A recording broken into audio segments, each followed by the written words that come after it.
Congratulations. According to the left, you are now a biological woman. Welcome back To If You Laugh, You're Conservative. Today I'm reacting to videos that you sent me. These could be your own videos or links to videos that you think I would enjoy. Today my two favorite videos will win $100 to use on the conservativevibes.com store.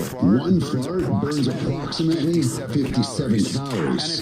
And if you farted 61 times today, you burn 1 pound of fat. Those are some rookie numbers. See, babe? It's part of my weight loss plan. Somebody call the Guinness Book of World Records. I don't know what that other guy's training for, but he is 100% ready.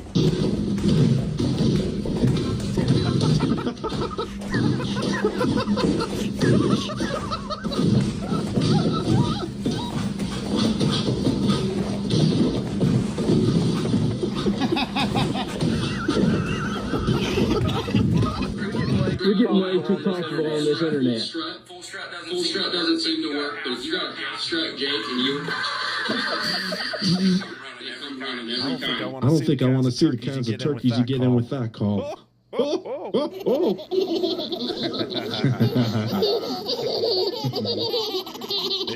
Baby laughs are my kryptonite.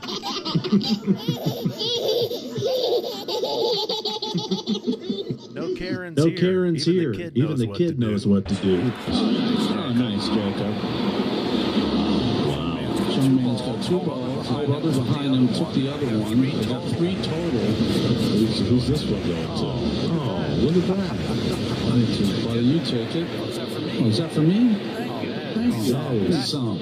This is me looking for that systemic racism that the left says is so prevalent in America. It is cool. Very nice. Am I missing a blade of grass? Wait a minute.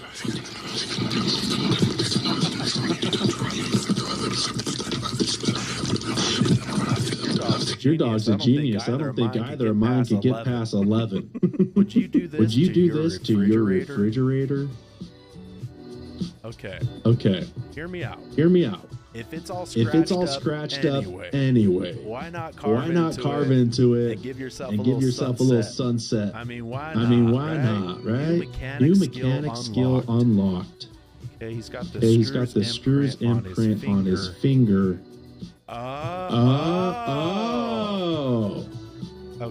Okay. That just changed my life, but I know there's some mechanics in the comments. They're gonna be like, you should just know the size of that anyway. We're just $1 a day. You can help support Igloo, who was abandoned for 3 minutes while her mom went to get the mail. It's a sad day for Igloo. Here we go. Some music movie is coming up. It's going to be amazing.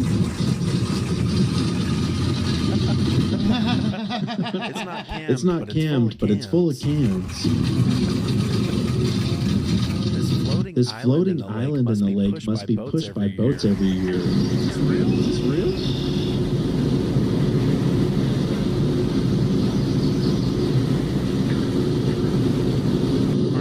Aren't you scared to hike at night? No, I got a flashlight. What's a flashlight gonna do? It's the accessory with the flashlight. The world deciding how many genders there are. 72 or male and female. Yes. God created human beings in the image of God. He created them, male and female. Doi Dashimashite. Nice to meet you. Hello, everyone. I'm in real Japan. It's beautiful country, beautiful people, really. Is that Sugi's hat? Sugi, Tomodachi, right? We love that. He's a great guy. We got Japanese Donald Trump before we got GTA 6. We love him. He's a totally great guy. He can't speak English very well. That's why he can speak Japanese. I wouldn't. 5-inch bulletproof glass. When retired, it's destroyed. Okay, yeah, I had a question about that. What happened when these are out of service? Sounds like it.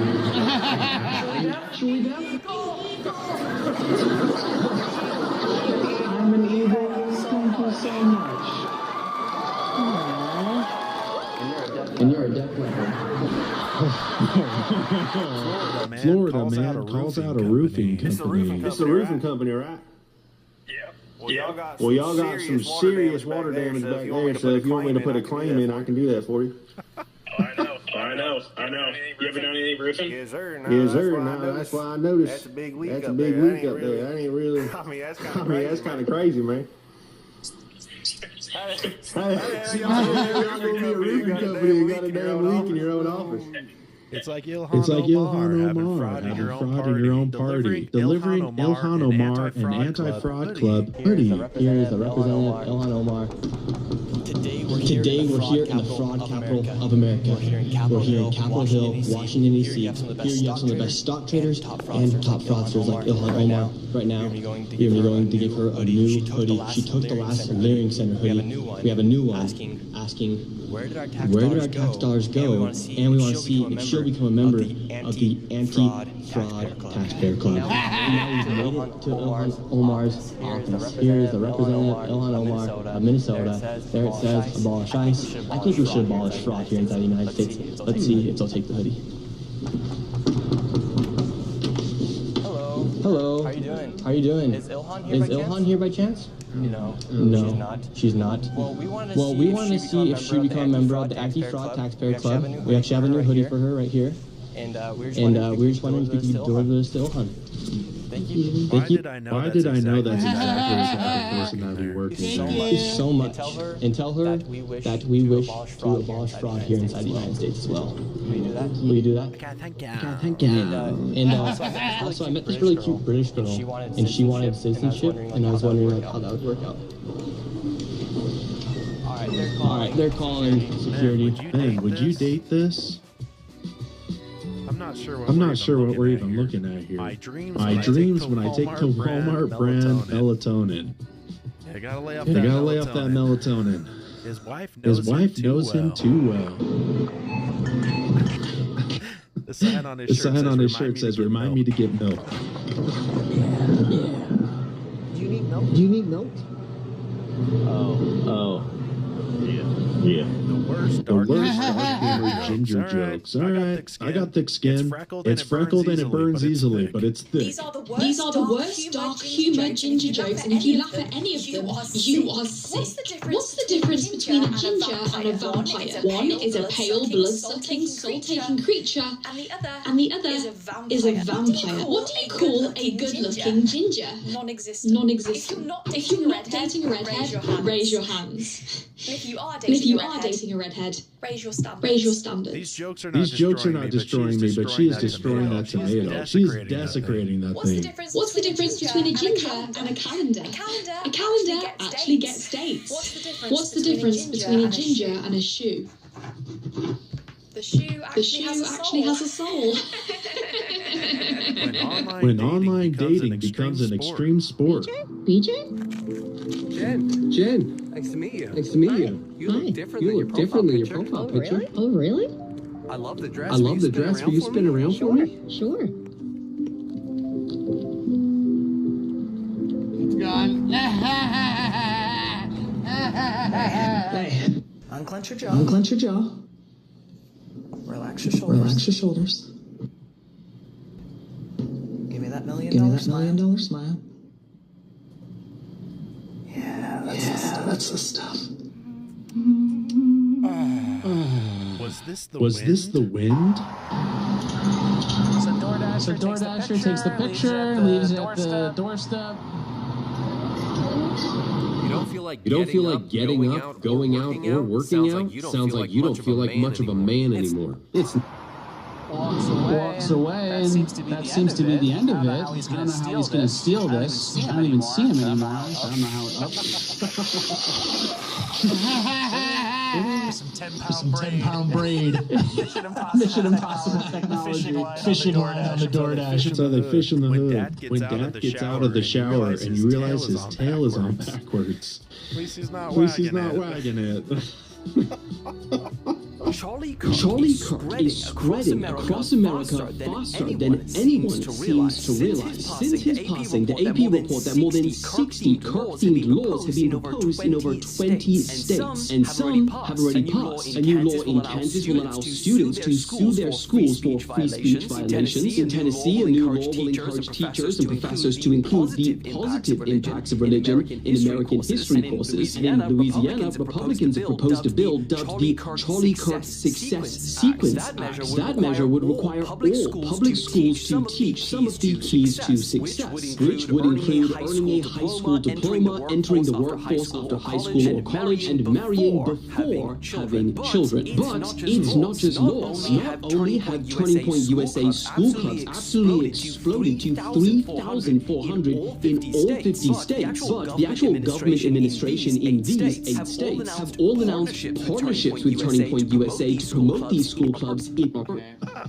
Is it a coordinated push supported by government officials to embed one ideology into a system? What's happening on the farm? Rosie. Why? Why are you up there? It's the local turkey turkey gang. Turkey gang! Turkey gang! Patricia! Bring it back! Hey, Henry. You want to race again? All right. On your mark. Get set. Go. Nice, boy. Go. What the hell? Are you in on that?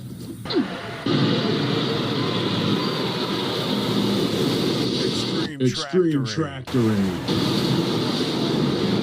God bless America. God bless America.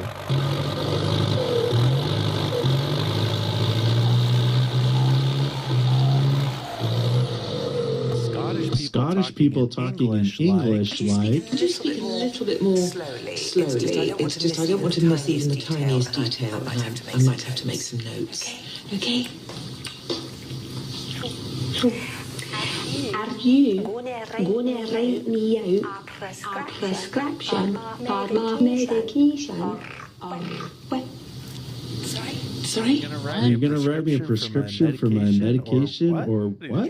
Need a translator. Heckling Major League Baseball players. I hear you eat Kit Kat sideways, you bum! Not me! Hey, Ldoe! I bet you eat trash in your friend's cars, you bum! What a dirtbag, am I right? Spencer! I hope when you forget your password and go to reset your password, it says you can't use the same password! You bum! Every time! What do you call a trans person that cannot afford their gender reassignment surgery? I don't know. Transaction decline. What do you call a man who has gone through gender reassignment surgery? A dude. Still a dude. Something you can't wait to get out of at the end of your day. Marriage.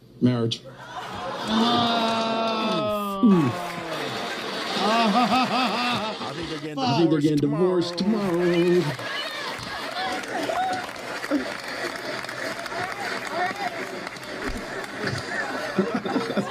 Not that funny. Terry is not amused. Not that funny. Terry said it's not that funny. Is there a lawyer in the house? Yes, your ass is in trouble. Yeah. Now his whole ass is in trouble. All of it, not half. Both butt cheeks. All of his whole rear end is in a crock pot right now. A pressure cooker. He done shut the lid on it. His butt is in a crock pot simmering.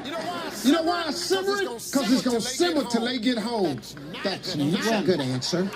I don't give a damn what game we're playing. Marriage! He's cooked. Everybody, I'm Rick Larson. I'm here with Charlotte Clymer, who's a veteran herself. Here. Thank you for your service, sir.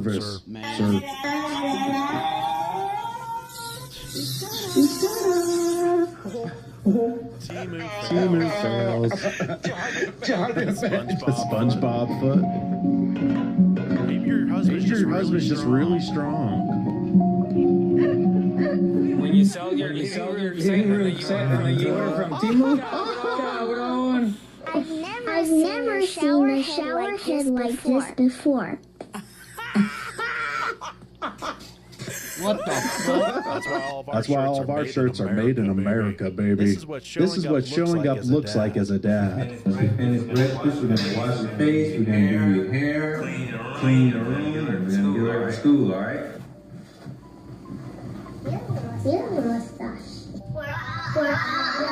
Yeah, you love to see it, man. I like the caption on this. Not perfect, but present. Alright, so clean your room. The announcer said they will not be playing the national anthem.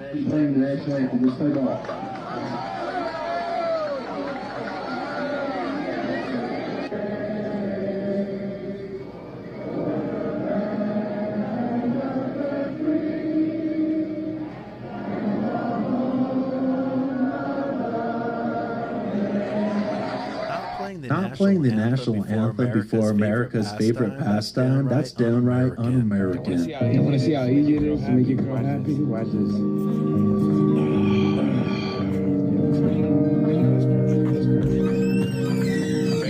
Babe, come and see it. Look what I got for you.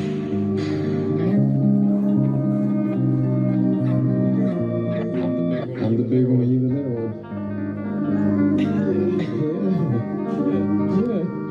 Homie has cracked the code.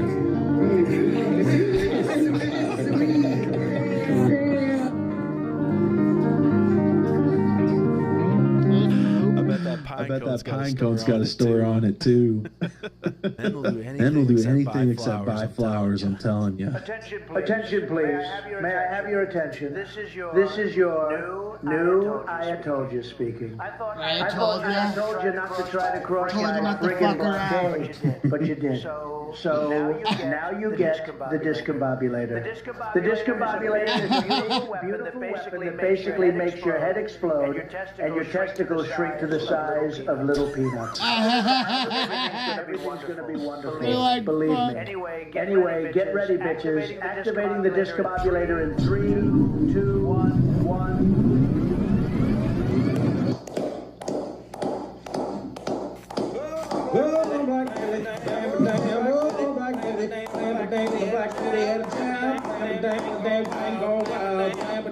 This dog sees her owner after 2 years apart.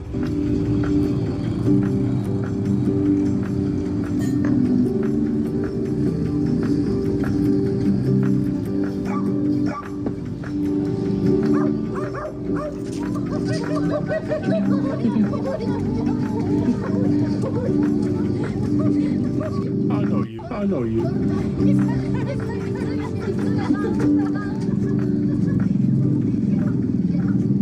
Expert wife. If your husband ever makes you mad or just gets on your nerves, pour a little oil under his truck. This will keep him busy for hours. Diabolical. And tries to figure out where the leak is coming from. Like and follow for more expert wife tips. I spent 3 hours under there last night. Who convinced him to do this?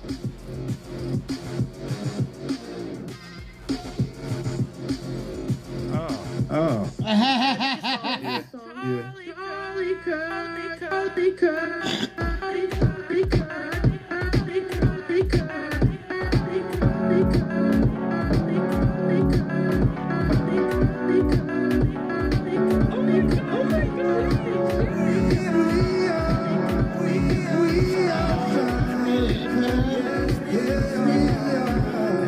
Hey, Mr. Wobbles, you're a real one, man.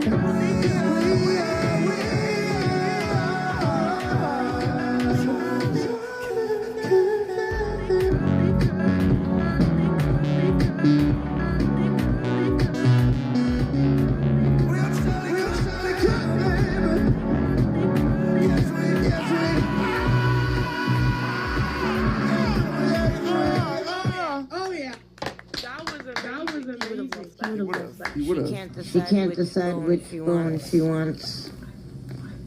So why not have all of them? Her basket of goodies. As a spoiled pupper right there.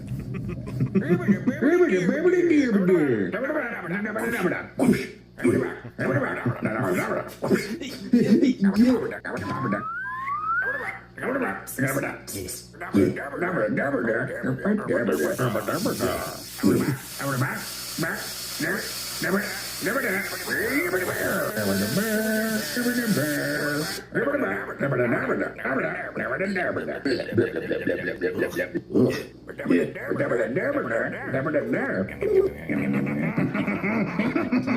this is tater tot casserole. No joke, my little brother's favorite food ever. Every birthday, my mom's hooking up my little brother with some tater tot casserole.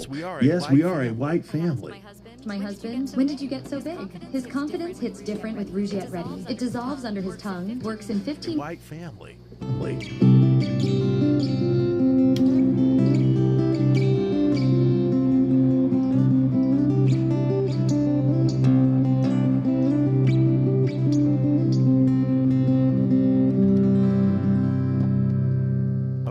Okay, so one of my subscribers made this guitar, JasperGuitarCompany.com. Ooh, I like it. ACV, you said you play guitar. My friend Tony and I build guitars. This is our latest model, and we're very proud of what we made. Hey, I'm going to buy a guitar from you. Let's do a CD edition, where they say America has no culture. I am a freaking American. Hello.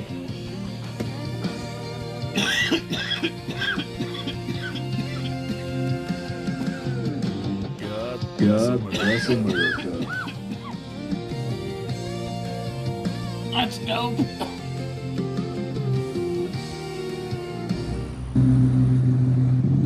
Clash Bash in Texas. Okay. Flashnikov. You know, I like the AR platform, but I can expect a good AK.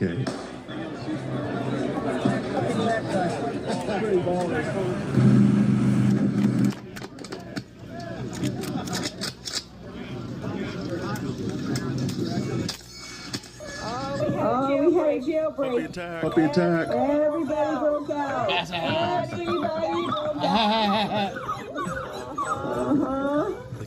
The cutest jailbreak ever. I hit it, then I hit it again. Then I hit it one more time. Okay, appreciate it. I hit it again. I hit it again. And I hit it again. Then I hit it again. Then I hit it again. And hit it one more time. Holy, what the hell?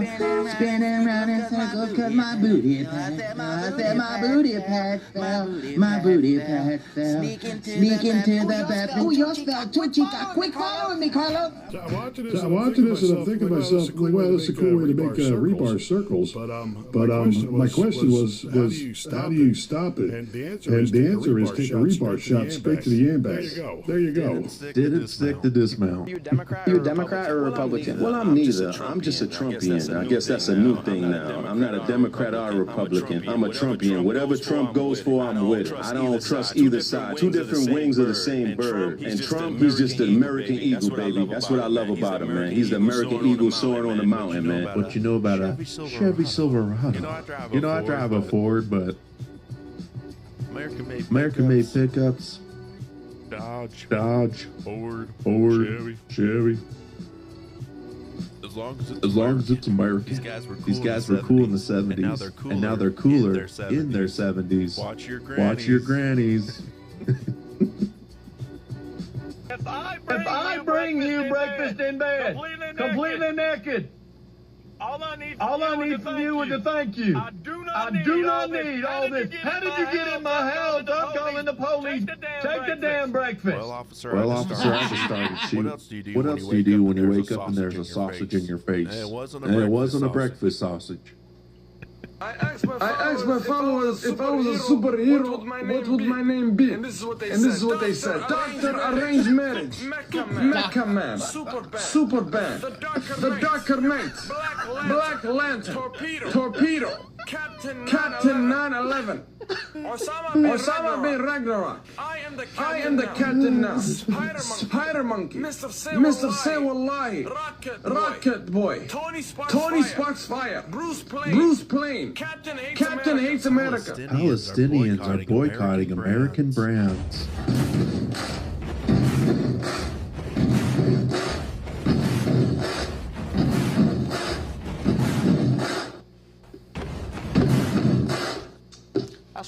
That's right. I can't boycott anything. You don't make because shit. y'all ain't made nothing. When you use this machine at the gym. Okay, you're not gay. You're not gay. You're not gay. You're not gay. Yeah. Dear diary, my food dish is now only half full. It is obvious that I will soon starve to death. I have repeatedly tried to draw attention to my predicament with the authorities, but they are clearly either stupid, deaf, or just cruel. This next clip is about an Indian guy who got replaced by another Indian guy. I used to work in tech until recently, until my whole team got laid off. And you know the craziest part was in my exit interview, they go, hey, we're replacing you guys, we're getting rid of the whole team, and we're replacing you guys with Indians.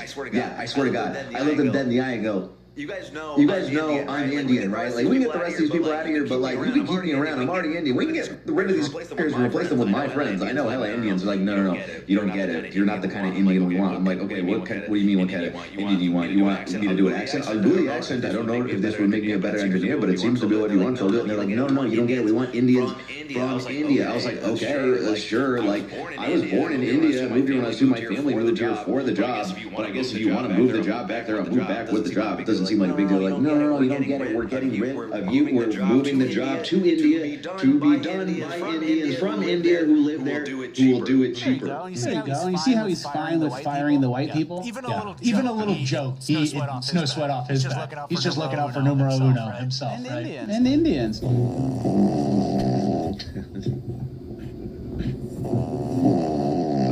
A subscriber found when someone got 200 points in the first round on Fast Money Family Feud. Name a magazine that many men get subscriptions to as gifts. Sports Illustrated. A specific food and a submarine sandwich. Lettuce. A slang word for money. Dough. One word that means clever. Smart. Something you tie into a bow. Ribbon. Turn something you tie into a bow. You said? A ribbon. Now please, if we go over the limit, don't bring her out. Did she do it by herself? Our survey said. He then proceeds to troll the second contestant. Digital calendar lightening my mental load makes it worth every penny. I wasn't fully convinced the Skylight calendar. Second contestant. Don't look up, look straight at me. It's not looking good, Glenda. Thank you. Maybe look straight ahead. You know how this works. I'm going to ask you the same 5 questions. I want you to try to give me the most popular answers. I don't want you to be nervous. There's a lot of number 1 answers there. Your partner only came up with 18 points. You need 182 points. Over $10,000. You can do this. If you hear this sound, it means you've duplicated one of your partner's answers, and I'll say try again, you give me another answer. Are you ready? Okay. 20 seconds on the clock, please. There were 3 stooges. Name Curly's wife. Curly's wife? Quickly. What was the name of Little Orphan Annie's dog? Quickly, give me a number between 3 and 5. Name something you do when you're angry. Name a handsome game show host. Okay, turn around. Good question, partner.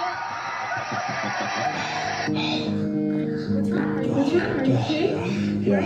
Why are you taking shots down here by yourself? It's the 10th anniversary of the day we met. It is. Do you remember 10 years ago when we started dating? I was 17 and you were only 16. Yeah.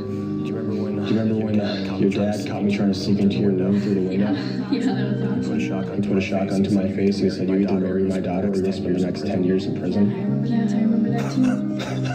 What's wrong? I would have gotten out today.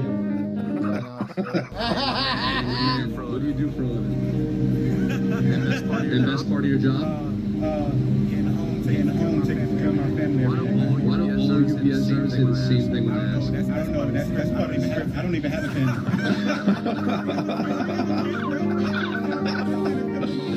Is it like Chick-fil-A where they have to say my pleasure? And Gen Zers become cops. What do you mean, what's my problem? Why did you put me out?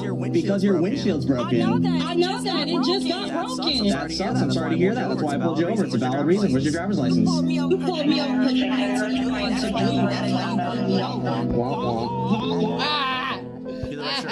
There you go, duh. Okay.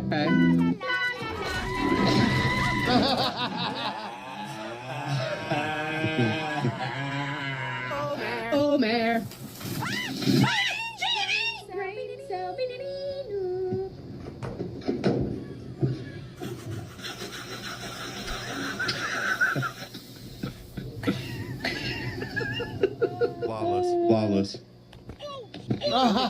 dogs catching treats, and it is hilarious.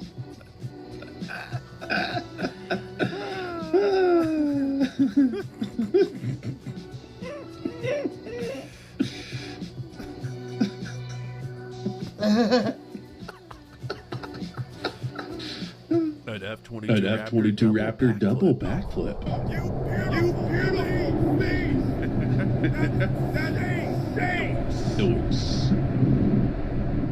This guy is rich.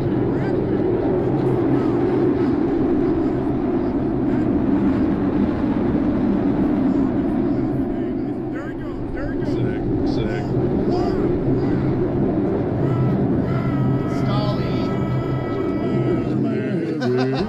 I'm walking it.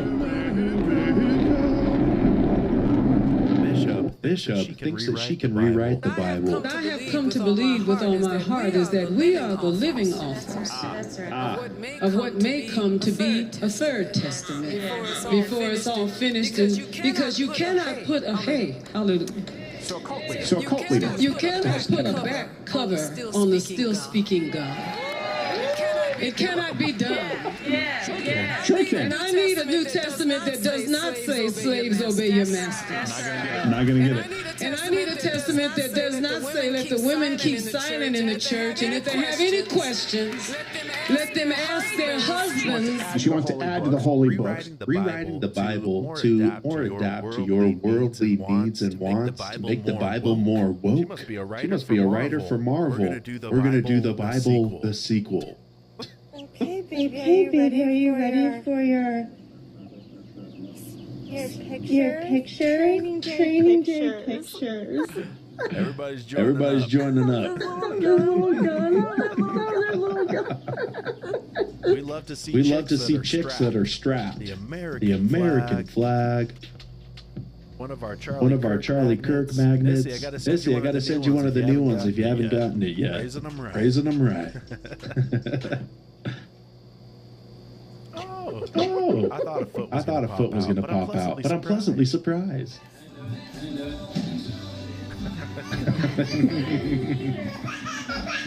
Too cute.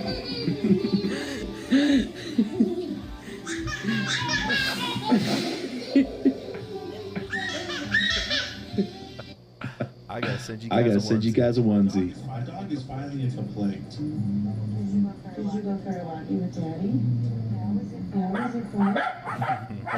Of course. He wants in on the conversation.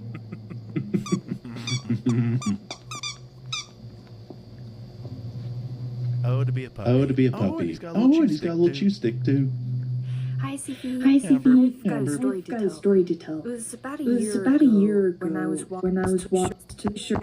We love everything you do. I identify as American. We are Charlie. And I know we joke about breaking California off of the rest of America, but Yosemite makes me think twice. Hey CV, my name is Peter Burns. Peter, 2 weeks ago. I liked every video you have every friend. 2 weeks ago? I've been watching for 2 fucking years. Booking.com has all kinds of stays. For those who love family resorts, and for those who do not.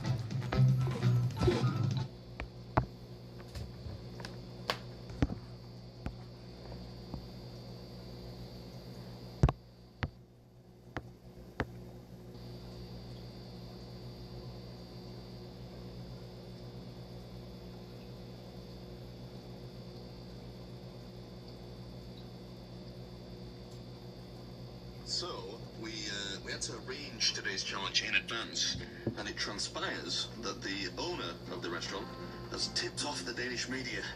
Look at that. So I'm expecting a 100-strong hysterical crowd, maybe a few tents, gonna be autographing some babies, kissing some grannies, complete beard mania. Or more likely, an entirely empty restaurant. Who's gonna...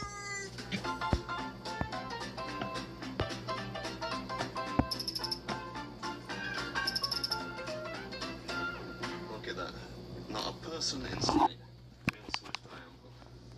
Should we get inside? In the mood for some pacing. Been a while.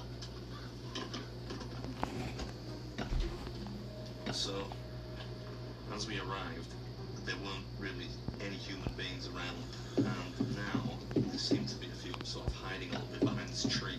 I'm certainly not here to see me. They might be smoking or vaping or whatever kids do these days, but they could be here to see me. So it could be the difference between success and failure. Hi. Hello. How do you do, fellow kids? The challenge we're doing today is an unbeaten 60-centimeter pizza. It costs 500 Danish crowns to attempt, but you win 2,000 Danish crowns cash money if you can finish it. That sounds like a lot, but I'm not sure how much that is in English pounds or dollars. We find out. £230 and 80 pence. Could I order one giant pizza, please? Yeah, the pizza challenge. It appears to be served in a box. So in the interest of finding out how hard this could potentially be in advance, I wonder if we could get a box. Well, maybe I didn't want to see the box after all. Take it away. You can't understand that. I don't think you're going to do it. No? No. That's too big.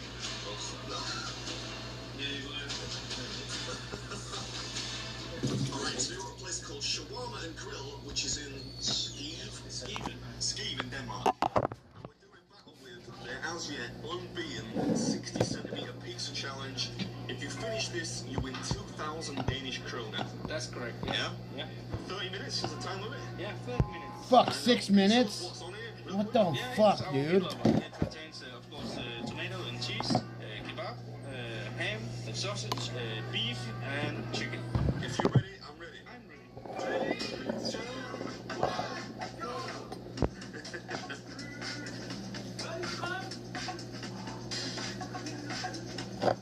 We got robbed. Please, fuck me.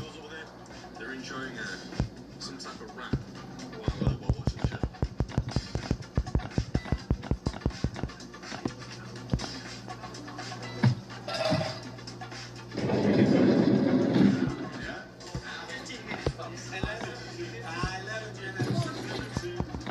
Those are some crazy numbers. 11 minutes, what are you talking about? I'm not sure if I've ever had kebab meat on pizza before, but it works, I like it. Glad I fucking got on.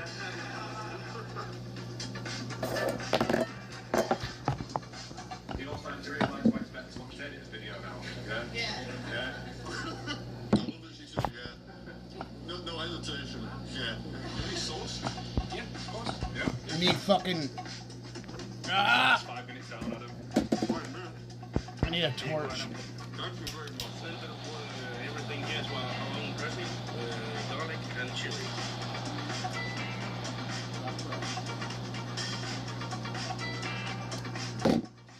How's the sauce? There's definitely tahini in there. I've got one of the secret ingredients. Now the hard work begins. Crust. It's wild behavior that you don't do crust ups.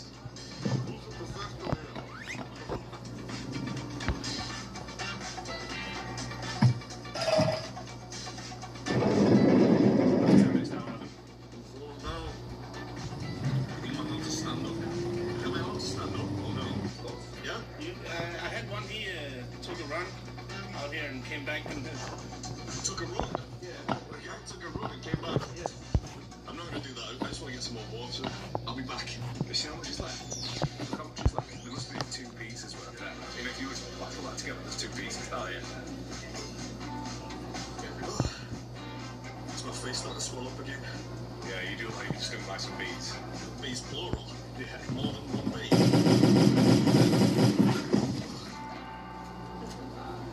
It's starting to slow down here. We should probably have sat a little bit away from the door.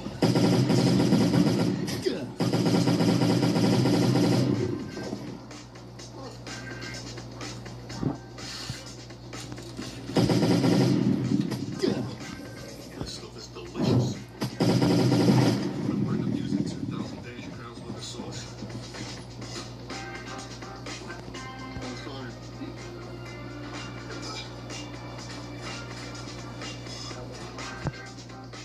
This is a very good pizza.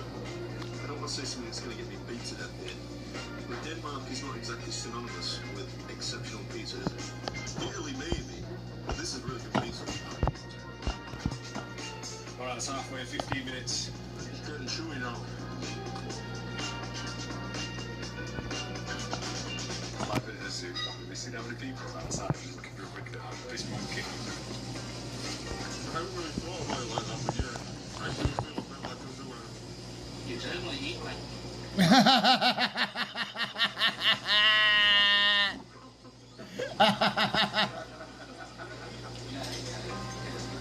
I'm on your team, mate. There's your raspberry drink. They'll be get through. Thank you very much, Josh.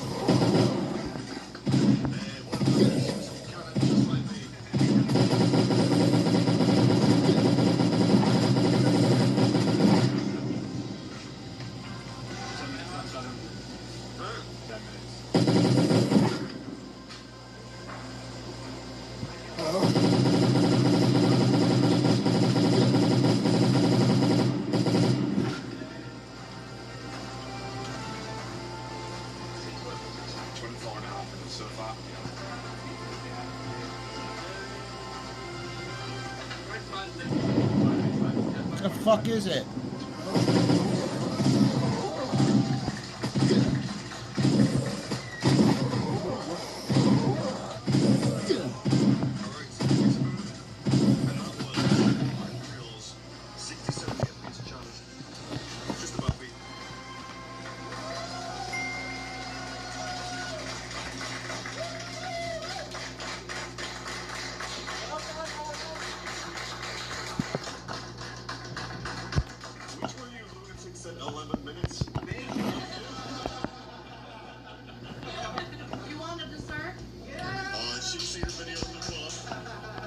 Absolutely, yeah. If you have a dessert ready for you. Yeah. That was delicious, man. Thank you so much.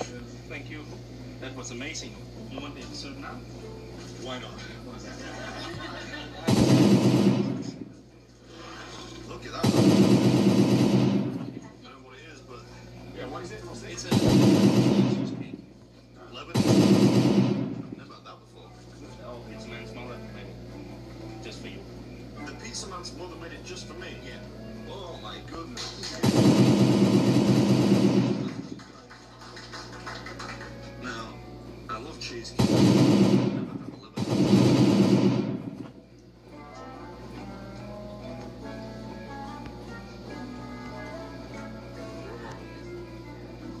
That is incredible. This is amazing. It's got like a sweet aromatic taste to it. Almost like kind of Turkish delight. No fucking way. Look at this. Look at this. Seconds. Seconds to fucking go. Oh my god. I could say it was exponentially getting colder. That's what, I mean, I'm glad I started with the middle actually. Oh, thank you very much. There you go, Josh. I see you not skiving today. Thank you very much. What the fuck? Thanks, Arnie, man. I appreciate it. How's it going to give you £2,000?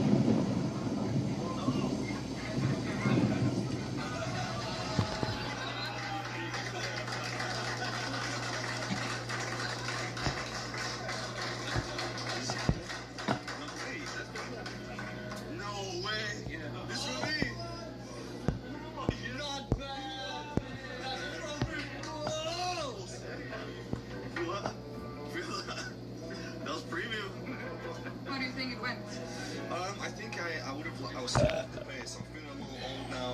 I got it done in record time, and that's really.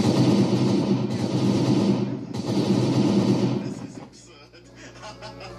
Thanks, boys. I appreciate it. Thanks for having me. Thanks. It's also weighs as much as I do. Bye.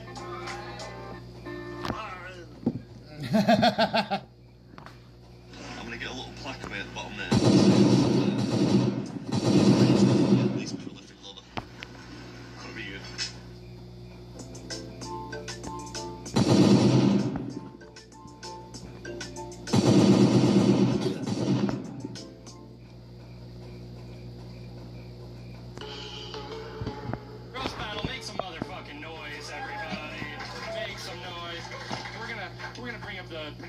show. We're gonna meet our judges who are gonna make sense of these two artists. This guy, okay, before I bring him up, quick story. I live in Bushwick. I used to only come to Astoria, this neighborhood right down the block, because there was a girl I was hooking up with, friends with benefits style, and I would only ever come here to fuck her. And so now I have this like Pavlovian response to get horny. This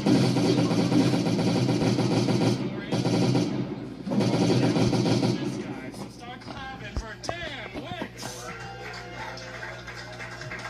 Cover your eyes. You guys cover your eyes. Oh, okay. Dan, we still haven't resolved flash banging half the audience. We have a little about a millimeter of tape on that. I think it's okay, right? We got a couple more judges. They're gonna shield you guys with their body. This is why we keep the comics here, everybody, by the way, to protect you. I always love watching the YouTube video and you just see everybody wincing in the background. Well, check us out on YouTube, by the way, and that'll become funny later. But Dan Wicks, a lot of return customers here today. What can they hope to see that's gonna spice up the show a little bit? We got some new cameras, a new Zoom recorder. If that. Not really doing much. This is a. What are you guys fucking kings? Brutal crowd. Okay, we're having fun. Dan Wicks, everybody, one more time. Give it up for him. This next comic, you've seen her special Tommy Dynamics, My Body, My Joke. Start clapping for Micah Fox. You've gotten that special name wrong every time.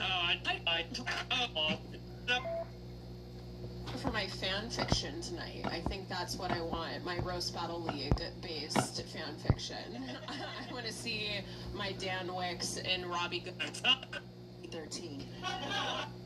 Hey, Ryan, who's going first? You want to go first or me go first?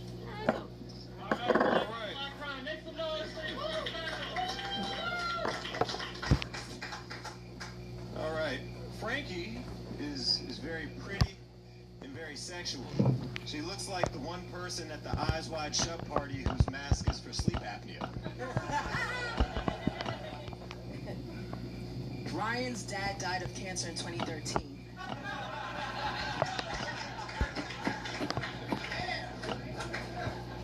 He keeps his memory alive with his scalp.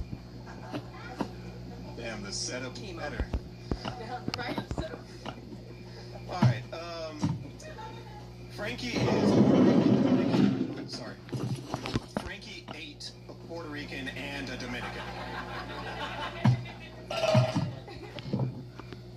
That's it. All these finna be short. All right, but don't. You know what? They're short because Ryan asked to go up first. He always wants to be the first to leave the party. He's Gnostic, yet he looks like he rushes home to flog himself for having a good time. I might win.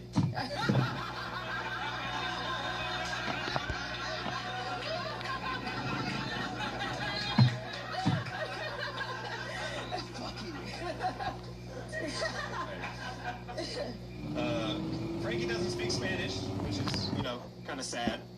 But she does understand it, so I translated something so that she could hear it in her mother tongue. So, English first. Frankie is a solo, polyamorous, bisexual, Afro-Latina witch.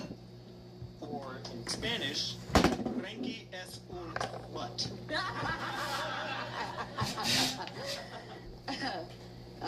Shit. Ryan worked out over 2,000 days in a row. Yeah, right? His torso is shredded, just like his scalp. All right, let's keep going. Let's keep it going. All right. Frankie is a witch. She has premonitions. She sometimes sees the future, never her toes.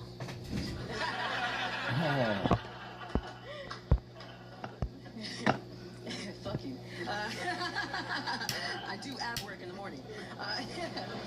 It's what true. abs? I crashed at Ryan's couch. In short, you can say he was my sponsor. And still am not worthy of head. No matter how homeless I became, I keep imagining his penis like his scalp. I can't do it. I can't. No. All right. Put this one.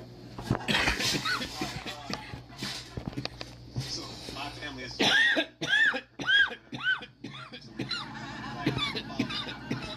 But that means that my ancestors survived slavery. Her ancestors survived.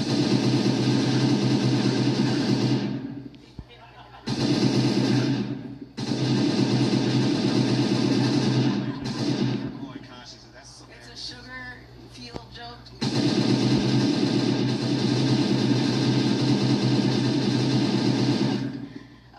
Ryan works in tech. Despite looking like he eats curry every day, he's actually black. It's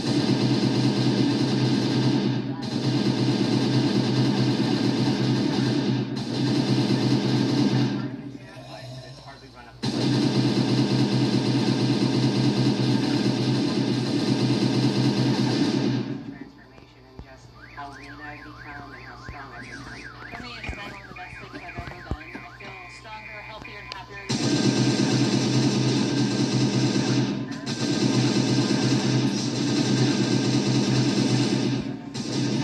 Exciting, from boxing to lifting to rowing to running to bucket carrying. You never know what you're gonna get. Every day there's something new, something that pushes you further from it, to get you faster. My activities like jerk off to Rick and Morty at night. Give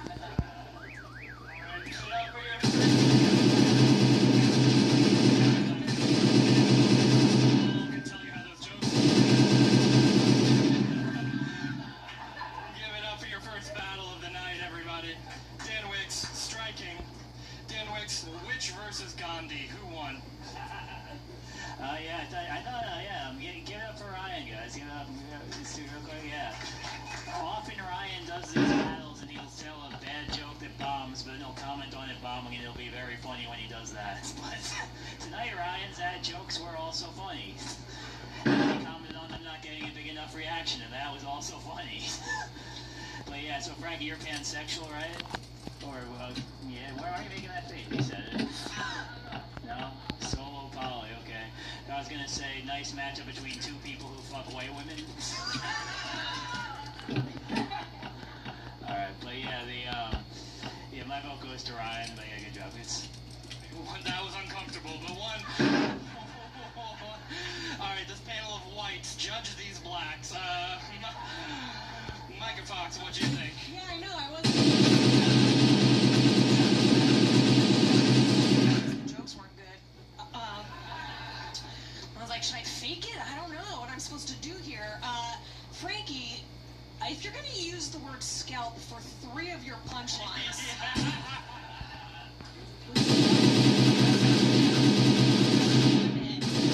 You're like, scope. You're like, it's like you're ordering scallops in Louisiana. Scalp, say it with me, and get a different punchline. Listen, you both weren't great, but I'm going to give it to Ryan. Alright, 2 for Ryan.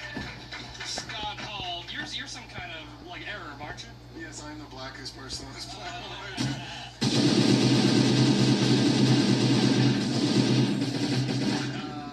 Great battle between bald versus fat. That's a crazy strategy. I mean, you were 2 jokes in before you were like, no, these aren't gonna work. That's a very bold strategy. Yeah, it is tough when you go to hammer one topic and they don't buy it immediately. So I think Ryan clearly won. My vote goes to Ryan. All right, Ryan, got it wrapped up. But Chloe McGovern, how many times would you vote for Obama if you could? I'd steal a vote. I'd steal a vote back. Frankie, you said you were solo poly, so single. Fuck does that mean? Single. A whore. Okay, great, good. Just we can go herp for herp together later. I will congratulate you on breaking the stereo tonight that black women are mean. They're very clearly nice and toothless and unable to write a roast joke, which is totally fair.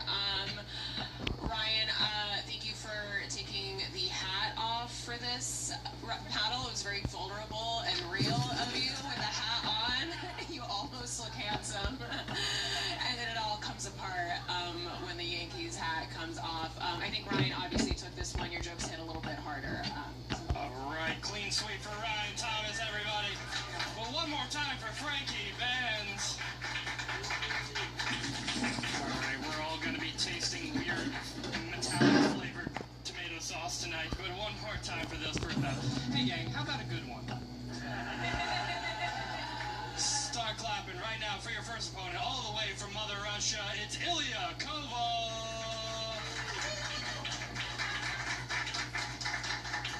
All right, and in stark contrast to our last battler, start clapping for Justin Brown.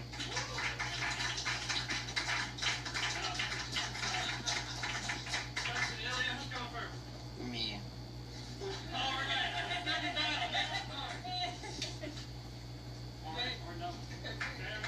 Yeah, I just moved from Russia and I did my first... Hey, shut up. Sorry. Yeah, you, sorry. I just moved from Russia and I did my first roast battle months ago and I lost. Dan told me that he didn't understand any of my words. And the next day he was like, hey, do you want to do it again? Yeah.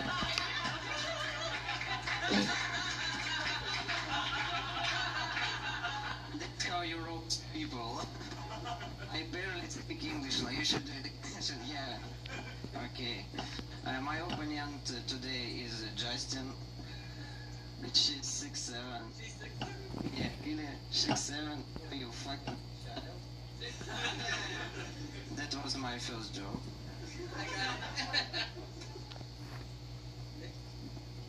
That's what you sound like, dude? Jesus Christ, that joke was longer than a Russian winter. No, I do want to thank Ilya for taking time out of his busy schedule of butt-fucking hockey players on HBO to be here tonight. No, but seriously, I don't know if he works for the Russian government or not, but he definitely looks like he loves to KG beat off to gay porn all day. Who knows? Alright, Justin is probably white thread.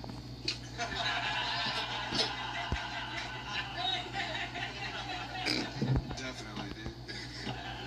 I don't know why you should work in circus as a bearded woman.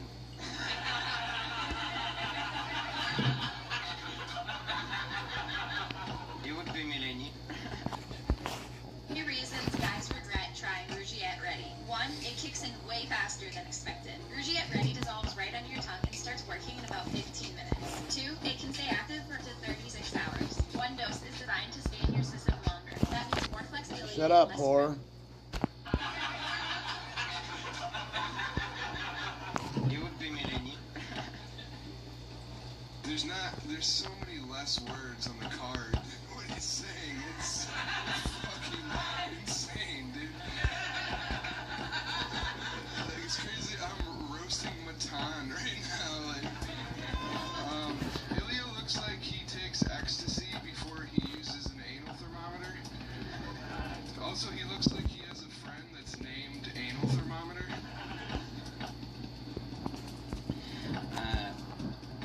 Justin, 8 years relationship ended because she died. Because what?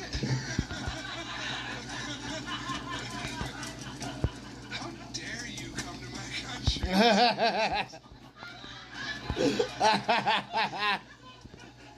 You Irish and German. Oh yeah, that's your country. Yeah.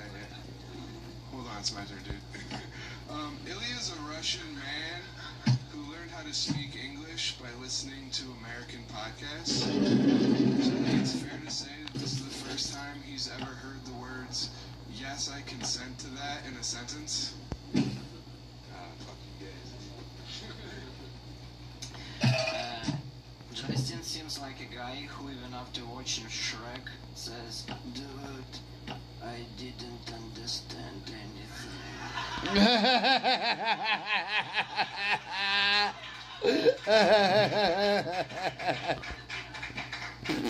But this documentary was sick.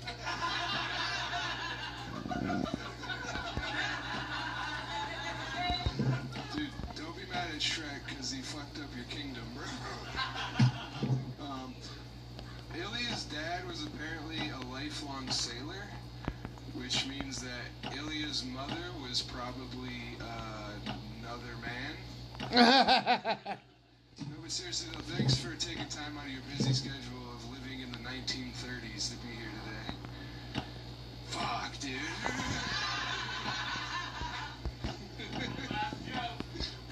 Yeah, Justin, it's so stupid that you was born as a...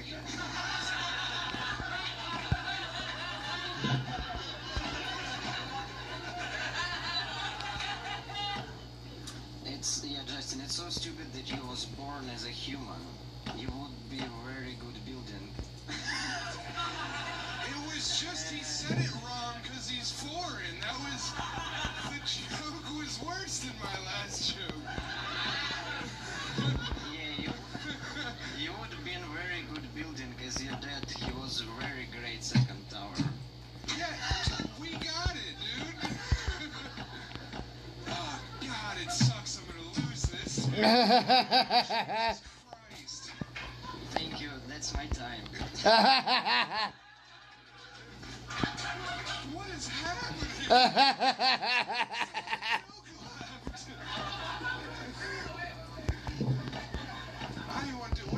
I don't want to do it. Sell me a gun made out of boots. Glad we waited for that one. Ilya, imagine losing a spoken word competition to a guy that Can't speak. What a bad show this is. Chloe McGovern, what do you think?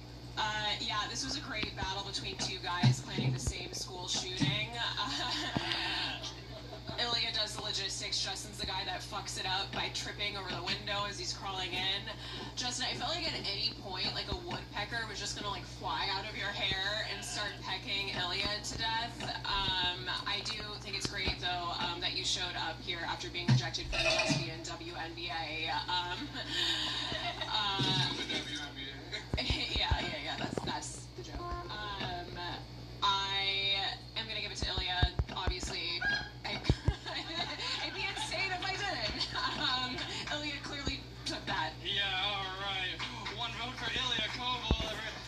Oh, do we need to fix the cable? Also, he had a broken microphone. Quick comedy, dude. All right. Do we need to switch out the cable? We could switch out the cable. All right, we'll see. Seemed opinion first. Yeah, good. This looks like a fight on a Russian security camera. This is, I like that you made fun of Dan, because you look like Dan if he didn't have all the stuff he has. Same nose. We found Justin's Achilles heel, a non-minority. Let me tell you something, if you were Jewish, you would have been fucked. But, yeah, Ilya, I understood half of it, and I'm going to vote for that half, so... But the gun made out of boots. All right. Micah Vox, what do you think? I cannot believe you're about to lose a roast to a guy whose country just got the Hitler haircut. Like, they just figured that out. This is like watching all of society lose to AI. It's just like, it's not as good, but we still prefer it. I still don't want to do the work. Yeah, I gotta give it to Ilya. Alright, 3 for Ilya. He's got it wrapped up. Dan Wick, what do you think? Yeah, it doesn't matter. Ilya barely speaks English. Ilya's a killer. Ilya like bear. Ilya like bear. Yeah, it's crazy that you learned how to speak English from American podcasts because Justin looks like he learned how to speak English from American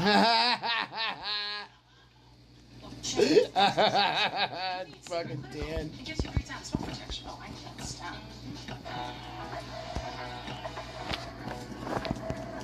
What the fuck, man? podcast because Justin looks like he learned how to speak English from American podcasts. But yeah, Ilya, you fucking smashed, dude. Amazing. But give it up for Ilya one more time. And give it up for Justin for standing next to him. Yeah, Ilya, great job, guys. Thanks for doing this. All right, Ilya Koval takes it. But give it up for Justin Brown one more time. He definitely stood up there. That's like 50% of stand-up comedy. Hey, are we switching out the cable or we're good? Check 1, 2, 3, 4, 5. Okay, I think we're okay. That's just how he sounds. Okay, yeah. Alright, got it. Wow, there's like a weird energy in here, but there's a horrible, like, feng shui. I hope I'm pronouncing that correctly, but we're gonna keep this right along, Mr. Shui.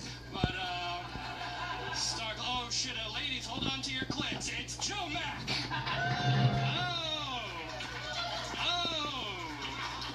Oh, it's Joe Mack, everybody. If you guys need some paper towels for your seats, let me know. It's Joe Mack. Yes, John. What is that, polyester? Okay, anyway. And his opponent, the artist known only as Christos.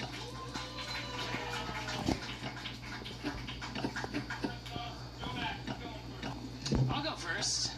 Hey, for 9-3 now! Christos, everyone. Thank you, Christos, for taking time away from collecting Prime energy drinks to be here.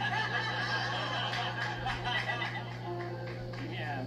Christos, you look like Wolverine if hot dogs came out of his hands instead of claws.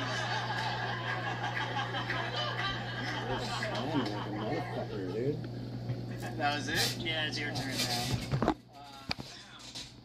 First of all, Prime is delicious. Second of all, Joe looks like if a sewer rat wanted to be a real boy. Okay. You better drink your... I hope you open your most rare Prime flavor when you get home. Yeah. No, this... give it up for Timu, Rob Deerdick. Yeah.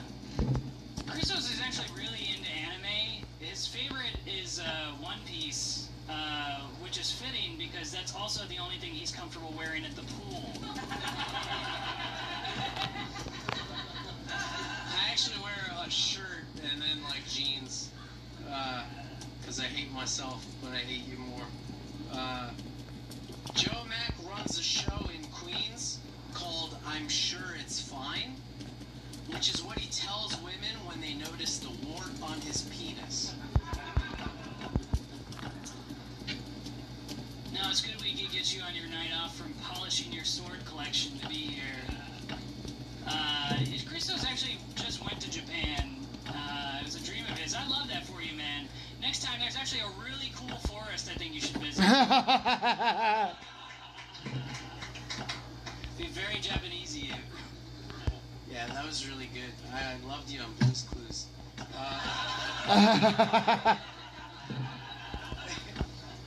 When the guys at Joe's office start talking about pussy, the only way he can relate is by talking about himself. Christos, how are you here if you're supposed to be waiting for someone to wake you up when September ends?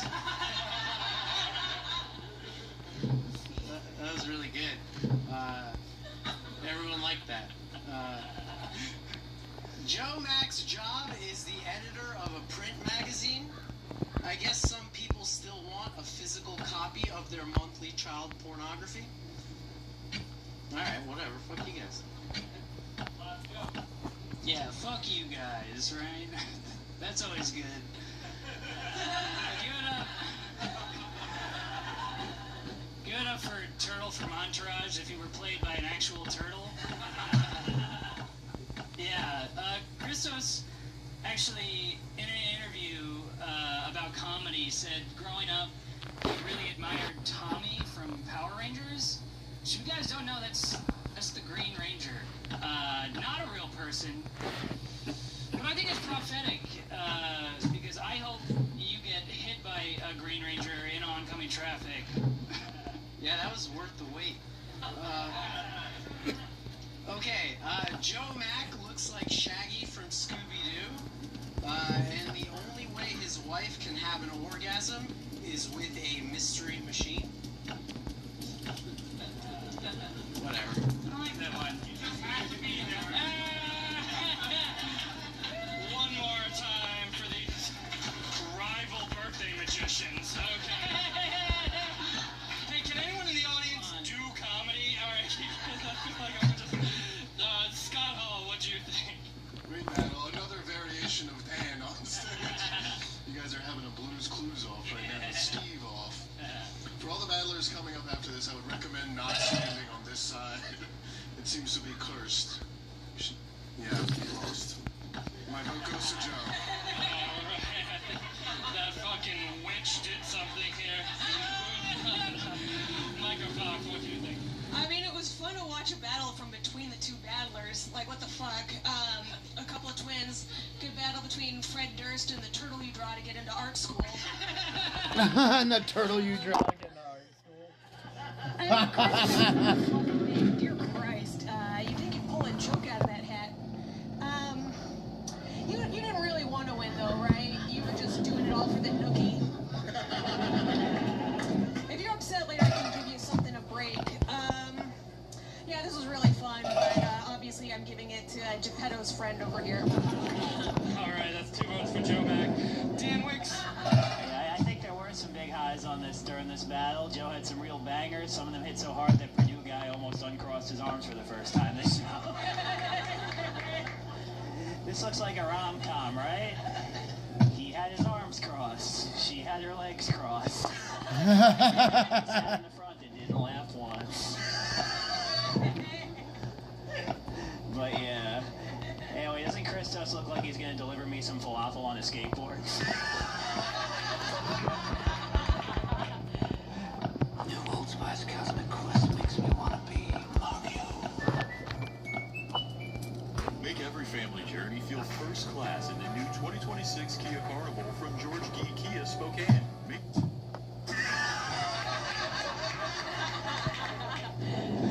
So yeah, I had fun watching you guys, but I gotta go with my brother in Blues Clues, Joe Mac.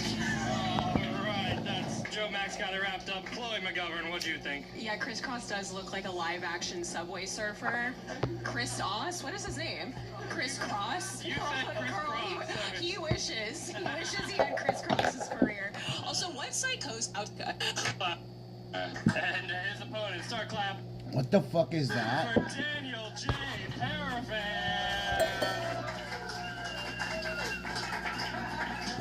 Yeah. And his opponent, start clapping. Every time I see her, I'm just grateful she's alive. It's Pauline Murphy.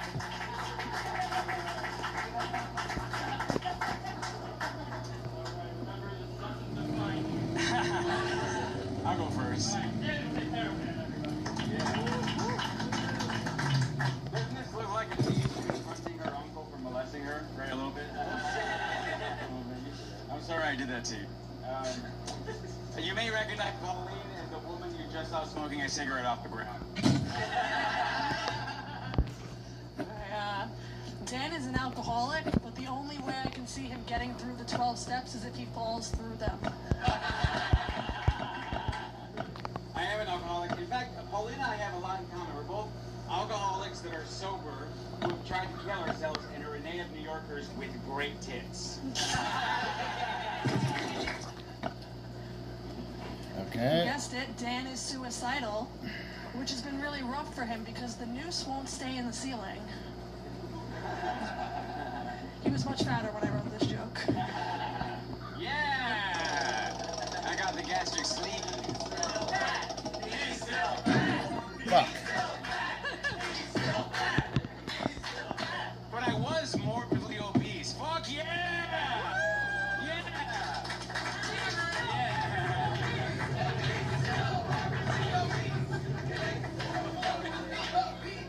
Very hurtful. Okay!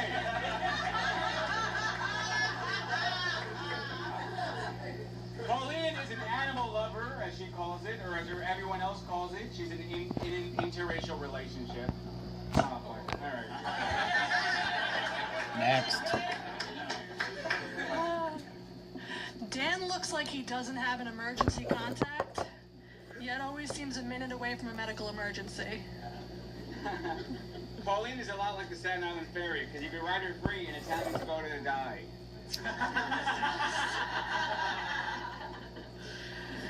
Dan, you look like the kid that other kids were afraid to have on their sled because you'd make it go too fast. Okay, bones, screws, and wrenches. Joke's on you, I was too poor for that. Doesn't this look like a battle between Humpty Dumpty and one of the horses that couldn't put him back together again?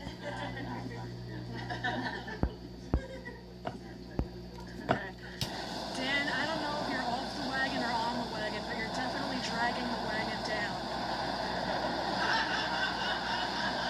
Pauline, if you're here, who's drowning your ex's dog to get back at him? Fuck. That's it, we're done, right? Oh, I'm sorry. I just got lost in the art. Everybody. Hey, Daniel J. Parapan and Pauline Murphy. Wow, okay.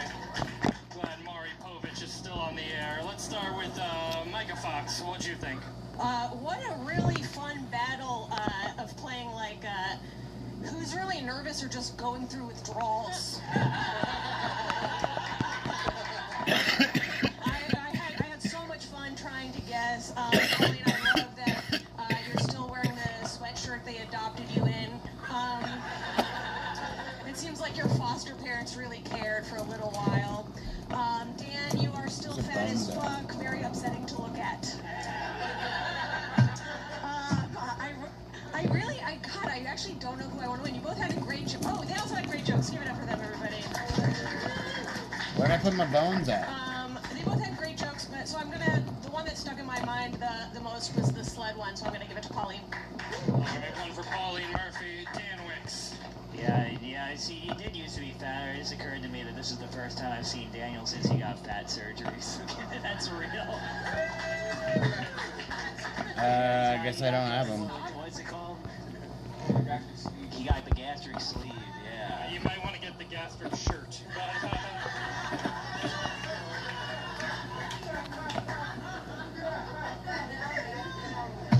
My husband, when did you get so big? His confidence hits different with Rougiette Ready. It dissolves under his tongue, works in 15 minutes on average, and can last for up to 30. Well, yeah, I don't have a funny way of saying this, but anybody standing on Daniel's side of the stage holding the mic up here, not at the bottom, that's why I was cutting out for Daniel. That's not why some of your jokes didn't land. Seriously, that interracial sex talk with Daniel when he first told it 8 years ago. Alright, a little too insidery. But yeah, Pauline won for me with the joke, guys. Alright, 2 for Pauline Murphy. Scott Hall, what do you think? Great battle between 2 people waiting to interview at a Goodwill. I don't know. I can't say you lost that much weight until you stopped wearing suspenders. No. They look bad. They look bad. They look bad. Okay, Pauline Murphy's got it all wrapped up. You get some energy. Daniel, how are the stripes on your Adidas shoes also extra fat? You got like the extra thick. They're beautiful. I do kind of miss the outfits from the last round, I'm not gonna lie. I think it's really beautiful that you both have very different torso sizes and the exact same leg size going on, but both just matchsticks and blue denim. I am also going to give it to Pauline. I think the sled joke took it for me, although it was a close battle. Good job. All right, Pauline Murphy takes it with a clean sweep, but one more time for Daniel J. Paravan, who says he's too poor for a hill with snow on it, but it's a struggle out here. All right, who do we got that's next? There's a lot of fucking wizards on this show. Start clapping for Beatrix McDaniel. And her opponent, oh, excuse me, Gabriel Ross. Alright, who's going first? I'm going first. Alright, one more time, make enough noise for these guys. Yeah. Nice.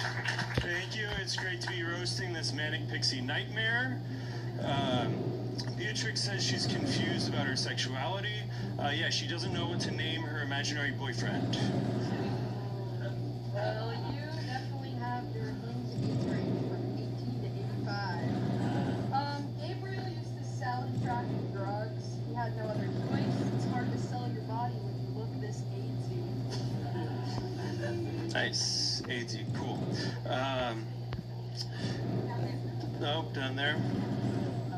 Cool. Hello? We can pass it back and forth. All right. There's so many mics. All right. We'll keep going here. We were too focused on camera.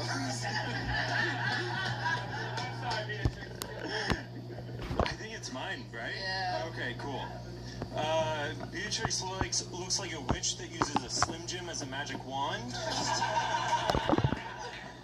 The only magic she knows is how to make dicks go soft and pussies go straight. Gabriel looks like a member of Mumford & Sons, the son with fetal alcohol syndrome. Nice. All right. Beatrix has a speech impediment. You may have heard that little lisp. And she was a theater kid. What a horrible combination. She was able to fight through it, though, and land the big role as tree number 6. Damn it. Gabriel used to pee himself in elementary school because he was too afraid to ask to go to the bathroom. And now he looks like he lets girls pee on him because he's afraid to die alone. And, like, look at this guy. The only shower he's had recently is a golden shower. Nice. Thank you, Lispa Minnelli. All right. Beatrix almost died because she didn't poop for 3 months. That's crazy, right? Yeah, she struggles with the sound and going to the bathroom. Beatrix is just a stage name. Her real name is Poopy Dum Dum Mouth. No? No? Gabriel is a recovering alcoholic, so am I. I think I saw him once at an AA meeting talking to a 19-year-old girl asking if she needs a sponsor. But maybe he just has resting she's mature for her age face. All right. Beatrix put out a rap album under the name Clitoris the Shooter. You can't find it. The only way Beatrix can find the clit is if you wrap it in cheese and feed it to her like a dog that has worms. Oh. Gabriel used to sell predatory financial services, so if you think about that in comparison to the selling drugs, that was kind of his ethical era. But it seems more like you sell predatory sexual services. Nice. No,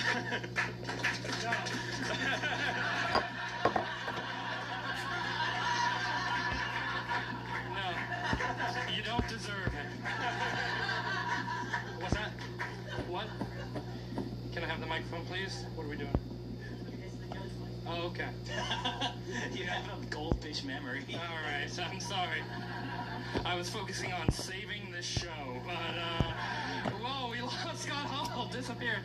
All right, Dan Wicks, why'd you book this?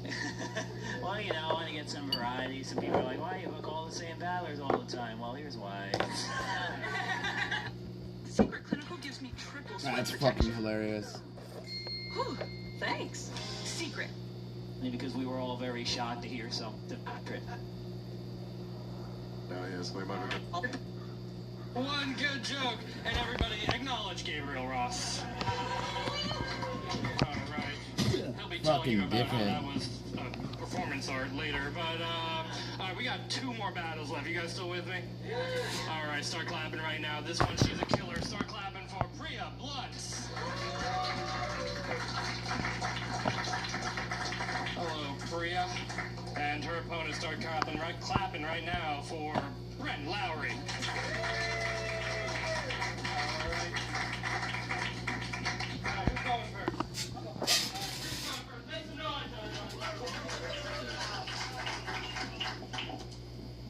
Guys, keep it going for my opponent, Chet Hanks. If you remember, he was white. Brent's originally from San Diego, you know, home of surfing. When he says hang 10, he's talking about black people.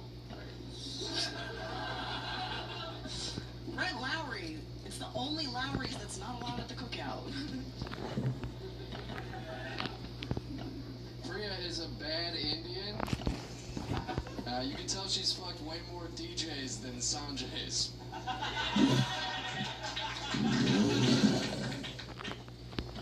Cool. Guys, keep it going for my opponent, this dive bar sticker that came to life. So Brett actually recently moved from Portland to Philly, which, can I just say, lateral fucking move. He moved from the city with the most strip clubs per capita and legal drugs to move to the city of brotherly love. No, you're fucking gay. You look like you spend a lot of time in PacSun and other people's sons. If Priya's third eye is anything like her other two, it's fucking huge.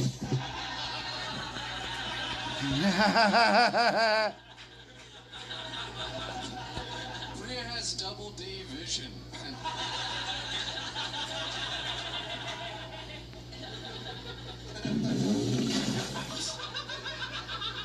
That's a good one, Osama bin Laden. Oh wow, you guys don't like that one?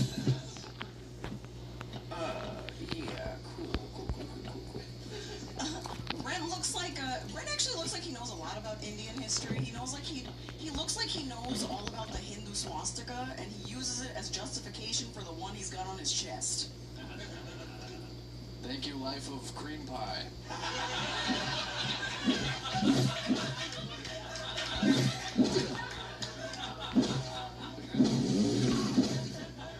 Priya's last name is Patel, but she goes by Priya Blunts, which the Patels appreciate. They say technically she's bringing shame to the Blunts family.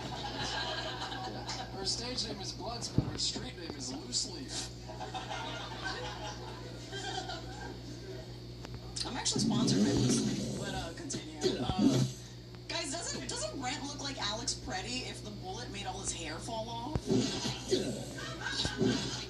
Yeah, Brent looks like Alex Preddy if he decided to live and then join his oppressors.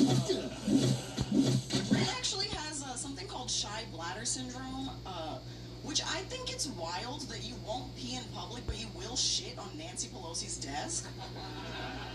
That was one time. Priya, your eyes are so big, you're the only woman who can give head and keep lookout at the same time.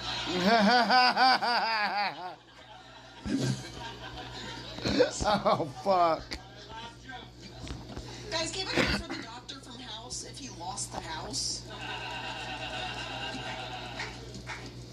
If you can't tell, Brent's actually got a black beard. Yeah, her name is Amani. Brent looks like he's really into choking and handcuffs, but just not in the bedroom. Alright, you guys hate me. Fuck. Priya is an actress. I'm not saying she would fuck a director to get into a movie, but she probably would. Boom. One more time. Brent versus Priya. Wow. Who would have thought the key to a good roast is a racist white guy? But, comedy is saved. All right, Chloe McGovern. Flannel versus Fantasy. Who wins? Yeah, this felt like a battle between two people trying to teach inner city youth how to believe in themselves. You guys are okay, whatever. I do love the move where someone's bombing, where they start scrambling through their index cards. One of these has to be good. Yeah, fuck, I'm so sorry. What was your name again? Brent. Brent, okay, thanks. Alright, somebody get her some index cards. But, Scott Hall, what do you think? It's like a battle between a couple in a gas station parking lot fighting over the last year. I own the gas station, bro. It's not my gas station. Parents own the gas station. And they wish you would honk their horn instead of pursuing comedy. No, Priya did beat me a couple weeks ago because Dan's going to bring that up if I don't bring it up yet. Just shut the fuck up, Dan. Yeah, your mic doesn't work. Yeah, Brent, the heater's life of hilarious. Yeah, this was really good stuff. Brent, totally reminds me of the guy who's like, hey, remember me? We did coke together? No, I don't, dude. But I believe you. Got any more? You can't follow me into the bathroom, though. Yeah, this was a really good battle. Priya, this wasn't your night. I've seen you be hilarious. This wasn't your night. Brent took it this time for me. I have also seen Priya be hilarious. She was really hilarious a few weeks ago when she was battling Scott Flake. Shut the fuck up! Actually, before the show, I asked Priya how she feels about her jokes, and she says, you know what, I think I'm going to do an impression of Scott. That one I liked. But yeah, Brent, you fucking crushed, man. Like, honestly, I feel like I've been seeing people do Life of Pi jokes for years, and they never work, and you cracked the code, dude. That was the Life of Free Pie. It was that simple, that clean, that beautiful. Yeah, no problem, man. Yeah, great job. Great job, both of you guys. Go home to your vape shop. It was 20 years since I'd been part of exam. Go home to your vape shops.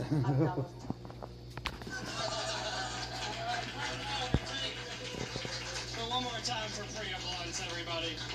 All right, gang, it's time for the main event, our final headlining battle. We have one final battle, so show them all the energy you've got left. Start clapping. His bitch wife just beat me in a roast battle. Start clapping for Joshua Lampley. Shout out to my bitch wife. I love you, baby. What a whore. And his opponent, start clapping right now for the hilarious Menno Fernandez. Thank you. It's never gonna last. Enjoy it while I can, you know? Up to you, man. What do you want? I'll go first. It feels weird I'm roasting a guy who's engaged right now, but also looks like he still says, "Oh, dude, smell my fingers." Ah, God damn it. Thought that was fun. Do you want to? Just kidding. This is like my beautiful wife. Okay, that's not my joke. Okay, can I smell them then? Look at that. Gross.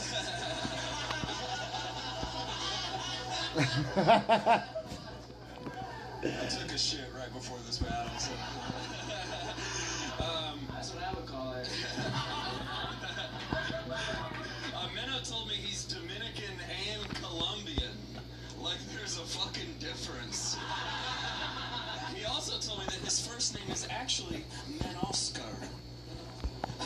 What's your middle name? Meyer Wiener? Dumbass name. Menoscar Meyer Wiener. Oh, I wish I was a Menoscar Meyer Wiener. You know what he told me? He's 1/4 Cuban. I bet you didn't wish that. You know what I mean? You know, he's 1/4 Cuban. He just made all those Spanish jokes. I know you got it. Relax. You keep twitching. You're on cocaine. Relax.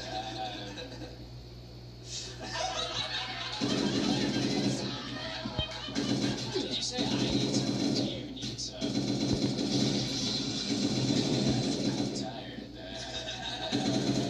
I always am.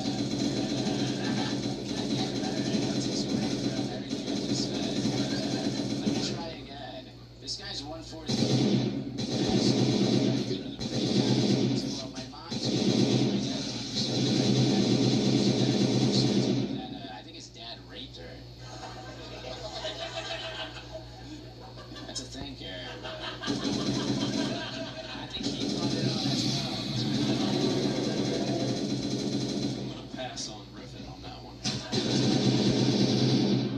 Pass on that one. Let that one float on. Nailed it! Brings a flask to the bar.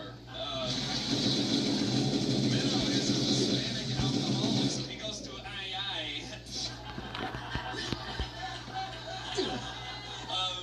This is actually my impression of Menno doing the 12 steps. Hold up! You never gave me a DJ option. No, this is some bullshit. Who's running this show? Ice? Is Ice running this show? Take a foot. He's a 1/4 Cuban. He's definitely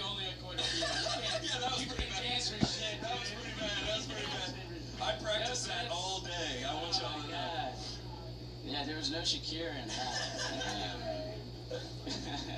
that was wild. Alright, I don't know how to go about this, but Joshua has a weird ass. Yeah, he does.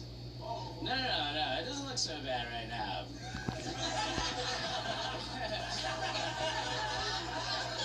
But if you really take a look, no, I'm not joking.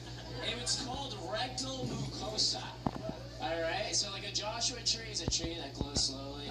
A rectal mucosa, he's just got a protruding asshole, this guy. Yes. Yeah, that's true. Yeah, he got a colonoscopy for 2 years in a row. And it was all for second opinions. Yeah, he's gay. Okay, alright, but anyway, he does have a weird ass. I do. Yeah, he was in my ass for 2 straight years, the colonoscopy. Guys, I don't know if you noticed this, but Menno's eyes are very far apart. Someone's mama had too many pregnant cervezas, you know? This man got fajita alcohol syndrome.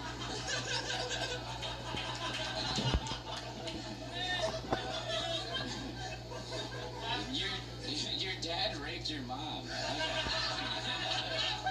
I don't know. At least my dad married my cousin. I don't know.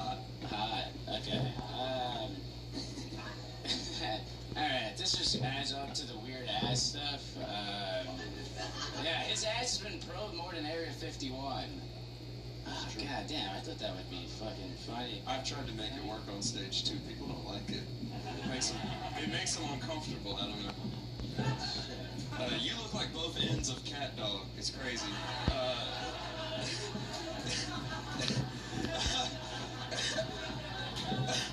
Menno actually admitted on a podcast that his sister had sex with his best friend, which is crazy because we aren't really close like that. This white boy loves tortas. I knew I smelled those fingers.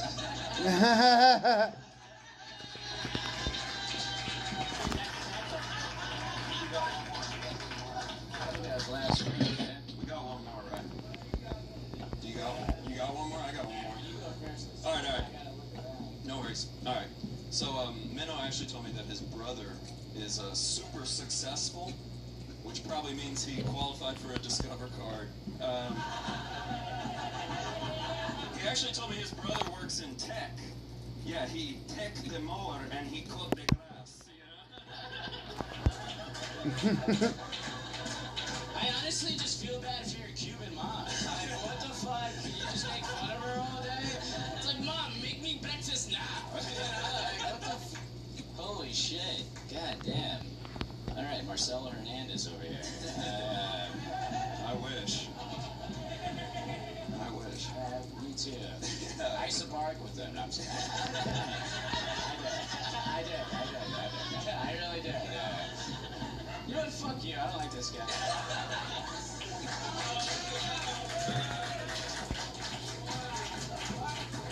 One more time for your final battle of the night. We got the...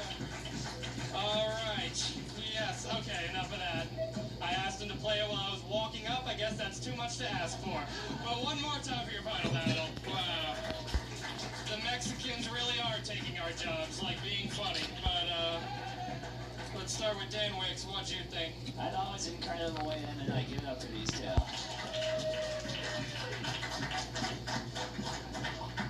Yeah, you guys had really solid jokes, particularly Josh. Josh, you really just find the upper limit of how stupid a joke can be, and it's still be really funny. Yeah, I think the lower limit of how stupid a joke can be is just saying that someone's dad raped their mom 4 times.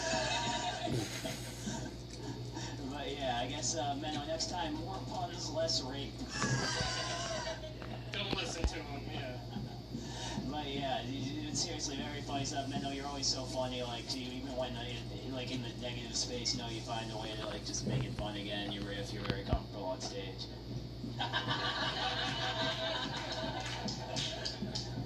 Well, I know what does make you feel good is alcohol, so I'm glad I'm not giving you something that makes you feel good. Alright, I'm sorry. Menno, you're hilarious. you're a huge talent. Josh took this one, but let's hang out at the bar later. Alright, Meadows. Really stupid and young, but I think we'll make it work. Yeah, I mean, I love the dumb puns. I love some good old-fashioned racism, especially when I haven't heard it before. I feel like the rape jokes would have, like, come off better if you had, like, really painted a picture.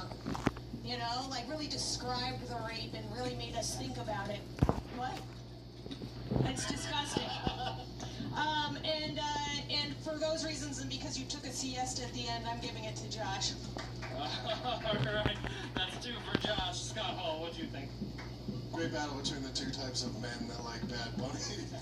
I don't have a lot to say. I mean, these are 2 of some of the funniest comics that do this. Josh is one of the best in the world. Mano's always hilarious, but I do think Josh just had great jokes, so my vote goes to Josh. Alright, Josh Lampley has it wrapped up. Chloe McGovern, final thoughts for the night. I do wish this battle had started before half the room walked. That's alright, we did it. Josh, I'm so sorry about your protruding asshole disease. That must be really difficult. I've never heard of this before. I think it has to be the one point cube in Miami for you that you're like, I just need like a syringe of filler, like right there.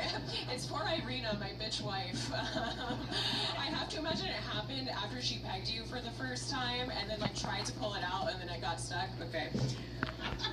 Mike is more descriptive with your rape jokes, and I'm trying. I do think this was like really fun. It was just fun energy to watch you 2 play off each other. Josh, I do think you were the star of that battle a little bit more. I think you edged it out, but Mano, I think you just played a really essential part, like kind of, you know, being that B character. So hey, great work. E for effort, A for actually winning. Not giving it to Josh. Alright, Josh Lampley takes it, but Mendo Fernandez was also present. No, he didn't. Give it up for him one more time, gang. Give it up for Josh Lampley. That's the show, everybody. Thanks for coming out. One more time for your judges. When's the next one? The next show is 1 week from today, April 15th. And also, I want to be clear, half the room did not walk. They were having fun. The only person that left was Daniel J. Parafin. I was like, the math is wrong. By body mass, half the room. Anyway, gang, get home safe. That's the show. You just used an insult that I'd like you to elaborate on. Is it a white bird? Oh yeah, most people are on the phone in the bathroom calling me dumb, this fat idiot. Where's that toilet paper? I'm William Penn of wiping. Oh, bullseye again. Almost done wiping. That guy in France is stupid. Oh, he was at a chef's menu of a Michelin star restaurant. What? No more toilet paper?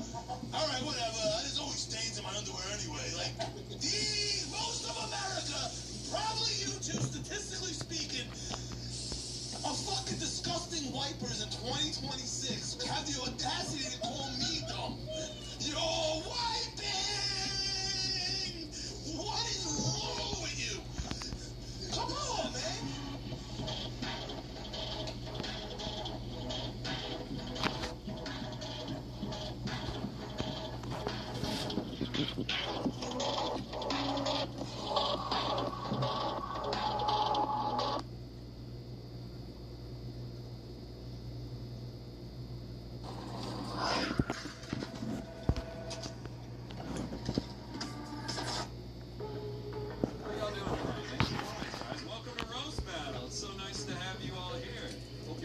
Some cat fights. Because this lineup has the most vicious, melty, and skinny joke writers in all of New York City. And those are just words to describe our producer and first judge of the night, Mr. Dan Wicks, everybody. Clap it up for Dan Wicks. Dan, how are you, my man? I'm good. That intro was a great way to find out that you haven't fucked kids. I haven't yet. I haven't gotten there, but maybe if the show gets some more subscribers. No.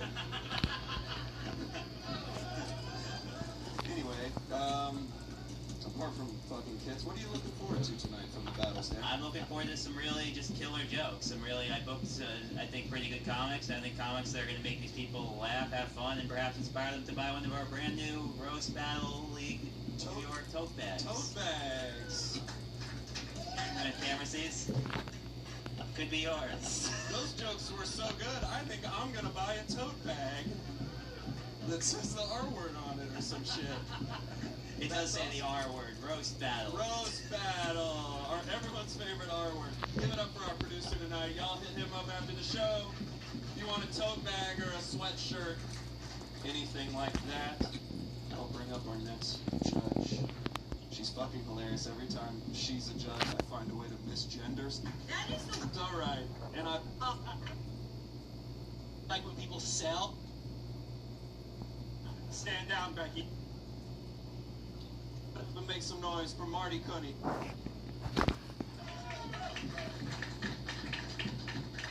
Welcome, sir. And his opponent, another very funny man. Please clap. Yeah, that's where you see flaws in your body that aren't there. And Cody, I have to tell you, we all see them too.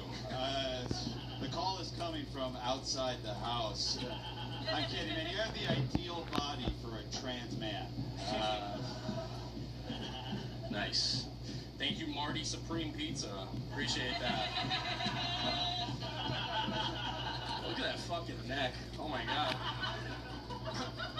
Marty's neck is so short and wide, it looks like his shoulders are trying to tell him a secret, right? Doesn't it look like he gives head with his whole body, right? That's what I call get neck, baby. Thank you, Fred Savage on benzos. Cody is actually 5 years sober, which means he wakes up every day with a clear mind and chooses to be a 35-year-old man with ear gauges. It's true. I do have gauges, but you drink gauges, so there is that.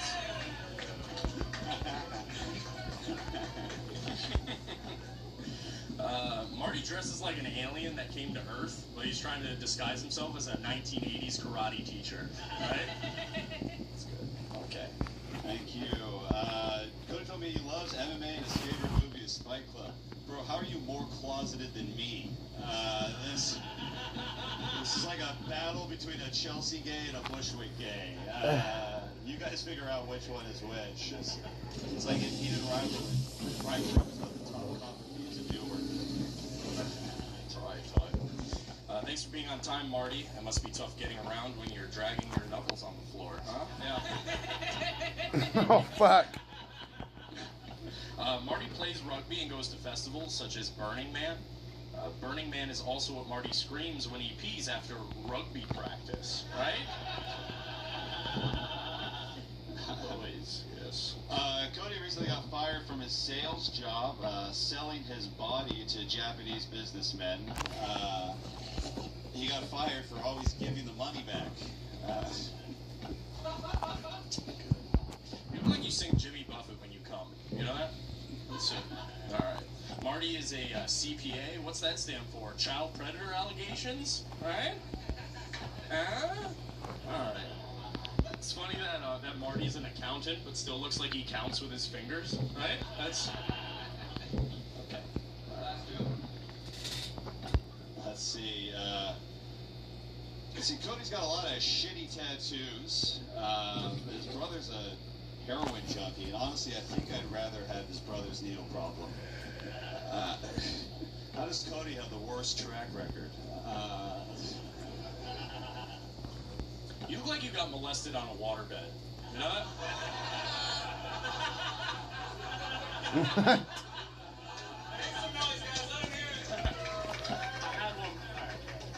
Sorry, did you have more? Did I cut you up? Sorry. Do you want to say it? Okay. Sorry about that. Everyone let him hear it. What a great first battle. That's what I'm talking about. Dan Wicks, I'm going to start with you. Yeah, give it up for these two. Great first battle, right? Give it up for them.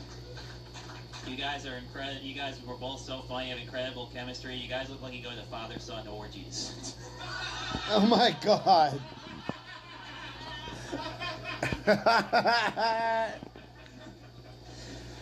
Dan fucking ripped joke them in was so half. good in that I'm not sure I entirely understand it, but I still think it might be the funniest thing I hear all night.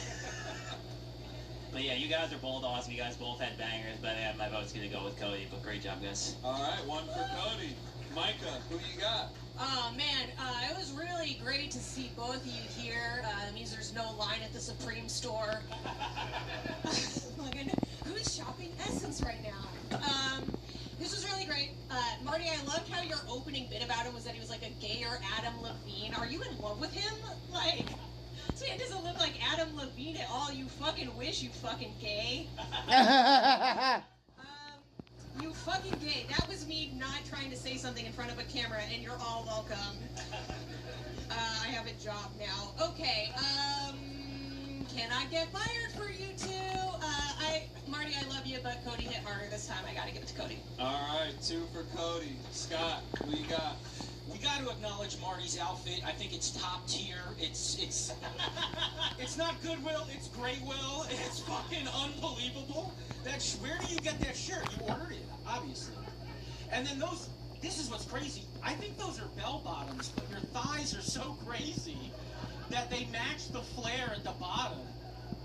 The chain, good for you, dude. Listen, you lost this battle. Don't choke yourself with it. You had great jokes, but with him, it felt. Every time you said a joke, I went, man, that was Marty had a great joke. And every time Cody said something, I went, haha, fuck Marty. You know, like I felt like I was at a diner with Cody. And so I just got to vote for Cody. So all right, Cody's got it. Fuck Marty. But Demetrius, any last thoughts on this first battle? Well, like Cody books some don't tells, and Marty doesn't. So let's go, Cody. Let's go, Cody. I'd love to work with you again. You're a piece of shit for that. You know that? Yeah, it's gonna be fun the way these guys are nice to you now afterwards. It's great. Yeah, that's my vote. All right, everyone, let them both hear it. Great first battle. We're off to a good start tonight. All right, crowd, what do you say? You ready for our second battle of the night?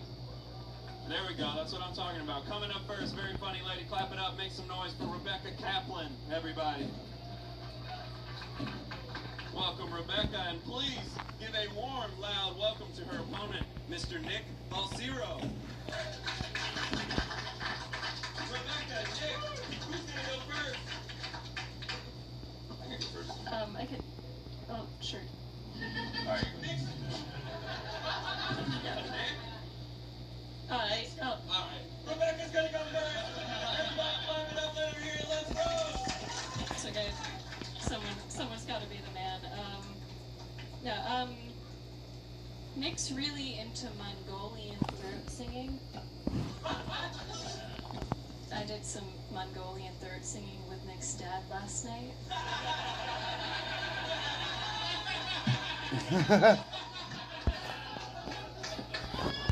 Although, to be fair, can you really call it throat singing if it's not big enough to reach the back of your throat? I feel like that's more about my dad's dick than mine. I'm just happy he's getting laid. He's the janitor. Size is genetic. I thought you get it from your mom. Anyway. Maybe you get it from your mom? Woo, all right. I'm excited to be here for this Jap versus Jap battle, everybody. I know it's hard to tell us apart, but if you look really closely, you can tell which one of us is suffering from radiation poisoning.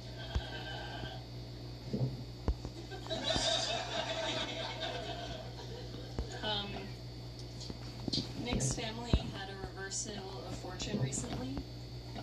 Nick's mom was a paralegal. Now she's paralyzed. Damn, I feel like reversal of fortunes is somehow racist. I don't know why.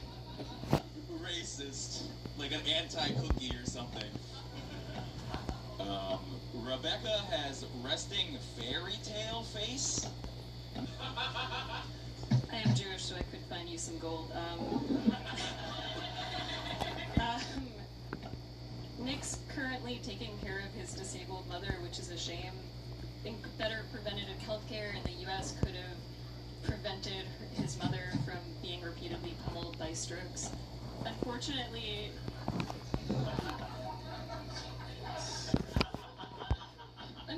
nothing could have prevented Nick from dressing like Weird Al Rapovich.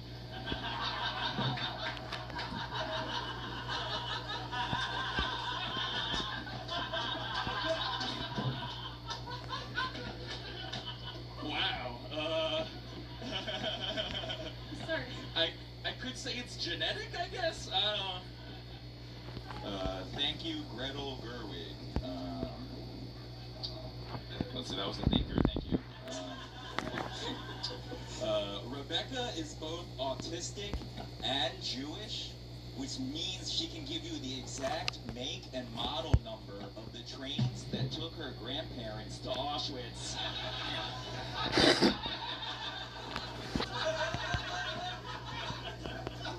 That's fucked up. You could just as easily say Nick's Asian, so he knows how to make the bomb that decimated Japan. Sorry though. No, seriously though, Nick, get a haircut, right? You look like an Asian Rip Van Winkle, right? Like you just woke up from a 100-year-old nap. Nick doesn't actually shave, that's just all the hair he can grow.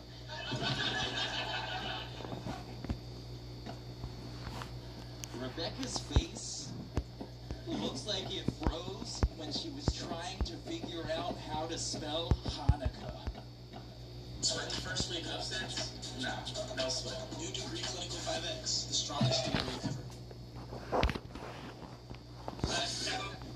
Oh wait, that wasn't one of them. That was just a comeback. Wait, what was? Wait, no, actually, I guess it is the last joke. Never mind. I can't count. Crazy. Crazy.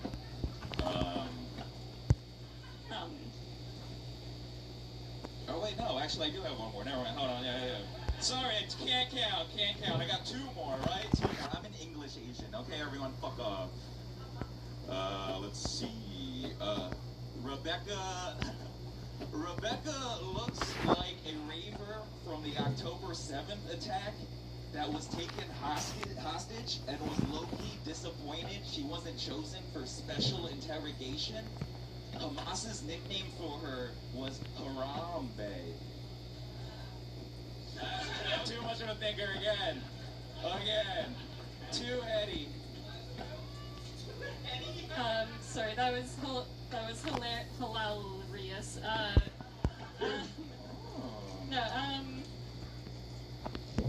Oh man, actually, I don't want to do the last one. I think I'm good. Yeah. Sorry. Now you can't, what a power move that is.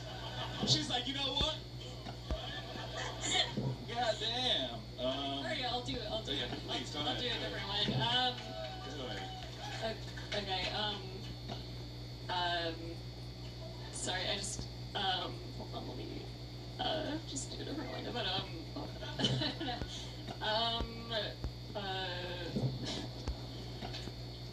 Stop saying, used to work at a Doctor Who-themed bar, called the TARDIS Bar, which is fitting, because he does look like he'd work at a place called TARDIS Bar. That was the one you didn't want to do? No, sorry, I didn't. I thought it was too good, not the other way. Rebecca is on the autism spectrum. Luckily, she wasn't non-verbal, but her long-term boyfriend is. The only sound he's able to make is...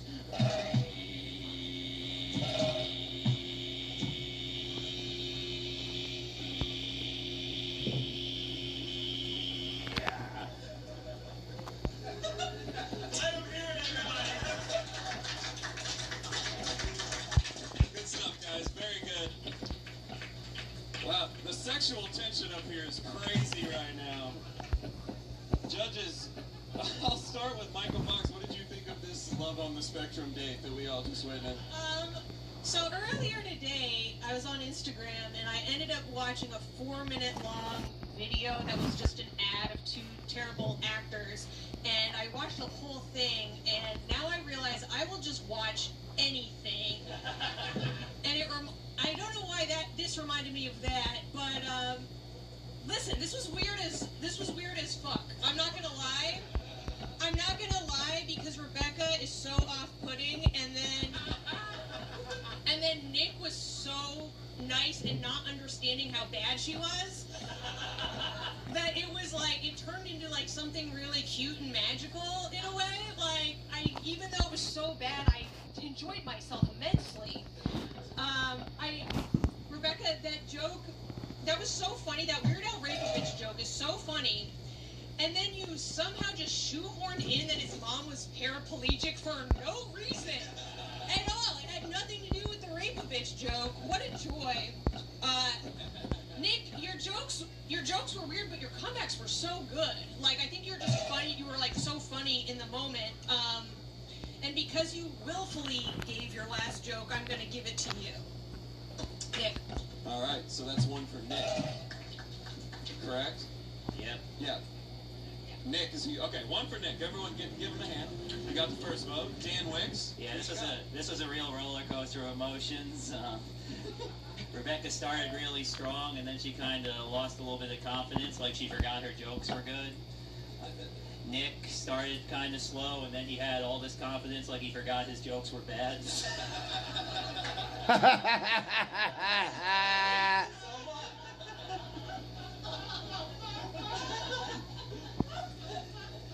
Good on you working in the Mongolian throat singing, by the way.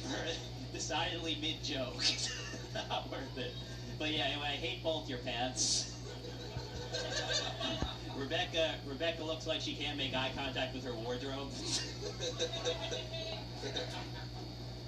Nick's pants, he wore them last week for a show we had. They were stupid then, they're still stupid now. We're going to post these 2 episodes back to back so our at-home audience will see. But yeah, I'm sorry. I think Mike has been doing this a long time. She has a lot of wisdom, but I think she's wrong on this one. I think Rebecca won this one pretty clearly for me. All right, it's 1-1. Demetrius, who you got in this one? Let me start off by saying I don't like neither of y'all niggas, but I didn't like it. Let me try that again. Yeah, say the N-word in the microphone, please.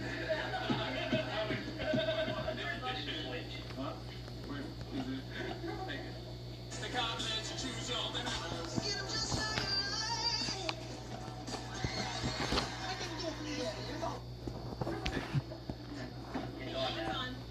It was on, but it was the same shit before. Shit is just quiet. I don't like that white lady told me to say the N-word like that. That felt weird. I don't know, Rebecca, you look like you show up at the office with wet hair every day. And Nick Mulan fucked your ass up. I remember that. I'll never forget it. I'm gonna have to go with Rebecca. I'm not gonna lie. All right. 2 for Rebecca, 1 for Nick. Scott, the decision is yours. Who you got?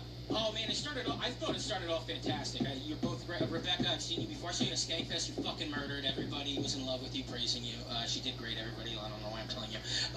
And Nick, you were so funny. And again, like Micah said, it wasn't even the jokes. It was just you being in the moment. It was so genuinely funny. And then it turned into like, remember that popular YouTube video where that like nerdy white kid is like, you know what? I don't care that you broke your arm. And you're like, oh man, losers in high school is like the craziest. Like when you see them fight, and that's what that was, just losers in high school. And I was like, I'll stay here. I don't care if I miss the first 5 minutes of next period. Retards are arguing. All right, anyway. Who am I gonna vote for? Yeah. Rebecca for the jokes. Yeah. Okay, so Rebecca takes it 3-1. Everyone clap it up. Let them both hear it. A great second battle. We're starting to get the momentum going now, right, guys? Are you guys ready for your 3rd battle tonight? What do you say? Guys, I'm going to need a little bit more than that. Are you guys ready for your 3rd battle tonight? Let's go. There we go. Let's get the energy up for him. This next one's going to be great. Coming up first, you might have seen him working behind the bar. Make some noise for the very funny Scott Hall, everybody.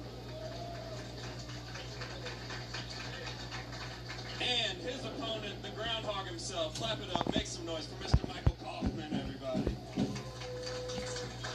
Michael, Scott, who's going first? I'll go first.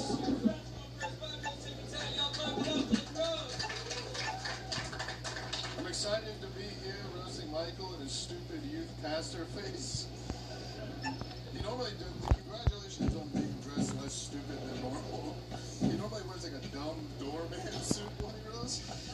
But today he's just dressed like the guy who's doing the best at an AA meeting. It's not dumb, it's spiffy. Yeah, the whole thing's gonna be like this. Yeah, I'll make this quick. Scott needs to go to his high school football field, light a cigarette, and remember the good old days.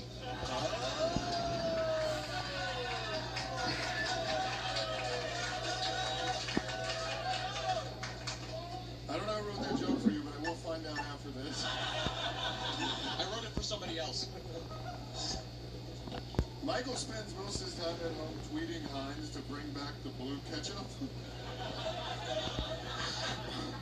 But when he's not doing that, he's practicing his best milady for the Renaissance Fair. He loves the Renaissance Fair because it's before the word retard was invented.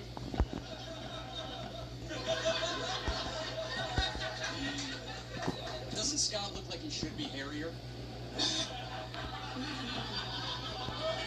No, Scott looks like the guy they put on a box of cigars to make it look more authentic.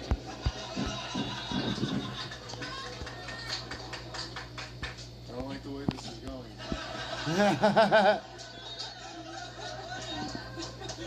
Michael looks like the guy they put on a pack of Pokemon cards that make it look more authentic. Fair. Michael's still in Shotgun, baby. At 30 years old. I asked him how he felt about it. He said he loves it because all his friends are there, they let him color, and they take him to the park, and Miss Sarah's teaching him numbers. Scott, you pre-owned pack of cigarettes. You might recognize Scott from Chris Hansen's To Catch a Freeloader.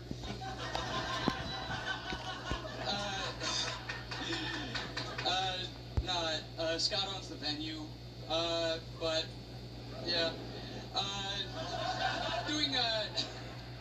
Doing comedy for Scott is a lot like breathing. He has asthma. What? I'm just going to read some information that Michael gave me, if that's okay. Shoot. Number one, he said, I don't know my parents. Then he said he was raised by his relatives who hated him and made him sleep under the stairs. Then he got a score and learned he was a wizard. That's when he went to Hogwarts and played Quidditch with all of his friends. He said, I was the leader and the coolest kid in school. Congrats, Michael. Fuck you, I got a scholarship. Scott's mixed. He's 25% Portuguese, 25% Native American, and 100% fuck ugly. Should be calling people ugly. I don't think. Just stupid Jew excited to complain face. I'm Catholic. Michael has epilepsy, which means that God said, hey, let's make a guy that loves Pokemon battles, but every time the screen flashes, he'll have a seizure. Someone should flick on and off the lights so we can watch him and Dan have a shake-off. Scott's an army guy that was put up for adoption. Yeah, so his mom would call him a dishonorable discharge.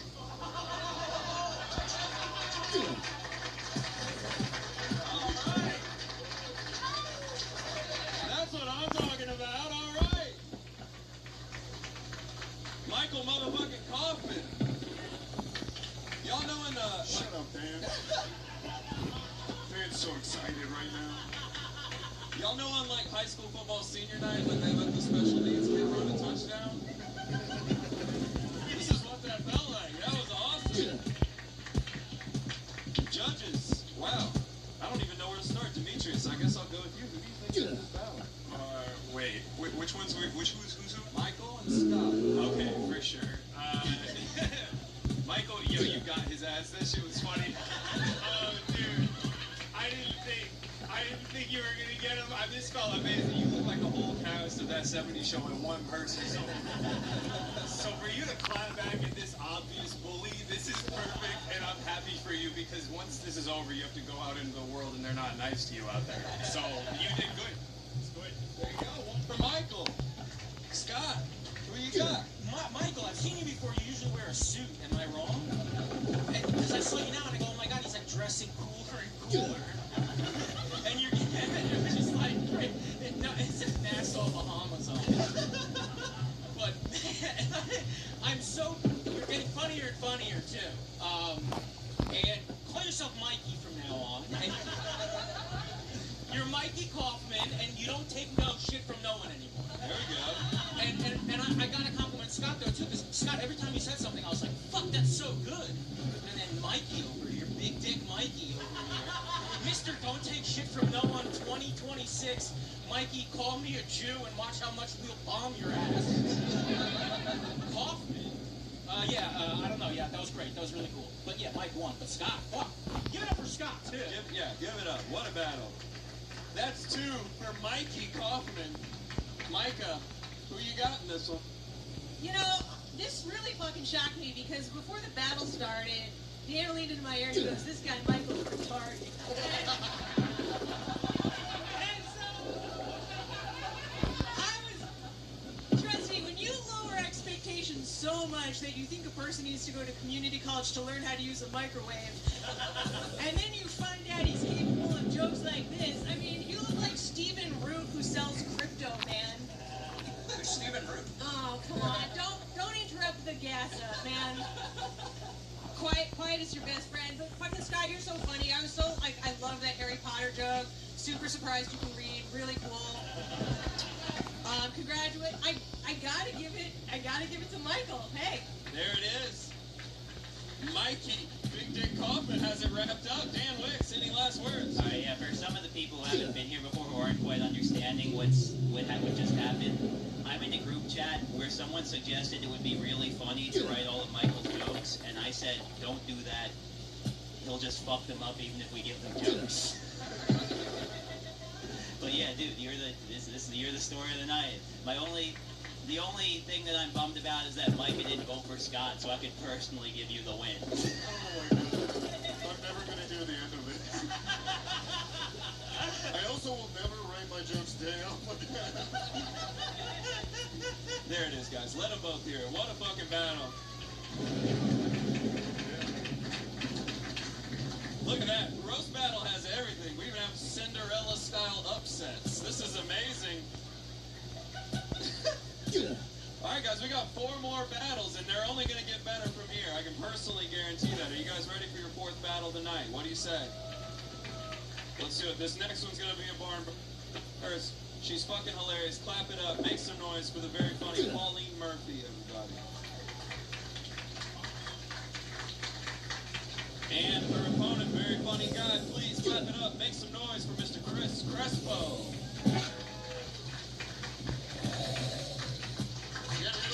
Pauline, who's going to go first?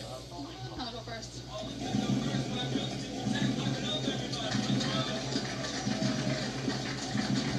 Alright, it's great to be here roasting my botched abortion. Chris was conceived by sperm fueled only by flaming hot Cheetos and Baja Blast. I'm going to be the first guy here to beat Pauline without laying a hand on her.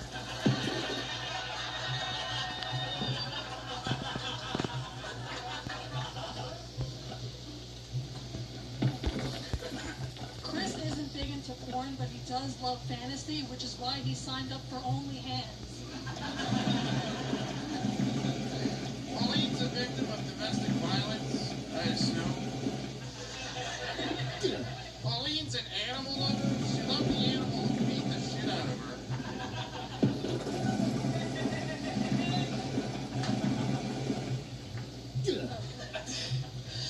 Chris has written multiple novels during quarantine, which is impressive for someone I would not trust to sign for my Amazon packages. Pauline's best friend killed herself after hearing Pauline say, "I can change him" for the millionth time. Rest in peace, girl. Chris was recently unemployed, which means he can't hold down a regular job or a hand job. So, Pauline told me not to make fun of her best friend who committed suicide. Anyway, Pauline's dumb-born best friend killed herself, and she was devastated because she's also a dumb-born who probably killed herself. Alright. Chris drives, which is terrifying. If he gets pulled over, he can get charged with DWA, driving without arms. Pauline doesn't get invited to parties anymore. She always does an Irish goodbye. But the ultimate Irish goodbye was when Pauline's best friend killed herself. She wasn't Irish. All right, guys. That's the dark side of special ed class right there. Judges, I'm going to start with you, Scott Chaplin. Who do you think took this one? Chris. We can hear you. Okay, so yeah, the room can hear you. Oh, but this is up. Hey, Chris, what's one of your jokes? What's it about? It's easy to shine. Everything's going your way. Like just when life goes off script. See, I play Splattercast and even leaks that tried to take me out of the game. That's why I use the big cards. It has my back. It changes everything.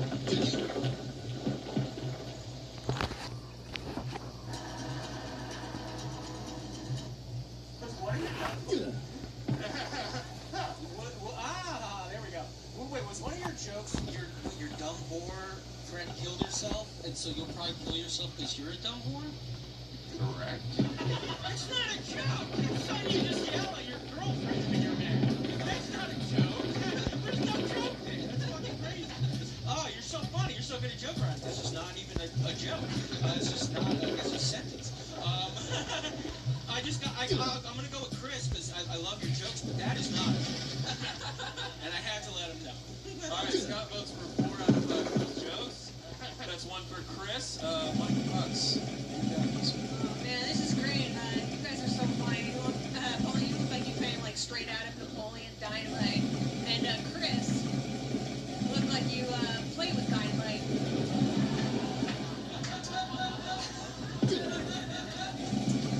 I don't really care who wins. I just want to tell that joke. That was super fun.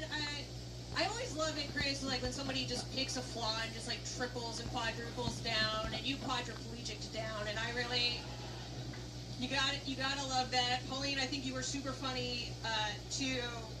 Botched abortion. I mean, yeah, we all see it, and more to come. I'm gonna give it to Pauline, but I do love you, Chris. All right. Come on. Dan Wicks, it's time. Who you got? I had a lot of fun watching this. Not to do any more beatings on your poor girl, but isn't it crazy that your friend killed herself and Chris hasn't?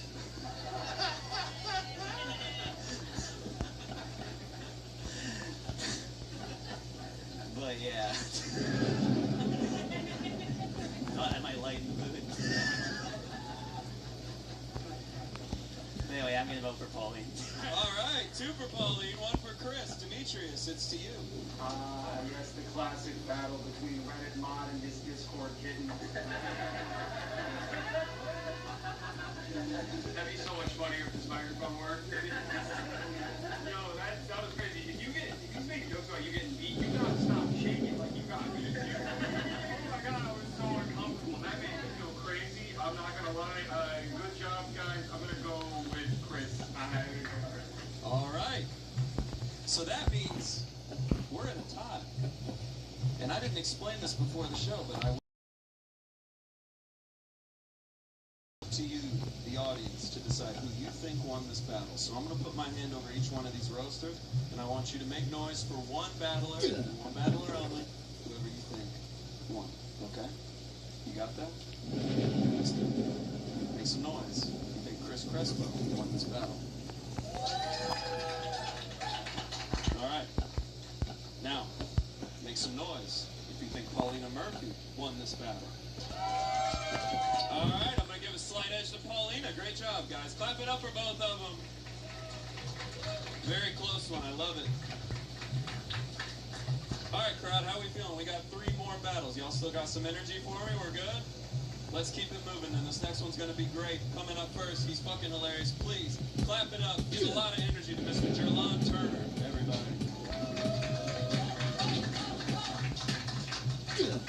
And his opponent, very funny guy. Clap it up. Make some noise for Ryan Peterson, everybody.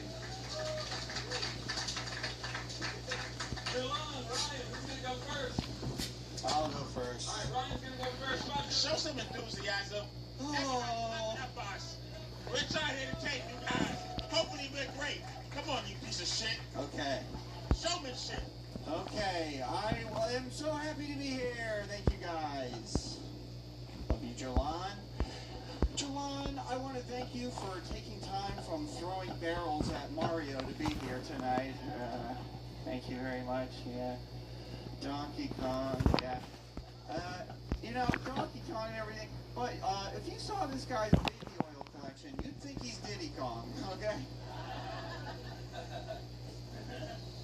Ryan, the first time I saw you do stand-up, I thought to myself, oh shit. I guess this is what happens when you give a retard a microphone. Then a week later, I saw Dan Wicks do comedy, and I was like, oh shit. I was completely wrong about you.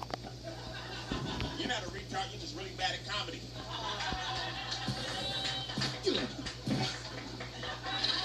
Jerlon! Jerlon is an interesting name, you guys. You know, Jerlon is also what black people usually say to me when I sit next to them on the subway. They're like, get your long ass legs out of here. You know, Jerlon sounds like a black person planet in a sci-fi novel written by a white guy. You know, fasten your seatbelts, you guys. We're going to the Jerlon Nebula. Man. Thank you, Hillbilly Howard Stern.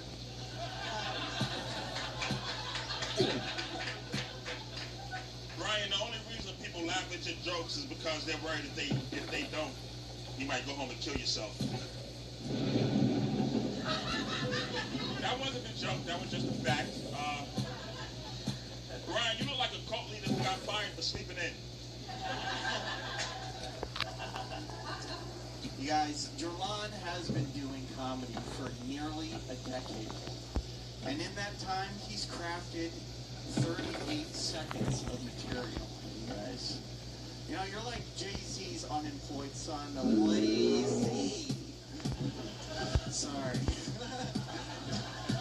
I'm good at comedy.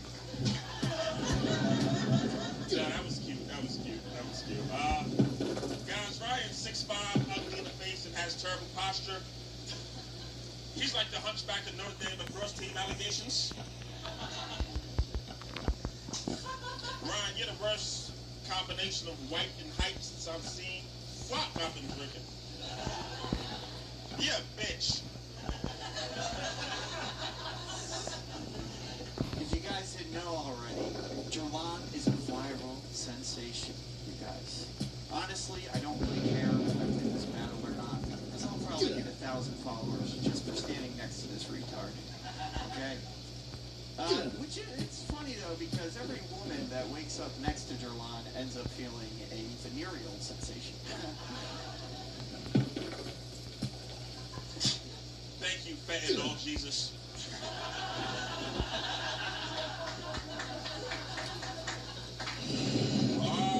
Guys, Ryan has a girlfriend. Believe it or not, and he told me that they have a ton of sex. So I had to ask, how'd you manage to pull that off? Because look at him. And he said, magician never reveals his tricks. But a toxicology report reveals it was roofies.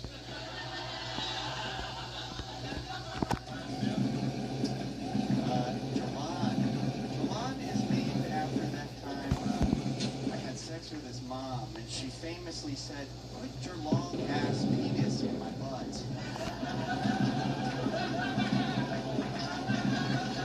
Show what's your dick. Show what's your dick. Show what's your dick. Oh wait, no. Yeah, no, I'm sorry. You would?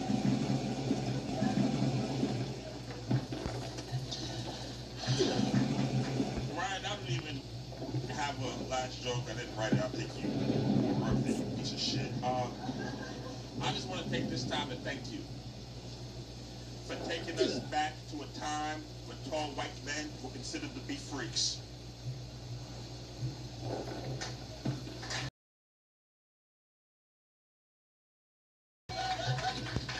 Let him hear it, guys. Let him hear it. Judges, I'm going to go straight to you. I was so in your corner for you to take down Hosier. I was ready to fight you fucking happy. You know this, but I gotta give it to Brian, man. I gotta go with Brian.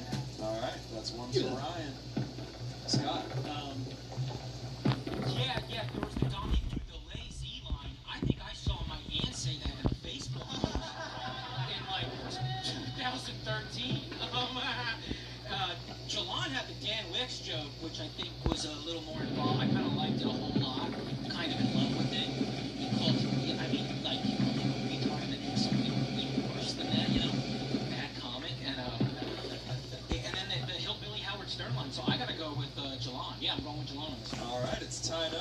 Micah, who you got? Oh, wait, give that to Micah. That's the only working one. There we go. Oh man, dude, you look fucking crazy, man. You look. I wanted to pay attention to this battle, but you look fucking insane. You look like someone put Dungeons and Dragons on a top shelf and just kept reaching for it.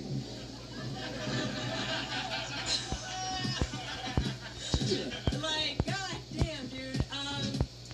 That was fun. I don't know why, Demetrius, you were hating on so much. I thought fucking Jerlon was hilarious. You know, I thought too many make fun of his name jokes, although that in the butt was so good, like you had to do it. Honestly, I take back everything I said.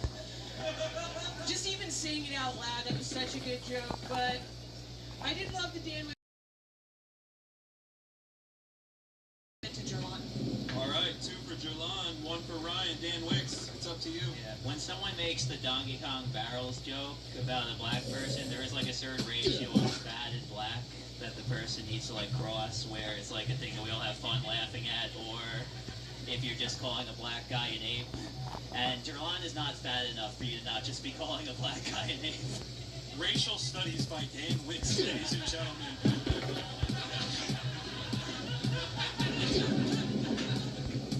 I've thought about this a lot. I've written a lot of jokes in my day. Made fun of a lot of fat guys, and I made fun of a lot of black guys.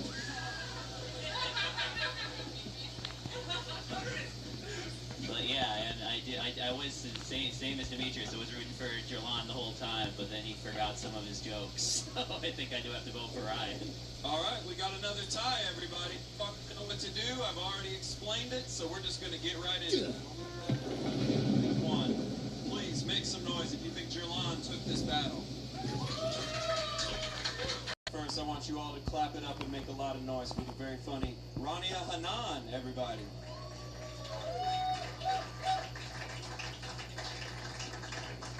And her opponent tonight, please clap it up and make some noise for Tommy Lynch, everybody.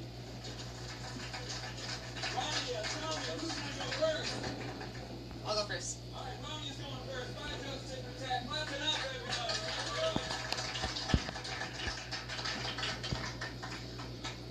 It's troll. Okay. If you can't tell by the 2 NASA telescopes that Tommy wears for glasses, he has a degenerative eye disease that makes him like lose his vision slowly over time, which must suck because you don't even get to see the light leave the eyes of the woman that you're killing. I know Rania was going to say a bunch of mean stuff about me, but she's just horsing around. She's a Tower 7. Oh. I'm glad you have somewhere to use your English degree. Tommy has a hot French girlfriend. Unfortunately, she couldn't be here tonight because he wasn't able to find the keyhole for the chains that she has. Because he's blind.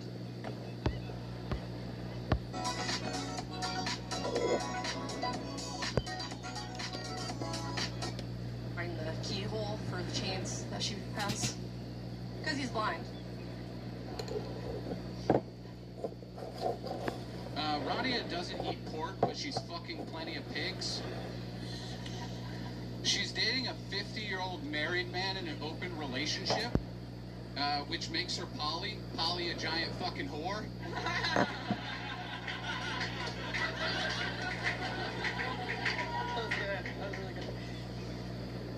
Tommy and his hot French girlfriend love to play games. Their current favorite is Marco Polo. Tommy, no, over here! Marco, no, you're in the wrong hole once again! Rania is 35 and looks every bit of it. She told me she was 35, but really I just had to count the rings on her teeth. Teeth rings? Every time she's laughed tonight, she scraped the floor. I'm 34 and you're 37 and you look bad. Tommy Lynch comes from a long line of racists. In fact, his family name hails from his forefather's favorite activity, lynching. Tommy, with your eye disease, pretty soon you're gonna need a lynching eye dog too. Okay. Last joke, right? Ronnie has owned a dog for 15 years. She just actually threw it a quinceañera. Just 2 old, washed-up bitches.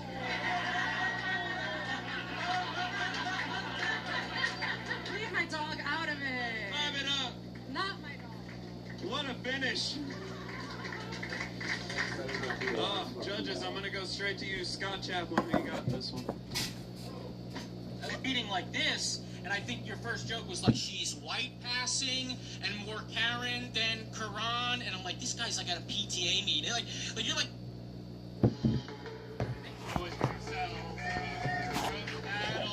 To make sense of this, I'm going to introduce our panel of esteemed judges. All right, the Elite Four, if you will. So start clapping for the producer of this show. He put this whole thing together.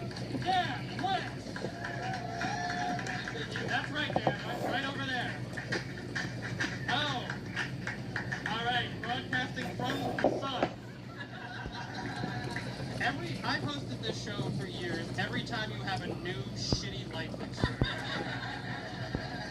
And watch last week's episode. He had like a fucking gas lamp, lamp. Anyway, you had to be there. The thing about shitty light fixtures is they often need to be replaced. All right, invest in the good one next time. But Dan, what can we hope to see in the show? First show of the year. First show of the year. An incredible amount of people came out to see it. Give it up for yourselves to turn out. Hear that, comics? Be funny. Oh, by the way, real quick, if you guys find something you don't find funny, give it nothing. All right? Let them stew in their own actions. Dan, wait one more time for our leader, our fearless leader, Dan. All right, this next comic, she tours all over the country. You've seen her special dog show on it, all over where fine specials are sold. Start clapping right now for Suba Agarwal.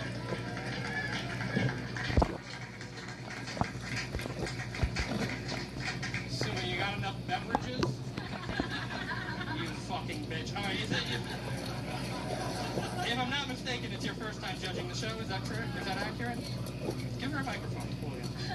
I don't remember if I ever did it in New York, actually. But in LA, I did it a bunch. Oh, okay.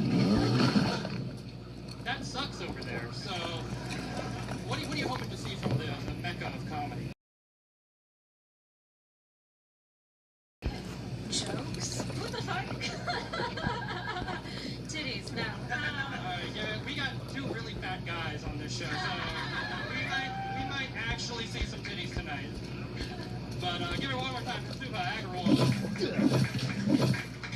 Now, if any of you still have a TV, you've seen her live on The Tonight Show. Start clapping for Isabel Hagen!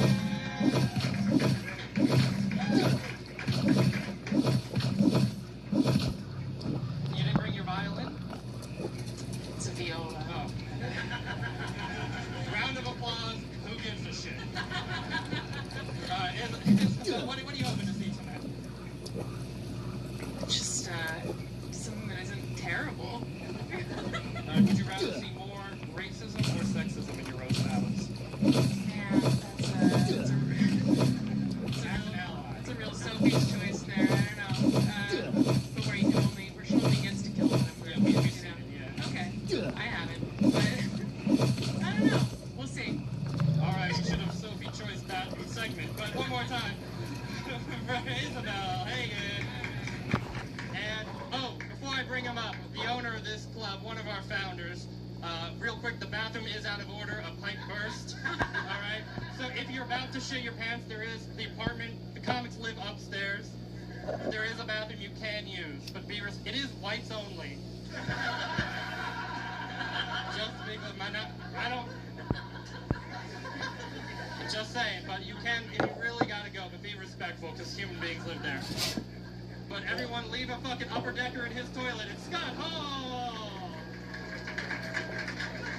Hello, John. Hello. You said I could make one joke about the bathroom situation, so... I don't appreciate you bringing up the bathroom, but I do appreciate you clarifying the whites only part. That is the one request I have. Listen, God bless. Scott, what can the first-time viewers hope to see tonight? Racism, homophobia, and sexism. And what? What more could a girl ask for, everybody? Give it up for Scott Hall. Bye, gang. Everybody lock in. No more fucking around. Are you guys ready to see your first roast battle of the night? I need you to get louder. I need you to encourage the artist. Make some noise. Get louder. Start clapping for Tom LaMarca. Oh, shit. Oh, shit. He's throwing up gang signs. Dom, how are you? Oh, shit. He's set tripping, this white guy. Anyway, his opponent right now, John Moskowitz. I wasn't trying to shake your hand. All right, John, who's going first? I'll go first. Okay, John Moskowitz starting us off. Make some Thank you. I just want to say, Dom, I appreciate you being here and taking a break from mourning the death of Mac Miller.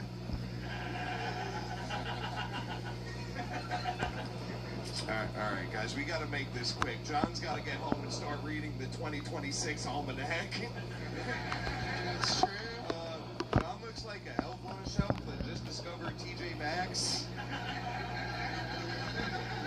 Dom's also a reader. He just finished Harry Potter today. That's funny because John looks like Harry Potter. J.K. Rowling likes trans people.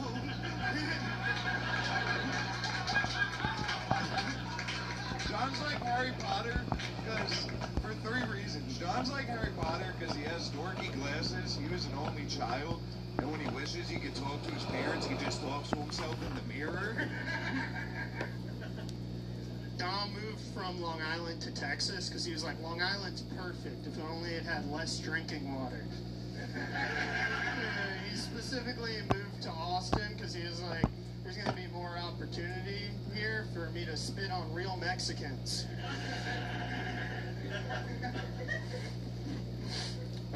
John is bi-curious. So I think the only reason he actually tries getting pussy is because he doesn't have his own lips.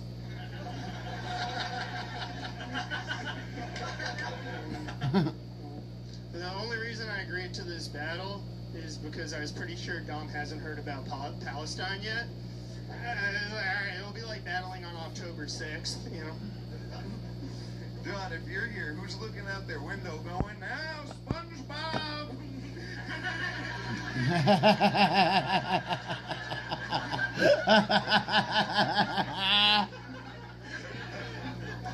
Dom recently got fired from Jersey Mike's, and I'm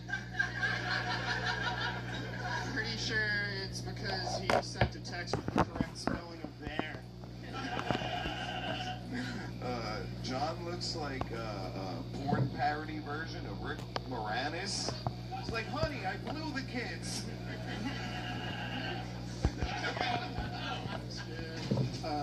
Dom's mom died recently. Very sad. I personally do miss her quite a bit. And yeah, his mom died.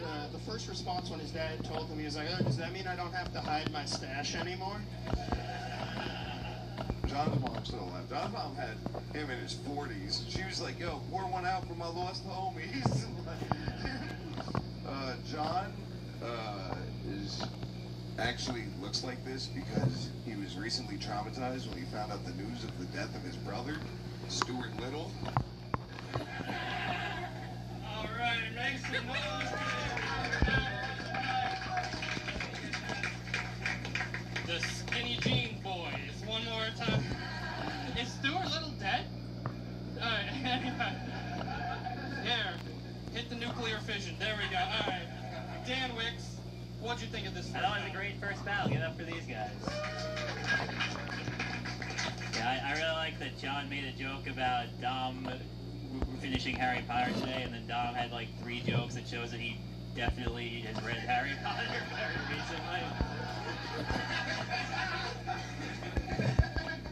And also, I like that it fit into the larger theme of most of Dom's jokes being about movies and TV shows that he fell asleep watching on the couch. But yeah, you guys are both great, but yeah, Dom takes this one for me. Alright, 1 for Dom. Suba, what'd you think? Okay, well, I kind of like this pairing in general. I feel like, John, you look like a teacher that's trying to teach Dom, who has not graduated her class in 20 years.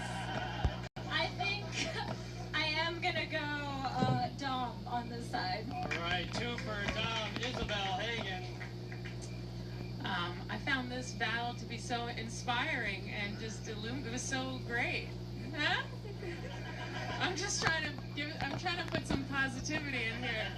All right? I was moved, but I thought it was really strong joke writing.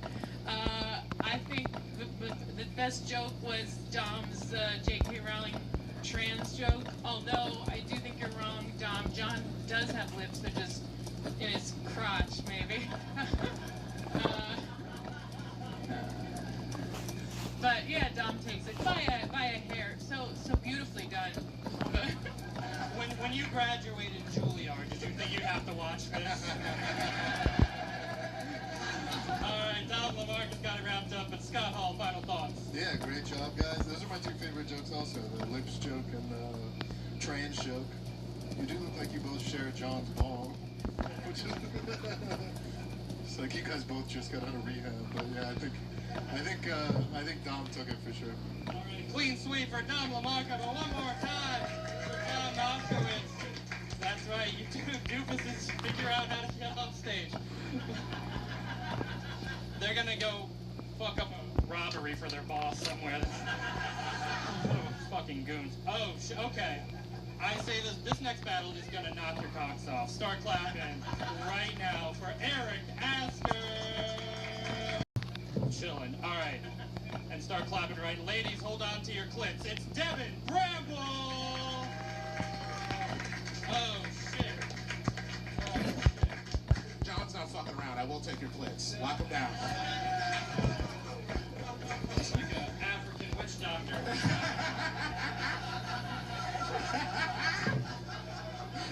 Who's going first? I'll get it started.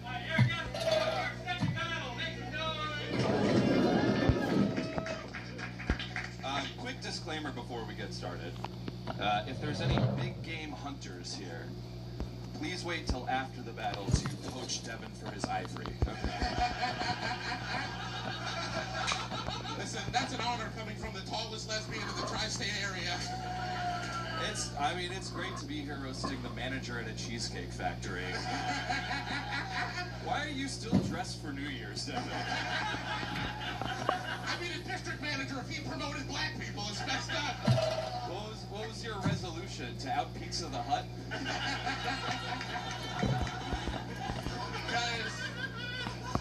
Guys, I can't believe here. Yeah, that was one.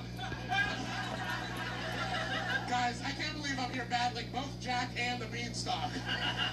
You remember his iconic riddle? Fee, fi, fo, fum. Bring me kids or I won't come.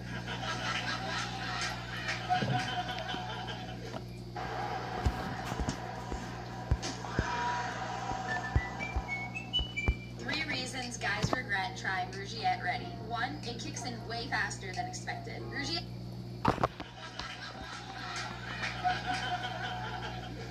You dress like Steve Harvey if he hosted Family Food.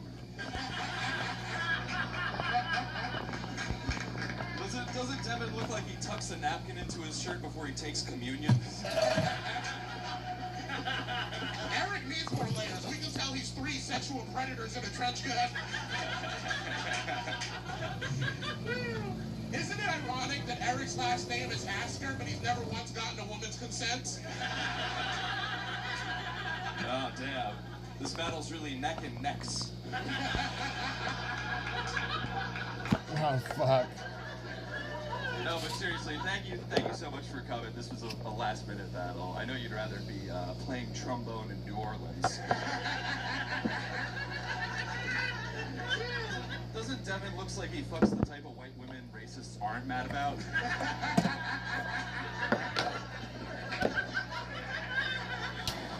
Eric's saying this like he doesn't look like Abraham Lincoln if you tried to keep the slaves.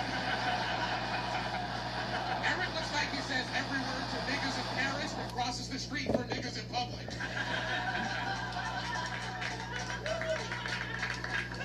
A proclamation is what Devin calls it when he orders food. Devin, he's a fun-loving guy, except when he goes to Dave & Buster's, then it's all business. Eric's height is actually useful for sports. If you call peering into women's second-story apartments a sport. Man, you're mean after a couple roosters. Devin has to go close the fridge with his hip.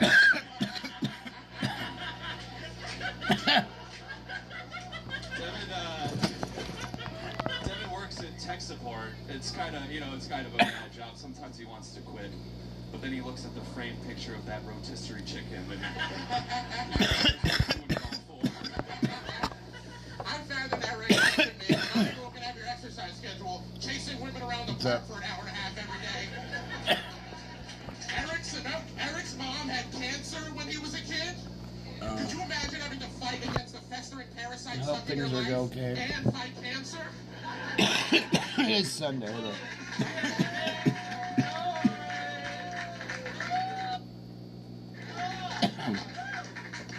Devin, go ahead and pick up your consolation ribs.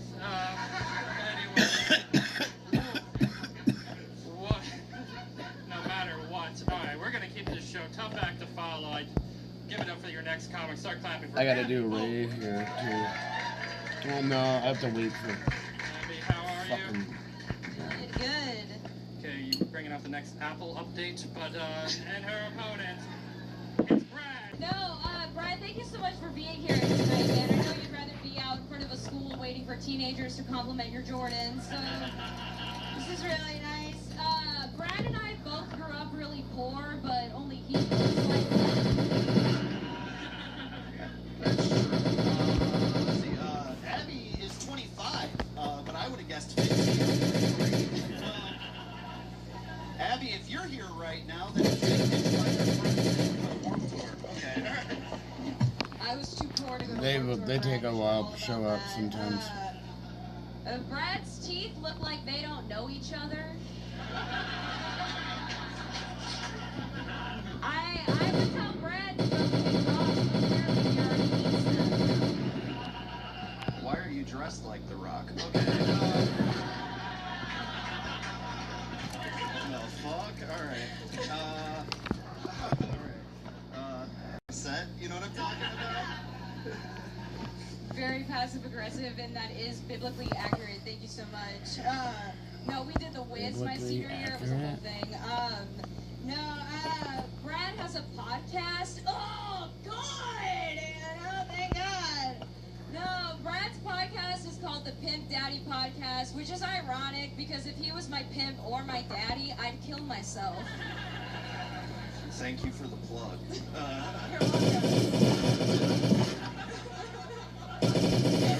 Abby is a stoner with an Adderall script. Ooh, nice. Yeah, right? The only thing that fluctuates more than her mood is her weight. Facts. These are new jeans. Oh yeah, I like the jeans. She always wear my waisted because even her crotch needs emotional support. Okay. Yep, and a mood stabilizers are up there too, ladies. Now, thank you for that man who bit a fork once. Couple times at least. Yeah, we know. Brad has lost thousands of dollars betting on the WNBA. Right, that's funny. Can you, imagine losing more money than those players make in an entire year? Abby's boyfriend is 6'6", and Abby's just a 6. I hope they get married so we can finally see what an Old Navy wedding dress would look like.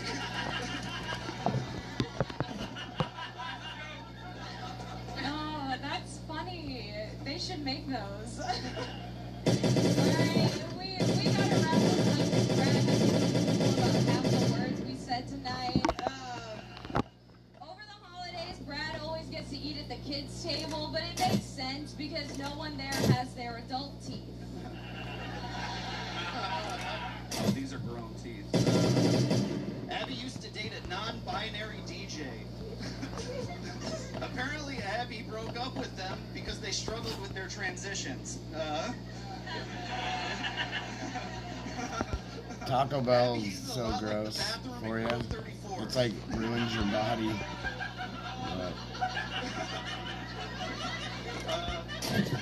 It's all fake food. Comics shit all over them, and neither one of them are currently working. Okay.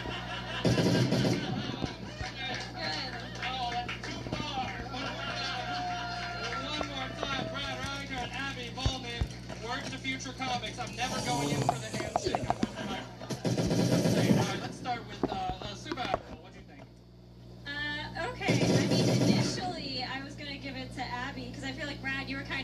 you were not, you didn't have faith in your jokes. You know what I mean? That's always disappointing. It's made your punchline. Like you said, she looked like The Rock. it's made to just feed people that are hungry, like at the moment. I feel like you needed a little bit. Then you hit your stride towards the end, and then you added in that joke about the bathroom that was obviously off the cuff. Oh man, I mean, fuck. It's also hard to vote for Abby because I feel like you look like the lady who's yelling at me for not picking up dog shit. You know what I mean? But Brad looks like he just spent 3 weeks clean and sober, and we're all proud of him. It's fucking hard. I think towards the end, Brad won me over. I mean, you both were incredible, though. You both did such a good job, but I think... Dan Wicks, what'd you think? Yeah, I thought it was a great battle.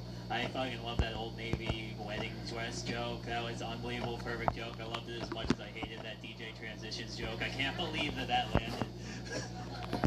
But it did. It's not up to me sometimes. Yeah, that was great. The bathroom joke was great. I'm happy that's going to be immortalized when we put this on the internet. Come to Grove 34. Sometimes the bathroom doesn't work. Shut up, Dan. Why don't you just make it work? Alright, I think the loser of this battle is Scott. But yeah, you get both great job, but yeah, my vote goes to Brad. Alright, 2 for Brad. Isabel Hagen, what'd you think? All right, well, you know, not quite the tour de force that I was hoping. No, I thought it was a really solid battle. Great joke writing. Yeah, I was confused by the Rock line that you said she was. Did I miss something? You know that he has like a fanny pack. He's correct, by the way. Well, okay, all right. Well, it made me confused, and therefore I was uncomfortable. So I was gonna not give it to. You know what?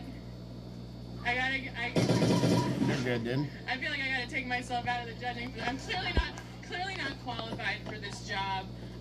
I thought you were both really, really fantastic. The Old Navy wedding dress was my favorite line, so just for that, I'm gonna give it to Brad. But congrats to you both.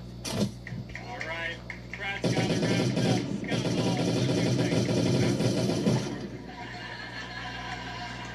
They are still whites only. Not the kind of white Brad is, whatever that is. Brad looks like one of the Down syndrome guys you see on TikTok, like lip syncing Creed. No? Do they look like they should switch shoulders? That's all I can think of. Brad, I think you know why I'm not voting for you. That's it. All right, Brad Rickard takes it, but give it up one more time for Abby Bowman, Brad Rickard. All right. A nice little hors d'oeuvre before. Hey, are you guys having fun? All right. Are you guys in the mood for just a good old-fashioned freak show? Yeah. All right. I don't condone this, but start clapping right now for Brandon Lott. Sounds of my voice. I'm over here. All right.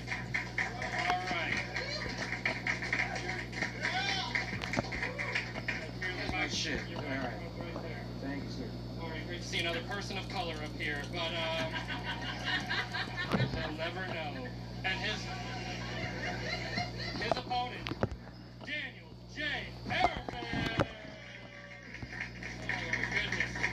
Thank you so much. All right, edit me out of this one. Who's going first? I'll go first. All right, Daniel, going first. Make some noise. Yeah. Oh yeah. Yeah, doesn't this look like a battle between the Kingpin and Daredevil, right? A little bit. You guys see it? You guys see it? Come on.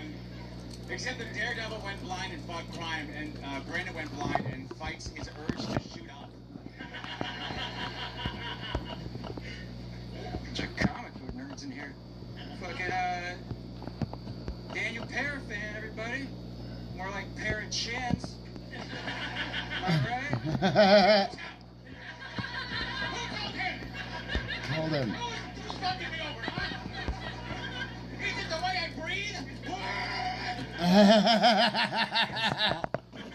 And smell. Parafan is so fat. He's so fat, there is a higher statistical likelihood of him dying at 60. Snap! Doesn't Brandon look like he's pretending to be blind for insurance fraud? Parafan here tried to take his own life a while back. Thankfully, he's still with us.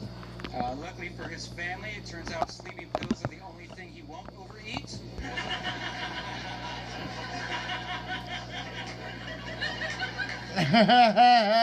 Fuck. Thank you for being the bridge between the living and the dead. Thank you so much for that. If you're here, who's predicting how people are going to die? I already just predicted how you're gonna die, man. I just did. Shit. Fuck. So Parafan's family is from Colombia, but he does not have the hookup, don't ask. Another thing you can tell by looking at him is that he cannot stand ice, right? If he paid for 72 ounces of soda, he went 72 ounces of soda. Fuck ice. Brandon is blind, but he's just like you. He puts his pants on 1 hour at a time, all right? Shit. My man here smells like he sweats pure nitrates and self-loathing. His real name isn't even Daniel. It's Dan, as he changed it to Daniel in an effort to better fit in. But I would have kept the name, and if you're really interested in fitting in, maybe try fitting into smaller clothes. Everybody makes fun of Brandon for being blind, but it's actually the best thing that ever happened to him. Now he never has to look himself in the mirror. Imagine how many women he can rape now. Oh, God. I hadn't thought of that. Shit. Oh, fuck. Fucking Dennis, you fucking blobfish with the bends. The bends. Alright, I'm gonna, do a compliment here. I feel like it's been too mean. Parafan here is a jobless loser who depends on his girlfriend to pay the rent and the bills. You're a jobless loser that depends on your sister to take care of you. We're both jobless losers. Yeah, it takes one to know one, I guess. All I'm saying is that, evidently, being a compulsive overeater is a path to early retirement. As long as you're compulsively eating some rich broad's box, dude, give it up, dude. Come on. That was the last joke. One more time as for Brandon Daniel J. Parafan. It's always funny when they start to get kind of mad on stage, and you can tell. Anyway, let's start with Isabel Hayne. What did you think? Well, I'm still embarrassed about my rock moment, so I was kind of in my head the whole time. To be honest, no, I thought that really tickled me. I really enjoyed that. It just made me, I'm glad I got up today. Are we all glad we got? All right. Yeah, I think my favorite line was the overeating the sleeping pills. So I'm gonna give it to Brandon, and that's all I'm gonna. But I thought it was a really great battle, and I am very fond of both of you. So, all right. They're more afraid of you than you are afraid of them. But Scott Hall, what do you think? These are like two of my favorite people that do roasting. Give it up one more time for them. I love Brandon. Your jokes did make me think I would love to watch you both put on pants and see who's faster. Daniel's got like a contraption. He slides. Yeah, he just jumps into it and they're hardly. Neither one of you can watch what you eat either. It's right. Man, I love you both so much. I think I have to give it to Brandon, the slight edge to Brandon, just with some comebacks, and he really stood in the pocket when Daniel got mad. They're clearly a man. So my vote goes to Brandon. Yeah, all right, 2 for Brandon Lott, Super Agrawal. What do you think? Oh man. First of all, Daniel, I don't know why you chose to dress like Humpty Dumpty's less famous cousin. Interesting outfit choice. And also, I like this. You two battled each other because, Daniel, if you're wondering if you ever lost the weight, if people would still hate you, Brandon is a good example of yes. I think I'm probably, first of all, Daniel, like, both of you, great jokes. The fucking Kingpin and Daredevil was so smart and so funny right up top. And then, Brandon, I mean, I love that some of your jokes were just mean facts. Most wax deodorants stain your clothes. Gillette Clear Gel Antiperspirant goes on clear. Gillette, the choice is clear. What's a booster? Somebody that steal clothes from a store and sell it. Some of your jokes were just mean facts. You're like, he's statistically more likely to die before 70. I'm like, I think his doctor told him that this afternoon. But I think, I think I also have to give the slight edge to Brandon on this one, just with like a few of the comebacks and some of the jokes towards the end. All right, Brandon's got it wrapped up. Please get off of me. Alright. My shoulder smells like cream cheese now, but alright. Dan Wicks, what did you think? Quick comment, I really like that after 10 years of doing these, Daniel was still getting mad during roast battles. Like, no one's making you say yes to do these. I was trying to counter. It didn't come on. It became weird. Yeah. Oh, fuck. Okay. I think kind of... I'm so sorry.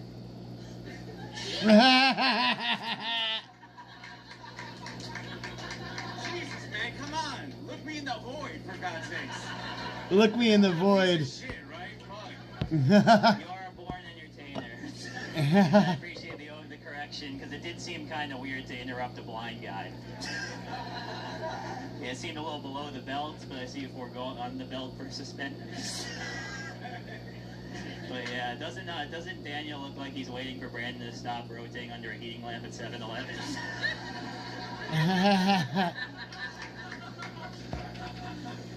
But yeah, I love you guys both. You guys are both very entertaining. I'll give Daniel one, so it's not a clean sweep. Alright, one penny vote for Daniel J. Caravan. Take it! But Brandon Lott takes the battle one more time for both these battlers. Man, you both struggle with steps in different ways, but Daniel going up, Brandon coming down. But alright, gang, listen, we've got 2 more battles before our main event, which is gonna fucking slap. You guys still with us? We still having fun? Alright. This one, I'm not gonna even comment on this for my own personal safety, but start clapping right now for Tom Crescenzo.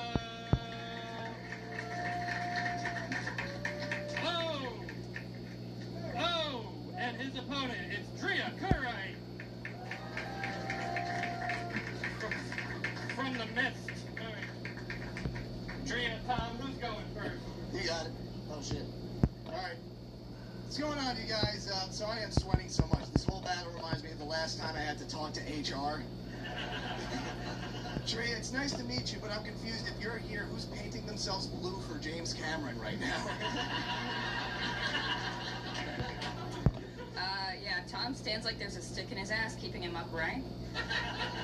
He's like a limited edition WAP action figure. Not bad, Cleopatra. So Drea she's a bisexual black woman with autism. Now, I know that sounds like it's got to be tough, but that's just the tip of her OnlyFans bio. That's just... Thank you, Buzz Lightyear. Yeah, Tom's like Buzz, except instead of coming in peace, he comes in unconscious women. Nice. That was a good one, 12 years unshaved.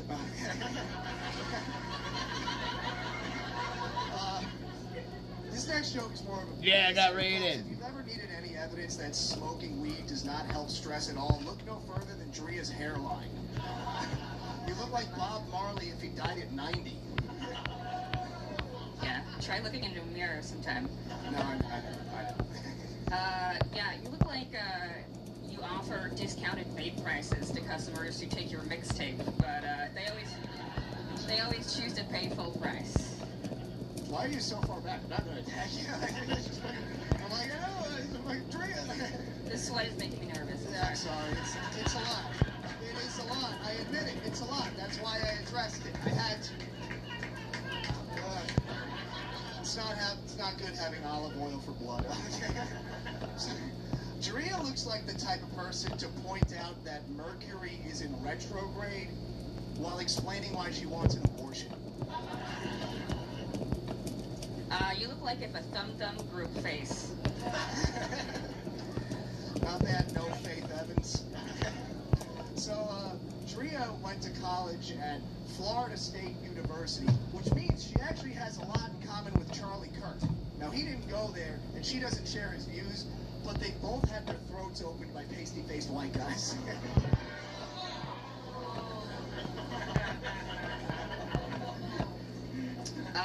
Yeah, Tom works for a business that supplies hardware, but he's the most useless tool in the shop. Fair enough. All right, one more time for these. Fair enough. One more time for this battle. Listen, gang, this has got to be one of the strangest gatherings of individuals. Did you fucking run here? All right, anyway. Get this man a towel, please. Sue. And I don't think you can sweat, but anyway, Sue Baggerwall, what do you think? Okay, first of all, Tom, thank you for taking... You looks like you just pulled over Drea for speeding. You know what I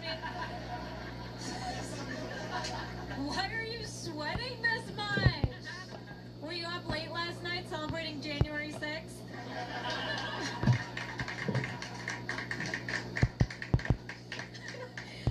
Don't want to be too mean. Do you feel like one of those chill dudes who is 3 fails away from just going straight upright? You know what I mean? Just watching a podcast. Okay, this was, first of all, both of you, great job. I loved, what the fuck happened? Are you guys okay in the back? He's just still sweating. Then the show's over. Not really. It's comfortable. Crazy.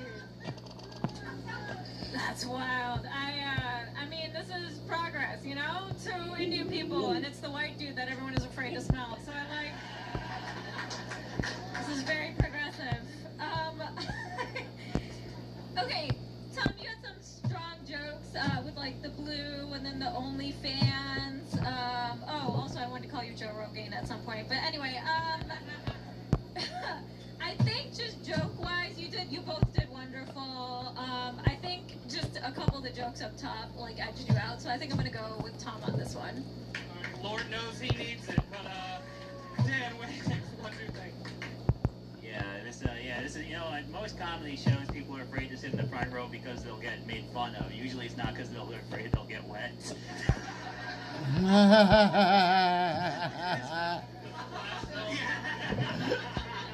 The splashdown. It's 40 degrees outside.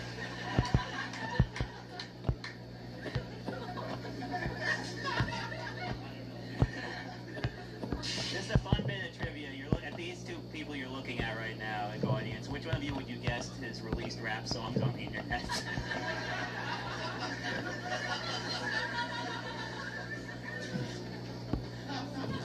Alright, I had a lot of fun. You guys are both great, but Tom, you murdered. I'm gonna give the vote to you, man. Alright, 2 votes for Tom. Isabel Hagen, what do you think? Yeah, Tom, you're so nervous, and I find it so endearing. Isn't that sweet? You get nervous with it. And Drea, you stayed so calm with this thing. So I applaud you. It was a really, really close battle. Great joke writing. The tip joke did it for me. That sounded weird, but it didn't do anything for me. But except made me laugh. And so great job to both of you. Slight edge to Tom. Right, Tom Crescenzo hasn't wrapped up at Scott Hall. What do you think? Tom looks like the curse that Drea put on him is just starting to kick in. Sweat. Sweat. He's just like, I feel fine. Need a a fucking shower. Jesus Christ. I think you're sweating because there's no bathroom for you to shoot heroin in. We were going through DTs.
DTs.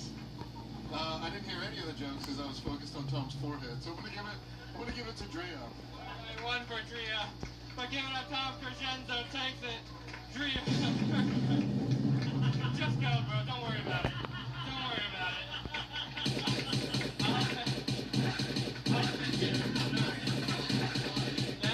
This man's a medical mystery. Alright. Can I get like a paper towel real quick just for the comfort of Jesus Christ. It's damn. Alright. We're gonna do fuck it. Alright. Ooh, we got two special, some of my favorites right now actually. Start clapping for New Jersey's own. It's Paulina Brace.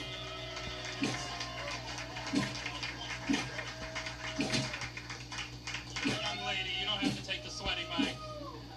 Alright, and there's some special individuals here tonight, and I'm gonna let this speak for himself, but start clapping or make some sort of noise for Dave Sheehan.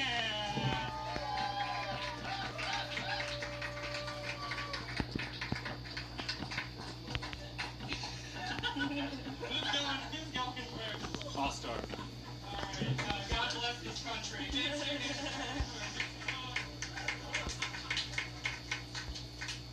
Welcome to the reality show Anemia Wars. Winner gets an iron boost, loser gets a spark plug to chew on. Paulina looks like somebody tried to sculpt Carrot Top out of shepherd's pie.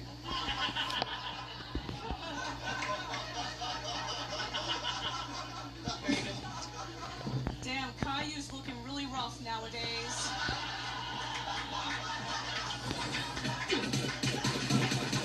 It's a real shame. Dave looks like if Mr. Clean had an evil brother named Mr. Bean. Thank you, Erica Cartman.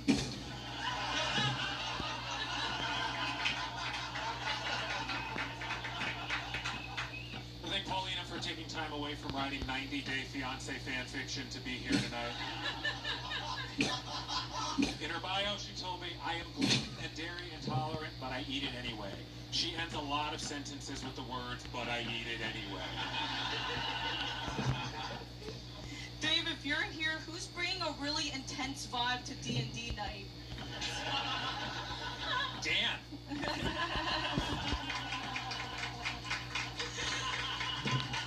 I feel like you ruined New Year's Eve by going, whoop-de-doo, another year closer to death.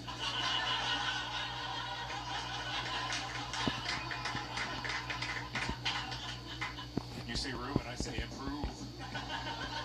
Thank you, the woman from every Far Side cartoon. Paulina has a corncob tattoo on her leg. It's a tribute to her dad. That was his pipe. He also had a button nose, 2 eyes made out of coal. He's a jolly, happy soul. Doesn't Paulina look like the lunch lady who yells meat is murder as she puts out her cigarette in your sloppy Joe? Dave, you grumpy tapeworm. You're like if Jack Skellington had a day job as an accountant. Thank you, comedians and cars getting diabetes. Paulina's done some acting. How great was she in the Goonies doing the truffle shuffle? She is afraid of the ocean, probably because every time she goes in it, scientists mistake her for Garbage Island. Dave is an unemployed computer nerd from Connecticut who's never had sex or tried drugs. Man, you're like the personification of watching paint dry. Again, that's how you improve New Year's Eve. Thank you, Fatness Everdeen. We gotta wrap this up. She has to get back to telling people she's not fat, she's anorexically challenged. She's a big fan of the Renaissance Fair. Men often ride her into jousting. She also told me she's Irish and Ukrainian. Either way, she gets destroyed by white Russians. Dave identifies as asexual. Yeah, asexual predator. Dave says he's single because he's not interested in dating. I think it's because you have the body and charisma of a spoon. Alright, one more time for this battle. A real Bert and Ernie kind of vibe up in there, right? Let's start with Scott Hall. What do you think? One more time for them. Yeah, these guys are both great roasters. It felt like the argument in the break room of a Walmart. It's like, you guys are like the 2 type of white gas station employees. I don't know. You both had great jokes. I think Dave just like really tagged up his jokes and had a few more comebacks. So I'm gonna give it to Dave. All right, that's one for Dave Sheehan. Isabel Hagen. Nobody gives a shit. All right, Isabel Hagen. What do you think? I thought it was just a beautiful battle. You know, it was you were fighting, but it really flowed like a love song. Just the lyricism and the tone you both kind of tapped into. I mean, it was just really a journey, and I was grateful to be on the ride. Dave, you look like Mr. Burns if you went alt-right. All right. You know, I really liked those simple ones up top, Paulina, the Mr. Mean and the Caillou, so I'm going to give it to you, Paulina. So, yeah. All right, we got a battle. One for each. Suba Agrawal, what do you think? I mean, you both did great. Keep going for Stephen Miller. And the processor that he hit with his Cybertruck. Paulina, this is my first time seeing you. You look a little bit like if Miss Frizzle got fired for saying the N-word while reading Huckleberry Finn. Like the 2 of you. You both, man, this is also another one that's like super hard to choose from. I did like the death at New Year's. That made me laugh pretty hard. It was pretty even for me, so I think just I latched onto that one in my memory. I'm going to give it to Paulina. All right, 2 for Paulina. Dan Wicks, what do you think? I thought this was a great battle between a witch and a sorcerer. You know, fun fact, after Dave mixes a potion, Paulina asks if she can lick the spoon. had this just as close as everyone else on the panel did, so I'm going to vote for Dave, see what you guys have to say. All right, we got our first tie of the night. Oh, shit. Must have got whatever fucking Tom has. But anyway. All right, so I'm going to put my hand over one artist. You guys make some noise for just that person. No clap for the other one. All right? So, if you think Paulina Breeze won this battle, make some noise. And if you think Dave Sheehan won, make some noise. What do you got? One more time, get loud. Paulina. Dave Sheehan. All right, by a hair, I'm going to say Paulina Breeze takes it. Who really cares? All right. All right. Well, you guys can complain about it in the comments or whatever. Check the decibel count. Doesn't Dave look like he's circumcised the long ways? All right. Anyway, guys. Hot dog style, I believe it's called. But listen, gang. This has been a fucking bash. We have one final battle, and it's gonna knock your balls off. Are you guys ready for your final battle of the night? Start clapping for one of the true rising stars of the art form. Start clapping right now for Charity Gregory.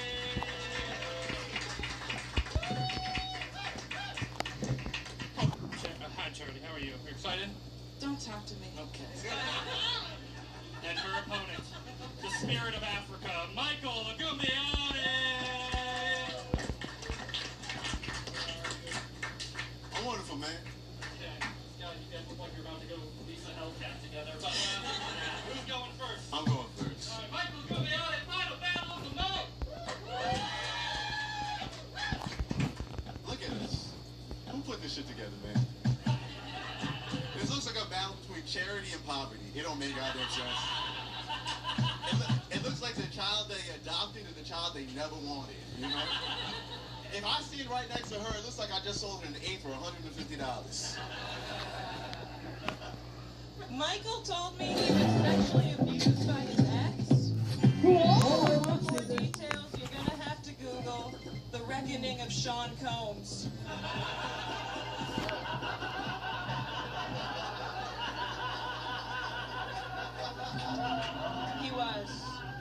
He was roofied. It's always a shame when someone gets high on their own supply. Thank you, Ronald McDonald's voodoo doll. Charity used to be a clown, and she also no longer has a car. I'm assuming it got repoed. A 6-year-old with a Tonka truck came in there and took it out. Sorry, I know you're not a big fan of clowns, because we're actually allowed to wear our afros to work.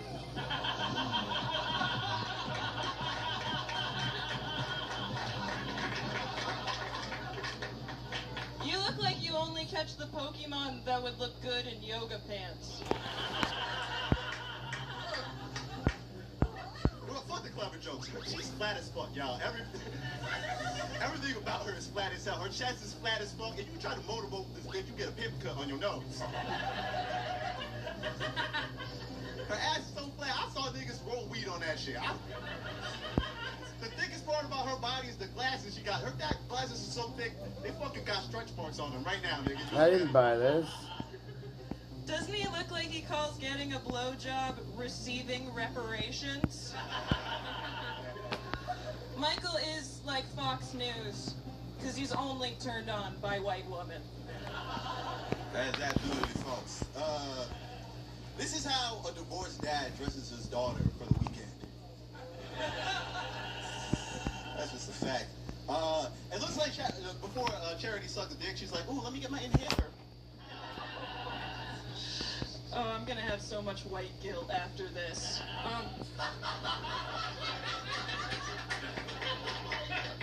Michael was the first in his family to get his bachelor's degree, but his great-great-grandfather was the first to get a master's. I'm Nigerian, so both of those things are false. All we do is go to school.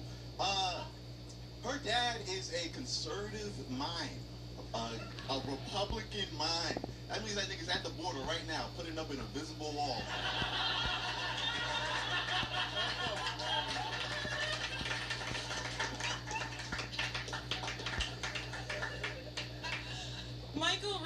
was abused by his ex?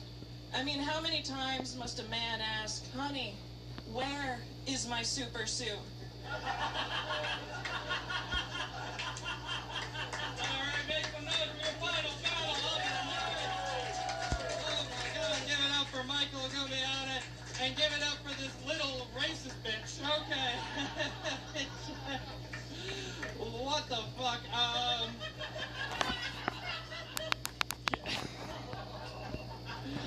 Give it up for Dan Wicks, the mastermind. Make some noise. Don't make some noise. Make some sense of this. I just want to point out that Charity is wearing my merch right now, and I do not condone the views that she expressed. But yeah, this was incredible to watch.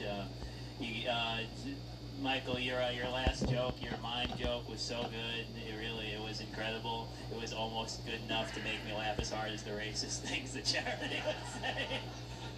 But yeah, my vote goes to Charity. But great job, guys. Thanks for closing out. Charity. You know she's winning when he starts going Def Jam in the middle of the battle. But anyway, okay. She's so thick up in... Anyway, I'm sorry. I just had to get out of my system. Suba Agrawal, what do you think? I think this was a really great battle. Thank you for putting in the work, Chapel Barone. It's hard because you were kind of winning up top, but I love that mime at the wall joke so fucking much. That's so funny. I think just for that, I'm gonna give it to you. I think that won me over. That was such a good joke. One for Michael. Isabel Hagen, what do you think? I found this battle to be kind of bewildering. Just the energy, it felt kind of like free jazz in a roast. To me, Charity, I don't think you blinked once. I mean, it goes.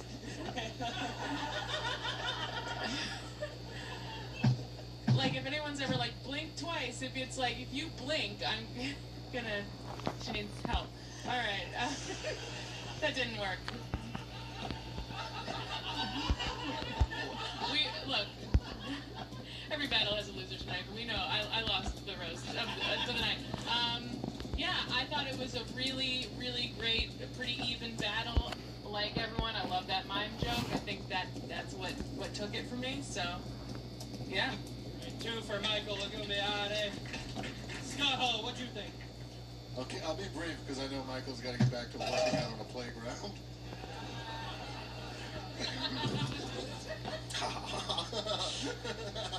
Feels good, right? I know, man. The bathroom's still whites only. But well, no, there's a great battle between the two type of people that still watch anime. Yeah, that was great. The mime joke was great. I think. What is it? 2-1. I'm gonna give it to Charity. All right, our last tiebreaker of the night, last battle. You guys know what to do. Start clapping. If you thought Michael Lagumbiade won this battle, make some noise. You gotta do the dance too. Alright, let's reset the mic. If you think Charity Gregory won this battle, make some noise. Alright, the public has spoken. Charity Gregory takes the battle. No. Alright, you can still practice dapping people up in the mirror, Charity, but alright, listen gang, the whole fucking place is falling apart. That's our show. Make some noise for yourselves. Make some noise for your judges panel. Dan Wicks, when's the next one? Thank you, everyone. Next show is 2 weeks from today on the 21st. Other than that, follow us on RBL New York on Instagram for all show updates. We're going to be selling shirts at the front if you want to buy something, or come hang at Break Bar if you want to talk to us or use the bathroom. God damn it, Dan. All right, to give it up for your judges, Dan Wicks, Suba Agrawal, Isabel Hagen, Scott the Mind Hall, and my name's John. Make sure you guys get home safe. Have a happy New Year. Support the truth.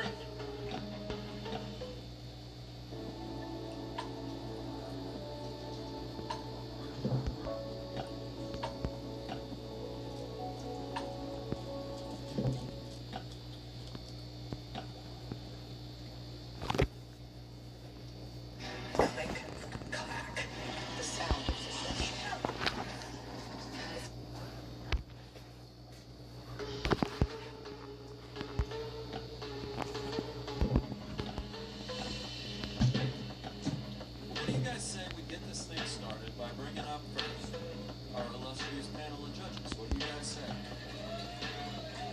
I want to make sure I read them in the right order here. So coming up first, we're going to bring up the man who puts this whole fucking shebang together. The king of New York roast battle. Please clap it up and make some noise for the hilarious Dan Wicks, everybody.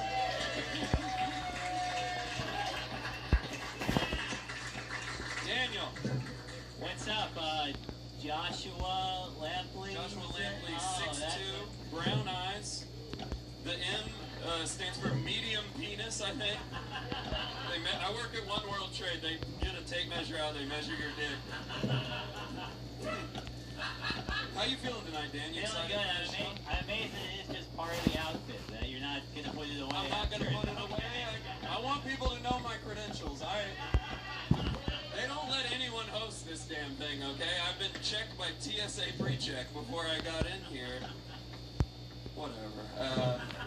Dan, what are you looking forward to tonight in these battles? I'm looking forward to. I don't know how to riff on anything else after that. It's still distracting me. I'll take it off my Brian. Did you need it to get into the building? Look, did y'all not have to get by Grove's tough security to get into this one? Yes, sir. Everyone give Dan a hand. Let's keep this thing going. Next, I'm going to bring up the woman I was talking about earlier who hates that I am sweaty and just came from basketball. Please clap it up for my lovely fiance, Irina Chaliza, everybody. Hello. Hello, my love. How are you? Good. Isn't medium penis a bit gratuitous? All right. It's a bit much, I think. You're the one that put a ring on it, baby. She proposed to me, actually. Damn it! She gave me a Cheerio as a cock ring. It was really sweet. It was really sweet. What are you looking forward to tonight in these battles, Irina? I'm looking forward to the sexism, personally. Yeah, all right. I need to be put in my place. Yeah, everyone take a shot at Irina if you got one. Might earn a vote. Everyone clap it up for Irina. Our next judge, I give him a different title every time I bring him up. So I'm going to call him the CEO of Grove 34. Please clap it up for Scott Hall, everybody. I know that you're not the CEO. That's just a fun little bit. You didn't have to say that part.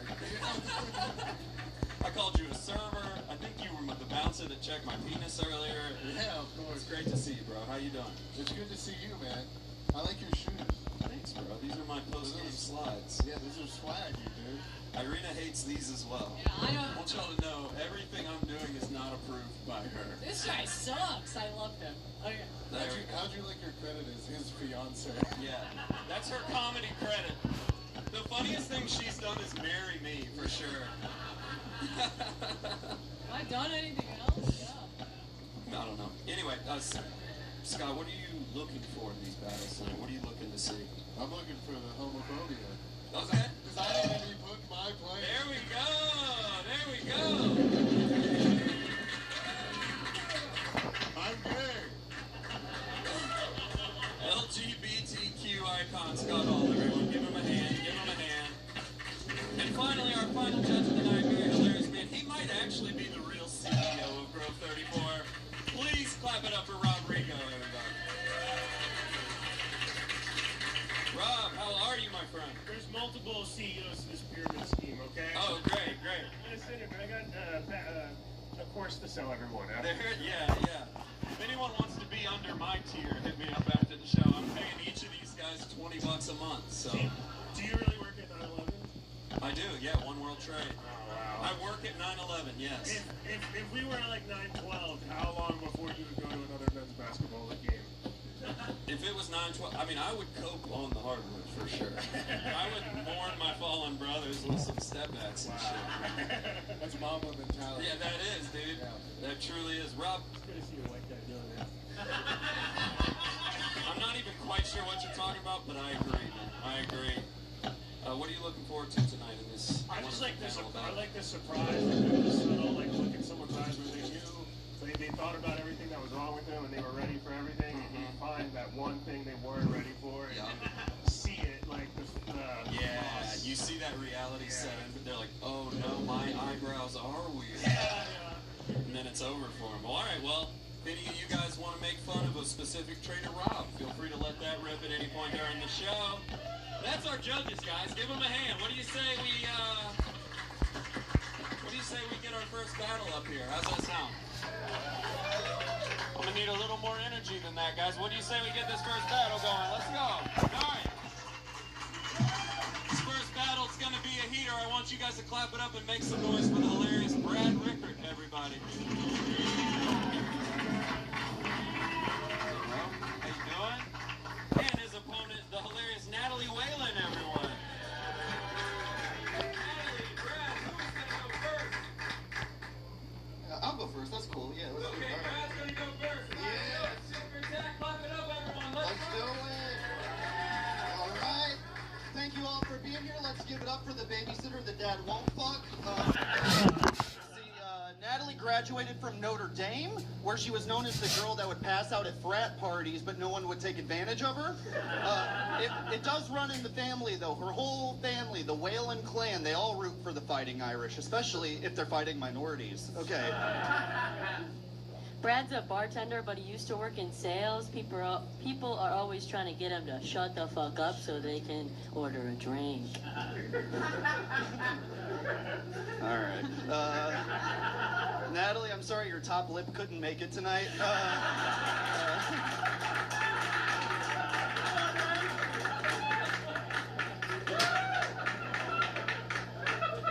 We'll just work our way down. Okay. Here's another thing about her mouth. Natalie lost her tooth. Natalie lost her tooth in a boating accident, you know, because of the implications. And your last name's Whalen. Oh my God, the whole backstory is so fishy, almost as fishy as your leggings after a light jog.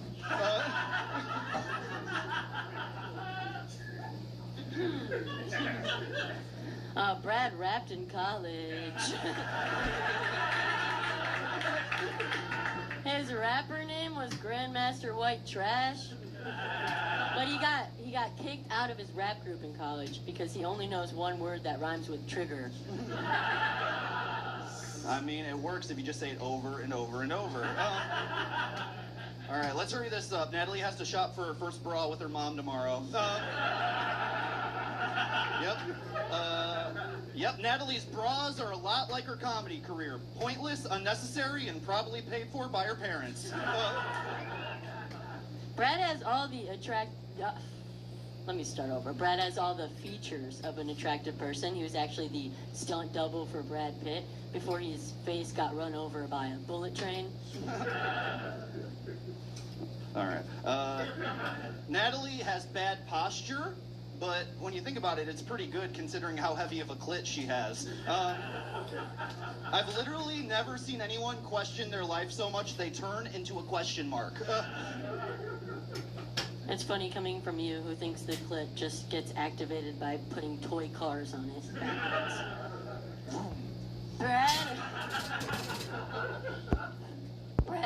Brad has a girlfriend, but we just wouldn't know her because she goes to a different school. It's the middle school down the street. It's the middle school? Last two? All right. Natalie lives in a studio apartment that used to be a janitor's closet. She gets away with it because everyone thinks she's a wet mop. I don't know, you said you like to thrift shop and you live in a studio apartment. It seems to me like you're cosplaying as a poor person. You went to Notre Dame, your dad's a consultant at like one of the biggest consulting firms. You grew up with a boat and a vacation home. You're not poor, you have no personality. Brad gets afraid whenever somebody... Brad gets afraid whenever someone says Andy's coming, because he was a character in the Toy Story movie. He got caught jerking it to the Slinky Dog. There's a lot of You guys saw it? Come on. Look, that dog was good looking. I don't care what anyone said. Judges, Mr. Dan Wicks, who do you think took this one? Well, I think we had a thoroughly just happened first battle. There you go.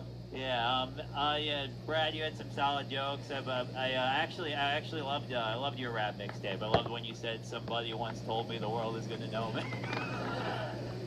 All right, but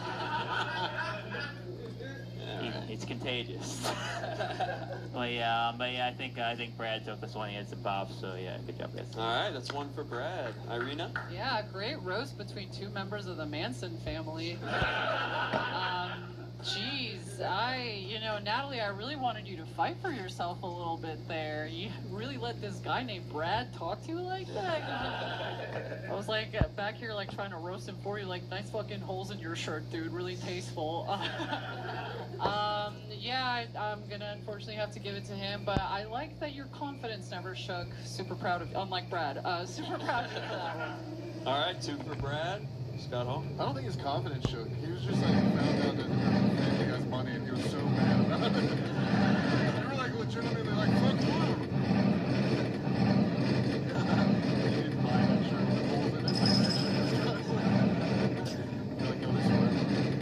I can think Brad has a joke, so I don't really like that kind of thing. He gets lost in I was like, I get involved with the ball. I understand Brad. Natalie looks like she's one of the decoys in her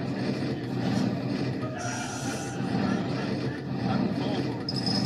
No. Yeah, Brad won't fall for it. All right, Brad has it wrapped up. Rodrigo, any last thoughts? Yeah, Brad, first of all, I want to thank Homemade Deodorant for sponsoring this fight. Brad, you look like the guy who's telling the main Disney characters that it's just not your girl, man, all right? And Natalie, you look like the girl who's telling me I'm not pure enough to sleep with the ball leader, so I'm going to give one to you just because I think you did a great job. There you go. 3-1, Brad wins. And give him a hand, everyone. Let him hear it.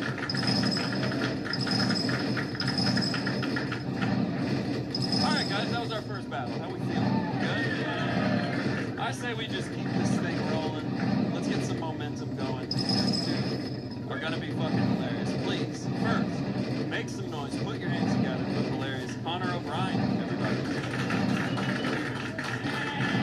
Connor, how you doing? Good to see you. And his opponent, another hilarious guy. Please clap it up and make some noise for Michael Agubiade. Is that close? Who's going first, guys? All right, Michael's going first. 5 jokes. Clap it up. Let's go. Guys, give it up to Connor. Connor is what you get if Chucky from the Rugrats grew up on the wrong side of the neighborhood. Yeah, y'all. Man, if Fat Albert had white people in that cartoon, every single one would look like this nigga right here. I swear to God. Swear to God. Thank you, Michael. Michael be gooning all day. That's right? Michael calls himself the Helen Keller of comedy. I don't know what that means either, but when I saw him perform, it made me want to be the Helen Keller of audience members.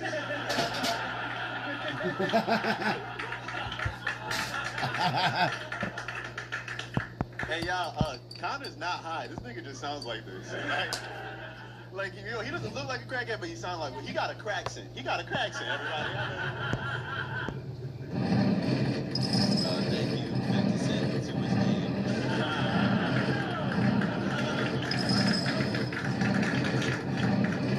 Michael, he's a part of the BDS movement. He boycotts McDonald's, Coca-Cola, toothpaste, deodorant. The BDS stands for boycotting dentists and showers. This is Cabbage Patch Kid Kid, the lightness Connor. If Ice Spice had a little bit more white bitch, it would look exactly like this. A little bit. Oh, man, everything. Come on.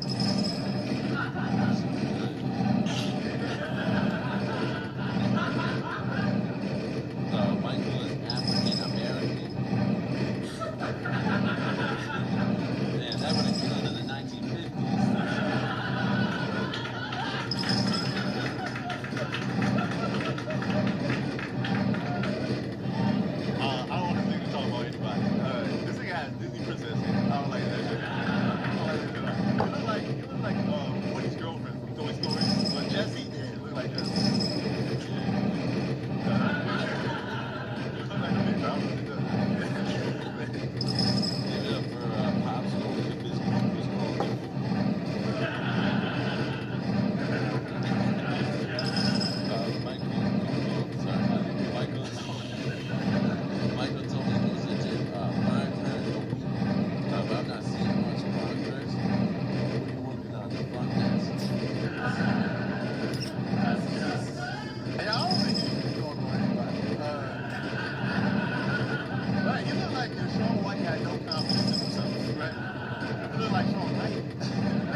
like a part-time job. Michael just stays home all day and goes live on TikTok as an NPC Black Panther. Yeah. What kind of gifts am I gonna get today? Thank you for the roast.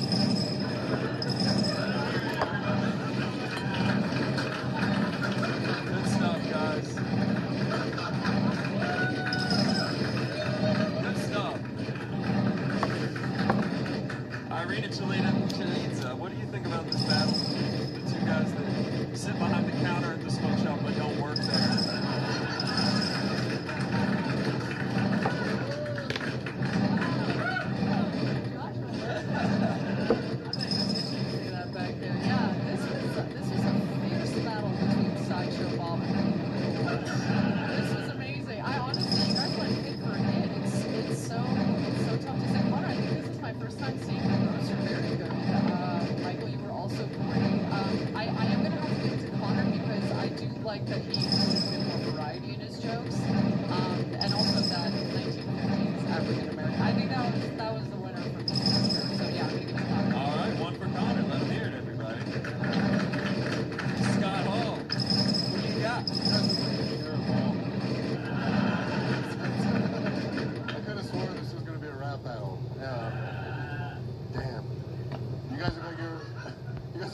Because you both converted to Islam in prison.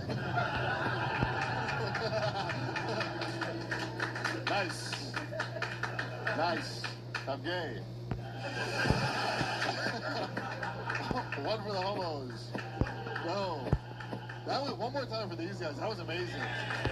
I was listening. Every joke was great. I think you guys started off really, really strong. The Fat Albert thing made me laugh really hard. 50 cents to his name. It was so funny. Man, it was so, I'm gonna give it to Michael. I'm gonna tie it up. All right, 1-1. We got a battle on our hands. Rodrigo, who you got? I saw you guys fighting at the gas station. Yes. I don't know, it's a warm-up. I was disappointed to see two people who can use the N-word not use it. Ultimately, though, I thought it was both great, but I'm going to have to give it to Khalid and Chamomile over there. All right, super Connor. Dan Wicks, it's 2-1 to you. I thought this was great. Classic pairing. Black guy against fat white chick. But seriously, Connor, you're awesome. I think your shit was ice cold, which makes sense because you look like you've been frozen for thousands of years. Fuck. But yeah, I love this. I can't make it up, so I'm glad I'm gonna give it to Michael and see what you guys have. All right, audience. I warned y'all this was coming. It's 2-2. Who's it gonna be? Here's how it works. You vote for one person and one person only, okay? So I'm gonna put my hand over one of these guys, and you make some noise if you think you won. And when I put my hand over the other guy, and I catch you making noise again, I'm coming out there, and I'm beating you with my Chinese Birkenstock, okay? So this is how we're gonna do it. I'm gonna start with Michael here. I want y'all to make some noise if you think Michael won this battle.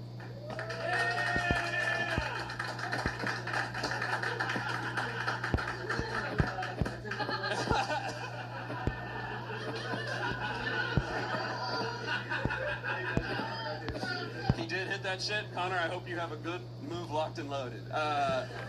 Everyone, make some noise if you think Connor won this battle. All right, I think Connor edged it out. Good job, guys. Give him a hand, everybody.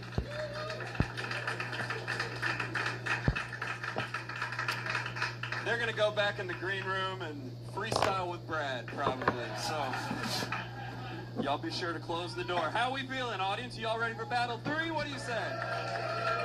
Now, we got it going now. You guys are starting to get it. You got some of that racism you were hoping for earlier. So I'm glad we're producing here. This next battle's gonna be a good one, okay? First up, I want you to make some fucking noise for the hilarious Connor Mead, everybody.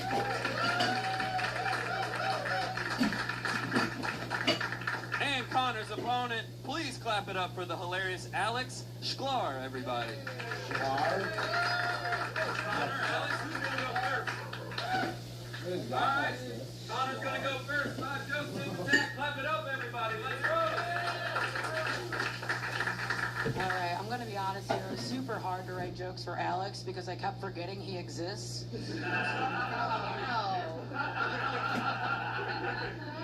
The guy's got a bad case of, hey, we have already met face. I booked you for a show. Yeah, take it back.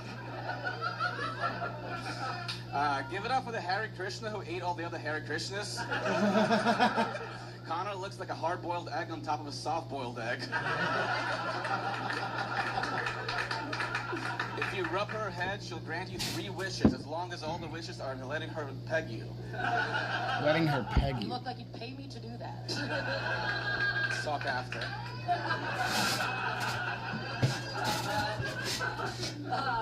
Alex is a Russian Jew? Yikes. But he is that work? uncircumcised because his rabbi didn't want to touch his stinky little penis. No one does. Alright, spilling secrets here. Connor's dad's a cop. Boo. Connor's dad's a cop, and Connor's into kinky sex. They both only like black guys if they're wearing handcuffs. Connor is into role play. She loves it when a guy plays her roles. I would make more money if I did that. Alex looks like he stands super close to people in line and breathes super Jewy.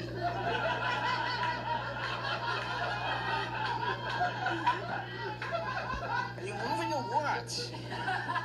You ain't got all day. Connor's part Jewish. Ah, there you go. You may recognize her as the Iron Dome. Connor's actually Irish, Scottish, and only 17% Jewish. That means she drinks whiskey and scotch until she blacks out, but she'll drink Manischewitz if it's free. I don't know what you said in that last part. It's a Jewish wine.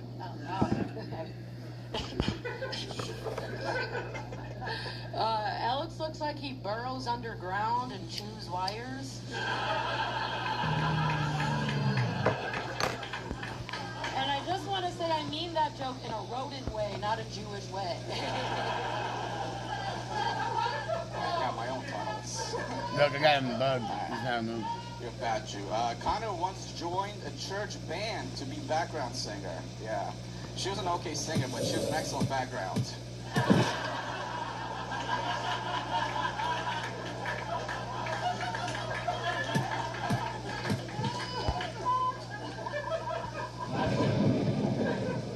Alex really confuses me because he has the graying hair of a senior citizen, the body of a rejected twink, and the face of a toddler. We call that combo Benjamin Bottom's disease. You're still pegging me, right? Connor looks like she's transitioning from a fat woman to a slightly fatter woman. I lost 10 pounds. Okay. She's not part of the LGBT, but she is president of OBCT.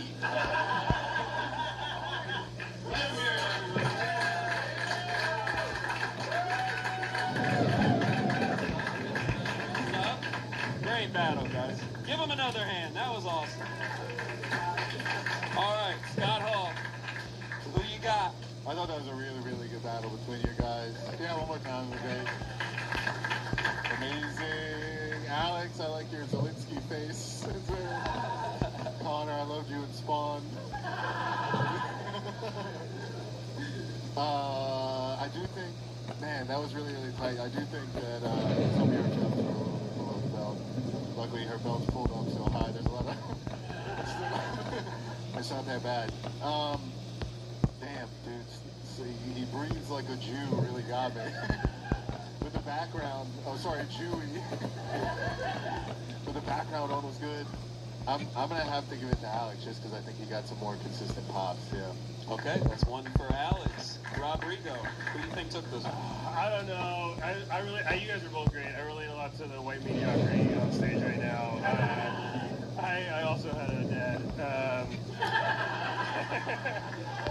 And it didn't work out. But yeah, I don't know. You guys are both great. I'm going to give it to Hot Topic, though. All right. 1-1. Dan Wicks, who you got? Yeah, this is amazing. I'm glad that Connor finally got a chance to mouth off to her dad. Yeah, I can't believe Alex is going to keep paying her rent after this. But yeah, this was I have a lot of trouble choosing for this one. I think I'm going to go with Alex by hair, but only because I have to pick somebody. I would love to see this one go to the crowd. All right, 2-1. Irina Shaliza. Yeah, this was a great battle. I'm not surprised to find out your father's a cop because it looks like you spent your whole life trying to rebel against it. Yeah, no, for real. As a fellow Russian Jew, I really wanted to hate you, but your jokes, they were really good. Yeah, this was tough. I'm going to go ahead and give it to the audience. Sorry, guys. Your turn. All right, so you're going to vote for Alex so that it is 2-2 to make it 2-2. Guys, it's 2-2. You know what that means, okay? We're doing it again. Bro, quit hitting on my fiance right now. She'll peg you two back there later. Just ask nicely. All right, guys, we're doing it again. It's a 2-2 tie, which means it's back in y'all's hands. We're going to do it the same way we did last time, except this time, I'm going to start on the left. So I want you all to make some noise if you think Connor won this battle. All right, the gay side. Okay. I want you to make some noise if you think Alex won this battle. I hate to say it, the straights took it, guys, and the lights are up. Everyone look at who voted for him. Give them a hand, guys. Alex edged it out. Great battle, guys.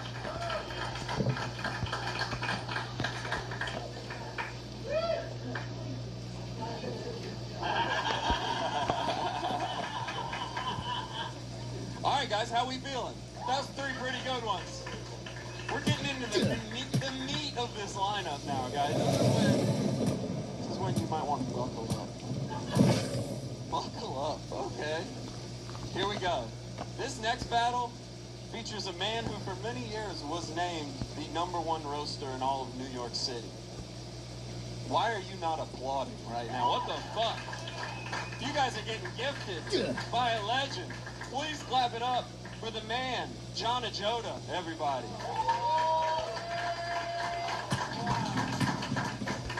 A real celebrity. Y'all can get autographs out there, okay? And his opponent, very, very funny. Please clap it up for the hilarious Ricky Downs, everybody. All right, Ricky's here. John, Ricky, who's going to go first? I'll go first. John is going first. 5 jokes, tip and tap. Clap it up, everyone. Let's go. Why is he dressed like the bouncer of a ball pit? Anyway, when Ricky is not Googling, why is my pee-pee hard?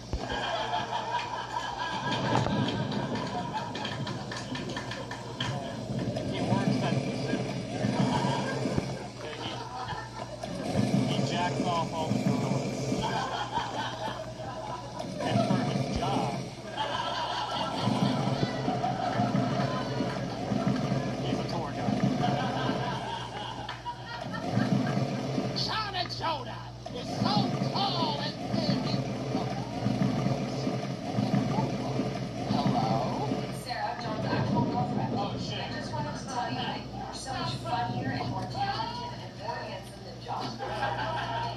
Wears boring shirts and probably doesn't even know the difference between a mallard duck and a mandarin duck. The only thing smaller than John's career is the tiny little microphone fingers we can hold.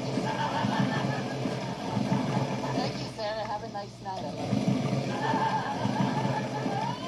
That was uncalled for. It would have worked better if anybody knew who I was. But, anyway, Ricky Downs III is Richard Downs III is one of my oldest friends in comedy, okay? We go way back, all right? And most of his close friends, we call him Downs Ricky. But he comes from a long line of Downs men, okay? His retard father named him, his full name is Richard Downs, Episode 3, Revenge of the Sith. Sorry about that, yes? Okay, where was I? Oh, yeah. So John is half Indian. Now, the national bird of India is the peacock, which is part of the poultry.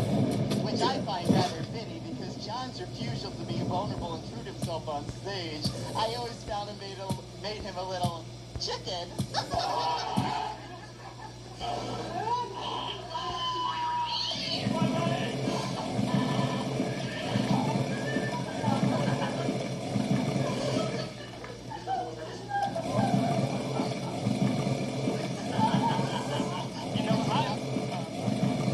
Sorry, I thought it was comedy fight club. Sorry. Okay. I am so fucking sick of quirky white people. Okay. Alright. I've had it up to here with the zaniness. Grow up, alright? Comb your hair. Ricky's also a very accomplished puppeteer, okay? He does everything. He does like sock puppets, finger puppets, ventriloquism, you name it. The only thing he doesn't do is shadow puppets, okay? Because according to him, despite being 13% of the puppet population, shadow puppets make up 50% of the crime. Stand still! I'm sorry, it's my first You know what, I didn't want to say it, but last week we got dinner together. We got this Chinese restaurant that clearly serves everything family style, and he's like, no, it doesn't. So he made me eat this entire bowl of chicken, like, mass by myself.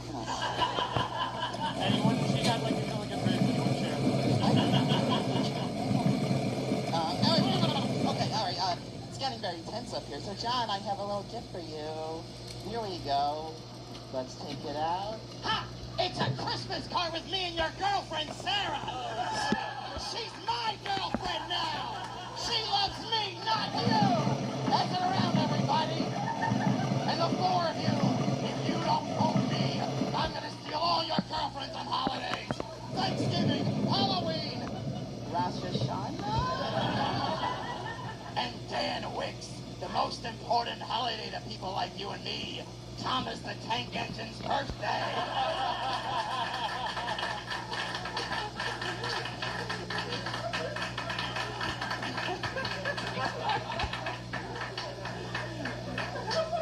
You couldn't print more copies? Keep it going, everybody. We have a projector, bro. Oh, shit. Yeah, Oh, rats. I just know he's at Staples being like, this is gonna kill, dude.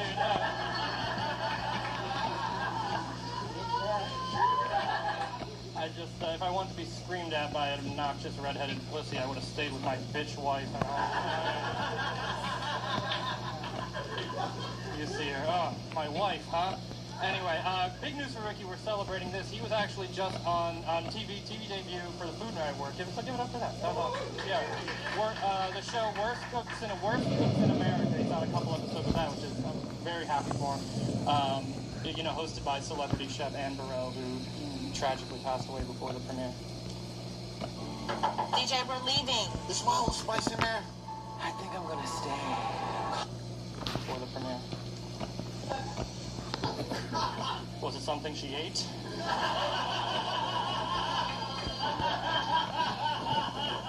I have a little friend here, everybody.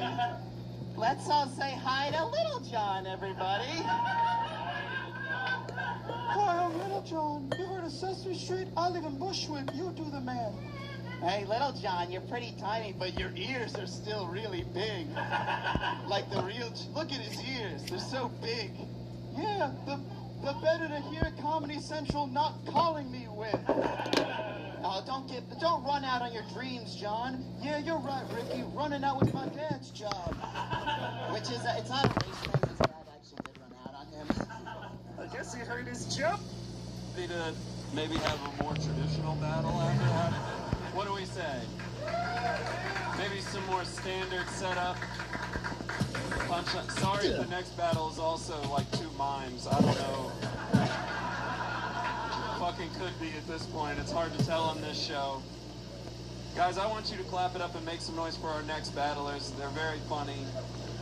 First up, we have the hilarious Prince Aurora. Everyone, give him a hand.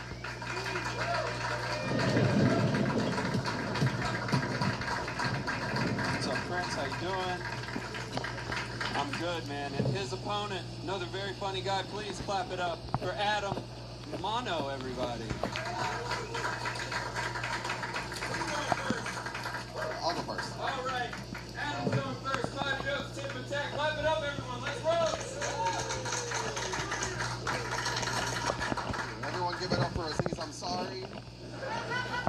Prince actually had to stop going on pitch dates because girls kept pulling out their MacBooks in the middle of it thinking it was a Genius bar. It turns out the only thing they wanted him to touch was their trackpad. All right. Adam's mom is Dominican. His biological father is Pakistani. And the dad who raised him is Italian. He's gay. He is... What else? Dude, there's so many crazy things about you. He's also like a journalist, but he works half-time as barista. I don't know what's like that. I just thought that all was really funny. Pick one battle, dude. Just listing facts now. Okay, got it. Prince works in tech, and it's going really well, you guys. They just gave him his own office and his own elevator. Yeah, it's true. He calls it a promotion. They're calling it a public health measure. Adam is the reason why liberals think that we are going too far.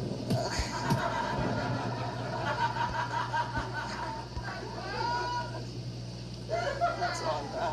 Just stating facts. Okay. Yeah, thank you, Danny Mosquito. Prince has been really busy lately. He's hard at work on an app that lets him send DMs to badass white girls without getting blocked. I'm Indian and Adam's Pakistani. And, I mean, I would not, like, although we are enemies, but I have sympathies for his dad. Like, I would never wish this child on even on my worst enemy. Like, when he told, like, so his dad is proud and he told his mom is Dominican, and when I looked at his ugly face, I was like, dude, I'm never marrying a Dominican woman. That was so bad. They're not looking for you at all, so it's actually fine. Prince is eating casually, which in Indian culture means he just made eye contact with a woman for the first time yesterday. And she looked back, so they're getting married. We need to wrap it up soon, guys, because Adam has to go and shoot for the video. 20 annoying gays and one conservative man.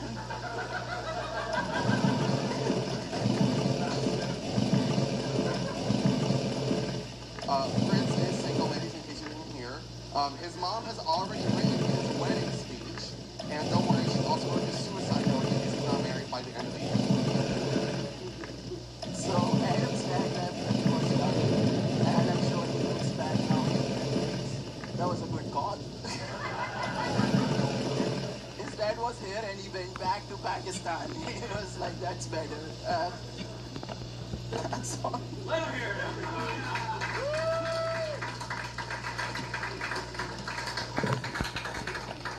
All right, maybe we bring the puppet guy back. I don't know. Just kidding. That was a good job, guys. Irina Chalitza, I'm going to start with you. Okay, all right. Dan, I've been told you're going first, so... A real man wouldn't let his fiance boss him around. Yeah. All right. Prince, I know you were writing your jokes in the green room. Next time, maybe rehearse your jokes in the green room. Learn how they sound, which is, I think that you did get more laughs because they just did sound funnier and your accent so good. But yeah, it was great. Earlier we saw Kanye against what looked like her dad. Now we saw Prince against what looks like his mom. All right, there's not a lot of fun in the room right now. How do we get some fun injected into the room?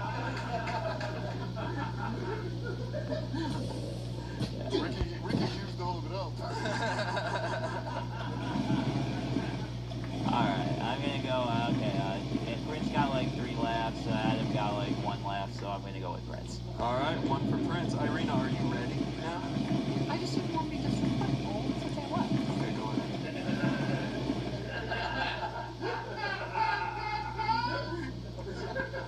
Take your time. Get married. That sucked. Okay.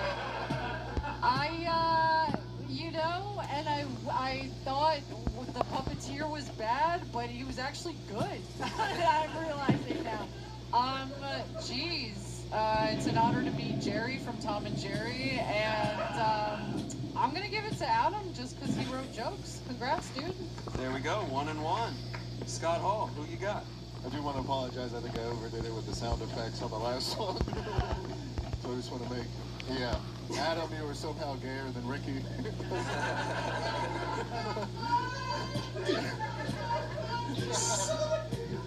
And me. There we go. I'm gay, thank you. Some of you. The rest of you bigots. Prince, you are somehow more shaky than Dan. But yeah, in the interest of getting it over and getting back into the fun, I'm going to give my vote to Adam as well. Good All job. right, 2 for Adam, 1 for Prince. Rodrigo, it's to you. Okay, this is like a fight between Google search and ChatGPT. Both of it's the reason society sucks. Yeah, okay. Bad roast, bad your roast. It was both bad, but I'm gonna give it to Adam. All right, Adam wraps it up. That's 3 for him. Give him a hand, everybody.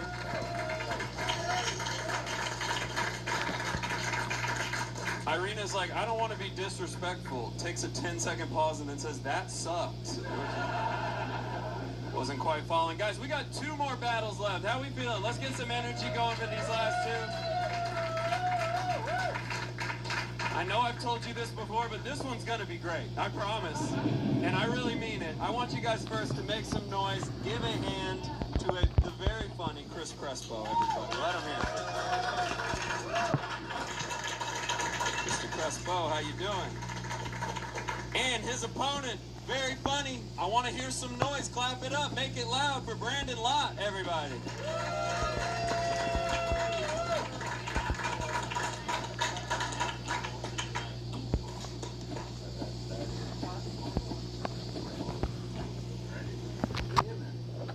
Y'all couldn't play some money or some music or some sound effects?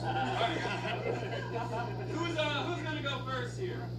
I'll go first. All right.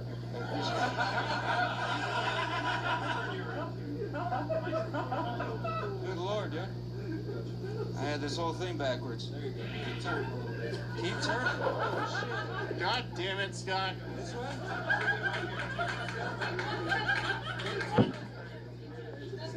No, the other way.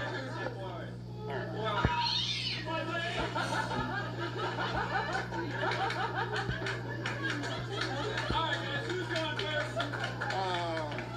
You go first.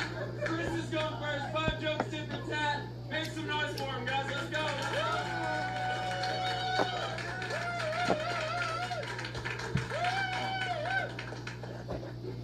All right. No one tell him.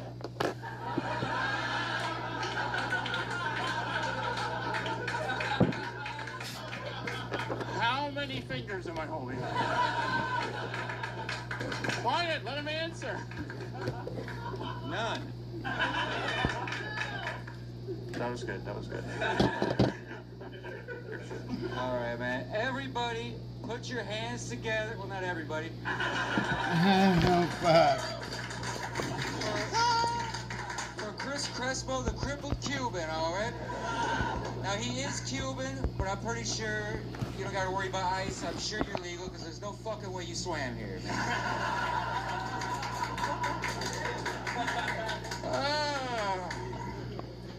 Brandon uses Braille. He just wrote I love you on his girlfriend's face. I'm accurate, man. Chris, you fucking sleep paralysis, tickle monster looking ass. Look, fucking, a lot of people are scared the first time they see Chris, but I assure everyone here he is unarmed.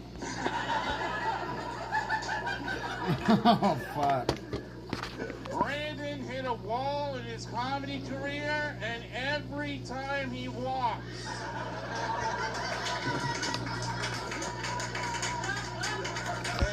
Accurate. It is accurate. Man, I was worried I'd be at a disadvantage because I can't do looks like jokes. But now that I'm standing next to you, I realize I can do smells like jokes. Hey, Chris, you smell like the type of dude who like leaves comments on porn videos. Like This rape scene was uninspired and hacky. I thought you were blind! How are you reading comments? Screen reader. Oh my God. Brandon moved to Atlanta because he doesn't see color.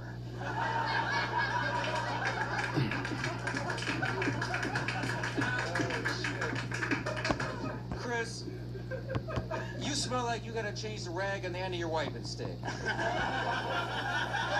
Oh my God.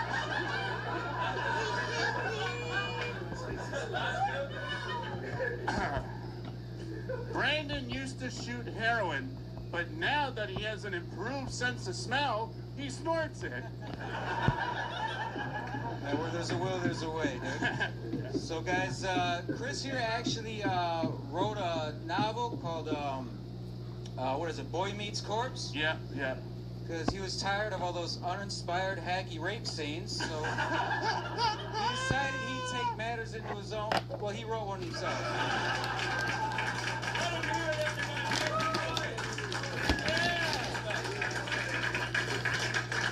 There we go. We're back on it. Irina, are you ready to maybe go first this time? Wow, it feels so good to laugh at cripples. Oh my God, that was such a good battle. Give it up for them, honestly. Yeah, great work. That was amazing. Wow. I don't even remember the Prince one, and it's tough. You know, Brandon, I think Chris is just jealous of you because he can never read Braille, you know? So I commend you for that. It's tough for me to give either of you a vote because you're both excellent. So I'm just going to give it to Chris and hope that it goes to audience vote. All right, one for Chris. Scott Hall, who you thinking? This was me. Again, 2 people more disabled than Ricky. It's very impressive. Man, I was so impressed. Chris, your jokes were amazing. Brandon, all of your punchlines were like snuck in there. All the hand stuff and the writing stuff, amazing. Yeah, I'm gonna give it to Brandon and just hope it goes to the audience as well. All right, 1-1, Rodrigo. Give it up for my 2 favorite Spirit airline pilots, all right?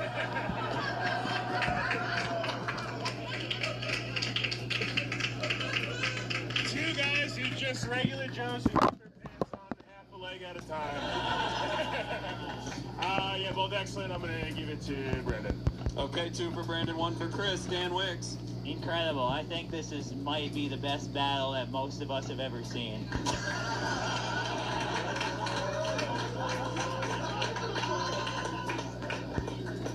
Yeah, seriously, everyone give this battle a hand. Well,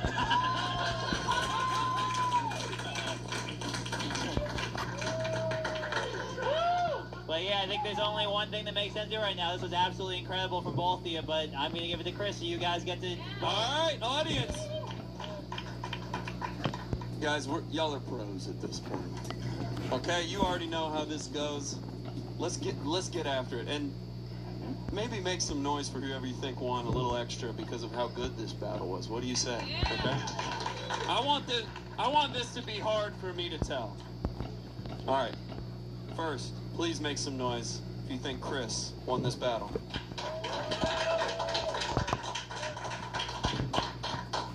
Okay. Now make some noise if you think Brandon won this battle. All right, Brandon takes it. Great work, boys. Great stuff. I'll take that for you. There we go. There we go. Hug each other. Hey, Grove, maybe we get a rant before we book a blind guy on the show. Just a thought. Give him a hand, everybody. What a fucking battle. Man. I'll be honest, guys. I thought I covered all the isms, but I forgot ableism. And that's the one you guys like best. I finally figured you out. All right, are you ready for your headlining battle tonight? What do you say?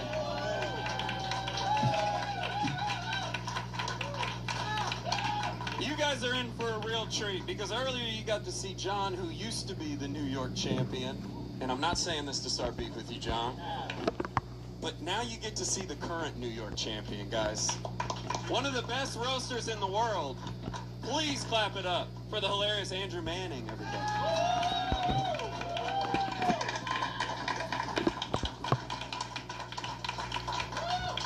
Don't blow this, Manning. That was a great intro. And his opponent, another very funny fucking guy. You might have seen him on Wild 'N Out. Please clap it up for Jacob Williams, everybody.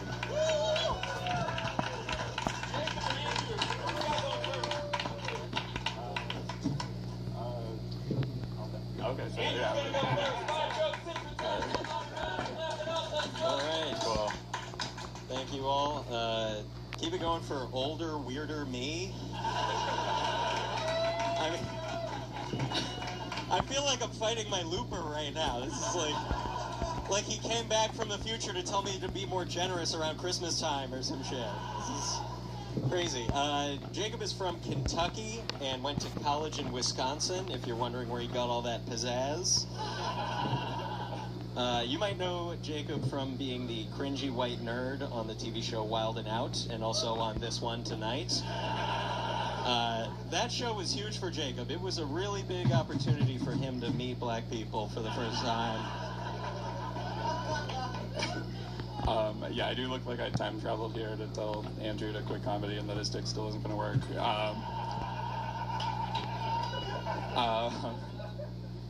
Yeah, Andrew's unemployed and didn't go through puberty, so yeah, much like him, his dick doesn't work. But he used to work at Panera. He does still spend a lot of time tossing salads. But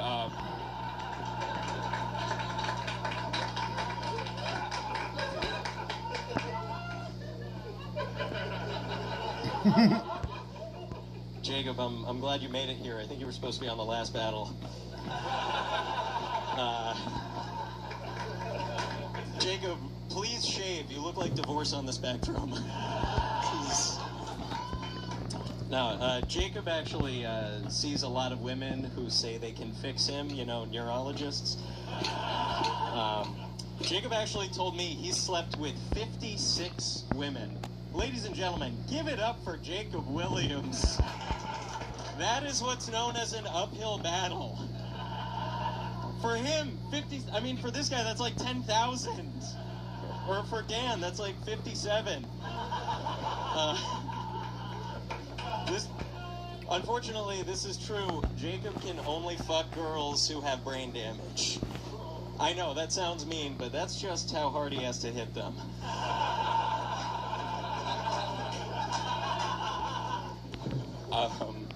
Andrew looks like a Dunkin' decaf soy latte that became a real boy. He's actually from a very white part of Connecticut called Connecticut, and he also has allergies, so he's intolerant of lactose and minorities. But much like his clanhood, he's also in the closet.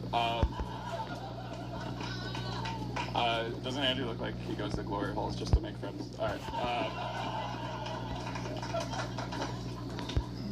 Does it work?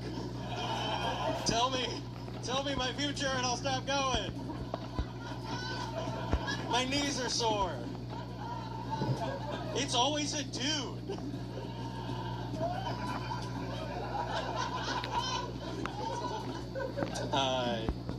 Looking at Jacob makes me feel sad. Yeah, I mean it does. He looks like a fan of magic cards who's never been to a gathering. Jacob is Catholic, which is why he looks like he used to say Heavenly Father a lot.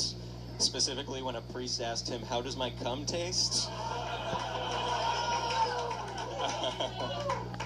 Jacob is so shy. He's the only boy that the priests were like, "You gotta speak up, man.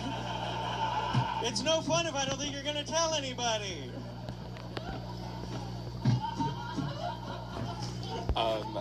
Andrew has asthma, so he has trouble breathing, much like the sex workers he strangles to death. But no, obviously he doesn't have the upper body strength for that. But he does overeat and has asthma, so he spends a lot of time inhaling. But I guess actually Andrew's had sex with a surprisingly low number of people, considering how little he cares about consent. But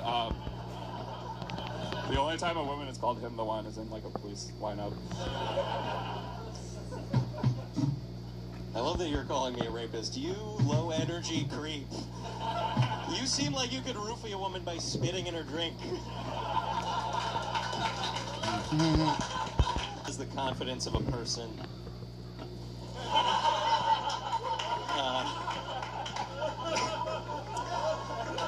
He called his special unemotional roller coaster because something was already named Mr. Robot. Unemotional, obviously, because of his vibe, and roller coaster because after 2 minutes he wanted to stop. Also, if you're having trouble sleeping, you should accept an open drink from Andrew after the show. But anyway, Andrew plays pool. His brother was a drug addict, so they're both obsessed with hitting an 8-ball.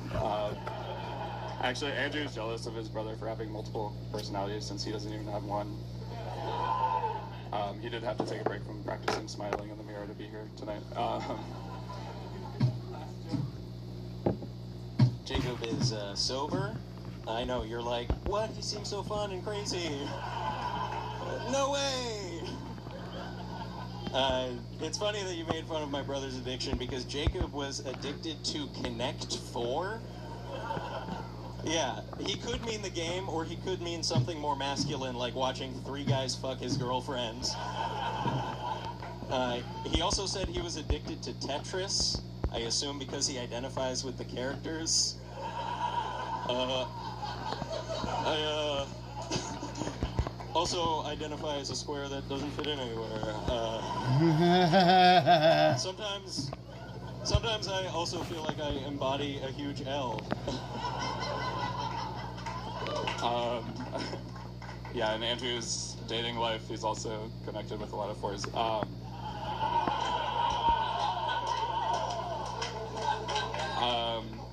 No, I know we have to wrap this up because Andrew's AI girlfriend gave him a curfew, but I guess Andrew's handle is Andrew Man Thing because he asks kids to handle his man thing.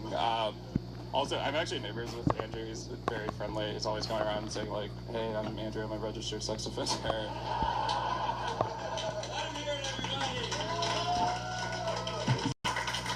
Amazing.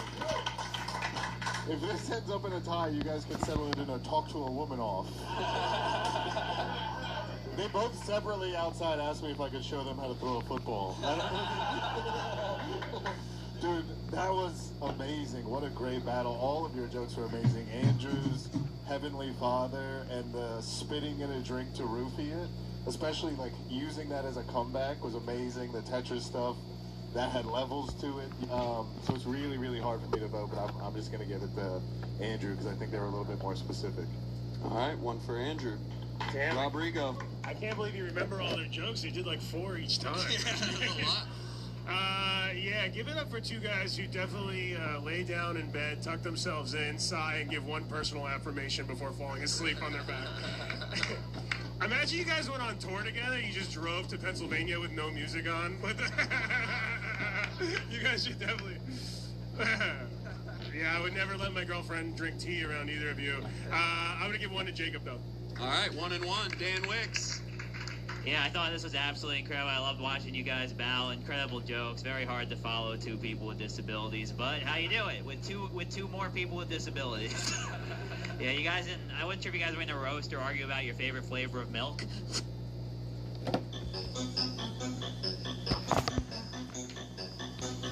Replacing underground soup. Oh, fat lesbians are ruining this country. They really are. The beginning of every problem in this country starts with a fat lesbian woman. Like fat lesbians, like they could watch a rape happen, and like if the guy was an illegal immigrant, they're like, well, he didn't know any better. He wasn't raping me because I'm a fat fucking bitch, but that's why we were trying to promote body positivity. We wanted everybody fat so there'd be less rapes. There's always another, it's like, we don't want to stop immigration. How do we cut down the rapes? Make these women fucking fat pigs. Make them unrapeable.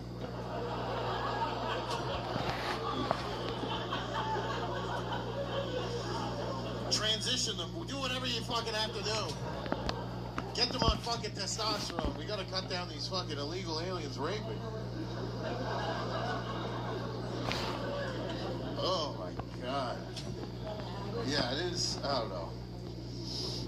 It's, you know, the hijabs and the...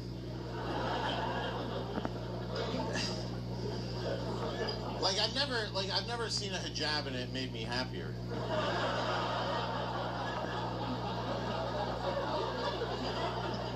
I've never showed up to the airport and been like, oh, good, they have hijabs today.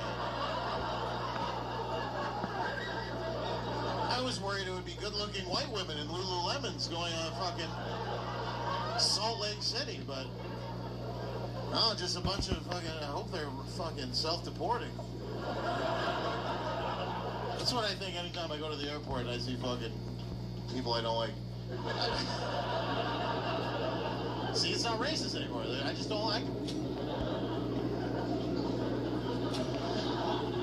I don't know. The hijab it really is the COVID-19 mask for brown people. Because it's a religious statement, but it's also a political statement.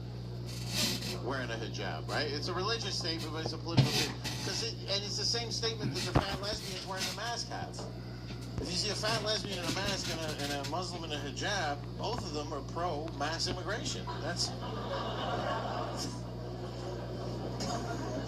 Both of them are like, yeah, let them in. And my problem is, like, I'm not racist. Like, I'm only racist against people if you weren't born here.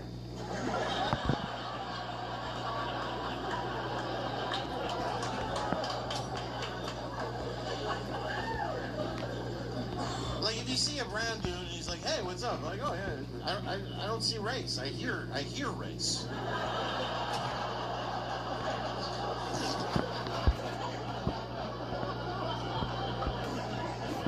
I hear it, I smell it.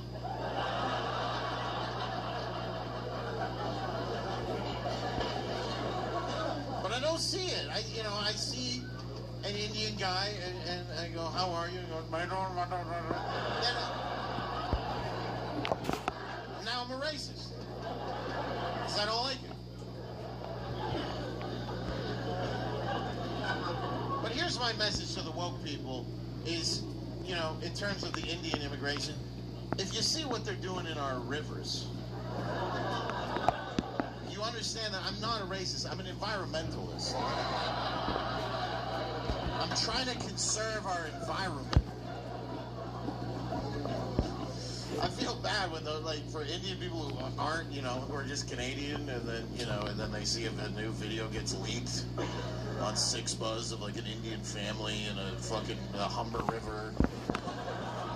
The grandma's washing her pussy out. Dad's catching a salmon at the... There's some white guy on the side. Fucking salmon aren't in season by here. You gotta go down to Canadian Tire and get a license if you want to fuck.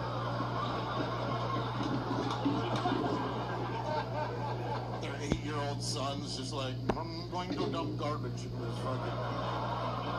just dumping waste. But the Indians, they're better than the Muslims. I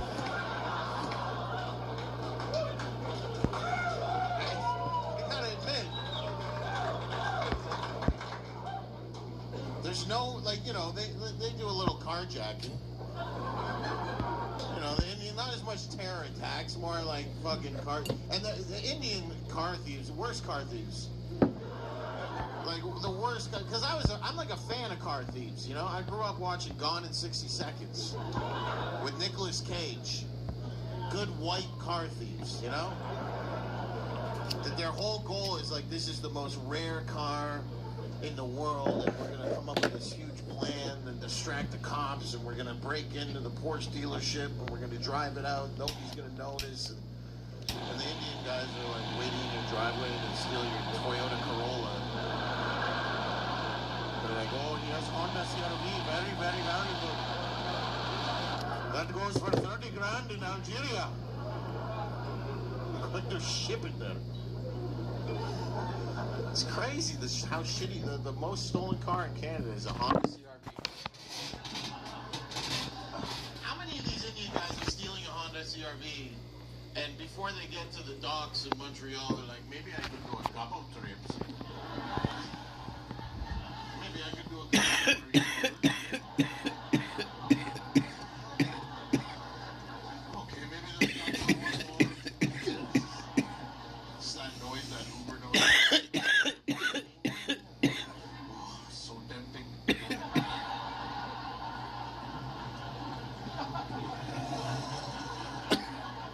That's like when you order a Uber. It's in one car, but it shows up in the other. That guy just stole that car. And he's like,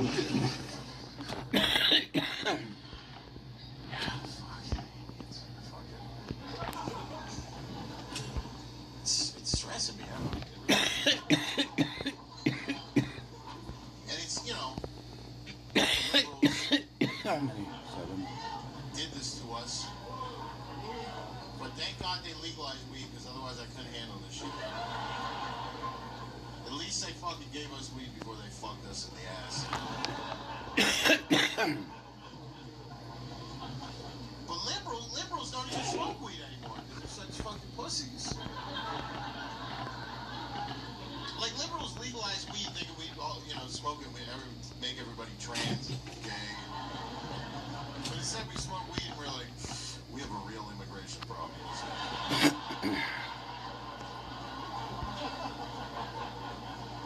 Now I'm paranoid. Just high as fuck, like, fuck, there's another one. Fucking ever.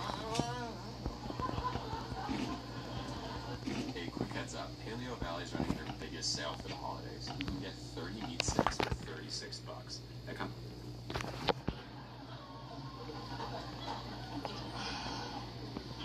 No, it's. We probably need a war. Like, people are like, we need a war. I don't know. Maybe we go to war with the natives again or something. Oh, the tricky indigenous. It's interesting because the indigenous are not. They claim that they don't feel they're part of Canada. They claim that. I mean, I also agree.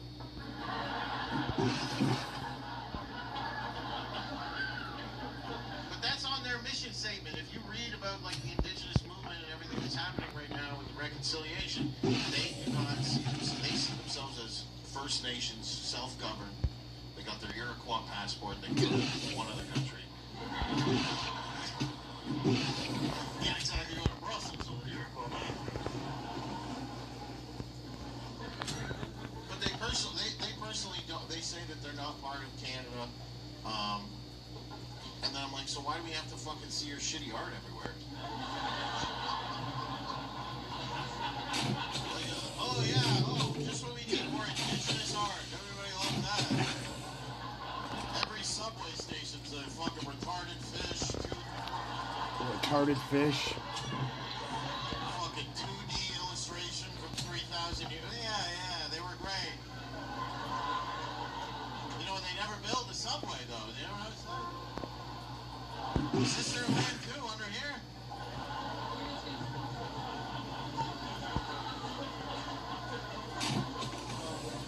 Indigenous now claim the land of TMU, formerly Dundas. No, but look, you know, I got in trouble for making a joke about indigenous, and then you know, my PR person was like, maybe we should talk to an indigenous person, you know, to like kind of learn, you know, educate, like, oh, you know, that fucking bullshit. And so I talked to an indigenous person for an hour, and now I actually hate them.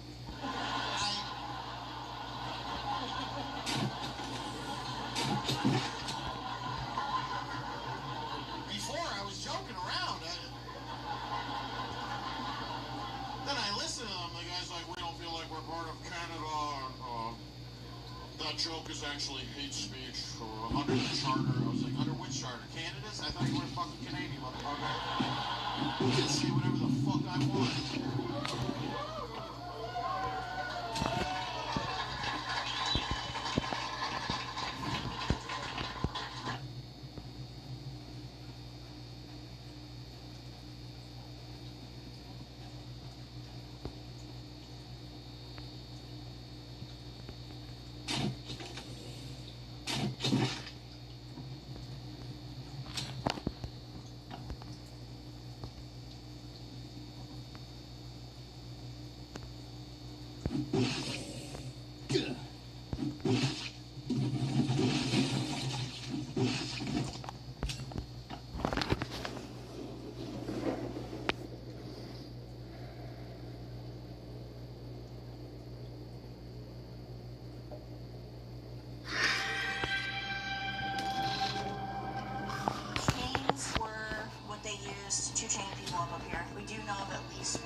Twice. It just happened twice.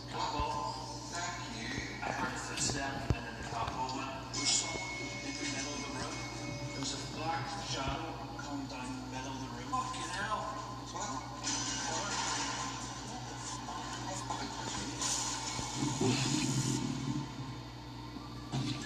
there is a dimension that sits very close to ours, and every so often it is possible to make contact with the entities that live in that realm. I know because I have done it. I have seen and heard these things and have proven without a doubt that they exist.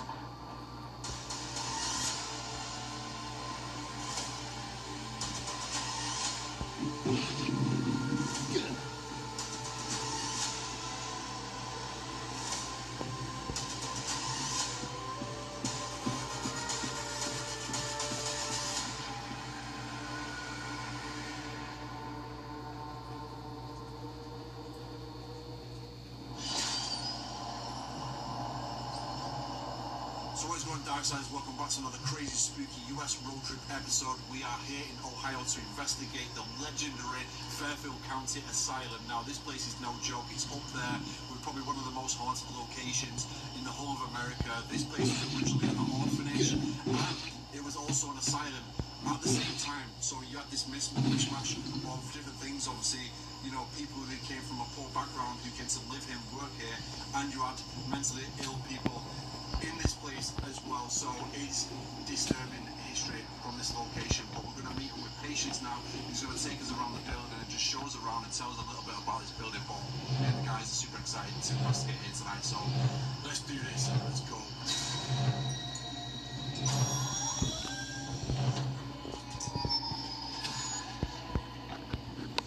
So welcome to the Fairfield County Infirmary. My name is Patience. I'm one of the guides here. So we're currently on the second floor. That way would have been where the women would have stayed. Behind me would have been where the men would have stayed. Now, it was a county poor farm from 1828 until 1985. So they pretty much had anybody who had mental health problems, physical ailments, bad investments. We even have points where husbands would put their wives in here just because they were menstruating. So there was a multitude of different reasons that you could be put inside of this building. We had kids that were in this building all the way up until the 1860s when the kids' orphanage was actually built. And even still after the kids' orphanage was built, we still have records that showed kids came in here either with their parents or as an orphan before they would send them over to the children's orphanage. In 1985, when the building closed, the health department came in here, and they had to enclose all staircases as part of fire code.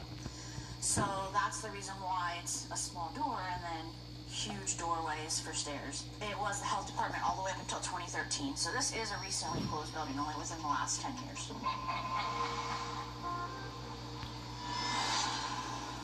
So now we're on the third floor. Behind me is the women's side. Behind you guys is the men's side. Up here, each side would have had one jail cell. And if you didn't follow the list of rules that they had, then they would throw you in a jail cell for up to 24 hours.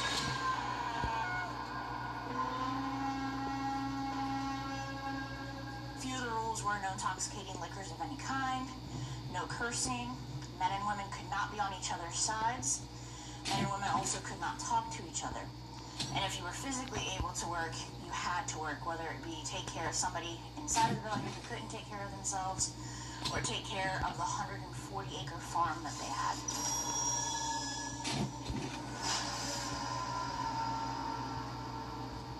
Adam got the building in 2020, and we came in here and we asked them what they wanted through different spirit box sessions, and we had money, clothes, toys come across. So as a crew, we just left toys, we've left money, and then it just kind of has grown since then. People have just started leaving anything that they have in their pockets. Cash vouchers from casinos, Polaroid pictures, you name it, people have just kind of started to leave it. This is the area where people who were transient just passing through town would have stayed. And if they did stay, they had to work for their stay, whether it be on the farm, here inside the building, whatever the matron of the house wanted them to do. Patience was now about to tell us something horrific that used to take place here, leading to one person eventually dying from this brutal treatment. So the chains were what they used to chain people up here. After the jail cell, if they didn't listen after that 24-hour period, or they got physically violent, they would take them up here, chain them up here. Paperwork that we have seen states indefinitely when it comes to them being chained, so we don't know how long they actually were chained up here sometimes. We do know of at least one confirmed death. They actually found him frozen to death on the wall.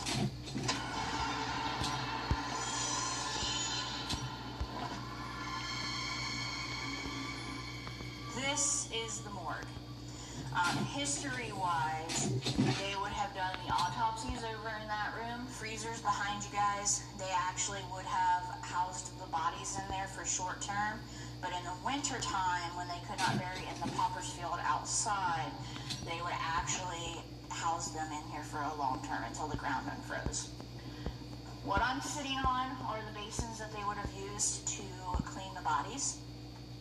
Little interesting tidbit is that we actually found they would have housed their food down here at some point in time as well. And they also would have cleaned their food inside these basins at some point in time as well. So you're getting body juices and food and not the best thing. There's natural spring that runs right through the bottom of the building. And it was actually contaminated in 1926 by formaldehyde. And it actually ran down into the creek, which is known as Gutter's Run.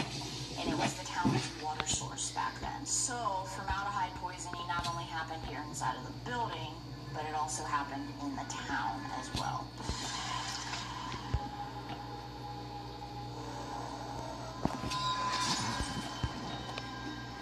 Our walk around is now finished, but it was now time to begin investigating. But before we start, I took some time to walk around alone to try to get a feel for the location and to see if I could get a reaction from many of the alleged spirits that are said to reside here. So, we've done the walk around. Patience has now left us. And I've decided to just walk around and get some B-roll cinematics of this place. I think we're on the first or second level, I'm not too sure. It's a bit of a maze, this place. I don't really get any vibes as of yet. Just walking around, just trying to get a sense of the place. See if anything happens. A couple of strange things, but nothing too interesting just yet, but it is early days. I'm just gonna keep walking around just to see what I discover.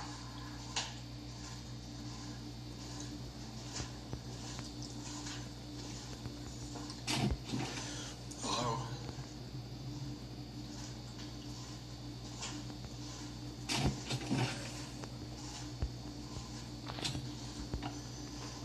I find this pretty freaky.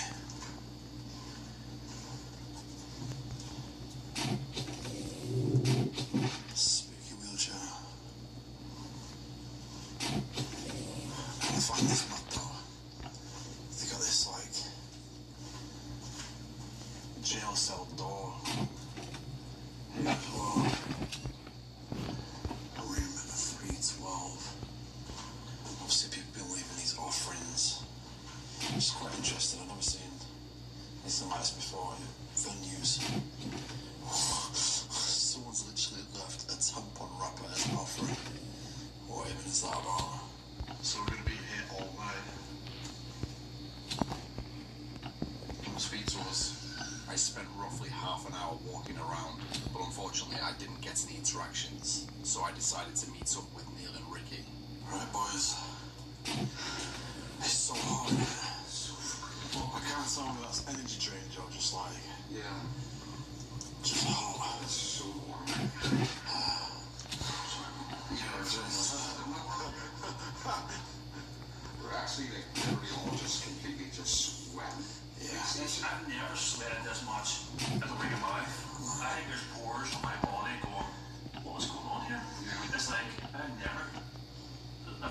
liquids never came out of me before. I just,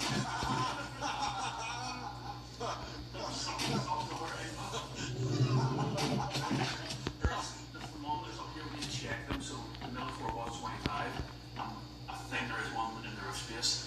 So it'll be interesting to see what actual temperature it is up there. And this is the nighttime. Can you imagine what this place is like at nighttime? Oh, no. Or in midsummer. Yeah. So we decided we're going to head to the top floor, which is the hottest section. Not for any specific ghost reason, but because it's so hot in this building, we're gonna make our way to the top where it's the hottest, and just work our way down to the bottom where it's the coolest, and have a break. And a cup of tea or some shit. What's the thermometer saying, man? Here, thermometer in the minute saying 25 Celsius here. This is the middle of the room, so middle of the building. Yeah. And you know it's cool here. It actually feels cool here. When we hit the flipping roof space, it was. Yeah. What'd you hear, Mom? Hurricane. No, here. Carl's seen the kid. So yeah, right, okay, so downstairs in the rec room, as I was leaving the building, it looked like I saw a child in like a weird, like dark green clothing.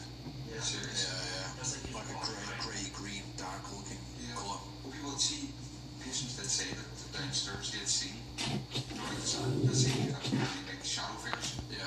So, and then on other videos I've watched, they said they've seen children all about the building. Yeah, I mean, this kid, what I seen was like probably about this high. Yeah, it was really small. So, because I said to you straight away, because I was going outside running for a smoke. Let's keep first. You're, he's ready. Yeah, let's do it. Yeah. Okay, let's go.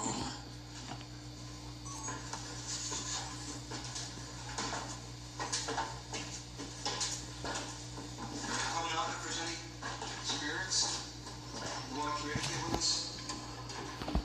Please come out free to do so. Oh boy, look. Oh, this is intense up here. Yeah, it's hot. Boys, we're at 30 degrees Celsius here. Really feels warmer. It's so warm. So it does. Yeah. I know it's a 5 Celsius difference. Right, so I've got the EMF meter going on right now. It's reading 0 milligauss. Let's just see if this changes against the average. Now, this is where a lot of strange stuff happened. Whoa. What was that? What was that? Twice. It just happened twice. It was like... What was that? It's like... Oh. Was it? It's the floorboards one? That's Yes, you need your voice to communicate. No, that wasn't though. What is I'm sure I've seen that door move. As I walked down the steps, we could hear a squeaking sound, but unsure as to what it was, we soon debunked this being the floorboards. But seconds after we debunked the squeak, a bang could be heard coming from behind me, which Neil then notices the door suddenly closed in the corridor. Listen closely. Yes, you need your voice to communicate. No, that wasn't though. Yes, you need your voice to communicate. No, that wasn't though. I'm sure my doors made that door moved. Listen, I'm hoping I caught that camera. Oh, It's not like that. someone just came down downstairs. Made that door, I'm sure I see my eyes that door moved. As we make our way into the orphanage section of the hospital, we hear a disembodied breath. Luckily, our camera's audio managed to capture what we heard. Where do you want us, guys? Wow, so what did you hear? Did you hear someone shouting? Yeah. Carl, just before you phone went started talking, there's someone like, Where do you want us, guys? Where do you want us, guys? Where do you want us, guys? Can you get in for us, please? There is any spirits here with us? Electric shock. Therapy. Could you come forward to speak to this? Cool. Thank you. I heard a footstep and then the cop went. Can you meet all the other ones where we can walk up towards us? There's ones on the bed, there's one listening. Even if you want to come on and sit beside me, that would be amazing. What's up? There's something moved down there. I see the staircases on the right hand side. It was like something like a shadow of a figure. All inside the figure was just like a shadow moved or something. We decide to head towards the door that banged earlier, where Neil had just seen a shadow figure. Oh, yeah, so this room we're in right now, it's got a chain to the wall where the patients were actually tied up. We're going to try and investigate it. We've got the EMF still running, just to see if we do get anything. Put the EMF meter on the phone now, I've got a cat ball there, but that chain is moving. Yeah.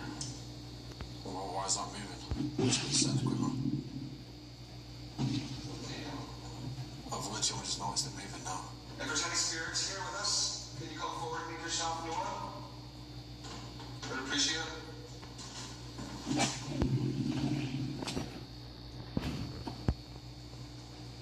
You shy? As we ask questions, we can hear faint footsteps. We are unsure as to whether it's the floorboards moving, so we decide to run a spirit box session to try and communicate with whoever is here. Stay back.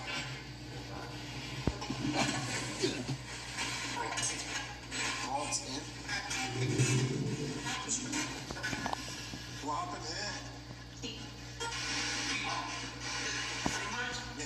Is it Fremont? Yeah, we were at Fremont last night. Yeah, what is it, Fremont? Stop. We should change this wall. In the bed. Yeah, in the bed. There's a chamber's wall instead of in the bed.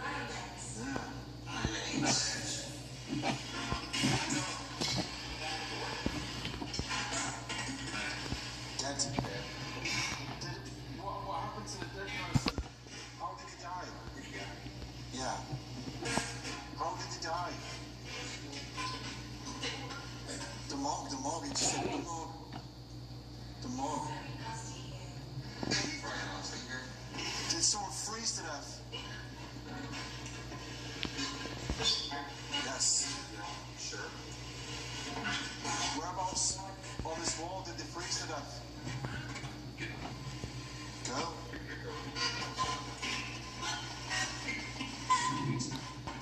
Beast. What was that? Beast? Beast. Were you about your stairs chain up this wall? It's a man. It's a man. Just as the spirit box said it's the man, Ricky all of a sudden sees something further down the hallway. 8? Was it 8 people that were tied up to this wall?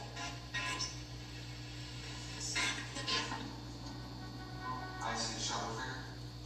See where the leg was shaded? Yeah. See that metal bar? So we got shading. Wait, take it away. Take your legs away. See where it's going? Yeah. That went light and then dark and then went in and went light again. That was sort of like big shading again. No way. What was that one? Was that the floorboards? It's pretty far. Yeah, this is community body, but downstairs in the morgue, they say that's where, like, one of the bodies were obviously looked after upon death, but they also says there was cremations and burials out the back, and it says that the bodies were stacked on top of each other, but some of them were cremated and put in close. Yeah. Just to make sure there was smaller space for more bodies to fit in. Yeah. That's mad, isn't it? We move around the corner to further investigate the top floor in hopes to capture the shadow figure that has now been seen twice.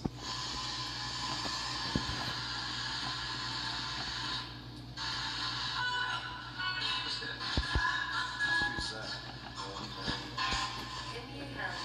My name's Neil.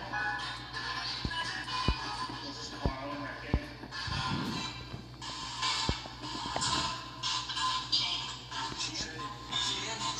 You with us now?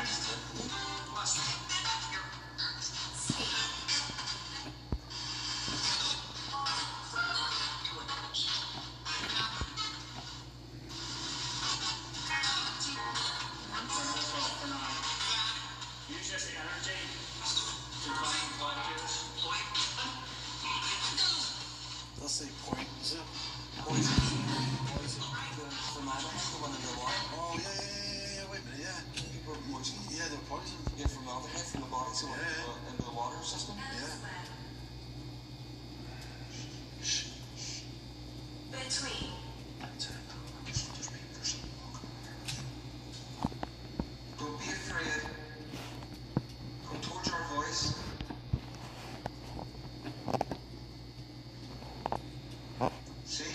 scary at all. I think it's very neat. Yeah.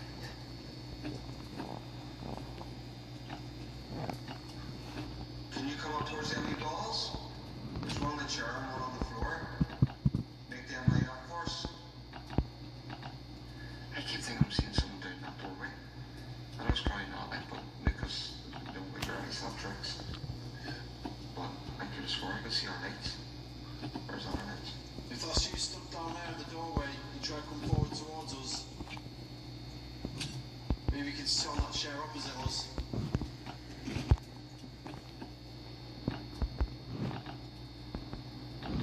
All my carpels just went off. All of them? All of them just started off there. In one go. What did you ask? He's sitting on the chair opposite. Yeah, he's Opposite? Yeah. He's sitting on a bucket right beside me. Yeah, that's weird. No way. They don't even turn on. No? No, I'm sure left my plug and didn't turn them on. Do you know what the thing is? That'll be on camera. Because I lifted them out, set them down, didn't even turn them on. Oh. No. That's either a bat or there's like a black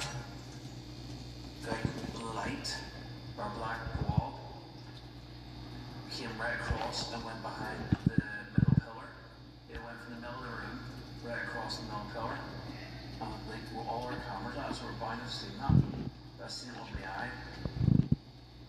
Can you whistle? Oh, no way, not. All the balls went off again. Do I just see?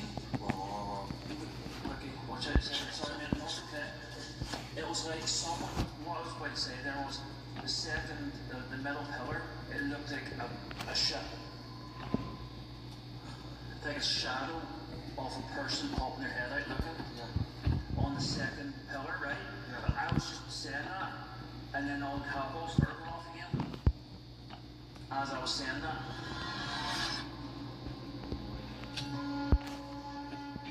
After receiving some intelligent responses in the attic area, we decide to head down a level to investigate the jail cell. Alright boys, so we're going downstairs now, we're going to head to the jail cell.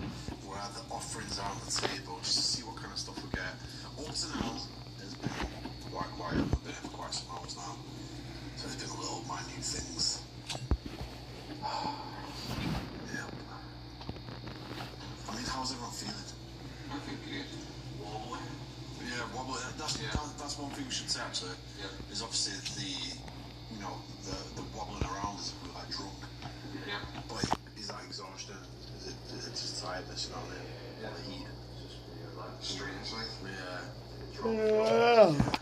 So I reckon we need to sort of like try and, when we get in this room here, try and like get the energy up a bit, because I think maybe like because we've been traveling non-stop just to make good content for everybody, we're all exhausted.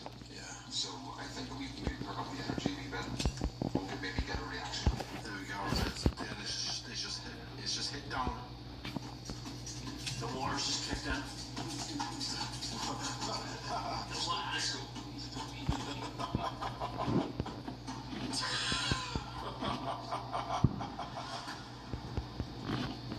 Okay, so we're actually inside this jail cell right now. We're just taking a sit down and just listening and just see what happens. Apparently this door, this jail door, whatever it is, this cage door, is being moved by the intendant of this location. Now, as you know, we're all kind of skeptical about things.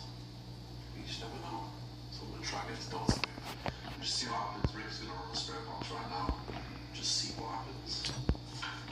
Personally, I feel so relaxed.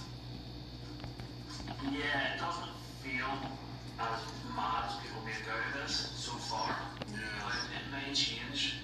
There's definitely some type of activity, some type of energy, but I think even like Bill Manor, we done yesterday was a different energy. Yeah. It felt more scary than that. It felt scary. That's the word. It felt more scary. Due to the environment feeling so relaxed, we now decide to run a spirit box session in the jail cell to try and raise the energy and attempt to communicate. Is there any spirits in here that can communicate with us?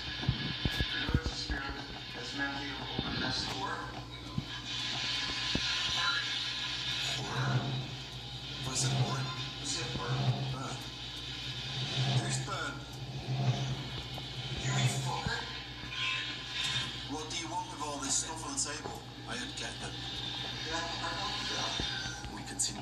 spirit box, but don't receive any more intelligent responses. But we begin to hear movement in the hallway.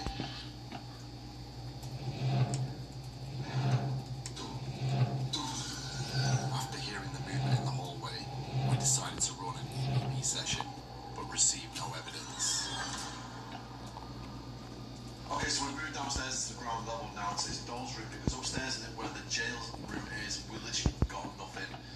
So we decided to come down here with all these artifacts. Maybe some of them might be original, some of them might be really, really old, some of them might be tied to it. So that's the idea of us coming down here, but Ricky wants to show his skills off from us. Now you have to be very, very professional with this, right? Yeah.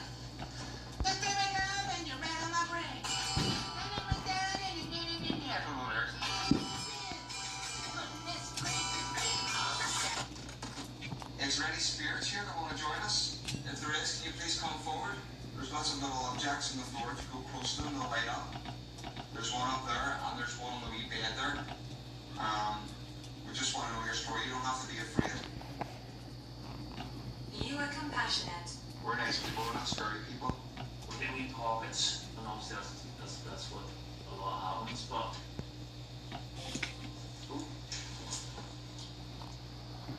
No, you're not. You gotta get in first place. You heard me. What? What the fuck? Yeah, I heard it. It's a girl's voice. You gotta get in first place.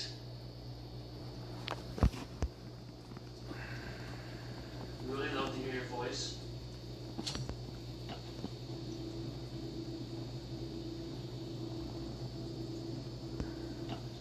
They were talking in the room. Maybe. It's just bizarre, isn't it? It's just hours, literally hours. We've been here for hours, and this has been ultimate minimalness. Yeah. Why? Yeah, it has been minimal. Yeah, why though, innit? We're people from completely different worldlands. Like, we're from a different land. You know, we have different accents. You know, we maybe hold ourselves different. Yet again, even on the bottom level, we received no further evidence after investigating this room for nearly 40 minutes. So we decided to head down into the mortuary, where it said there's lots of activity.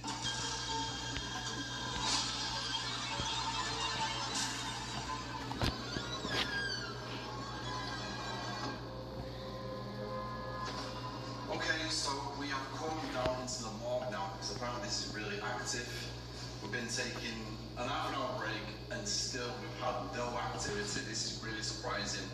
Given this location is meant to be one of the most haunted locations in America, we had the biggest hopes for tonight, and was like, you know what, it's going to be amazing, we can't wait. I mean, it's been good to see the building, obviously the history as well is really cool, but the activity is just, I don't know what is going on. It's bizarre, isn't it? Really bizarre. Let's just try something. They just pushed the bodies in here with the formaldehyde, and it leaked out and it basically polluted the whole of the local town.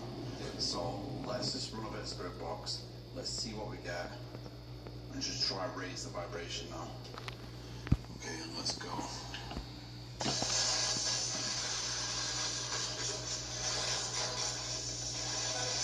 What happened in here?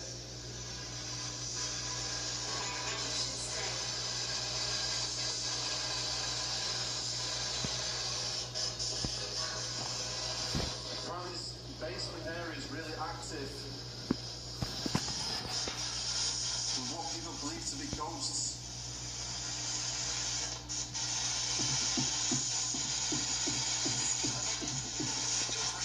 Oh, what was that? That was it was something. Do you know we're dead? Yeah, so Yeah.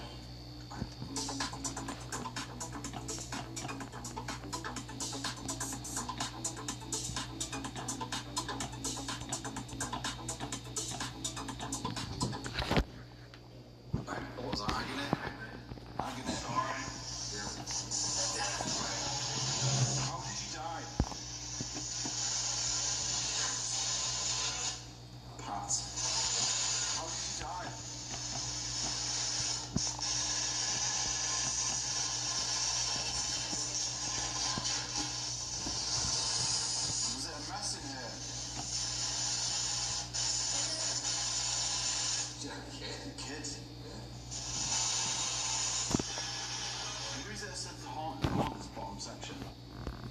too sure interrogating it. But all I know is that anyone that like had passed away in the building, they came down here to be prepped, washed, and then sent out, you know, to be buried, or which is really great or original. Yeah. The thing freaks me out is, does that include everyone in the building? Because there's kids in this building too. Yeah. That's like the most obscure, oddest thing I've heard, mixing orphans and poor people with mentally ill people. Do you have questions? We got lots of questions. Are you already asking? Is this cool? My voice is heard.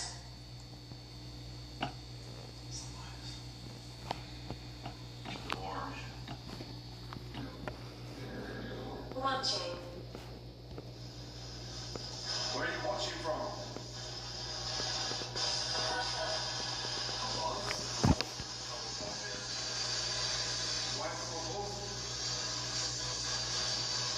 She said about the footsteps running and walking above us when they were down here investigating.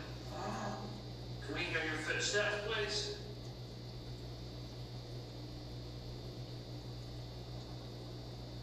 Concern. What was that? Did you not hear that? Are you Did you not hear that? It's like something walking through water. No. Yeah, no, I hear the water. Did you not hear that? Plop, plop, plop, plop. At first, we thought we could hear something that sounded like moving around in water, but we soon debunked the sound as it was coming through the drain.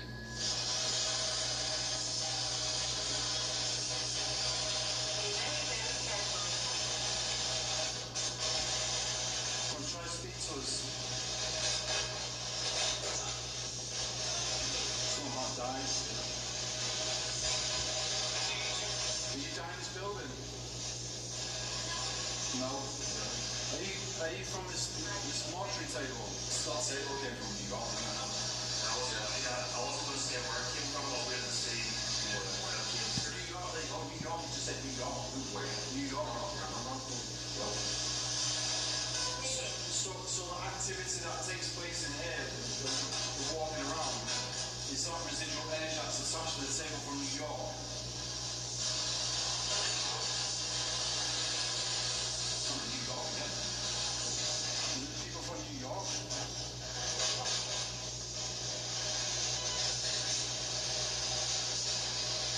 Yes. Oh my God, there we go. Look, she said yes.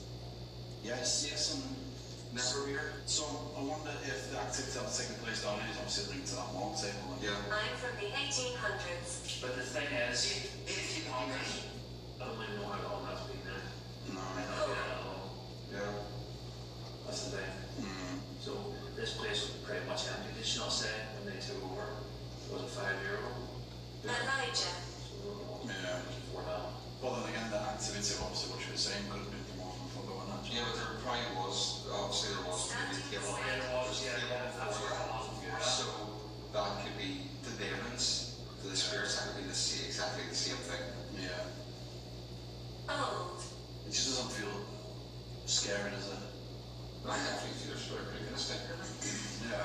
There's creepiness down here, 100%. Yeah, there's a creepiness fine, but like, is that not just like a subconscious thing because we don't have mortuary dead? The fact that there was actually bodies. I'm used to seeing work tables. Yeah. And it doesn't really bother me, but the fact that how hard it would be to lift a dead body, put it in there, washing it, lifting it back out onto like a gurney, and then carrying it in there and to do whatever it needed to do, whatever, do you know what I mean? Yeah. Like, to me, that's very impractical. Yeah. Very strange. In my head, I'm seeing bodies just there. It's freaking out. It's weird.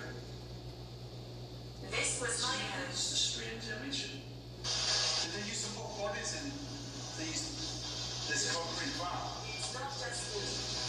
Basins. Was the bodies once in here?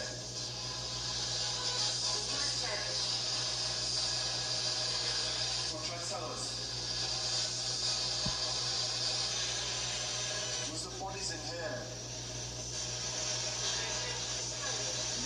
Was that naked? Naked? What were they doing to the bodies? We continued to run the spirit box for another 10 minutes and received no further evidence. Alright, so we're going to try and stay totally silent now and call out and just see what we get. But just no equipment really. And just remain ultra silent. We have got KTV down the floor, we have got the apps running as well, just to see what happens. But we'll try and stay as quiet as possible. Is there any spirits here with us?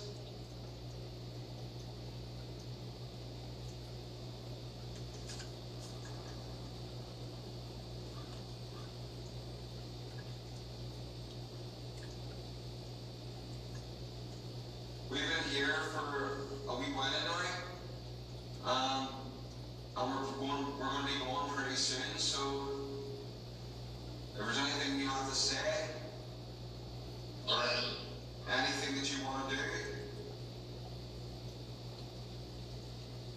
can you do it now?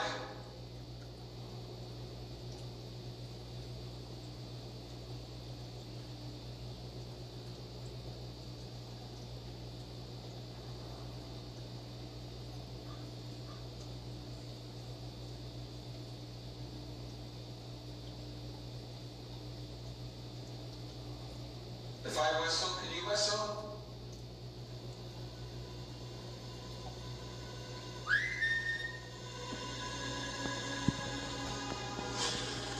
Once again, we hadn't managed to collect much evidence in the mortuary, so we head upstairs to the attic for a last-ditch attempt in trying to collect more paranormal evidence. Fucking hell! What? There was someone in the middle of the room. There was a black shadow coming down the middle of the room. See the light sources there on each side? See in the middle was a really dark fucking shadow. I'm hoping that's on camera. Here, it did say a few times on the spots about lights. But here, no. Maybe the lights need to be off. Maybe that's what it is. Sure, when we sat down there, I see the dark shadows coming out from behind the... What the fuck? What fucking got me? That's my fucking body. And then I just got, like, what felt like a heart. Oh, what the fuck? Jesus, man. Oh. Screwed a crop. It's all in it. I thought someone tapped me in the head. Feel the brace? Whoa, Raoul, yeah, I've been touched. You know what? It said a few things about lights. I think that all the lights people, that's right, it's not coming in. So we was going to do long vigils, but because we wanted to investigate the top floor, like, individually, we haven't got much time left at this location, so we've all decided just, you know what, night vision it, we'll just hit the eye, we'll investigate and obviously see where stuff is starting to take place. Who is it that's touching us? Well, here we are in the dark. You want to come out now?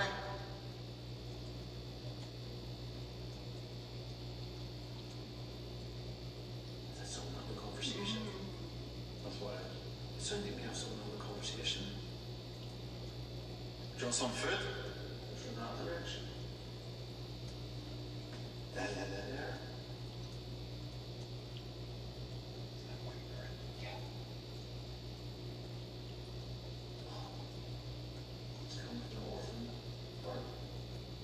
Are you hungry? Yeah, they're nowhere to lay, guys. I have a really cool breeze up one side of the dock. I feel the breeze going through, and there was no breeze when we got up here. Bizarre. I'm trying EVP because we're hearing some weird stuff all of a sudden. Did we just hear you crying? We heard a whimper.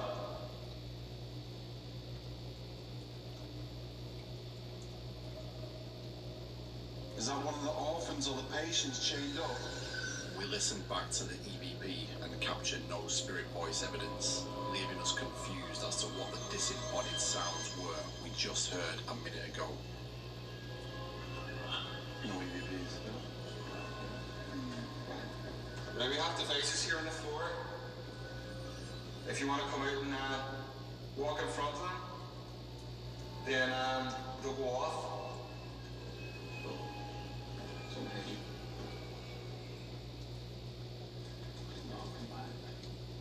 Yeah, again, force, please.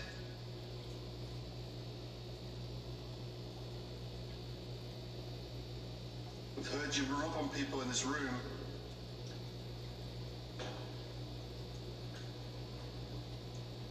I kind of feel like all night we've just been debunking absolutely everything, which is really bizarre. As we walk towards the chains, we finally managed to capture some disembodied footsteps. Listen closely. Well done there. Did I get fourth place?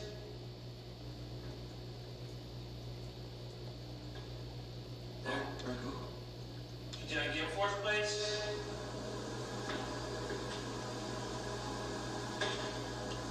Did I get fourth place?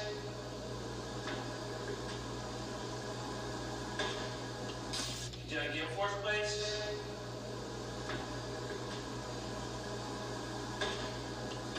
Thank you. Is this where you passed? Are you trying to tell us it wasn't this location? What? I said pass. I had a bad pass. Can you make that back for us again, please?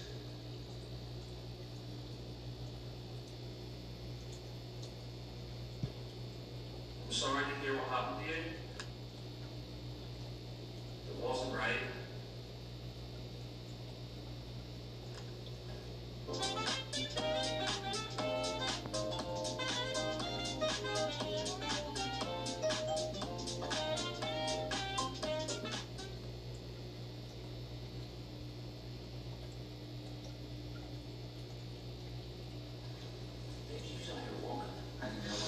Don't forget it's warm in it, don't it? There's a lot of wood. You ever done something like pipes and things like footsteps?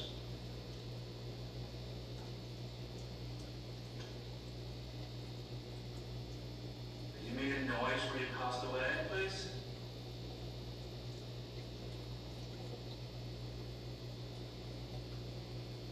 Well, run towards us. Use all the energy you can. At this very moment, as Ricky asked for the spirit to run towards us, something begins to manifest right next to me seconds before I look towards where the anomaly came from. Watch closely.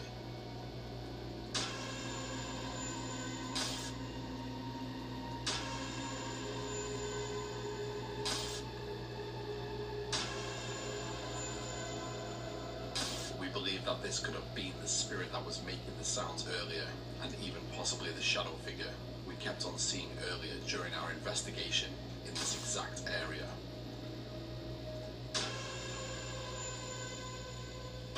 There was somebody who was burned alive up here. So she was like saying, she's yeah, do you know? Yeah. That she was like a patient. Something, she was trying to start her, and it was like, she wasn't meant to do something, she went and done it, and then she ended up burnt alive, and she was burnt so bad that they couldn't even tell it was skin or clothes. Can you make them change level? They're right there. Just go over and hit your hand.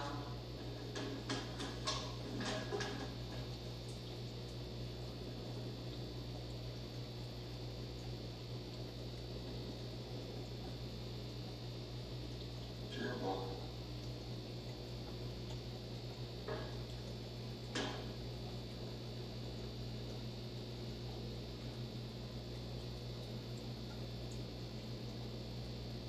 So quiet. So quiet. It's been a long time since we had a super quiet night. Yeah. And this is like ultra quiet. Yeah. Especially on a big, obviously big location night. Obviously we've had stuff done tonight, right? This is only that with shadow stuff. Yeah, shadow stuff and capitals. So I think whatever script you hear must be just either Shires or one thought. Because I mean, I'm sure it would be like it is in life.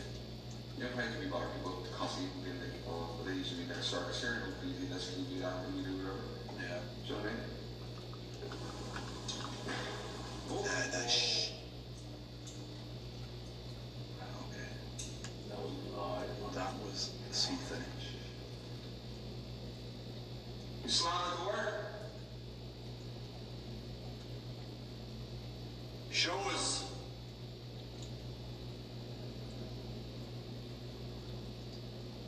Show the energy around yourself.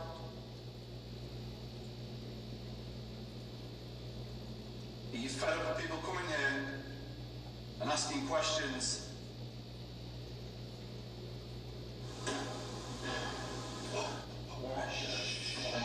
Thank you. That's us here, the bands at the door. Is that the evil one? If that's the evil one, then show us. Show us. We're targeting the eggs. Come on, Ike.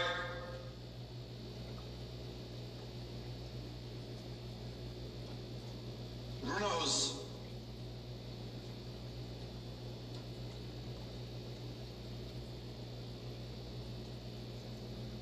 We're not going to leave until you show us.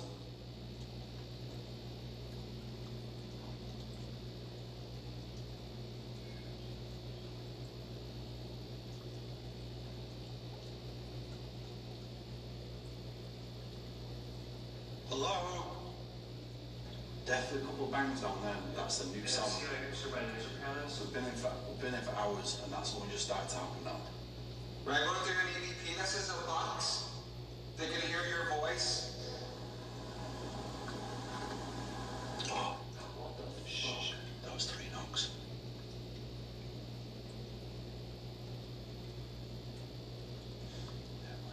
If you don't want us here, make a line as fine as you can. It's actually in the hallway.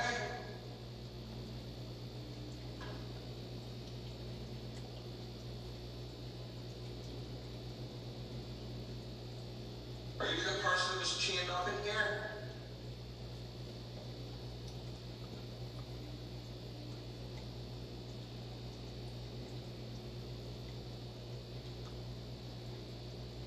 Do you have anything to say?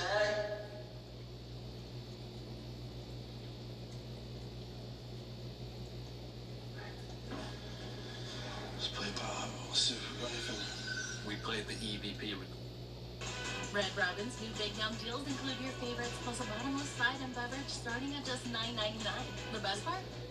You don't have to eat them in here. Red Robin. Yum.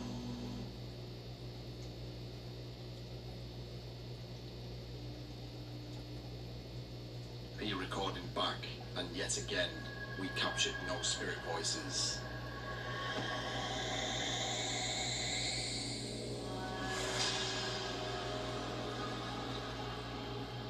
Fairfield County Infirmary unfortunately didn't live up to its name, but that's not to say it's not haunted.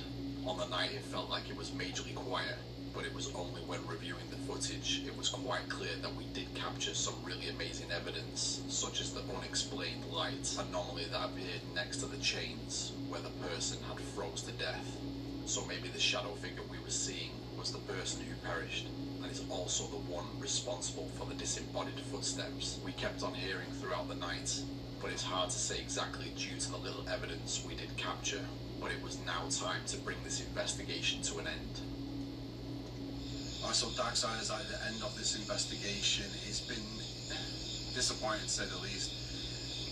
Well, we had high hopes for this location, and unfortunately we've come away pretty much empty-handed. I mean, there might be some stuff on the footage that we don't know of, but as far as we know at this point, we've collected no evidence at all from this location. I haven't even felt comfortable walking around before on my own. At the start of the video, as you've seen, it just didn't have this like oppressive feeling. There was a couple of occasions where you felt like you was being followed, but nothing really developed of it. The sounds in the attic as well. Was that generally something, or was that the floorboards moving? There was a couple of different sounds that we've not heard throughout the night. So leave that up to you guys to decide whether you think that was paranormal. If you do think it's paranormal, drop the comments. If not, just tell me what your thoughts and theories. And also, have you ever seen this investigation on other people's channels, or on TV shows? Like, what do you think of that? Because I don't know, man. I'm skeptical, really skeptical. But then again, it's the paranormal. It's not always a case of walking into a location and getting absolute carnage. It does happen that you can go to a location and can receive minimal, evidence itself. So I don't know. I'll leave it to you guys to decide, but I hope you guys have enjoyed. Nonetheless, we're pretty disappointed. We're also really tired, so we're going to head back, get some sleep, and get ready for episode 3 of the US road trip episode. It's going to be absolutely crazy. Well, I'm hoping it's going to be absolutely crazy. I was expecting this to be absolutely crazy tonight, but it just didn't deliver. But big shout members of Patience for supporting the channel, making this trip happen. If you want to consider joining the Daggers TV unit, hit the join button, become part of the Daggers TV unit. But that is it. Shout out to the guys as well. Link is in the description. Go check them out. Tell them coming from Daggers TV. But that is it. We're getting out of there. Peace.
James, first of all, happy Pride. Thank you. Okay, just kidding. James is not gay. But he wishes he would. He wishes he was, because then he'd have an excuse of why he gets no. Thank you. Keep it going for Woody Allen's side piece. Sura works in film. You could see her all over the city yelling, DVD, DVD.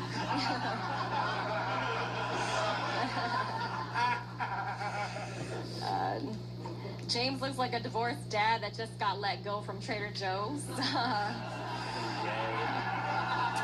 And he always wears obnoxiously colorful shoes, and it's like the closest thing he has to a personality. You probably recognize Sura from sitting in the window of a nail salon. Sura's adopted, and she talks like she's black. The only thing black about her is that she doesn't know her dad. That was racist.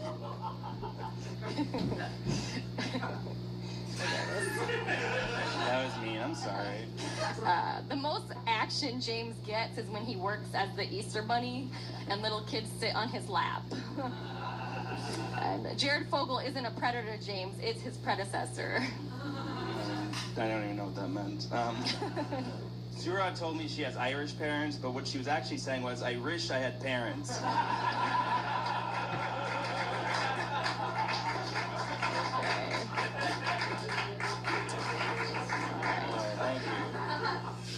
James looks like Mario's autistic stepbrother. But instead of saying, let's go, he says, I'm a slow. His name's Luigi. He has a name. Surah told me she loves egg drop soup, which is what she calls getting an erection.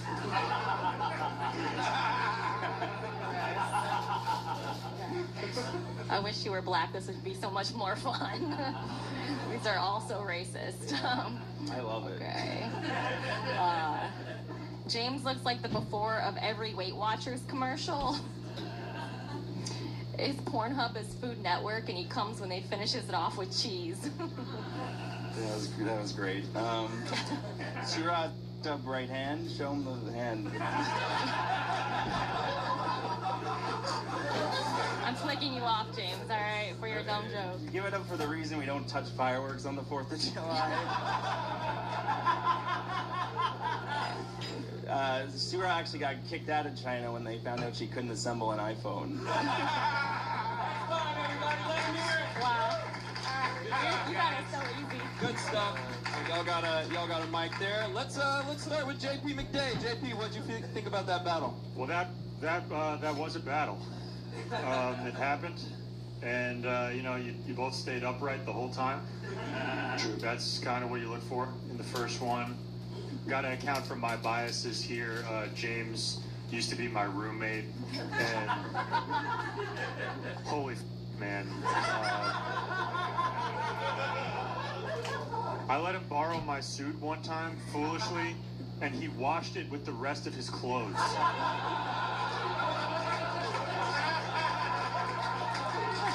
Like at the laundromat. He's like, oh, I took it to the cleaners for you. Oh, that's kind of nice, James. No, he took it to he put a fucking quarters in the machine with my suit. And now he's wearing shoes that looks like a very early AI chatbot drew a picture of Scooby-Doo's Mystery Machine. He gives off a vibe at a guy who's at the library all the time, but is not reading. Surah, you must have been psyched when you wrote that Trader Joe's joke and then you saw him wearing that shirt. It's like fucking bullseye. I literally just wrote it. But I mean, it was a close back and forth battle.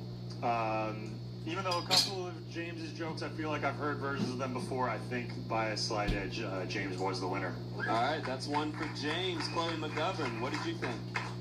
I think based on James's shoes, he also wishes he was black. Wish that were happening. I kind of just want to hear JP go in on every single thing that happened while they were living together. As much as I hate to see James gain confidence with each passing year, that's completely unearned.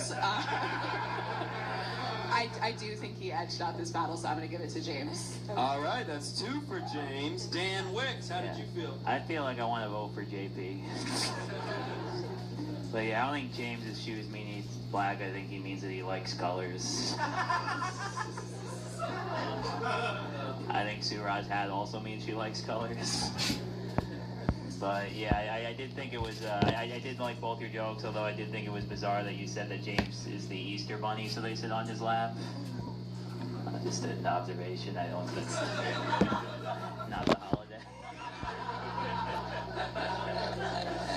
But yeah, I did love the Trader Joe's joke, but yeah, James had a bunch of headbangers, so I'm gonna vote for James. All right, James has it tied up. Frank Castillo, any last word? I mean, James, good job. Awkward Fina, you did a good job. I think you had it. James, your shoes look like where SpongeBob lives. It's crazy.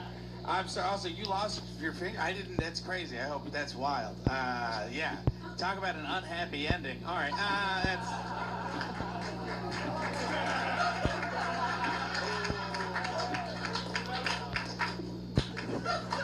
That's it. Let James hear it, everybody. Give it up for him. Great battle. It was 20 years since I had been part of a gym. I could hardly run up a flight of stairs. I was almost 200 pounds. I didn't want to weigh that. That's it. Let James hear it, everybody. Give it up for him. Great battle.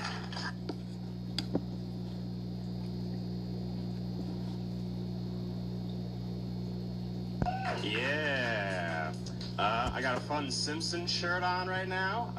Amir looks like if you mixed a poo with Millhouse. Right? You look like if Millhouse went to Mecca. All right. Jared has a lo-fi instrumental album online called Brain Massages. And I actually listened to it, and it does massage your brain, but in the same way when your creepy coworker comes up behind you, starts rubbing your shoulders, and is like, hey, you've been tense lately.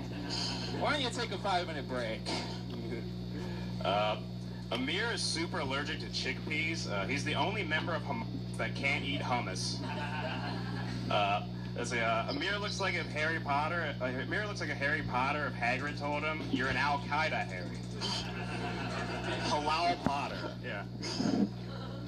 Jared told me he lives with his sister, and his other sister is currently in and out of rehab, which does suck. But the only thing worse than having a sister in and out of rehab is having Jared in and out of your apartment every single day. Amir looks like he can explain what every single chemical in Adderall does.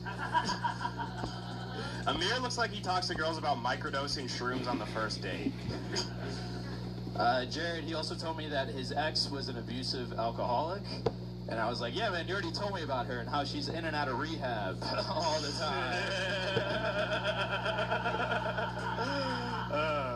She's a good girl. Amir's family is Muslim, I think. I didn't really ask. His parents pray 5 times a day. He gets a better job than being a barista.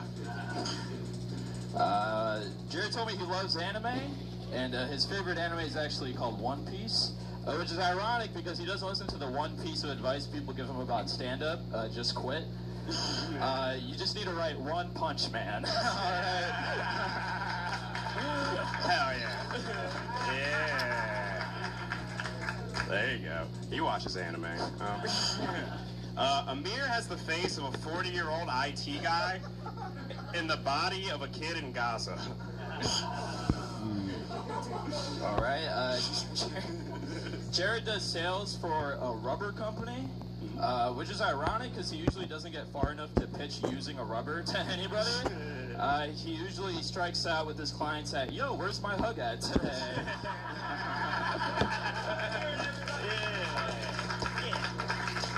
Let him hear it, everybody. Judges, Frank, I'm going to start with you this battle. How'd you think it went? This was really, really good. What was your name on the right? Amir, great job. I think you really started to take away near the end. Dead Simpson shirt. I think you tried hard. This does look like Jay Muhammad and Muslim Bob. All right, not all of them are winners. All right, good job, guy on the right. Guy on the right, Amir, gets the first vote. Yeah, I was going to see Cheech and Chong spun off into a series on Hulu that nobody watched. You guys had a little bit rocky at the start, but then you picked it up. Credit to Amir doing the callback to the earlier joke, and you employed a very strong tactic, which is like you make a joke about anime, and people will want to clap at it to show that they got it. Use that to your advantage. One Punch Man. Even I kind of got it. I'm like somewhat cool, but I think Amir took that one. That's 2 for Amir. Chloe McGovern. I like the part where everybody tightened up on the Gaza line. We're making progress. Thank you. Yeah, I do think Amir took it towards the end with that sister joke, especially. I'm going to give it to Amir. That's 3 for Amir. He's got it wrapped up. Dan wins. First, I want to explain to JP that this is my show, so of course the anime reference gets an applause break. But yeah, I think that Jared has negative swag, and I don't want him to wear one of my shirts.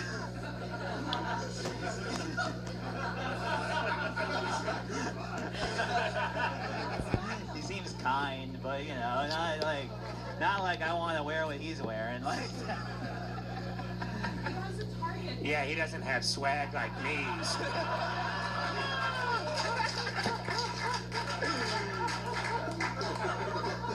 I don't know, man. I put on the party, people are having fun at, right? That's how I choose to interpret this. But yeah, Amir, you're the man. You started slow, but you opened. You ripped, man. Good job, dude. So yeah, you're my love. Good job. Yeah, but Amir wins it. He's got it tied up. Or sealed up. I'm sorry. Everyone clap it up for these two. The battle's over.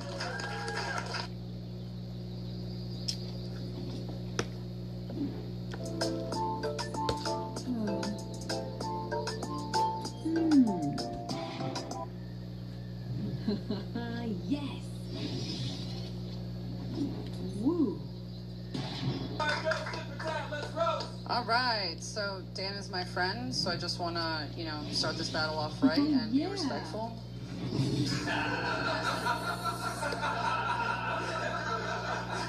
All right, now we can begin. Okay. I don't know if you guys can tell, but Dan is an Asian guy who wishes he was black. Unfortunately, the N-word pass is literally the only thing they don't make in China.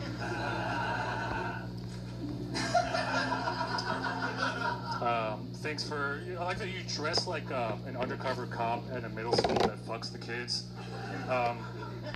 Arena is engaged to a comic, and in her past it's been hard for her to date comics because her pussy has an 8-person bringer requirement.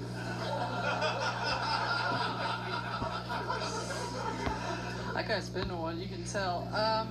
Alright, Dan's dad left his mom because he wanted a son. Took him a second. This is true. Dan's dad is a scientist who works at a lab in China.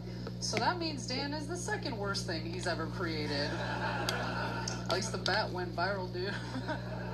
It's actually made in the lab, but thank you, Doo-Doo Lipa.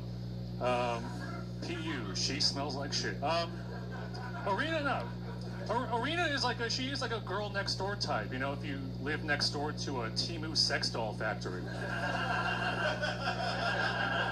A factory that Dan works at. I test them out. Yeah.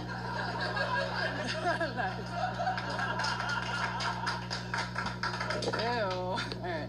Alright. Dan, you're really aging like shit for an Asian dude, man. You really gotta eat better, dude. Like, stand up straight. Your posture looks like worse than Dan Wicks. No. I'm like, you moved to America, but you left your hairline in China. It's not that bad for, could be worse. I don't think taking the hat off really made your case. Women have it all, huh? Arena's a real guy's girl. That's kind of her brand, She, pretends to like football, The Sopranos and stuff, but I never see you do any real guy stuff, like suffer silently in depression and then blow your brains out. Do that. I do that every day. All right, Dan plays basketball. Whenever they pick, who plays shirts and skins, Dan always chooses shirts because he made them, so might as well wear them, What you know? I have a lot of skills. Arena has an OnlyFans where she doesn't post photos, she just posts her jokes, which is such a bait and switch. It's like hanging out with Louis C.K. He doesn't do jokes, he just shows you his dick. Imagine that. No, but seriously, Dan actually plays basketball with my fiance. He says he's actually pretty good. He says Dan's got that dog in him, but that's because he always eats lunch before he plays the game. It's like Dan's dad works at a lab and Dan just eats them. Arena's pussy smells like dog meat. That's what you get when you're made at the Temu factory that Dan Wicks works at. All 5 of Arena's exes have cheated on her, and I don't understand why. You're so quirky and fun, but Arena is so annoying. She's from Eastern Europe and has never been sex trafficked. No, I didn't even see that. It actually smells like Fritos. Chloe McGovern, what did you think about that? I love Fritos, for the record. It's a great snack. This was a tricky one. This was a tough one. I think it was very close. I wish you guys, I don't get the sense you really hate each other, and I wanted to feel that more. I don't know if we've got something to worry about here with this basketball league. I do think... Okay. I'm gonna fuck Josh later. I do think Dan and Josh are fucking, and Arena's got a whistle on the sidelines. I think Dan edged it out with the Louis C.K. joke. I think he just kind of narrowed that gap in the end, so I'm gonna give it to Dan. That's one for Dan. Dan Wicks, what did you think about this battle? I don't like when I book a battler named Dan and then like a few words in the joke I remember like, oh, this isn't anything about me. But yeah, then there actually was a joke about me, so fuck you. But yeah, I thought that I genuinely thought this was like a razor thin margin. I had it like unbelievably even, so I'm gonna vote for Irina, tie it up, see if we win everyone else's side. All right, that's 1-1. Frank Castillo, to you. God damn it. This was really, really close. Both of you had a lot of good jokes. I think you started to come at the end. I should have chosen my words better. Did you actually get cheated on 5 times? Whoa! Who doesn't love an even number? 6. I gotta give it to you just a little bit. Yeah, I really great jokes. I loved him, but I think he edged it just a little bit. All right, 2 for Dan, 1 for Irene, JP McDade. Damn, really, really close. This was fun. You were both good. Let's see. I mean, there's something so inelegant and funny about telling a girl that she stinks. It's like, she fucking stinks. Like all the wordplay you could have used, like, nah, fucking gross. Love that. And then Irina, quickest way to a man's heart is through a joke about him eating a dog. It works every time. It really does. Super, super close. I don't think I can call it. I think I'll call it for Arena to make the tie. All right, guys. Crowd, I warned you this was going to happen. We got a tie. It's 2-2. That means it's up to you guys. All right? So what I'm going to do is I'm going to put my hand over one comic at a time. You're going to clap and make noise for whoever you thought won and nobody else. Please do not clap for both of them. They're doing great. They don't need it emotionally. Okay? So I'm going to start here on the left. Make some noise if you feel like Dan Yang won this battle. Okay. Now, make some noise if you feel like Irina Chalitza won this battle. I think Dan won it by a margin. It goes to Dan Yang. I'm sorry. I'm sorry. Pretty close. I'm sorry.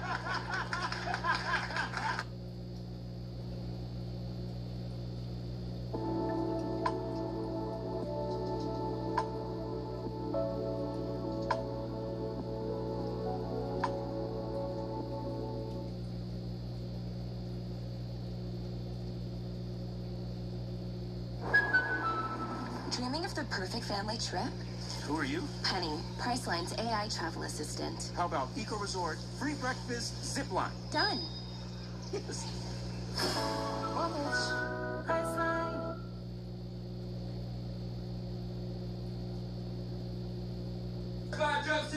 Let's roast. Give it up for a librarian who knows exactly where the books about swords are. Ilya is a fat white guy with a black wife. I didn't know that stereotype goes the other way, too. My wife's not black, but I like the joke. Ish, sorry, thank you for waking up from your nap. I'll never forget the first time I met Ish. He was driving me to the airport in Uber and maintaining a 45-minute unbroken phone call with a friend from Pakistan. That's not true. I don't believe they're a real country. Give it up for Santa Claus after a DUI. Ilya Laxon is actually a stage name. His full name is Ilya Lacks Any Confidence. Ish is from Sandy Hook, Connecticut. Now, I don't know if you guys read the news. But a while back, they had a bit of a to-do. Well, he is from Sandy Hook, Connecticut. I assume your family moved there because it has sand in the name. Some of the other places that he thought about moving to were Camel Jockey, West Virginia, and the Jews did 9/11, Oklahoma. Ilya is an immigration lawyer. I had no idea so many people were getting deported in Munchkin Land. Ish smokes weed, which is cool. That's a cool thing to do in 1997. I guess the only part of his Indian heritage he really embraces is the smell. Ilya's Russian. He actually used to work for the Russian government. He was the bear that Putin used to get around. He's actually a Russian from New Jersey. I assume this is the only outfit he has that isn't a tracksuit. Thank you, Putin Hasapima pedophile. I didn't get that. What does that mean? Big guy. Ish is an alcoholic. He had to quit drinking because every time he hit the bottle, a genie came out.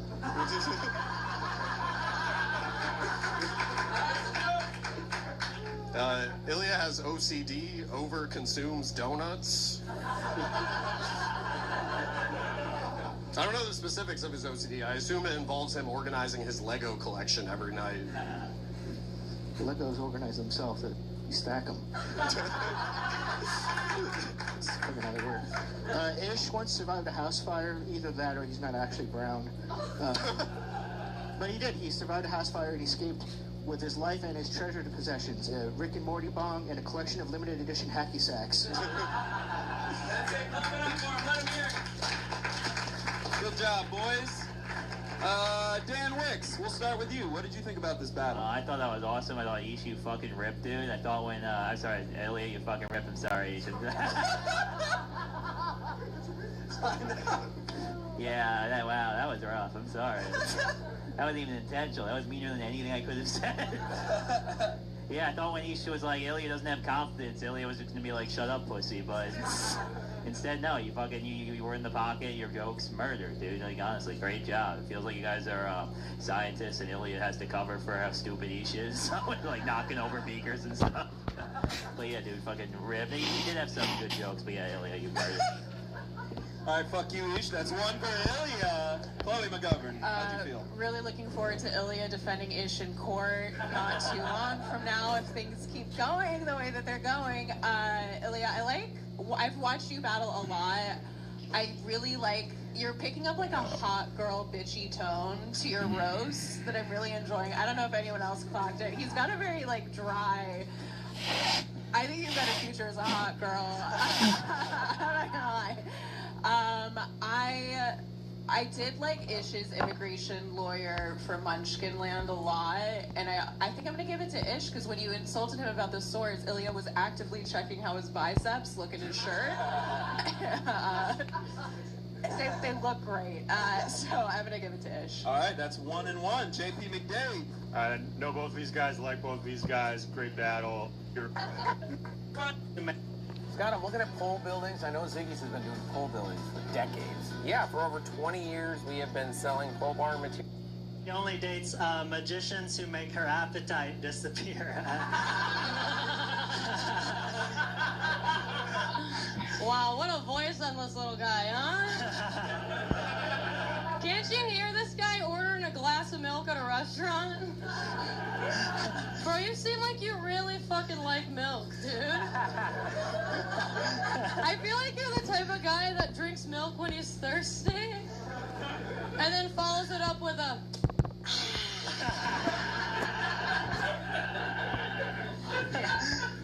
What? Alright, hey, Hinge, that dating app, Hinge, hasn't worked for Elena, which makes no sense because she like looks like a door hinge, you know?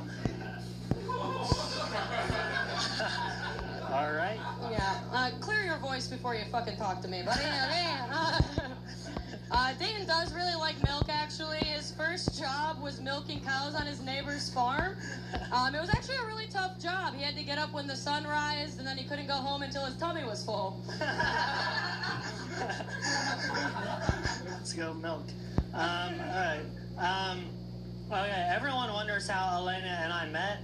It's a story that goes way back to when I found her stuck in a glue trap in my apartment. All right, that's yeah. That's it. Okay. All right.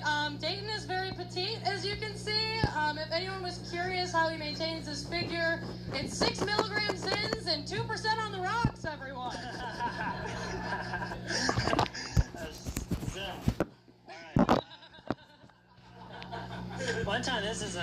One time, Elena was driving me through Brooklyn. She lives in like a black. place.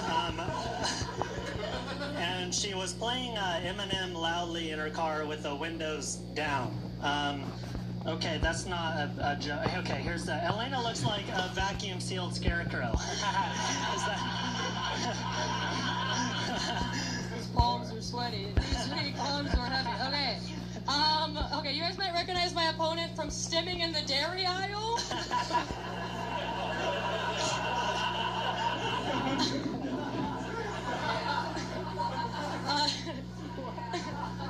Dayton was actually heavily influenced by the Got Milk movement. One time he told me that if Kamala campaigned on 2%, he probably would have voted for her. All right, Elena was molested by famous, watch it. Let's go. By the famous molester, Larry Nassar. That's not what, okay, so, stop. And she got kicked out of the Nassar victims Facebook page after someone found one of her stand-up reels. The reel wasn't even about Nassar, they just hated it.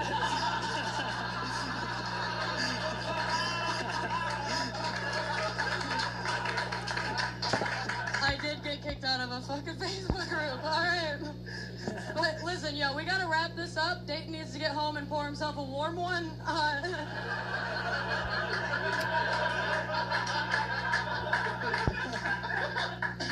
And this is actually something true about Dayton. He was a lifeguard for 4 years, and 2 kids died on his watch. What were you thinking about while they were drowning, buddy? Milk? Thank you. What a battle between the 2 hottest kids at the trailer park. I don't envy our judges. Scott Hall, let's start with you. Who do you think won this one? It's good to see a second lesbian couple is here. Your guys' date doesn't work out, you have options. Oh man, it was tough because he really crushed it at the end. I think my favorite joke overall was probably the vacuum sealed scarecrow joke. But I do love milk. Yeah, I think she, you have my vote. She won. Yeah, Elena won. One for Elena. JP, who got it for you? Zaniest battle of the night so far. Finally, things got wacky around here. I've been waiting for that all night. I mean, fucking the glue trap joke, and then Elena, you constructed a whole milk narrative about this man that no one ever did. I love that you committed to it. It begs the question: what is in that tall boy? Let me smell it. Let me smell the tall boy. Soy. They take you for a soy man. Just a really good battle all the way around. Just got insane and completely off the map, and I think I give the slightest edge to Dayton. Okay, that's 1-1. Chloe McGovern, the tie is to you. Stand-up comedy is so annoying because the only way that you could have the time to write good jokes is by being molested by somebody famous. So the payout pays all your bills. It was very good. Elena, you came up to me beforehand and you were like, I need something alternative, like I'm doing a little bit, and I'm like, I was really dreading it. I'm not gonna be honest. You're like, I was like, please no alternative comedy. The last time somebody did alternative comedy and it worked was when somebody called me a smelly rape victim. So, Dayton, you guys do, Dayton, you look like Elena's your sister and you discovered your own sexuality by watching her change. Does that make sense? Anyways, I'm gonna give it to Elena for this one. I really like how you landed the milk bit. Yeah. That's 2 for Elena, 1 for Dayton. Dan Wicks. Yeah, I love this. This was incredible, and I do feel like often most of the best roast battles are against 2 people who are the same. You guys got it all. You share clothes, you share cadence, you share needles. But yeah, I like how close this was, and I love that I have the opportunity to tie this up and give it to you guys. So let's see what the crowd has to say. All right, we're doing it again. It's 2-2. You guys know the drill, okay? I don't have to go over it again, okay? So I'm going to put my hand over one comic, make some noise if you think they won this battle. Let's switch it up this time. Let's go ladies first. Make some noise if you think Elena Bamfield won this battle.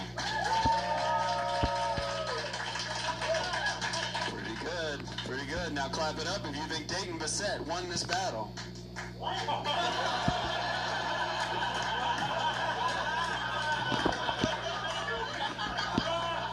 y'all sure? Should I do it again? Give it up for Elena Banfield and Dayton, everybody. Good job, guys.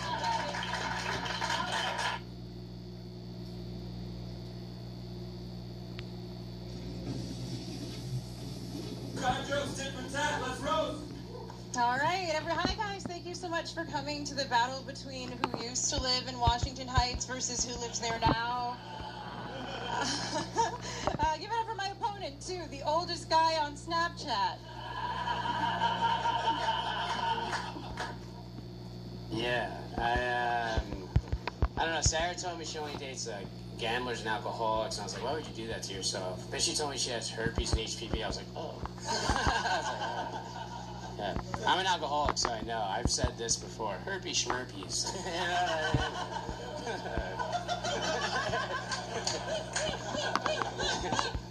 Yeah, actually, my herpes are where Menno belongs, south of the border. So, I assume that Menno likes like a full bush on a woman, like not because of how it looks, just because it's a good landscaping opportunity. But quick question, I'm confused. Menno, if you're here, who's cornering the woman at the bar with the lowest self-esteem? You mean the ones with herpes and HPV? Yes.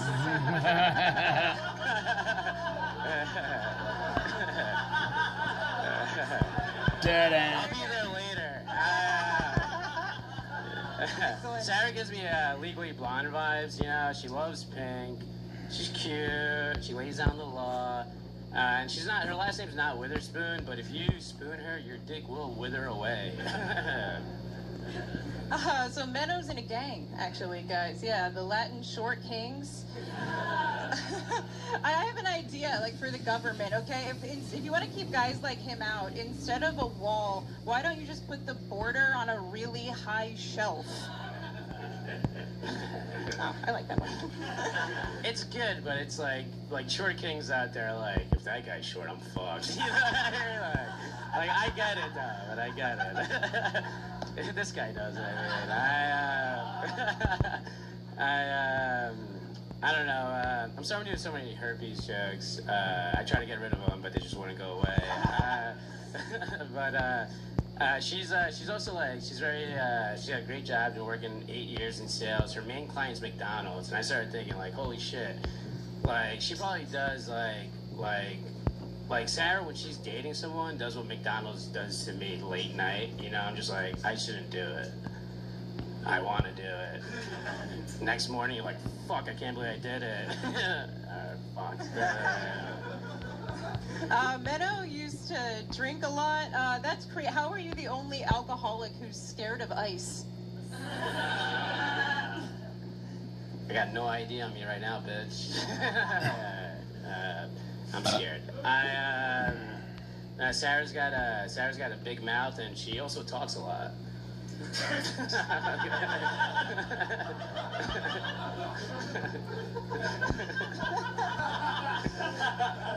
Very good. Okay, it's Pride Month, so I have to. Should I call him Gaydro Pascal or Homo Depot? Which one? Which one do you got? I'm gonna call it. But actually, let's just end this game. We're gonna walk here.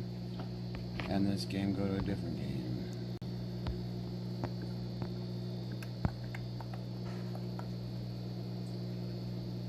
Menno, I don't know what you're into, like, sexually, but you look like a cuck pervert, disgusting, so I'm just gonna, like, explore that. Yeah, it's funny to think about Menno sitting in a cuck chair, because he would need a cuck booster seat. Yeah, with your riddled, bewitched pussy, I'd be a cuck. I'm a cuck. That's a new one. That's a new one. Thank you.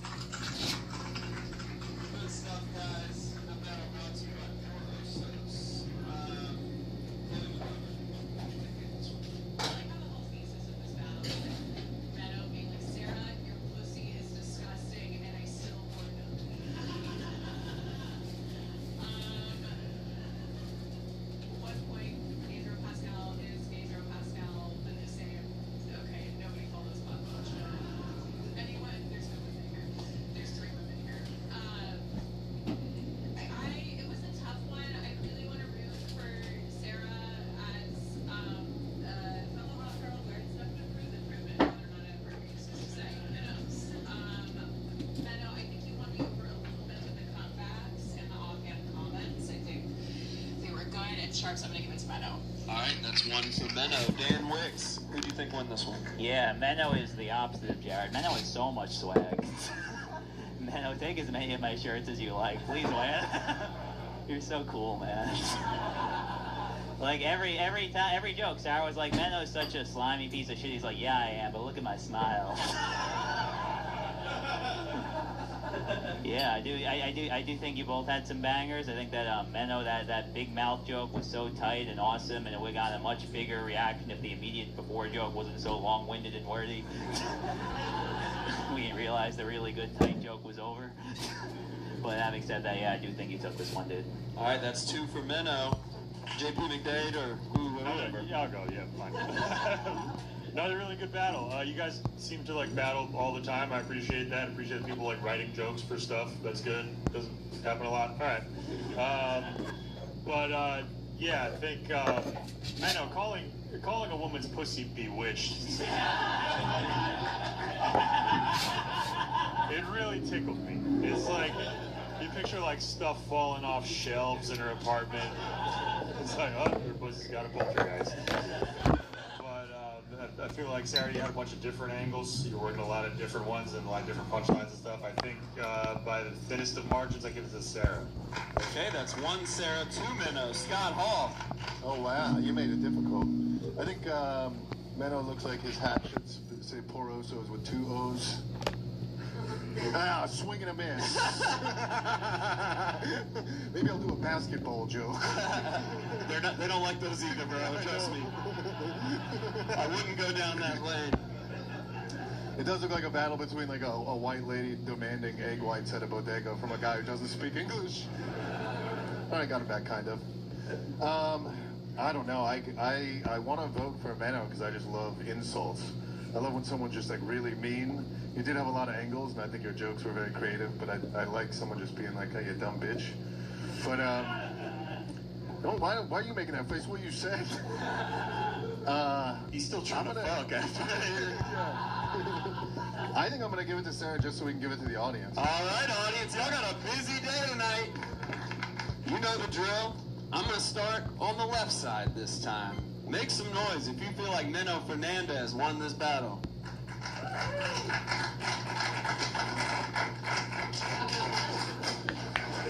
Now, make some noise if you think Sarah Barnett won this battle.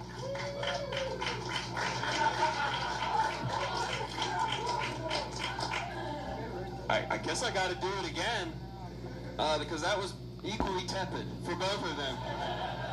So guys, if you think someone won, really let them hear it here. Make some noise passionately if you think Menno Fernandez won this battle. That was better. Some people changed their mind, I think. Now make some noise if you think Sarah Barnett won this battle. I think it was Menno by a narrow margin. Everyone clap it up for Menno Fernandez. Irina, shut up!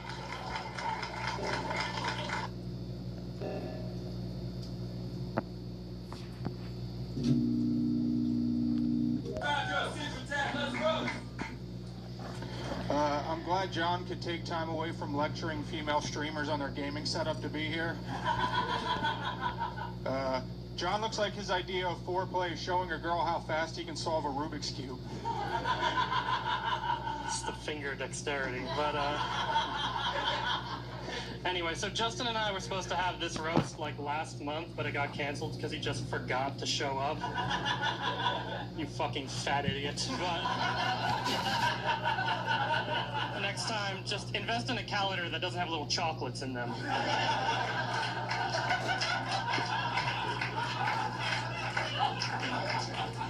John's just upset because I remind him of that elephant that trampled his family at a wedding. Before comedy, John was a magician. His favorite trick was sawing a woman in half and then sending the pieces to her family in an unmarked box. You look like a divorced beaver, dude. She took the dam. But,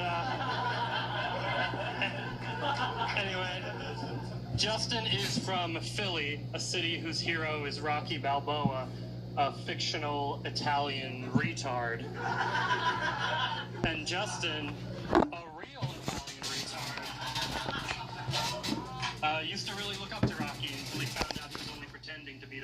black people. Just ruin the illusion of the whole thing. That's all I'm saying.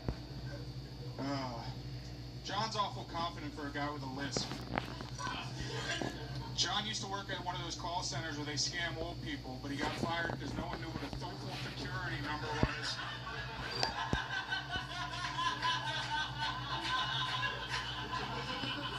That was uncalled for.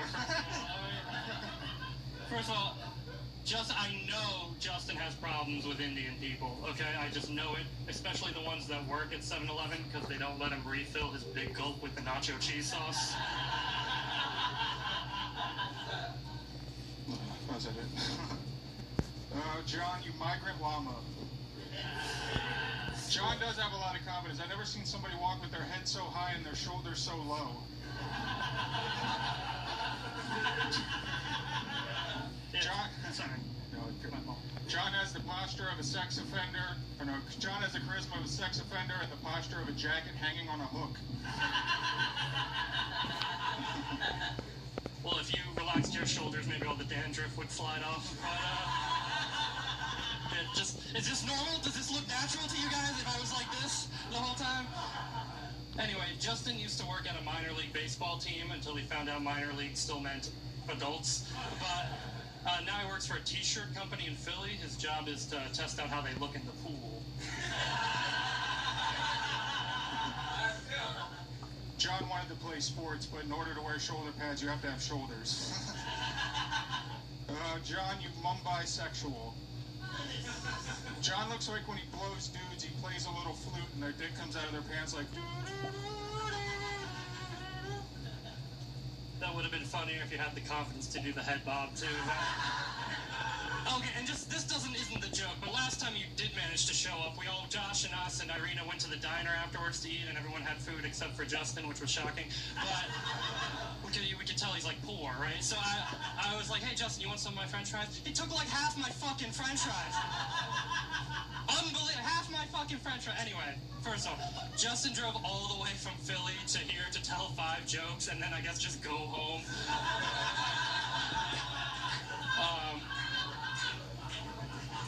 But he's originally from Tampa. He moved to Philly for comedy, and that's like moving from the ass to the balls for comedy. And how does it feel like your big move to follow your dream was to go to the city where we go when we give up?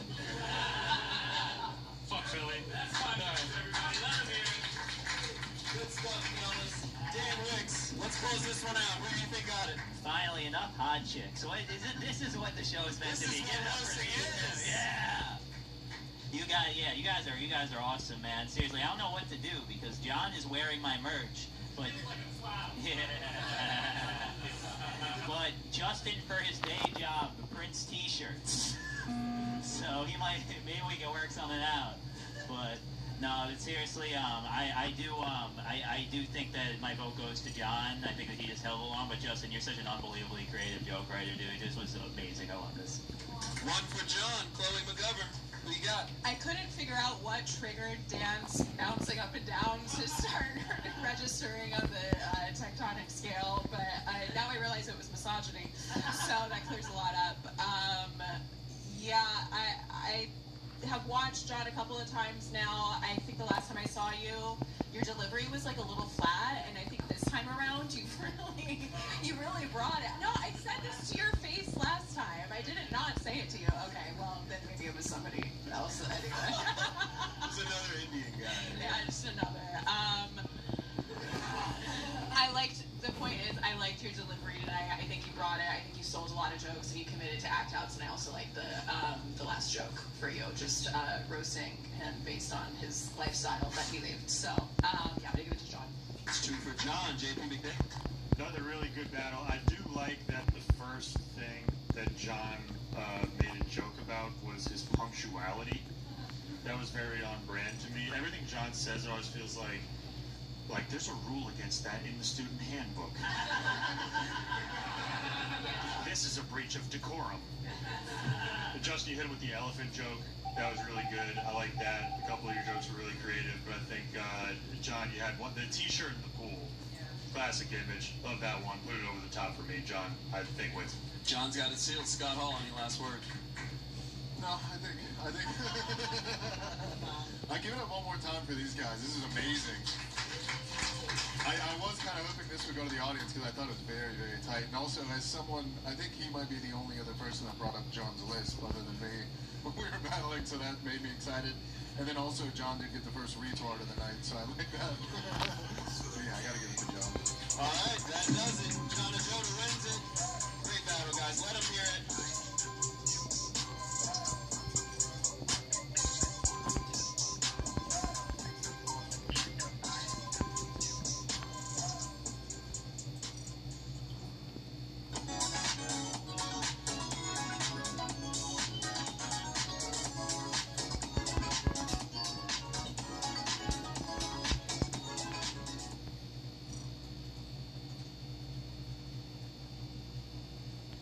A healthy scalp really does start at home. I cleanse with Shea Moisture's Dandruff and Itch Relief Shampoo. Alright,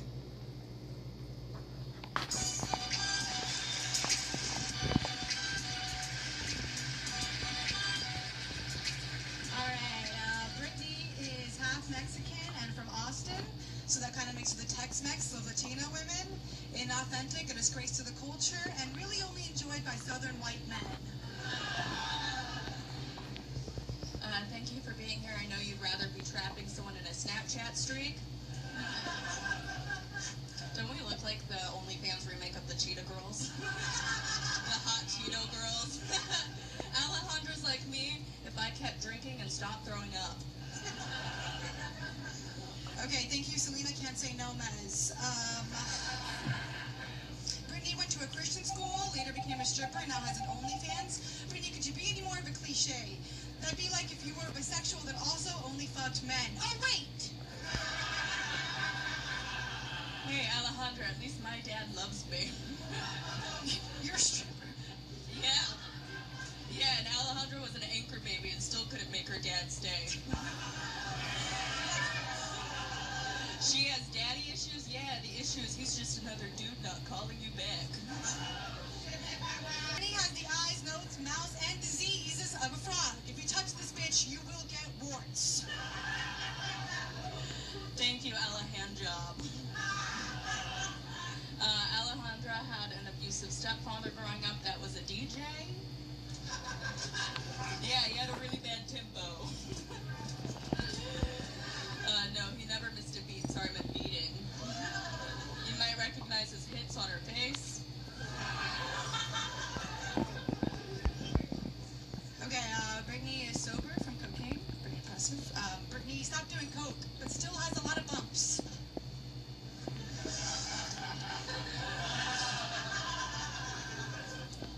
Alejandra says she has a fat ass. Hey, your ass is proportional to your fat body.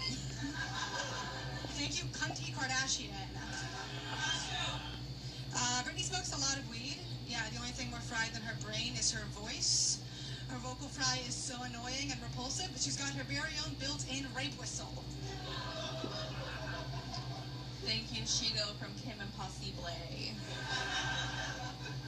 Alejandra has depression and worries a lot about if people like her, and I just want to say, hey, I don't think you're crazy, because people don't like you.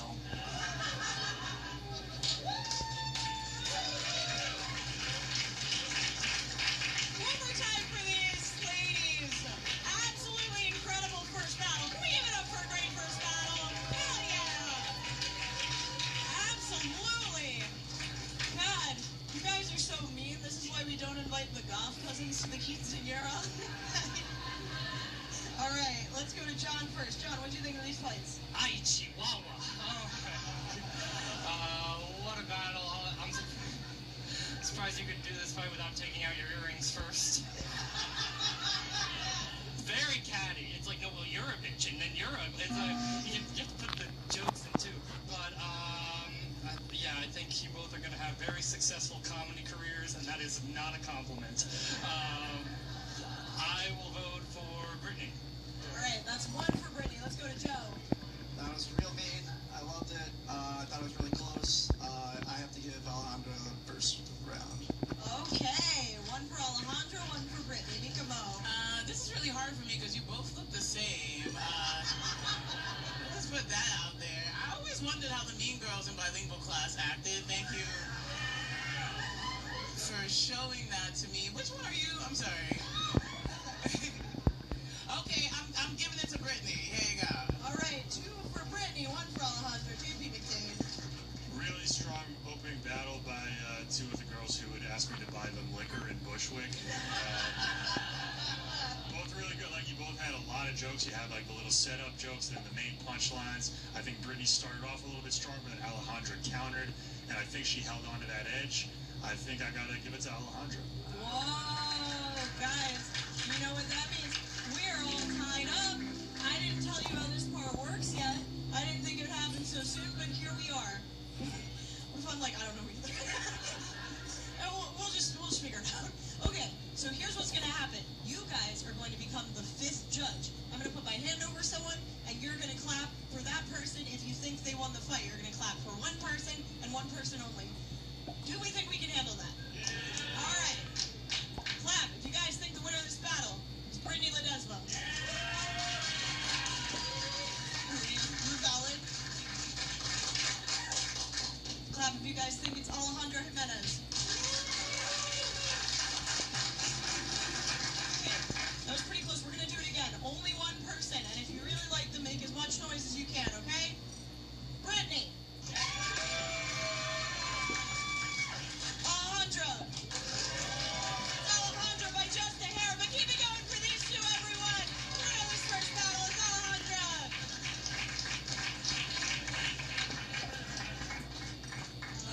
Guys, that was an awesome first fight. Thank you for giving all your energy. Are we ready to keep it going? Are we ready to keep it going? Give all your love right now to your next fighters. I love these two so much. They're gonna make you laugh. Keep it going for Lucas Arnold and Devin Rambo.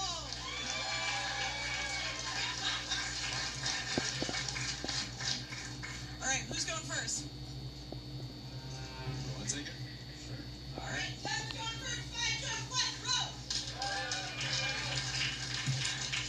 Guys, when I first started doing comedy, I never thought I'd eventually be battling Timothy Chalamet on estrogen. Lucas, I don't believe that he has enough testosterone to actually grow hair. He looks like someone chased a naked mole rat through a puke factory.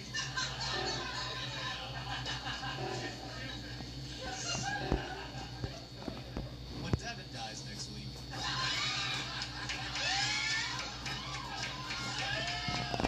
God willing. He's gonna be too fat to be cremated. I'm not saying that he's gonna be too big to fit in a machine. It's just his blood sugar is so high he'd caramelize.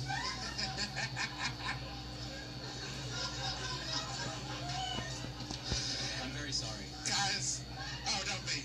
My wife's getting a great insurance policy. But, guys, I never thought one day I'd be battling both the chef from Ratatouille and the rat from Ratatouille. Lucas, if you're here, who's dressed as Frodo Baggins at the Gay Nerd Cum Swap? They call his asshole the One Ring.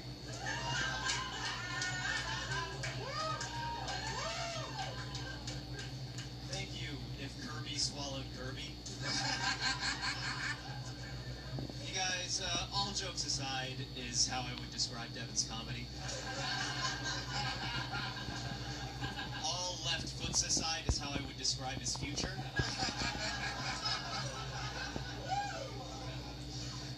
Thank you, gender-swapped Anne Frank with AIDS. Lucas is Jewish, which is but he's also part black as well. I asked him if he wanted to visit Africa with me, see the motherland, but he said no. It's like an oven over there. Nice. It is true, my grandfather is a black man. My opponent is two black men. You guys, as Devin kindly pointed out, I am mixed. I have a little black in me. Devin has a little white in him. The black destroying his arteries. Guys, I'm having such an amazing time roasting Drake from Timu. Lucas actually did try to go to Germany and get a job doing reenactments of the concentration camps, but they told him he'd have to gain 50 pounds for it to be believable. It is true. My body type, it leads me to being vulnerable to the wind. Your body type leads you to be vulnerable to crushing Indiana Jones.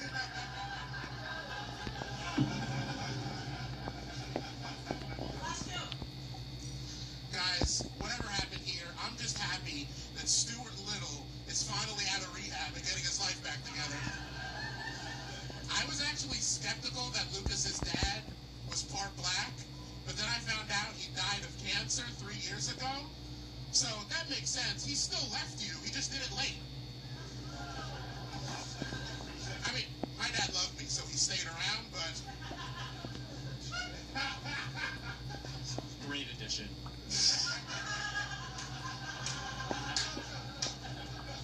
You guys, Devin looks like he's running for president just so he can make doors wider by executive order.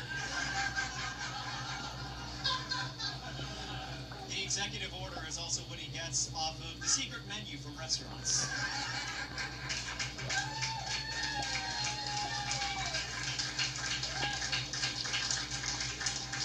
One more time for this fight. Yeah. This is my favorite thing, to be between black men. All right, let's go to JP. What do you think of this fight? Awesome battle between two very different kinds of pastors.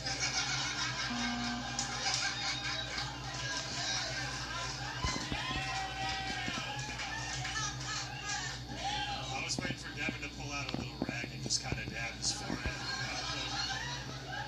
Yes, there it is. Praise him in Jesus' name. And then, I think, Devin, I think your outfit makes sense until the jacket. It's great. This looks like it's a friendly dad outfit, and then just like you stole the jacket from a Marvel villain or something. But I'm not knocking it. I was very entertained by you the whole time, but I think this one was all Lucas. All 5 jokes I had going for you. A lot of great writing. Really good battle. Good job. All right, that's one for Lucas. Mika Mo, what say you? I love these two, my black brothers. Yeah. You know, it was a great battle between anorexia and obesity. Love to see that. Love to see that. It was interesting. I kind of feel like you both look like Muppets come to life. Do you see this? Do you see? Okay, who won the fight though? I don't know. Devin, I do like your 3 outfits that you're wearing. Sorry. Okay, it was Lucas, but love you, Devin. All right, that's 2 for Lucas. Joe Checkman. Lucas for me too. Good job, both of you. Yeah. Short and sweet, we love it. So Lucas has got it wrapped up. But John and Jonah, what do you think? Oh my goodness, Devin looks like he listens to Lose Yourself before saying the N-word. If you only had one shot. Yeah. I mean, Lucas started at a real disadvantage in my opinion because I could not see him. Time. So I just had to rely on his delivery, but yeah, Lucas took it for sure. All right, the winner of this battle is Lucas Arnold. But what an incredible fight this was! Yeah. All right. We got another fight coming up. I'm so excited to bring up these two. Can you guys give me a lot of energy for your next fighters? Yeah! Keep it going for Luke Davis and Olivia Carter. Who's going first? I'll go first. All right, that's on you. 5, 2, 1, go! All right. Thanks for coming out tonight, Olivia. I know you'd probably rather be smoking cigarettes under the bleachers or something. Olivia, she actually got bullied in high school because she was fat, which apparently worked pretty well. Too bad. It's just too bad that there's no amount of bullying in the world that can fix that gigantic head. It didn't work because it's not true. Luke went to an all-boys Catholic school, and his mom did yoga, so growing up they both did a lot of downward dog.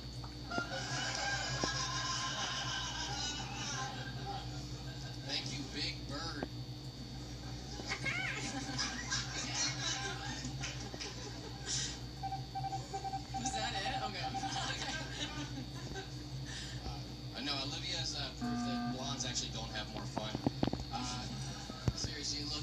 they tried to make a movie about vampires at the beach. Luke, if you're here, who's trying to have sex with your mom?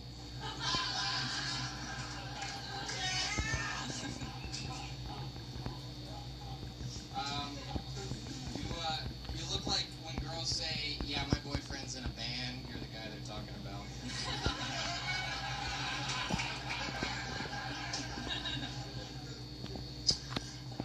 Luke looks like he'd send a Hinge message that just says, hey, and then 2 hours later, okay, fuck you, bitch.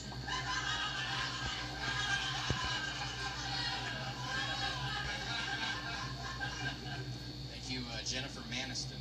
I'm not saying Olivia looks like a man. All I'll say is that I walked in on her taking a piss earlier, and after she finished, she shook her pussy off.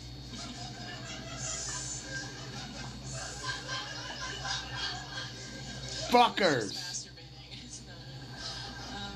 Luke studied TV arts at Elon University, which sounds like a lie you tell to have sex with teenagers.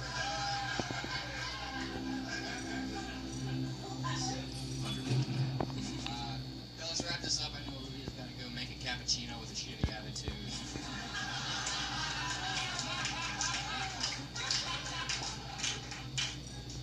Now, Olivia's hot until you get a closer look. She's like New York City. She's beautiful from afar. And then you get closer and you're like, oh, Jesus, am I going to get stabbed? People like that. Luke is afraid of snakes, probably because it's the one thing he can't fuck in the ass. That one was more for me. Alright. One more time for these two, everyone.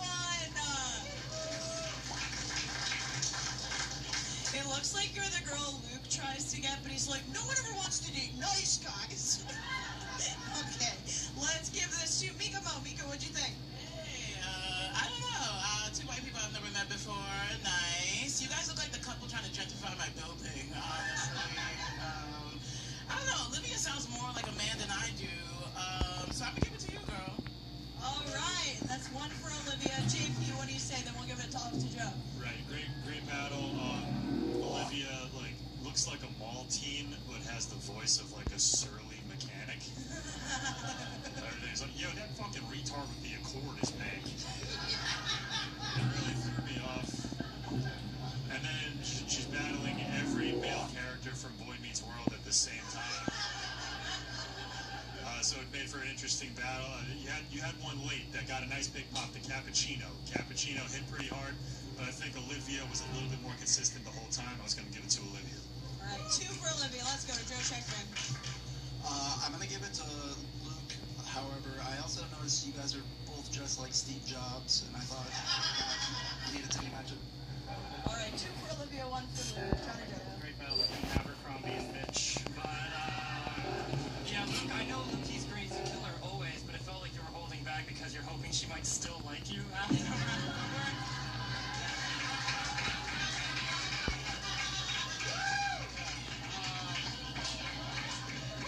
I'm 6 feet tall, by the way, Olivia. Yeah, I think the Cappuccino was the best joke of this battle, but I think Olivia overall won. Yeah. All right, the winner of this battle is Olivia Carter. Give it up for these roasters, everyone. All right, we're going to keep this show going. I'm loving the energy in here. These two are amazing roasters coming to the stage. I can't wait to bring them up. Keep it going for Aziz Wara and Joshua Lampley.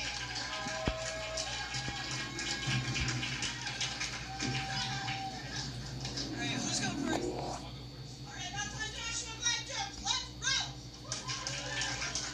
All right, everybody, please welcome Aziz to the U.S. He is here visiting from overseas. Jesus. Aziz is from the UK.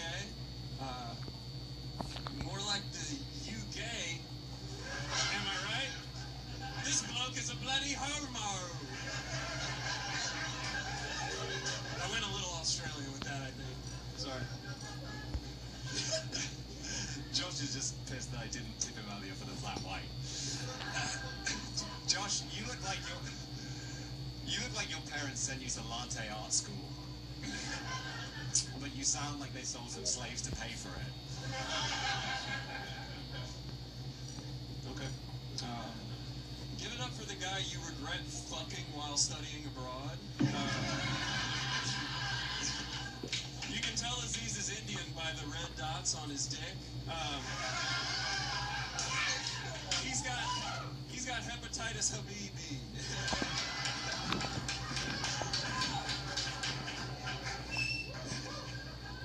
Thank you, Hack Harlow. Josh was raised Catholic in Tennessee. Literally the only thing I know about Tennessee is Jack Daniels. And the only thing that Josh remembers about Tennessee is getting jacked off by Father Daniels. Soft hands. Aziz actually grew up in a London suburb called Surrey. Yeah, they were Surrey. Surrey, this brown guy moved into their neighborhood.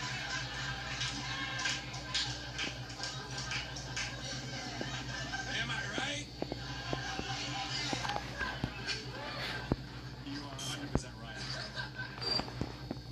right. Josh's mom is half Cuban, and he grew up in Tennessee playing football. He was the quarter wetback.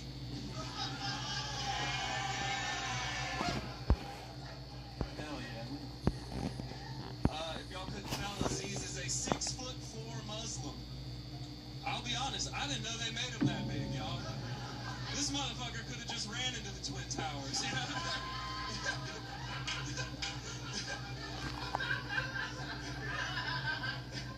Well, you would know about bombing in New York.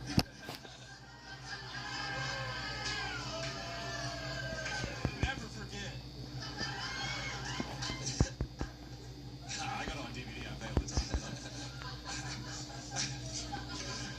Before stand-up, Josh actually did improv, because it was the only way he could get a girl to say yes and to him. Actually, roofies work as well. I thought that's where he was going. I don't do that. Aziz's last name is Vora, as in he's pretty handsome for a pedophile. His favorite sport is actually soccer, especially the part when they hold children's hands at the beginning of the match. Josh might look like the friendliest weed dealer in everyone here's hometown, but he's actually an evil advertising executive for a fast food company. You're the reason Gabby had to lose weight. The only person that's convinced more kids to put things they don't need in their mouth than Josh is Drake.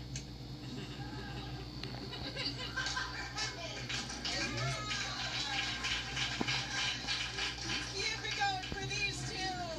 What a fight! What a fight! You guys are both incredibly tall. You're like my Twin Towers right now. I'm a native New Yorker. You can talk. Okay, let's go to Joe. What do you think of this fight? It was really close. Overall, I think Josh took it. Yeah. All right, that's one for Josh. Let's go. Keep it brief. That's one thing about him, right? Yeah. So the most surprising thing about this fight, Josh, I didn't know you had a job. This nigga works. Like, you both look like you host a podcast about high-value men, right? That I would never listen to. You sound like you should be on this season of Bridgerton, right? You just sound dumb. But you won the battle. Go ahead, Josh. Yeah. All right, 2 for Josh. JP McCain. Really fun battle. Josh, I've seen you battle a couple of times. You always do well. I gotta say, your jokes are so dumb. People like them. People really like these dumbass jokes you're always bringing. They seem to hit. I don't know what it is. And then Aziz is supposed to be at a party somewhere cornering a girl and just be like, have you ever heard neutral milk coach? Well, you both had good jokes. I think Josh got some louder pops. I think I'm going to give this one to Josh. All right, Josh got it wrapped up. Return to Jonah. What say you? Yeah, like, Josh, you made all these races. He's whiter than you. What are we talking about? Anyway, I thought you had some really great jokes. However, I'll probably never see you again in my life. So, Josh wins. All right, the winner of this battle is Joshua Lampley. You won.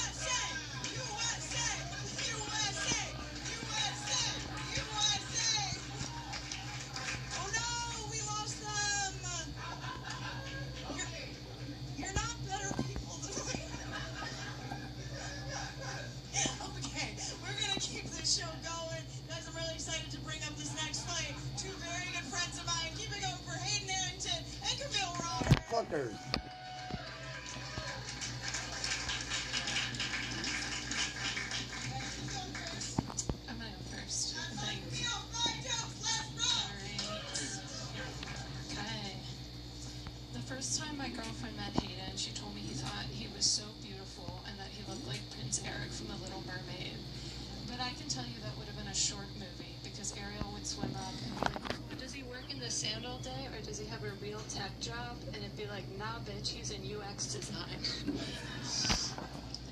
Camille and I are very good friends. Camille, one thing you should know about her, she hates confrontation. I don't think I can tell by her voice. Camille actually hates confrontation so much that despite looking like this, she still uses she, her pronouns. That's true. Okay, this one's related. Hayden moved to... Oh, were you done? Sorry. I was really not confrontational. I'm like, okay, it's my turn. Hayden moved to New York to pursue his dreams, and his dreams, as far as I can tell, are to bump into every stranger and say, my bad dude, sorry for existing.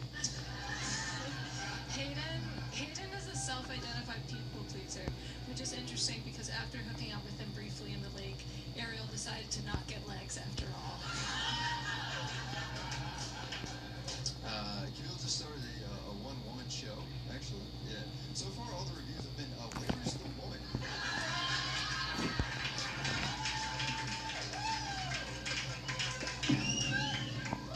It's actually Hayden. He comes up at the end. Hayden made a TikTok where he confessed that he actually can't read graphs. Like, how are you gonna go pretend to work in tech and not be able to read graphs? Since we're both super non-confrontational and I didn't want this roast to ruin our friendship, I wrote this roast in a format that will just go over his head. If I can show you guys.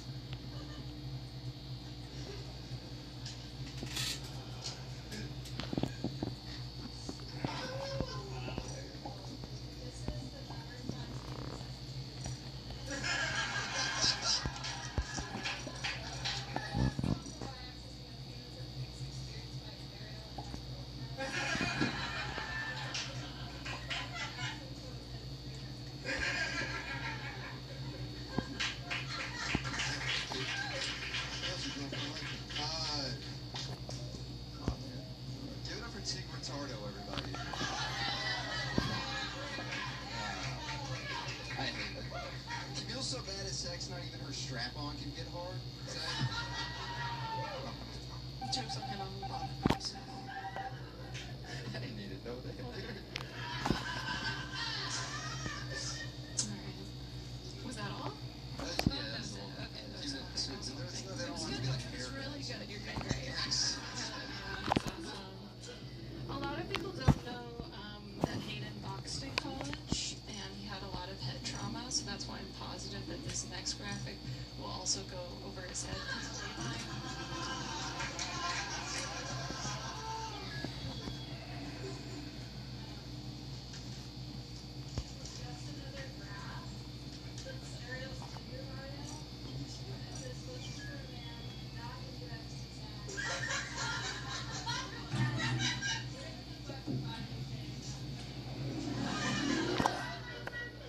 I'm 5'8", actually, everybody, so it's, I just always have to say that. Camille actually played soccer in college. She's actually very athletic. She could have played basketball, but she wanted to make it clear that she, quote, isn't one of those gays that likes black people. It's really weird. Last joke. Okay. Hayden and I went on a road trip together to the South, and while we were there, we found out that he's a Best Western Rewards member. You think you know a guy, and then he's a Best Western Rewards member. Unfortunately, next, the guy at the concierge was giving us our card key, and he's like, oh, here's your card key, Mr. Arrington, and then gestured to me and said, and Mr. ...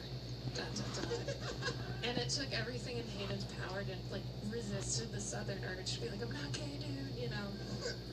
But we were walking away together to the room, and he just turned back to the concierge, flipped his hair, and said, Merman. Thank you. The Zoolander inside. Okay, thanks. That's all. We got 2 rooms, dude. It's like fucking... Alright. I don't know what's gonna happen. Before comedy, Camille actually tried to make it as a singer and released an EP called The Dark Prince. Dude, his name is President Barack Obama, dude. You gotta fucking... No respect. Show him some respect, man. I appreciate it. Alright. That's fair. Overtime for this battle, everyone. Oh yeah. Camille, you're a bottom. I'm not hitting It's just you learn something new every day. Anyway, let's go to John and Jono. What do you think of this fight? I didn't know NPR hosts do roast battles. This is crazy. What? How many genders are in play right now? I can't even. No, Camille, I feel like your vagina is just a USB port. But anyway, no, you had this like a nice soft like jazz undertone to this entire thing, and then whatever atrocity your sideburns are, I like hire a dermatologist or something. But I think Hayden had more pops, and I vote for him. All right, that's one for Hayden. Joe, what do you think? That was an interesting battle.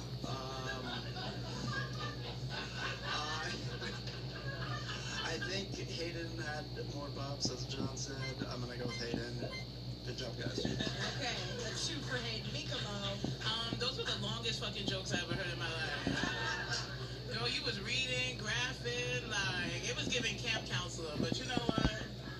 It's okay. Hayden, you look like what she was going for.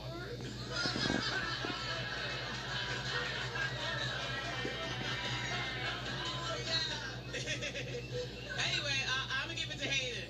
All right, Hayden got it wrapped up. But JP Big Tape, what say you? Great battle between Teacup Dean Kane and the meanest person at the Park Slope Food Co-op. But Camille, your jokes were very interdisciplinary. You had the graphs, you had the wordplay.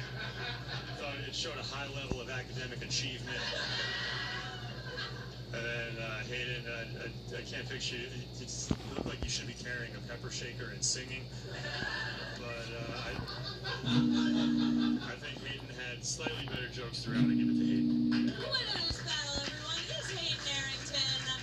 We'll keep it going for these two. All right, guys, we only have 100 more battles left. No, we have 3 battles left, and these are some of the best roasters. I know of some very good friends of mine, and you guys are going to love them. So can we keep the energy up for 3 more battles? All right, keep it going for your next fighters. Wolfgang Hunter and Sarah Burnett.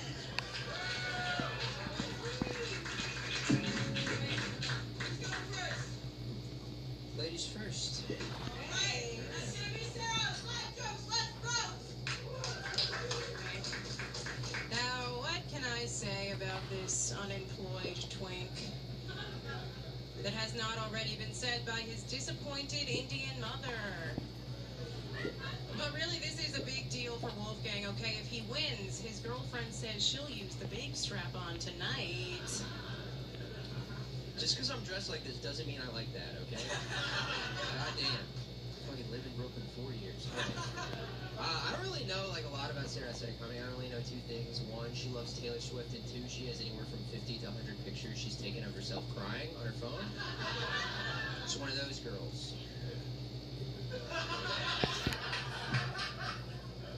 Hey, yo, facts, school. Stop trying to appeal to Mika. Same facts.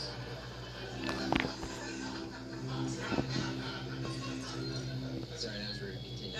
So Wolfgang is 50% Indian and 100% gonna bring it up.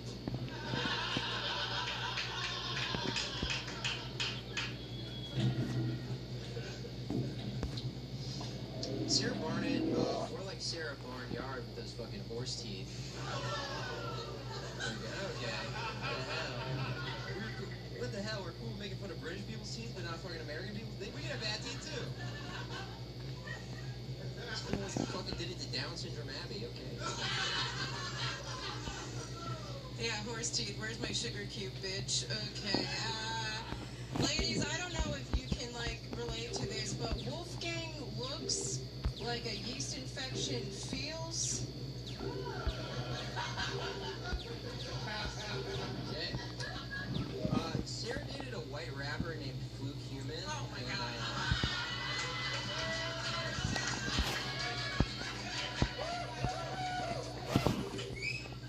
Yeah, and she has an eating disorder, so we all call her Puke Human. Dude, you went to the well for that one. What the fuck? All right. You guys are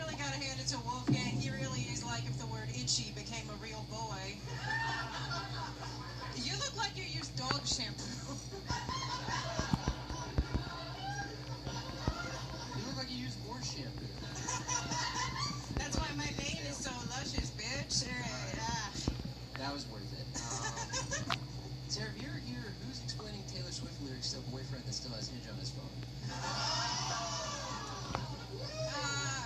Wolfgang, if you're here, who's desperately seeking approval from every black guy in the room? Probably a different Indian guy. Drake's got to be having a concert somewhere.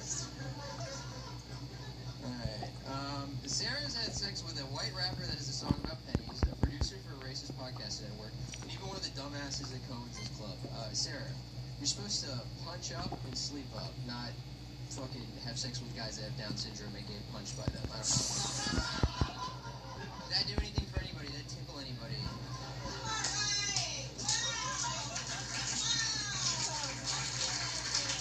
One more time for these two, everyone. I love when there's a battle where two people actually seem to have animosity. Wait, am I Down syndrome, Abby? Oh, his name is Aviv, I think. Aziz. Whatever made it funnier deserves to laugh. Yeah, well, that's not the one that came through.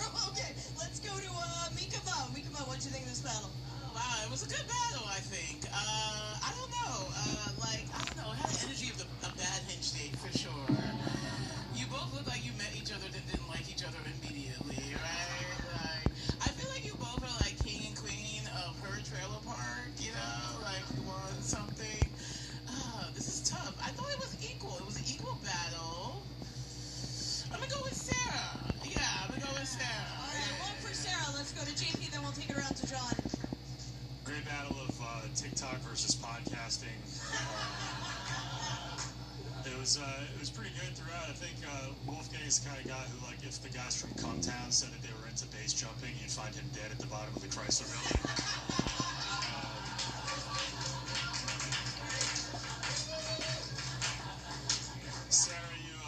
Sarah, you had some really good comebacks throughout. I think there was a nice little back and forth, but it's really close. I think I'm kind of 50-50 because Mika said Sarah. I think I'm gonna go Wolfgang.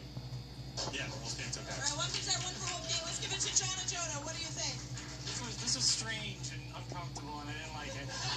Sarah was delivering her jokes like she trusted a drink from Wolfgang. Yeah, and then Wolfgang, you made the mistake in when you're roasting a woman, like when she's actually like weird looking, you can't bring it up because then the audience feels bad. So, like that's, yeah. See how they turn against you. You can't actually, you know, it's like hitting her in real life, and they just feel bad. Anyway, I'll vote for Sarah. Right. 2 for Sarah, 1 for Wolfgang. Joe Checkman. This is the closest one yet, in my opinion. Puke Human got me, so I gotta give it to Wolfgang. All right, guys, we're all tied up. Can we do the tiebreaker again? All right, everyone, do we remember how this works? Do we remember how this works? Okay, clap if you guys think the winner of this battle is Sarah Barnett. Clap if you think the winner is Wolfgang. That's gonna go to Sarah Barnett. We keep it going for these two, everyone.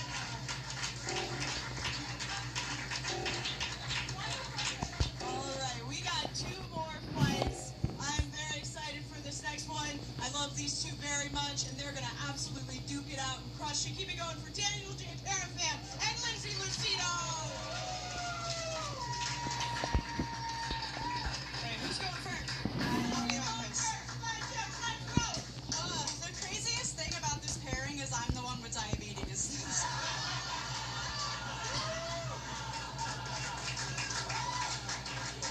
Hold on, I got it. I sometimes sell videos of myself squishing my nose to horny creeps online. But enough about how I met Daniel. We gotta make this quick. At midnight, Lindsay turns back into a mannequin. Thank you, Barbie, if she lived during the plague. Daniel, if you're here, then who's your girlfriend reluctantly having sex with? Lindsay told me that she lost her virginity earlier this year, and it's the only thing we have in common.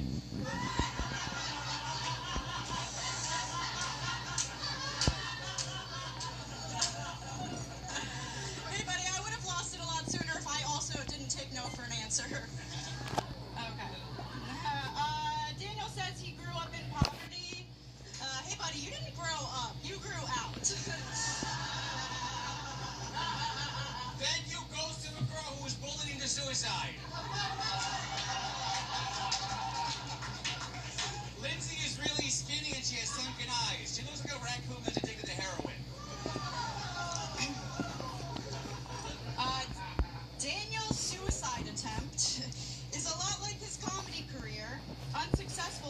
with New York comics want him to keep trying. Thank you, Hot Girl, the Tim Burton movie. If Lindsay seems nervous, it's because this is the first time she's been in front of this many people that haven't been throwing pig's blood on her.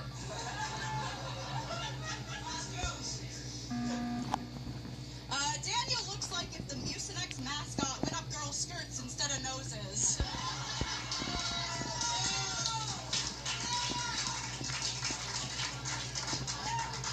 Lindsay, if you're here, who's haunting the second floor girls' bathroom in Hogwarts?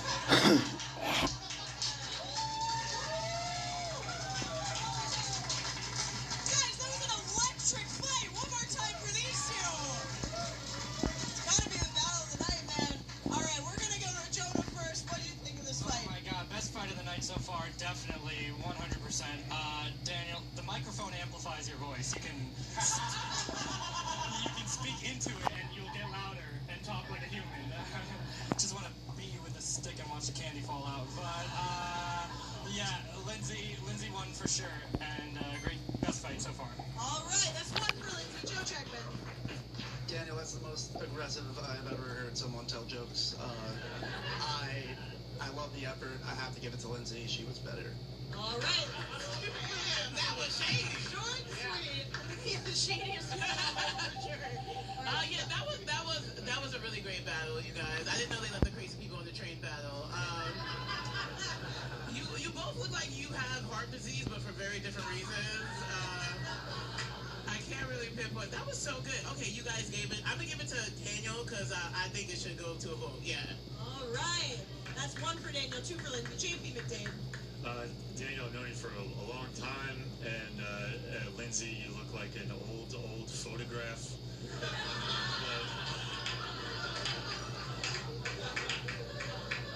This looked like a battle between a red blood cell and a sickle cell. But Daniel, you always have good jokes, very entertaining. But I think after this battle, you're going to be consoling yourself with one of those great big lollipop sucker things. Like that's just kind of sadly licking. I give this one to Lindsay. The winner of this battle is Lindsay Lucino. And one more time for these two, everyone. All right, we are ready for our final fight of the night. Hell yes! These two have been roasting a long time. One of them is the producer of this very show. I want you guys to make some noise. Let's start with the noise. Let's make some noise for Dan Wicks and Robbie Goodwin.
I did cocaine with Robbie once, so yes, he can get worse. Yeah. Robbie looks like he thinks a good party is sniffing cocaine, and he thinks a great party is sniffing women's panties.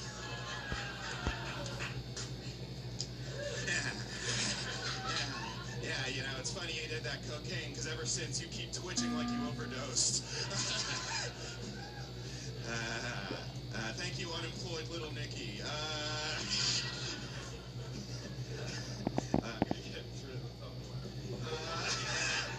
That's mine. I thought you were diving for the ring pop. You're like, mine, another for my collection. Dan is autistic and Italian, so he beats his imaginary girlfriend. And when he meets a likes anime, he says, hey, one of the good ones, you know?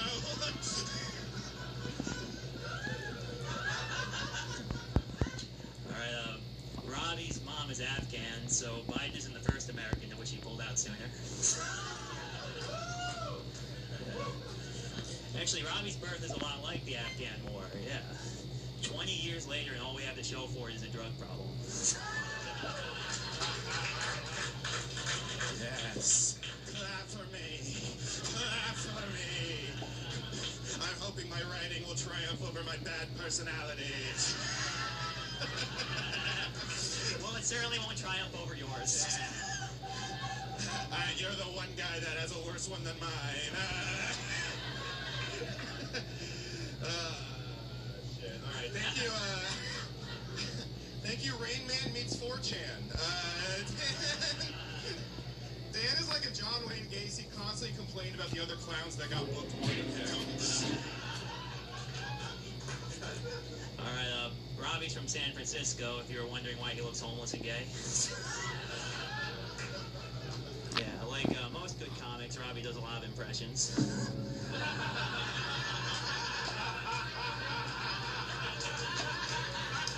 Eddie Murphy, Dan Soder, there's a lot of good ones, actually. Yeah, hey, Robbie, why you didn't leave an impression under the Golden Gate Bridge? That's funny, because Dan actually auditioned to play Michael J. Fox, but they said he seemed too disabled and moved around too much. This is true. Dan was pacing around so much backstage he knocked over the PS5. Fucking Mr. Magoo over here. Yeah. It's fine, Derek.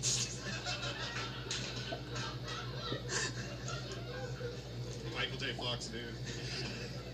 All right, as I said, Robbie's from San Francisco. He loves being in a Golden State, by which I mean covered in pee. Yeah. Robbie looks like he smells bad because he's brown, but it's actually because his girlfriend loves asparagus. Yeah, joke's on you, she broke up with me. All right, you might recognize Dan from plotting his revenge in the sewers of Gotham. Dan is autistic, Italian, and from Long Island, so he's retarded, and retarded. Yes, they love me. This is true. Robbie and I actually saw Joker together on opening night. Yeah, we were gonna shoot up the place, but Robbie saw a bunch of incels and he said, "Wait, these might be fans of my podcast."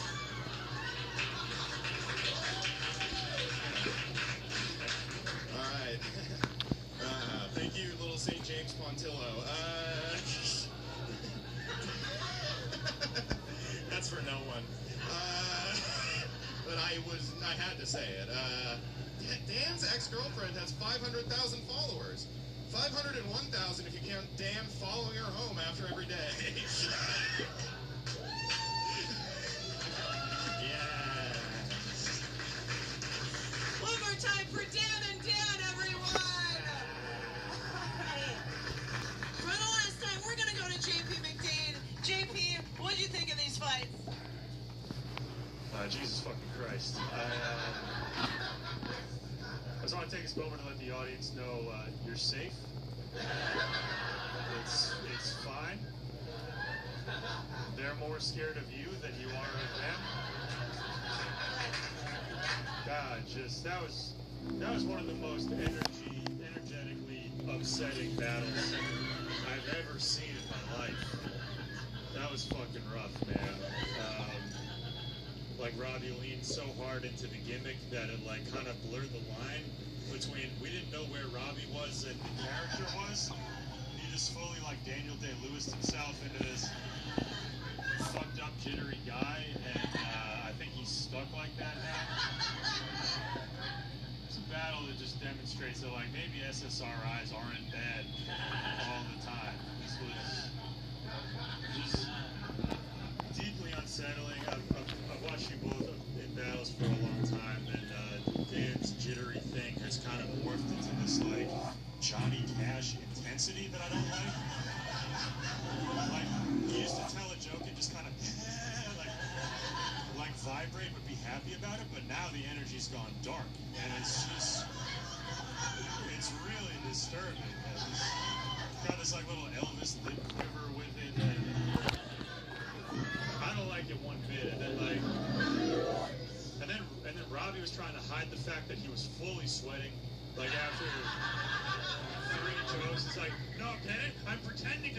this guy, but then he's like having a panic attack on stage. What the fuck was that? Check, please. Rob? Did your guys' autism spread to whoever was holding? Alright, we got, it just blew up in your hand. We don't have to become them. Guys. Oh, it fell.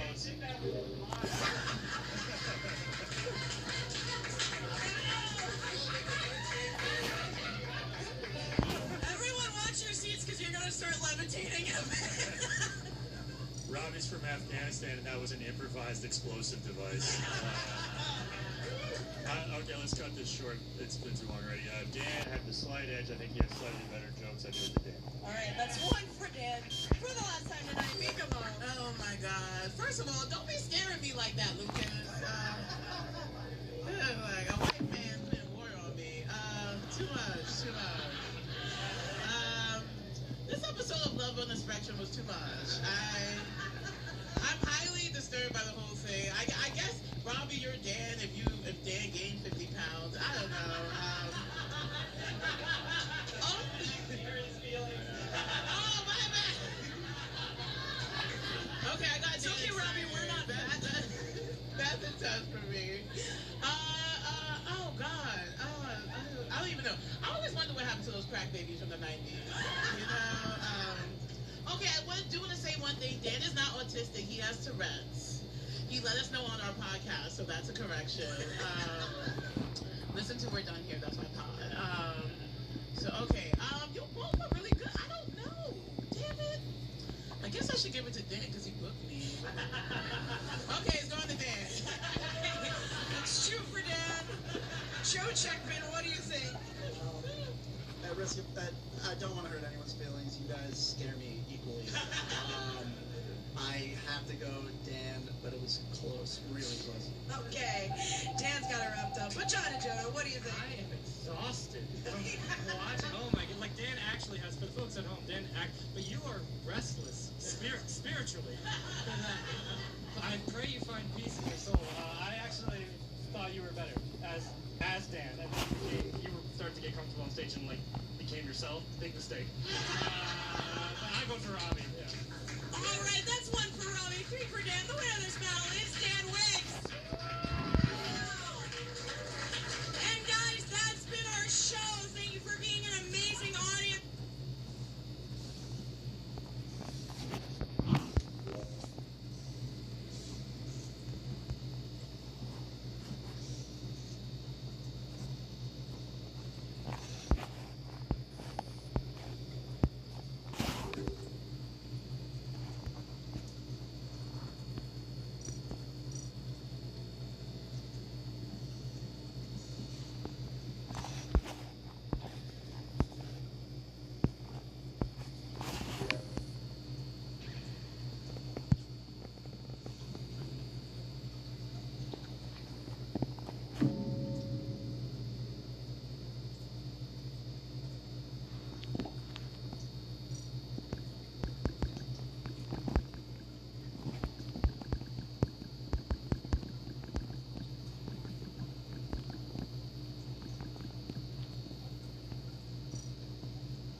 The 3-in-1 that actually turns him on. His confidence hits different with Rougier, right? It dissolves under his tongue.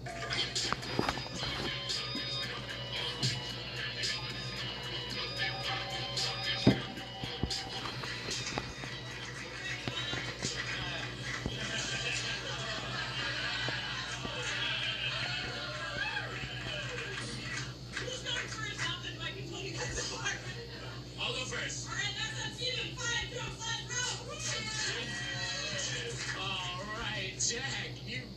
fucking handsome devil. It is so fun. We could be making a lot of money selling before and after photos of stem cell research. It's really nice to be here in Steven's apartment.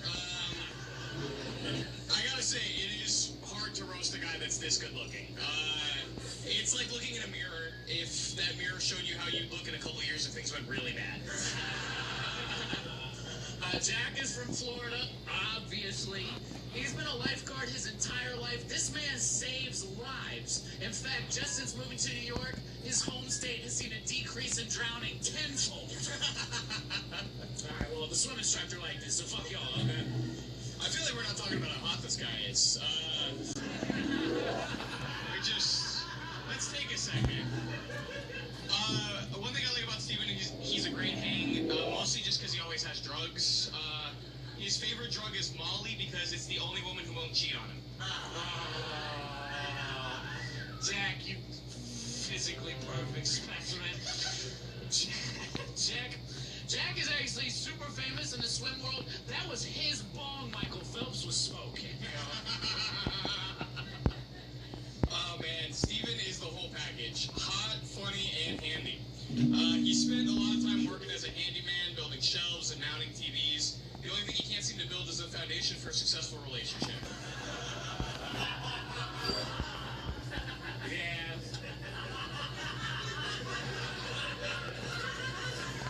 Well, that's a nice segue into bringing up Jack's girlfriend has big, awesome titties. Fuck yeah. Thank you. That's it. Oh, wow. That was it. Yeah, she really does. Steven is an incredibly sexy class act, but so is his family.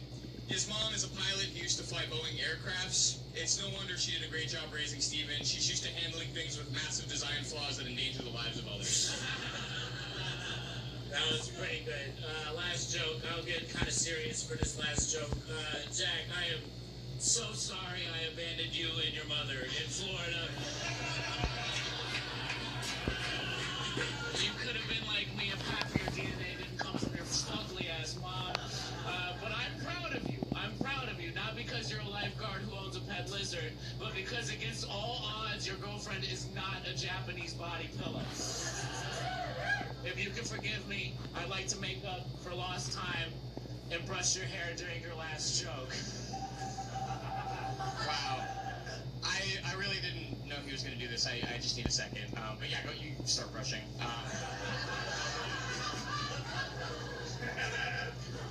So not. Dear Father, I wasn't sure when we'd see each other again, so I have had this note in my pocket ever since you left. Your absence left a huge scar in our family. Without you, how was I supposed to learn valuable life skills like how to do comedy for 10 years and not amount to that much? Mom is okay. She honestly moved on pretty quickly. I think she had someone over before we even realized you were gone. Despite this, it's really nice to see you. We should play catch sometime. P.S. Grandma crashed into the World Trade Center. Because of the plane thing from earlier. Anyway. That's it. One more time for these two. I like when you realized he was actually insulting you and you just started brushing your own hair. That was great. All right, let's kick this off. Dan Wicks, what do you have to say about these fights? I have to say, first, I always really appreciate the one moment during every fight where something gets said about Steven's ex and he gets totally, really, genuinely sad. Yeah. But yeah, I do like how you guys agreed to a compliment battle, and Jack was like, sure, I'll compliment you, and every joke will be only nice. But yeah, it was fun. Nice little thing at the end. I think I'm gonna give it to Jack though. He hit a little harder, but yeah. All right, that's one for Jack. Daniel J. Paraffin, what do you think? I think this looks like a battle between two guys that sell Adderall. Right, I just look like, okay, cool. It's Jack and Daniels, everybody. Alright. I think Jack's okay, so good for you. That's very funny though. All right, that's two for Jack. Give me a faith, Hammond.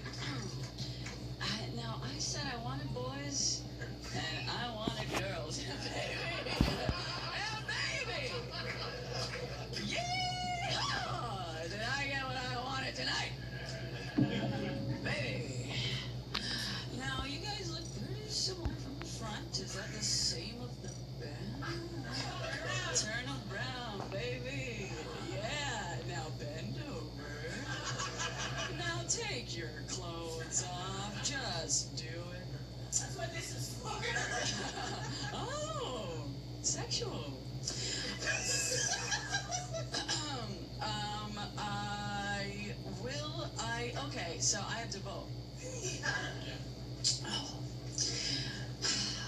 Before I do, I want to make an announcement. I am cold. Will somebody do me a favor? Give me a jacket? Yeah. All right, Jack wins. It's Jack. All right, Jack's got it wrapped up. But Joel, what do you have to say about this fight? I didn't love the amount of hair in it. I want to tie their two heads together and keep it in my basement. Honestly, they say that roasts are toxic. They say that roasts are mean. But we just saw two bros brush each other's hair. That's the energy we need tonight. And honestly, I mean this like absolutely authentically. Good battle. You will make so much money if you make a porn together while you say those same jokes. All right, so that means Jack is the winner of this fight. But the true winner of this fight is Pornhub.com. It was 20 years since I'd been part of a gym. I could hardly run up a flight of stairs. I was almost 200 pounds. I didn't want to weigh that much anymore. Since I've been a corporate, it's been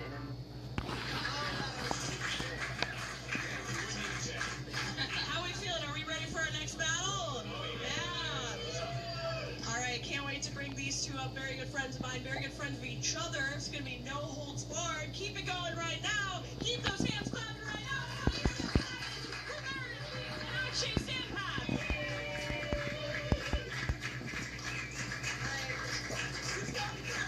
Meredith. Okay, that's our action. 5 minutes, let's go. Well, of course, all the women in here, all three of us, we know Akshay from his fire reacts to our stories. And I think it's really nice that I'm not even being racist about that. This man is in your DMs not because of the color of his skin, but because of the content of his character. Did you get that punchline from your ex-boyfriend? Martin Luther King Jr.? Well, yeah, but he also... Yeah. I fucked MLK Jr. We're getting there. Guys, if you don't know Meredith, she's a big runner. She loves running races. She ran a marathon. She ran a 5K. She ran a Puerto Rican family right out of their Bushwick apartment. This woman's running races right out of this town. Thank you, Akshay.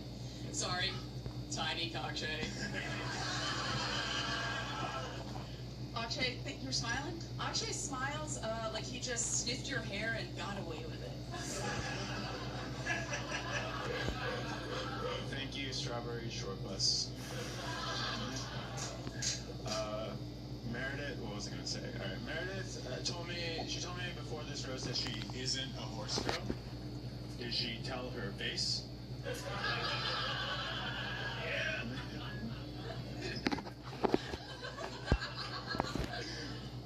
Akshay says a lot of people pronounce his name wrong. The reason for that is because nobody is talking to him or about him ever. Meredith, you think everyone spells her name wrong. She spells her name M-E hard R.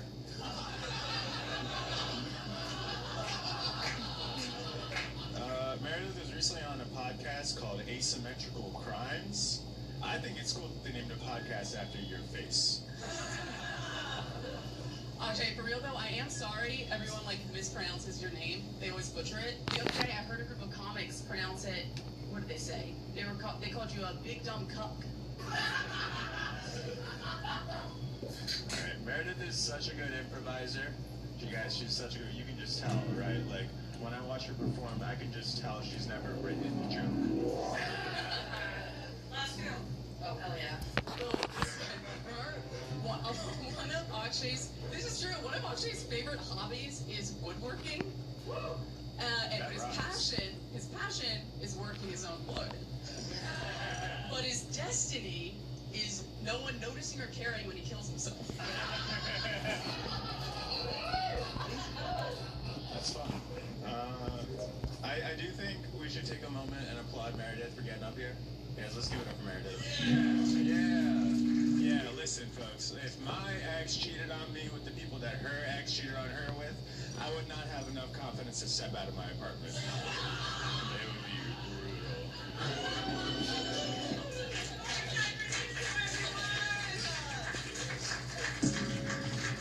You guys look like the couple who runs the food co-op with an iron fist.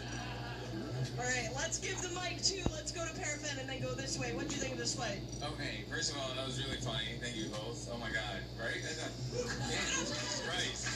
Stingy crowd. Oh, what the hell? Yeah, it was really funny, but I think you edged it out just a tad. Especially that hard R joke hit really hard, you know? I mean, I feel like we really started very strong. I feel like it just came back a lot harder, right? I feel good with that. A judge asking for your thoughts. All right, that's one for Akshay. Mia, what say you? Hey. I just think we should give credit that I have a jacket now is to do to this lovely lady over here.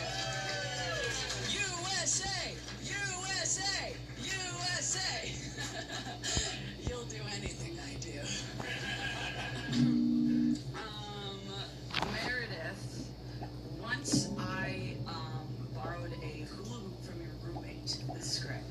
And this is 5 months ago. I never gave it back to her. Not even once did I give it back to her. And so my question is, are you mad at me? And before you answer, I have a lot of power here.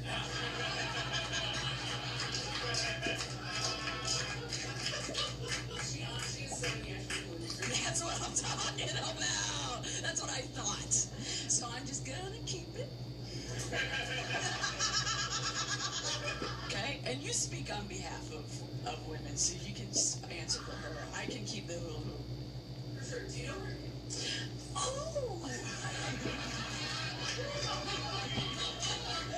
Oh! Interesting question, that dot 2 points. That's gonna affect you in the election. Well, I'm in this. Well, here's the other thing. Can I say more things? Yeah. Sure. Akshay, I couldn't help but to notice that you are wearing an undershirt and an overjacket. And there was once a time where I was cold. Not only am I no longer cold thanks to your lovely lady, but now this lovely lady is cold. And now I want you to give her your thing. All right. Yes. All right. USA. That's what I'm talking about. It's tight for me. Okay. After a filibuster, Mia abstains. Let's go to Joel. Let's take it a step further. Everybody swap jackets. I do like that we've established between CW's Open in this battle that the theme of tonight is Martin Luther King Jr. You can tell he's just looking up at us and laughing. He was an adulterer. That's a sin. The black lady laughed, so you all can too.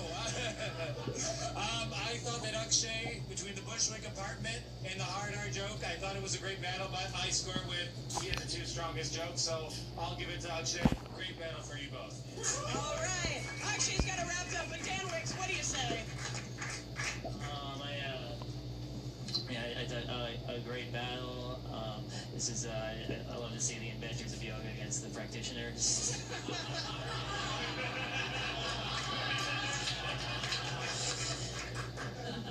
But yeah, I enjoyed watching this. I'm gonna give a vote to Meredith. I didn't think Don't get crazy about it.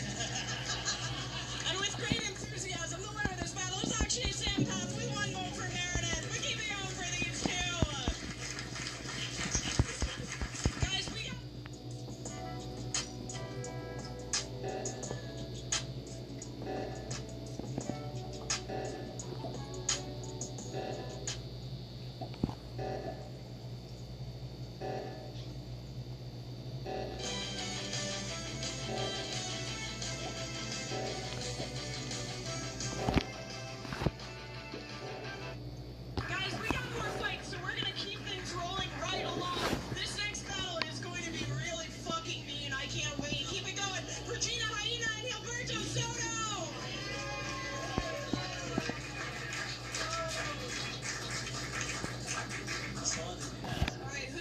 first. Gina. Gina's going first. Let's go.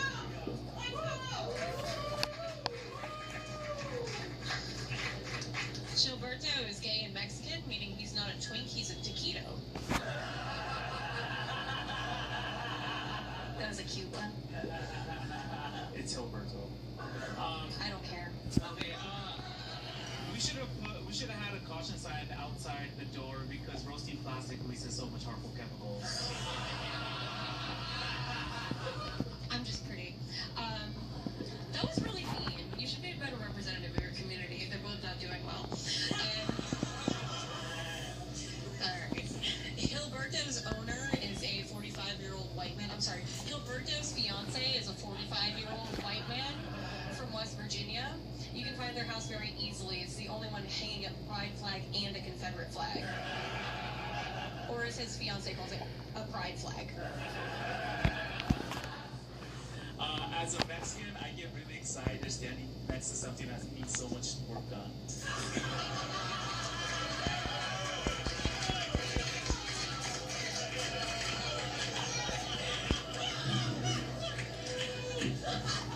That was, again, really mean. Somebody woke up on the wrong side of the cage.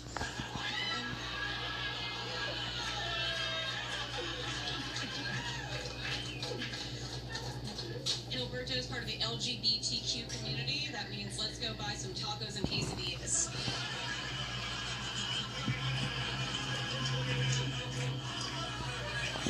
It's very brave to be a bottom and to eat so many beans. That's true. Gina's face is so oily, Edson wants to drill it. Edson is a 90-year-old guy who pays her rent. He turned you down. Alright. Gilberto got chlamydia from sucking off 3 white men. Yeah, it makes a lot of sense because his favorite dessert was always tres leches. It was just one. Gina has very noticeable crow's feet. It must be from all that laughing she does when she looks in the mirror. Oh, no. I like that. Not even pity for pride. We're not even doing pity for pride. A lot of people think being gay is a sin. They'd be wrong. Gilberto doesn't think being gay is a sin. He thinks it's a personality. Gina is good for the environment, so she's such a slut. She's no longer considered single-use plastic. We're both spicy, short, furry things that bottom. We're the same fucking thing, bitch. Yeah. I like the last joke. I go for these short, furry things at bottom, everyone. Definitely the kids that bully you in theater school. These two. All right, let's give it to Dan, and then we're gonna go to Jewel. We're gonna mix it up. Yeah, this is a great battle. I like Gilberto being called like an appetizer, even like a tapas is the closest you'll get to being called a top. Yeah, no, you're like such a bottom. You're like below. You're like you're like the ground, dude. You look like you're like mowing Gina's lawn. All right.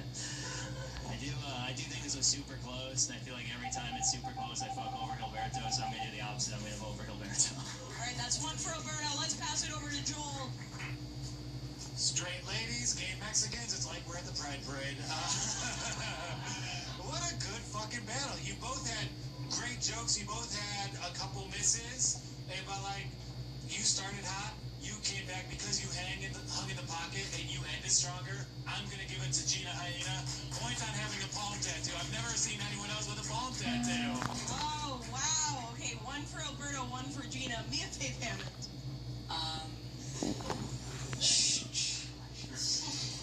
This was a classic fight between a boy and a girl. And I heard you're gay. And are you sitting in your section? Because this is a segregated. There's different parts of the show. Anyway, thanks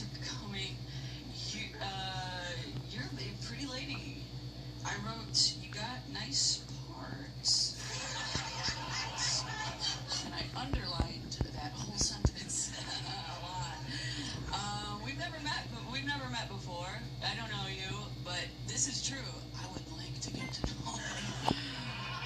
That's true. So I'm gonna give it to the girl. All right. 2 for Gina, 1 for Gilberto. Daniel, what do you say? First, I thought this was very funny. This looks like a battle between a homeowner and her lawn guy, right? A little bit, like, okay.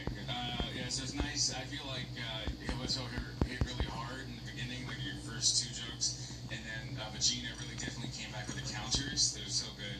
And so I'm going to go to Gina. All right. Gina just edges us out. The winner of this battle is Gina Hyena, everyone.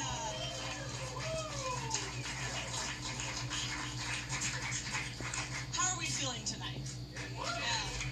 How are you feeling, beautiful married couple? Nice. How are we feeling, unmarried couple? Good. Are we proposing after this? How are we feeling, single people? All right. Are we ready for more comedy? All right. This next battle, I am so excited to introduce them. They're both very good friends of mine. They're going to give you the show of your life. Keep it going. Keep the pants up right now for Ryan Seawitz and Kevin Mulherin.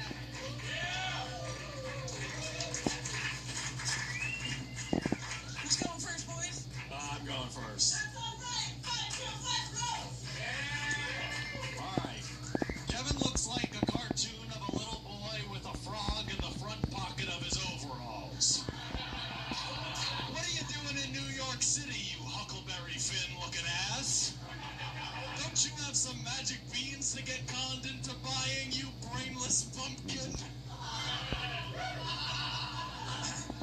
Guys, I'm gonna be honest, I fucked up. When Dan, just let this be a lesson to any other comedians in the room. When Dan asked you to do one of these roasts, do your research on your opponent, okay? When I agreed to do this roast, I had no idea I would be roasting the president of the Ithaca College Comedy Club. I mean, well, I'll give it my best shot. Ryan, doesn't Ryan kind of remind you guys of a cartoon character in the way that he definitely masturbates to cartoon characters? Ryan, why do you always look like you just got kicked out of r/Lois Griffin porn? Well, the head writer of We Bear Banners was the president of Ithaca College Comedy Club, so it's actually, there's a lineage there. That's okay. He's humble. So, Kevin's ex-girlfriend is a very talented actress. Her greatest performance was the 2-year stretch she pretended to be in love with a 5'7" man with bad facial hair.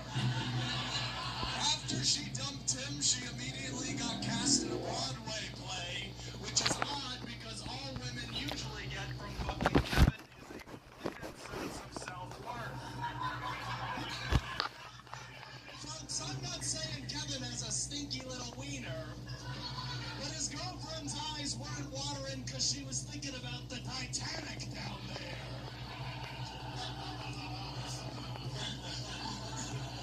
So, Ryan's a cinephile. I'm sorry, did you guys know he was written up in the Ithaca? Ithaca College's premier public. They have the power to make or break you on that campus. And guess what? They love this guy. Okay? What am I supposed to say to this? Ryan's a big feet guy. Why else do you think he grew that shoe shines brush on his face? You know? I'm trying. Yeah. Dan Licata and Joe Pera also went there, so again, there's a lineage. Kevin likes to complain that tall people have an easier time getting laid than him, so he attributes his sexual successes to his personality and sense of humor alone. Really, Kevin? You don't think the roofies are doing any of the heavy lifting there? You are so lucky you will never be important enough to get me too. A fucking masterclass over here. I mean, Jesus. This guy. So good. Okay, Ryan's current girlfriend used to identify as a lesbian. But I mean, all it took was one look at that incredibly vagina-like penis. And And she was like, I could date men. I could do it. So before I started dating my girlfriend, Kevin propositioned her, and she of course rejected him twice. But I still feel so intimidated. If Kevin were taller, better looking, funnier, not a barista, in control of his drinking problem, had a normal penis, didn't own a gay little cat, hadn't slutted himself out so much that a sexual encounter with him is akin to licking a subway pole, I would be absolutely fucked.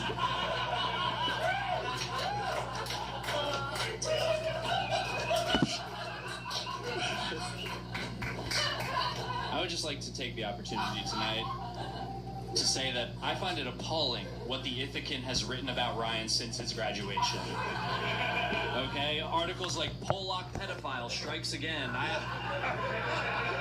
It's ridiculous. I personally, I don't believe a word of it. Okay? This is a hard-working, blue-collar American man, okay? The name C-Wiz comes from what his dad did for a living. Okay, that man would cut holes in women's bathrooms so he could see them whiz.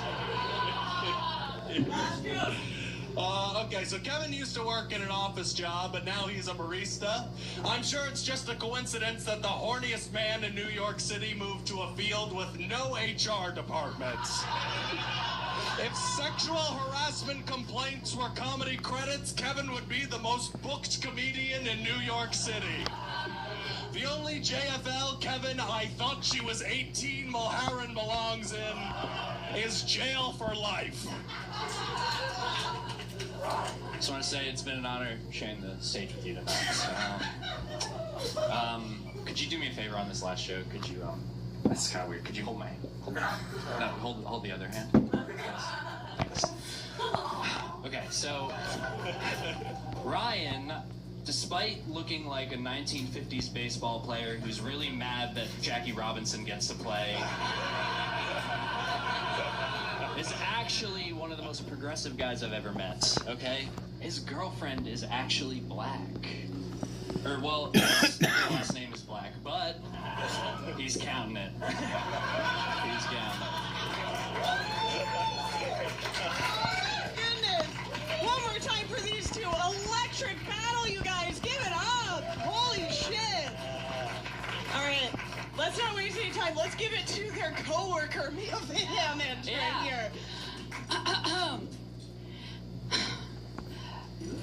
I work with Ryan and Kevin at the coffee shop. So when you make fun of Kevin for being a barista, oh, interesting. A little projection. And it also hurts my feelings too. Not the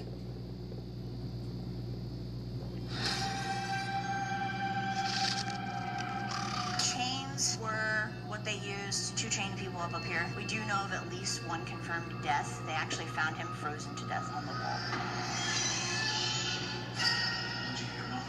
Okay. This is intense up here. What was that? What was that? Twice. It just happened twice.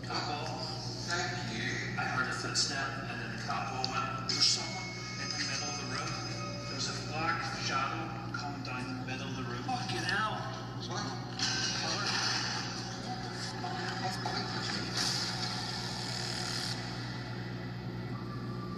There is a dimension that sits very close to ours, and every so often it is possible to make contact with the entities that live in that realm. I know because I have done it. I have seen and heard these things and have proven without a doubt that they exist.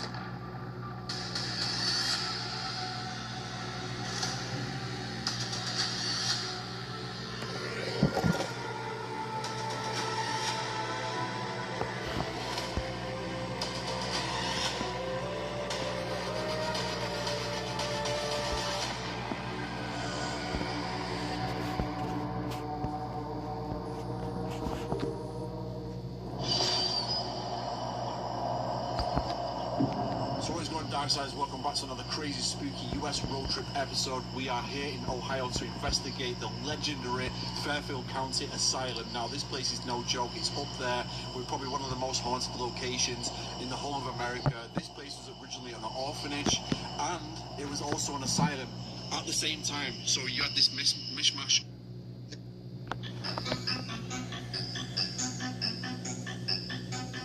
Replacing underground Beast.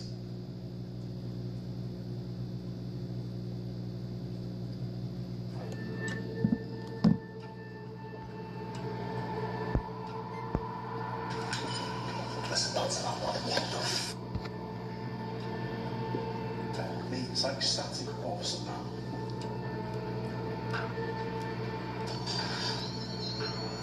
Whoa, drop in temperature. Yeah, I can feel that. Did you hear that? Yeah. Yeah, it's like static orbs and building up in there. He needs immediate assistance. Bro, it's right next to you now, man. Is it? It's reaching over to you, bro. There is a dimension that sits very close to ours, and every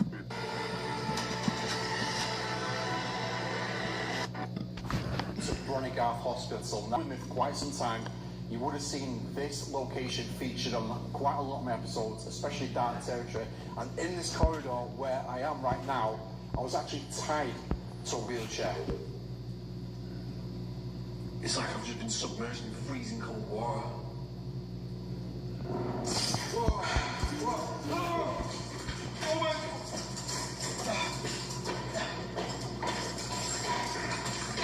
That's free. Oh my God! Jesus Christ! Oh my God! Now, on this corridor, it said it's haunted by a nurse. Now, this place is no joke. It's haunted. But rolling back the hands of time, in 1848, this place was at Campbell. And hopefully we'll locate that hotspot. Yeah. So yeah, I was actually doing B-roll shots early on in the day, and I was still in the room just over there, and I thought I heard a voice. I was a bit like, what's going on there then? Because obviously me and Dom were on our own filming cinematics, and yeah, it was like something went sort of film. Yeah. I said to Carl, I thought maybe he didn't recognise you because you've not been here like multiple times. Yeah. You've got like dark territory and everything. Yeah, I wonder. Could that be possible that they do recognise your voice and stuff? Yeah. Would you recognise one of us? You spoke to me last time I was here 2 years ago. Mate, did you see that? What? Right, I don't know if it's just my eyes or not, because obviously it's the REM pod that's down there, isn't it? Yeah, yeah. So when I was looking at the reflection on the door, it looked like something had passed it. Like a, like a silhouette. I didn't see that, no. It could just be my eyes obviously adjusting, but yeah, no, it looked a little bit suspect that lid. You have to mind with the roads there as well, innit? Yeah. Car red lights or something. Could be that, man. We've been told by people that there's a spirit of a nurse who's up here, who's still on duty.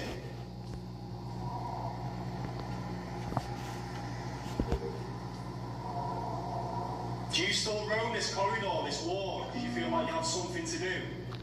Can you not rest? Because you have a job still to do here.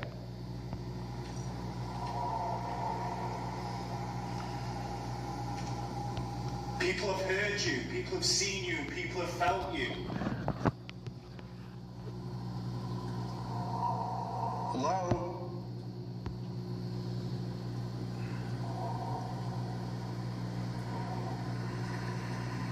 Can whoever's here come forward and communicate with us?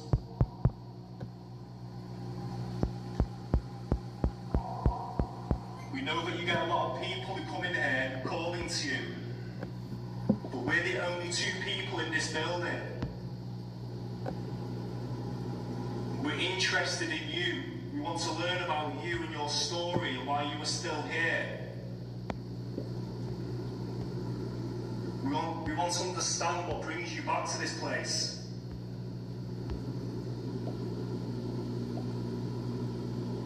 I promise you, we're not here to harm you in any way. We're just here to guide you and help you if you need it.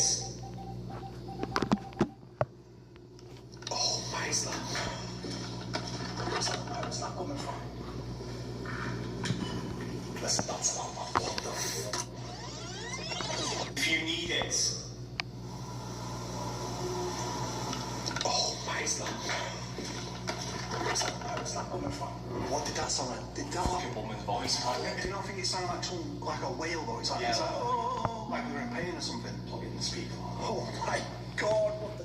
Man, that was like, oh, goosebumps so bad, man. That was crystal clear, mate. Got a chill in there. Can you feel the chill all of a sudden? Yeah. Mate, it's like static all of a sudden now. Mate, that girl's chilling tonight. You feel that? It's like static all of a sudden building up in there. Mate, she's here, man. She's here, man.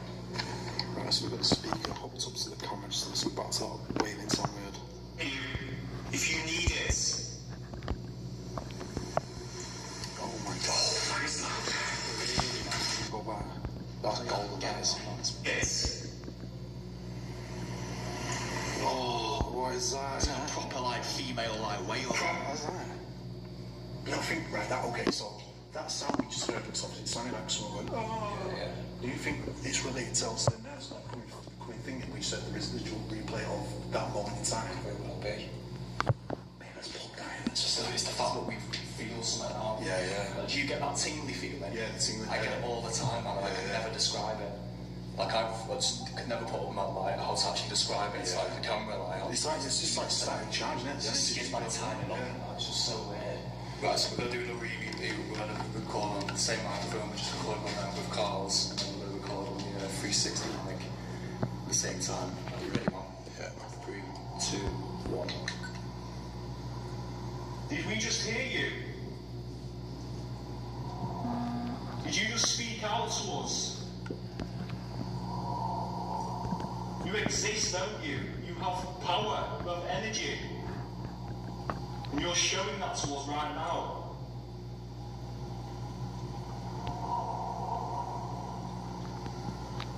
Can you say hello again? We thank you for that.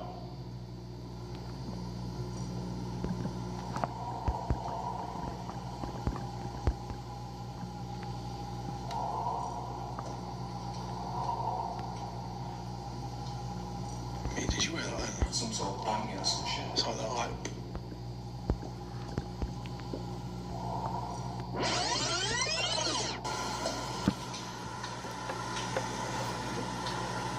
Hey, did you hear that then? Some sort of banging or some shit. It's like that, like... Is someone in trouble? Do they need help?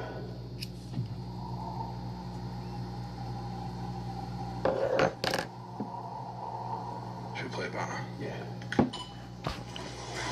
Man, I can't believe that first time. I was just like... Yeah. Did we just hear you? Did you just speak out to us? You exist, don't you? You have power, you have energy. And you're showing that to us right now.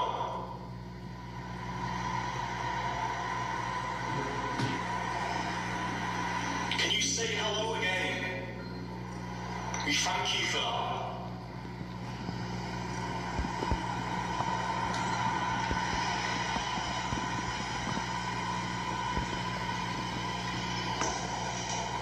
Yeah, that's like that. Yeah, you had the tap, like a pop in there. Yeah, but before the pop, I thought he had like a really faint, like that wailing sound again. So it's,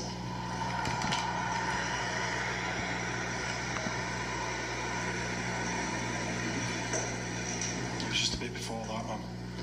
Probably about 40 seconds.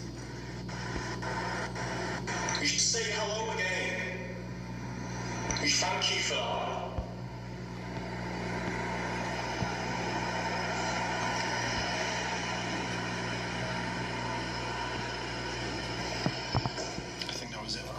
I might be doing Might be my hairy nose, man. my old man nose. I'll tell you something weird actually with the popping sound. So, funny enough, you know how we talked about it'll work out with St. Hollywood? Yeah. So, years ago, in the actual hospital side of it, I ended up walking into this room.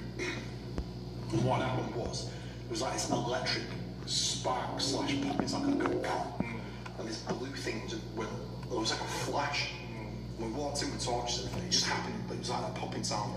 So we all seen it, like, what the hell was that? So obviously it's some kind of like some manifestation at that point in time. Do you know what I mean? It's just like the breakthrough period, and it's just kind of ended straight away. Yeah. So maybe it is what I found weird though is after we heard that woman's, what we assumed was a woman's voice before, that feeling came, that like... Yeah, static change. Yeah, just static came, like, just the feeling when you know you're not on your own.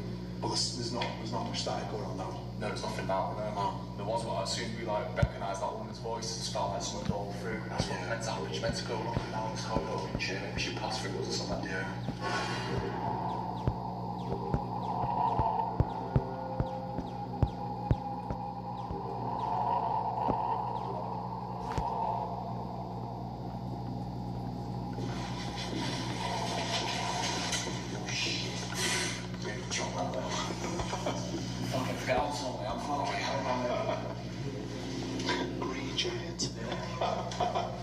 But the later it gets, from the night, that road's been quiet now, which is good. Yeah. Because we did some good sessions in there last time, after midnight. You did that with Dark Territory, didn't you? You just left at a different time and just came back after midnight, didn't you? Yeah.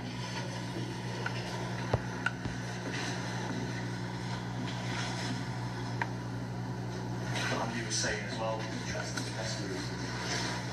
he was unwired on this one, this is again coming from the skeptic Andy. Yeah, so what was he doing? He's putting the CCTV up. Yeah, because all these wires are live, mate. This is like an electricity thing. Yeah. And apparently, what did you find? All the wires like dumped out here in the corridors. Yeah. His glasses snapped, like they weren't working on them anymore. It's weird, isn't it? Shut that sense of the place out. Yeah.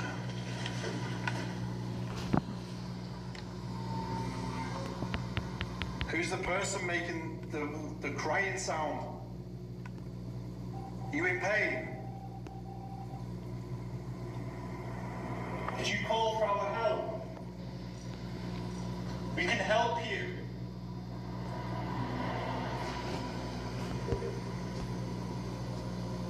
We can give you help if you need it. We understand that you may have suffered in this building.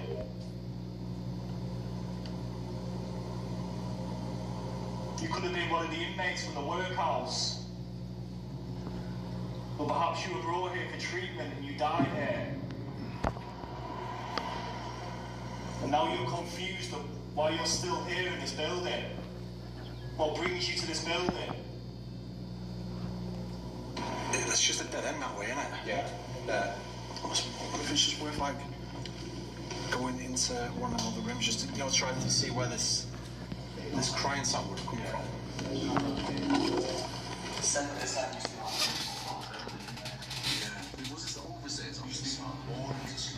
Yes, yeah, I'm sure he said this is the overseer's office.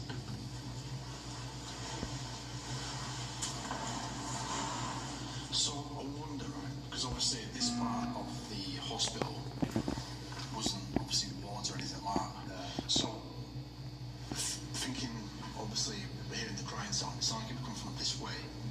Is it workhouse related? Could be wrong. Because this is the original part of the workhouse. Yeah.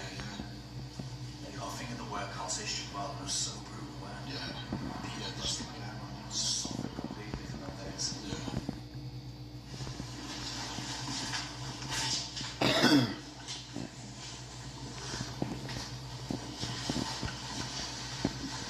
Cheers, man.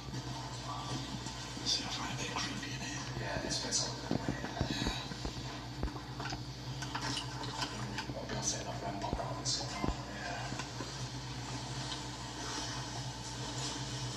This room, you can see it's all quite large.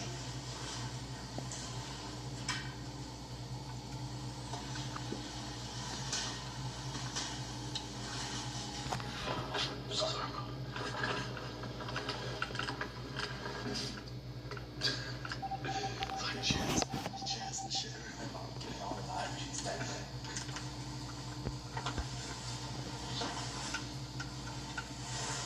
So, the picture was down here, wasn't it? And apparently the picture gets moved. Yeah. The picture keeps getting moved around there. Yeah. Used to be a picture of a boy, used to get a tree there or something. Yeah. So it used to be pinned up in and it used to get moved further down the corridor and now it's just completely vanished. Don't even know where it's gone anymore. This is the room, man. This is the room you got fucking lots in. Yeah, this is the room I got locked in. Oh, see that there? What was that?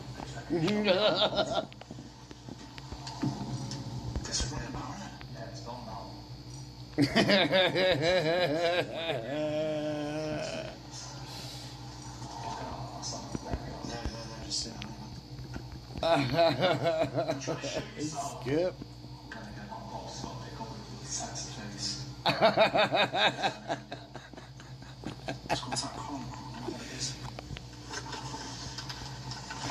So this is the door. I'm not going to bother close now.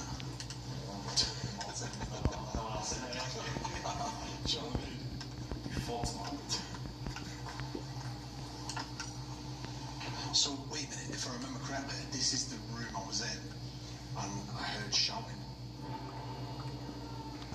Whoa.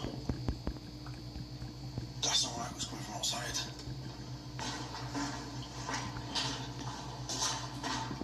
Is it showing up? I can't see outside. I'll turn it on. Guys, is that you outside? Whoa. Whoa.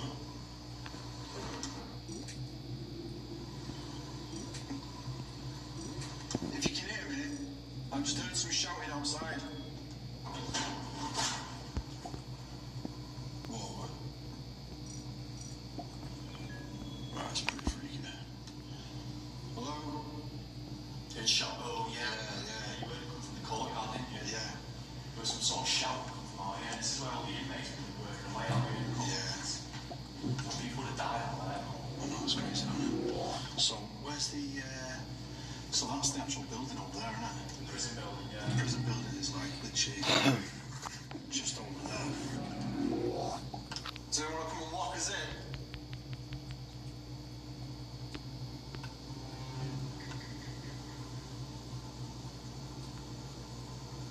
Was you a pauper?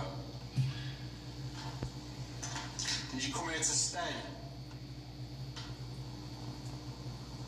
That wind. Yeah. The wind, yeah. Perfect weather first. Nice stormy weather out here. Did you suffer from the workhouse? Is that what brings you back here? What traps you to this place? Did you suffer on this land?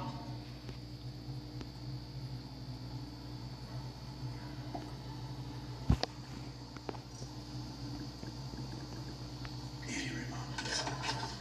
Proper eerie. Yeah. There's that room in here as well, but it's talking about dark thing that was on. Do you remember from before?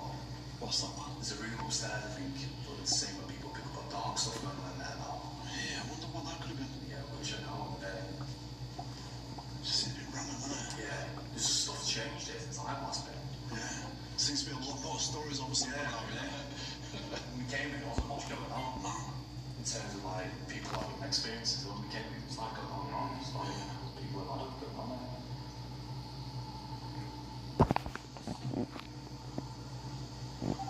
Where do you want us to go? Do you want us to get back to work? Sorry, man. Do you want us to get back to work? If you can see and understand us, try and come forward and talk to us.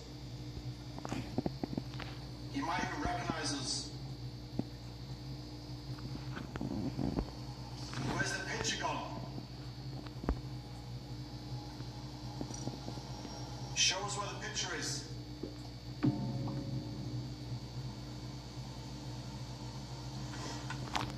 Did you hear it? Did you hear that? I didn't hear it though. Did you hear it? I didn't hear it though. Yeah, it was really faint. I don't think the camera's on, but it was like a... I didn't hear it, me, man. Should we do an EVP there? Yeah, let's do an EVP. Yeah. Well, that kind of sounded similar to, earlier when it was on The one earlier was loud. Yeah, no, but before, when you said it could have been the camera being picked up. Oh, yeah. It sounded very similar. Yeah, it sounded very similar to that. Let's do an EVP. Yeah. We're hearing you. We're hearing you trying to communicate with us. We keep hearing someone speaking out vocally.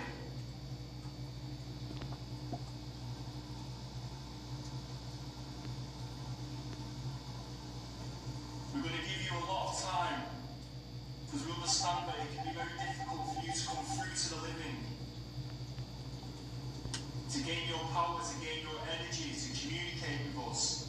We understand that.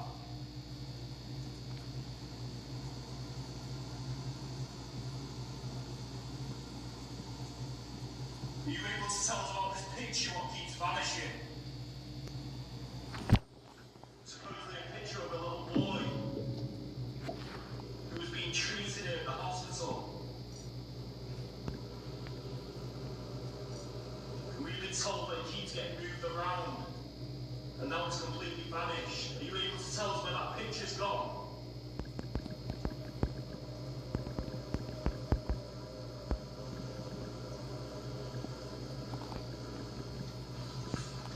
See if there's been anything left behind on it. Yeah. Did put it in that room or away from us. We're here with you. We're here with you trying to communicate with us. We keep hearing someone speak out vocally.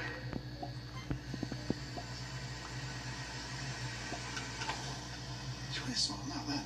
Was it on this or was that in real life or was it on there? Outside. Like a whisper? Vocally.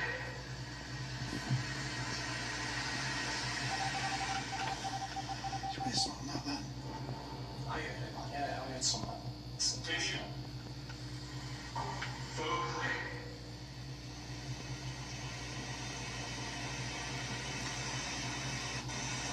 Speak out. Speak out. Vocally.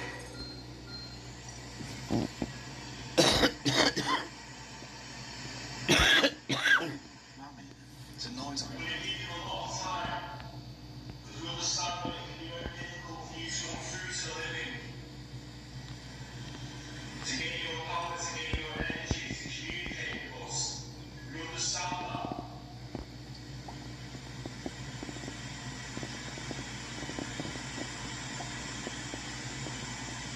Are you able to tell about this picture what keeps vanishing? Supposedly a picture of a little boy who was being treated at the hospital. We've been told that it keeps getting moved around, and now it's completely vanished. You able to tell us what the fuck's on the face? And now it's completely vanished around. What? Bro, did you fucking hear that? What was that? Yeah, that. It was like, as if someone just got dragged in the building. Just literally just then. I didn't hear it being on. What's fucking this thing down here? Oh my, bro, it was like something like a bed or a table or something. Yeah. But mate, that's 100% something. Yeah, it's flipped on the finger. Yeah. The only way that can be explained if something actually hit it. The voice got actually dropped on it. Because obviously the did phone's like all the way down. Yeah, because it was sat down. Yeah. Listen. Being treated at the hospital. We've been told that it keeps getting moved around. Now it's completely vanished. You able to tell us about pictures? This is like one more time. That's directly on the microphone. It's gonna hit the You microphone. able to tell us about pictures got? What do you hear it again? Yeah, bang.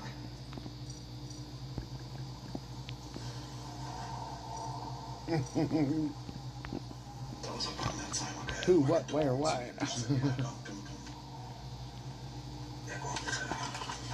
It's completely vanished. You able to tell us? We've been told. Flicking. Yeah.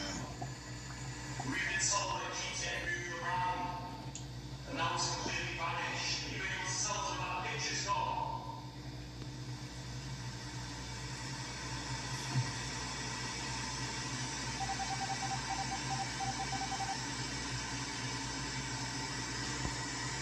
Yeah.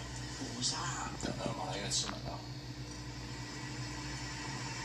That's a physical noise. I felt like the floor vibrated. Yeah.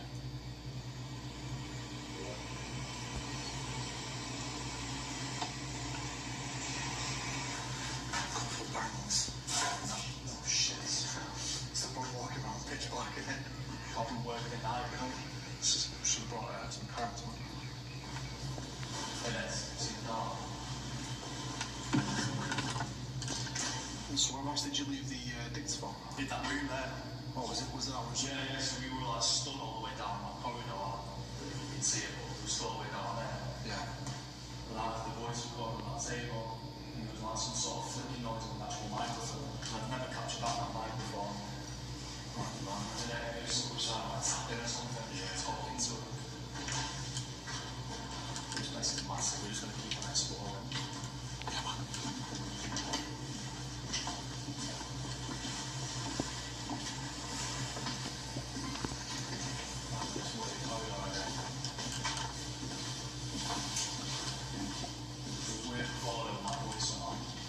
Static feeling. Yeah.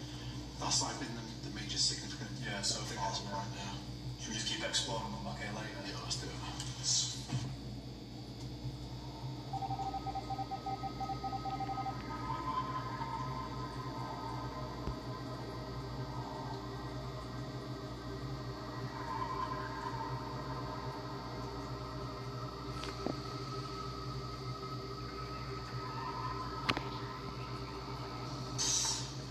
So we're coming into the bottom end of the building now. Now this room was used for the end of life care. Now, I don't think I recall having any kind of experiences in this room itself, but mainly the corridor outside. Going further down into the main complex of the building. And now, Don, you've had experiences in there, haven't you? Yeah. It was mainly on the corridor out here. Was that? It's on the nurses station area. Yeah. We got loads of EVPs there last time on the woman's voice. No way. Yeah, I remember being in there as well, intelligent medical activity was going on there. No way. So there was a lot of record down there. Yeah. But yeah, this is the end of life care room. This is where people would be brought to spend their final moments, the final days of life. Especially these beds. We literally would have lay here in this bed, like up against this bed, I'm like up against now. It's grim, man, isn't it? Yeah, just I think this is where people would have probably know that they were going to die anytime soon, and the fear of death that came across them in this room. It's weird, isn't it? Yeah. Do you think it's bizarre though how, you know, a lot of people on the deathbeds they're always seeing things. Yeah, so I heard about that. Yeah. That seemed like the relatives coming together and got people's coming to cross over. Yeah. Heard stuff about how people see like a little girl and stuff. It's weird, isn't it? It's just like death pretty much in it. Come together. Oh yeah, I wonder. My uncle Ronnie, like, he had chronic arthritis. Yeah. Like, he was so bad, he had his hands pinned and all sorts of stuff. He was, like, riddled with arthritis. And he wasn't religious at all, right? And basically, like, I think it was, like, 2 days or a day before he died, he basically said that he seen Jesus in the room, yeah. He's like, seen Jesus, you know, God came to visit me, and I said he was, like, overwhelmed. And I think his mum was there. Like, actually, you know, they see his mum and Jesus. Do you know what I mean? What is that? But then I get a lot of people who have like near-death experiences, all experience like they come out of the body, they can see the body, they can hear everything around them, but they can see like, say for example, this room now, like beyond the veil, like a dark veil going behind. They can see all the ancestors waiting for him. Yeah. It's just nuts. It's a good thought you brought it up actually, but I didn't think of that last time. People would have been seeing stuff in it. Well, yeah, that's it, yeah. When you die, you get like a hallucinogenic like thing comes across your head, doesn't it? Like flood your brain with with DMT. Yeah, DMT, yeah. That's why I make sure I pretty much trip out. But that's why they call DMT the death drug. Really? Why is that? Yeah. Sounds right. Yeah, I can't remember what it's like, dial or whatever. Just like naturally flood your brain with it. Yeah, but you can chemically synthesize it. That's what people smoke it. It's like my mate has had DMT countless times, right? And he was smoking DMT. He said he was greeted by, you know, the aliens or whatever and things like that, and he kept on dying within his trip. But he kept on smoking it and kept going further into his trip to try and understand it and stuff like that. And everyone who I've spoken to who's had DMT have always come out from the trip and started, they've almost like having an enlightened moment, do you know what I mean? Like they've been enlightened to do things like my mate's a full-time artist now, do you know what I mean? Paints him all these crazy abstract pictures, but he sells them worldwide, and I'm like, that's nuts. Yeah. Do you know what I mean? But he never used to do that before he was smoking DMT, but it's like he's trying to paint what he was seeing. But it's just like, it's just mad, isn't it? Yeah. Mad. Maybe there is something towards the end of life, isn't it? Yeah, definitely, yeah. I think that, definitely.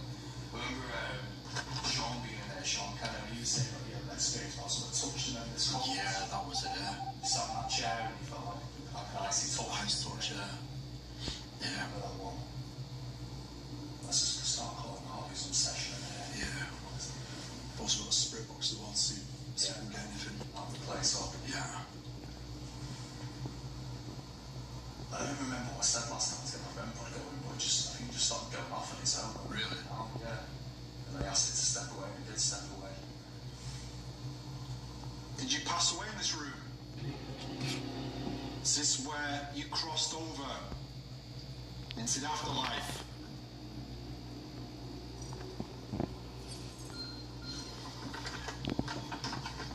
Are you aware that you died?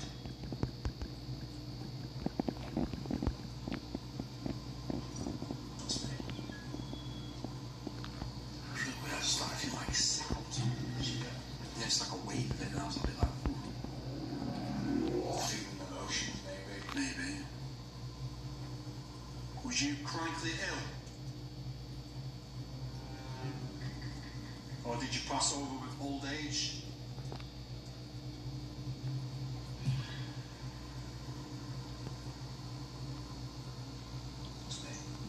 Right, okay, so this is really weird. So now I'm all of a sudden feeling like, do you know that? What, you just feeling weird, yeah? Just like, I just feel like, you know that sense of worry? And you get that dread feeling inside your chest behind you. Now I'm going goosebumps. Like it's like rushing all the way down the spine now, like coming down there. And like going through, yeah, whoa. Shit, man. But yeah, no, I felt all of a sudden like that feeling of dread for a second and just like going goosebumps. That's what they felt in this room, wasn't it? Cool. Just try some spirit box. Yeah, it's that spirit box. Yeah, let's try and run this over, see what people like noise.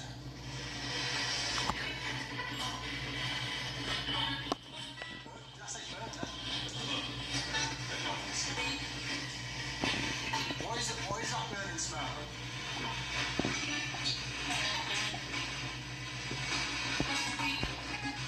Sweet. Sweet there, yeah. Well, what is it? Why can we smell that?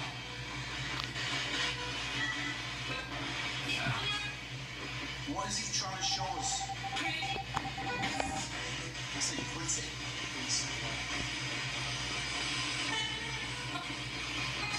Who is it that we're communicating with now?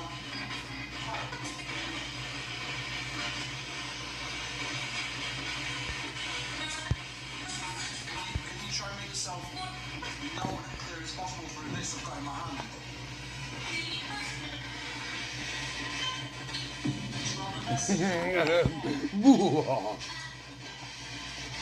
Pass that message on to them and tell us.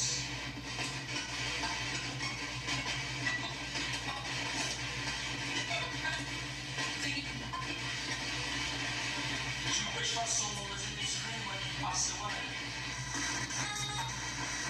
What? Was you confused during your recent death? No. Yes, Dad. Say Dad. Yeah. Said no. Dad. You know that we would die. Maybe. Maybe. Yeah, maybe.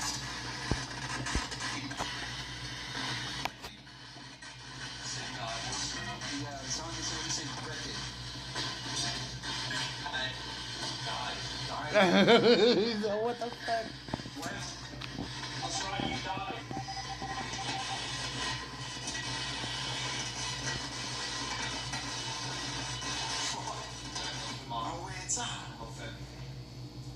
It was like, obviously we had a bit of bleeding and stuff, but like the stuff it was 100% coming through then. It was like seeping through, but it's just kind of just like, yeah. Well, maybe it's a case of we've just been asking the questions like, do you know you died? Yeah. Was it painful? Was it peaceful? No, answers not, are they? Well, I mean, maybe it's just like they've already just told us a glimpse of the stuff, and it's just kind of like, right, okay, we can go now. Are you out in the corridor? Can you say something out there? Whoa. So move that, yeah. It's like the door. Are you trying to move the door? Can you do it again?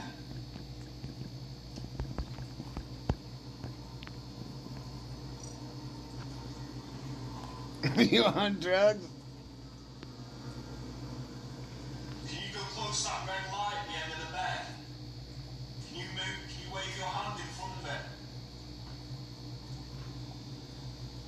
If you do that, that's just the way it was now you're here with us.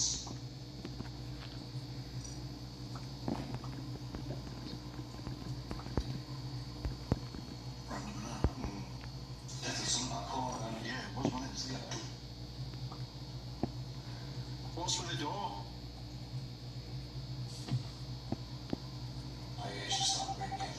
That's really weird because my right ear's just like doing it, like, yeah, like tinnitus. Yeah, like here. Yeah, on your right ear. Yeah. That's what mine's doing right now. Great. Whoa. Alright. Yeah, that's weird. Mate, it was like when I started laughing, it just went nuts. Yeah. What the fuck? Have you just said it's good? Dropping temperature. Yeah, you feel that.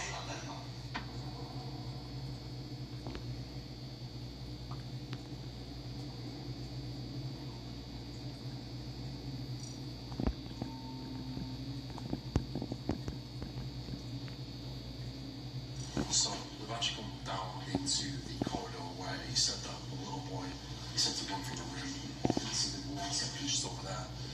The reason we come back is we didn't manage to do EPs here earlier on the investigation. But obviously, you know, it's night time now. Well, later on at night, should I say. There's no cars going past now, so yeah, let's just try and see what happens. What's the matter about this place? It's because it's so cold inside here. You go outside, it's just so warm, it does not make any sense. Bye. Pitch black.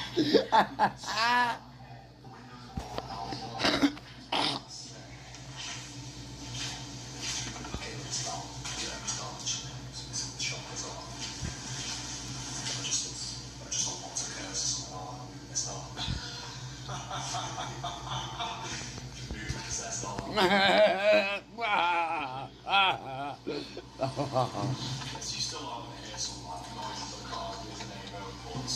No one here is busy thoughts before. Oh? You said mama. You just said mama? Yeah. What?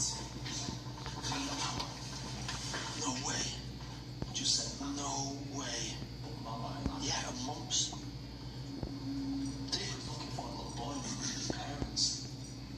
Did you die at a young age? Was he just a few months old when he died? Mama, mumps. What does it say? Mama, mumps. That means like mum, though, man. No, like mum. Yeah, mama means mum. Oh, shit. Mumps, yeah, mumps. Mumps and mama. I didn't see that. Definitely something here. Yeah. Obviously, just from previous experiences. Yeah, you had stuff going on there. Yeah. But the energy felt weird when we walked in. Yeah, it did. Yeah. We both noticed that. Yeah. It just felt different from what it did. Yeah, it was different from hours ago. Yeah. Like I know we're busy the road and that, but like. Yeah. Yeah. I felt something touch you. Yeah, bro. I felt like someone was crawling behind me. Didn't see any stars about anything. No, innit? It was like, mate, that was really fucking weird. It felt something touch your arm, yeah. But it felt weighty. Was that like weighty? If that makes any sense, like, I don't want to. That's weird. It's like a fucking dog's looking at me all weird. I don't want to like obviously piece it together with like obviously the kid or whatever, but it felt like no joke. It felt like there was like either small things on like the palm of my hand, on where I'm holding the camera, like underneath is this one shot like touch it. Something like caressing you around. Yeah. Maybe it's the child. It was weird, man. But obviously the first thing I thought is it's a spider, because obviously we sat in a derelict ass chair, do you know what I mean? Yeah, let's try this and just see if we get any different results. Are you free from all your pain? Are you free from all that pain that brought you here? Free? You're free from it all, aren't you? You're free from that body what caused you so much pain.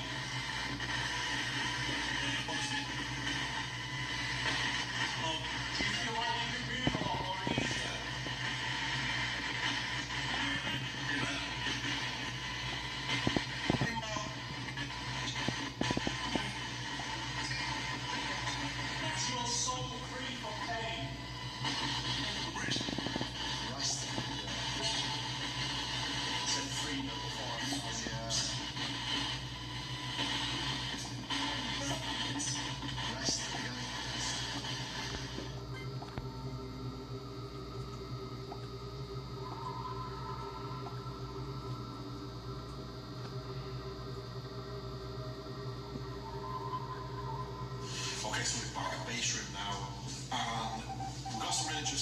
in the room where the child's supposed to be, and obviously where we heard the voice of a woman on previous investigations. But what we're about to do now is we're about to ring the emergency panic alarm, the crash call system, and then we're going to go upstairs where the nurse is set to run back and forth, and we're going to use the SLS cameras to see if we can capture the nurse going up and down the corridor, and hopefully we're going to hear some more disembodied sounds as well, because at the start of the night, hours ago, man, that was just so straight away, that one was way on there. Yeah. That was an odd one, that. Yeah. I'll switch.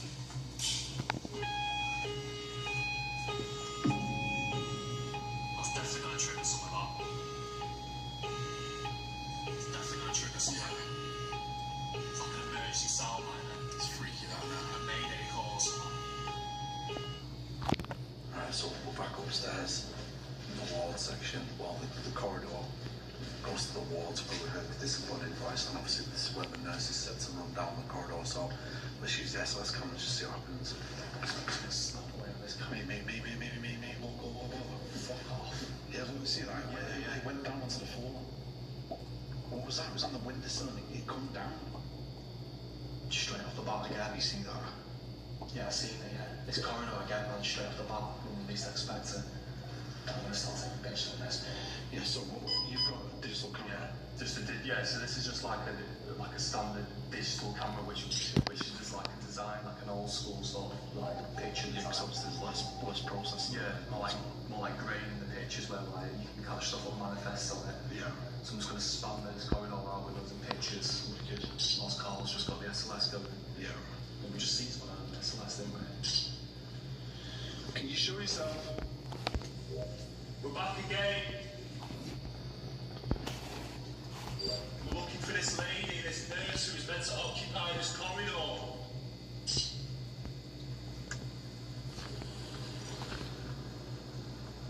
You can easily show yourself to us. If you just stand in front of us right here, we can see you.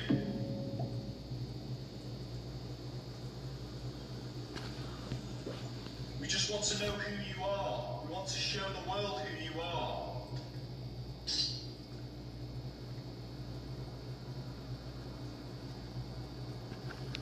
We heard you early in the night.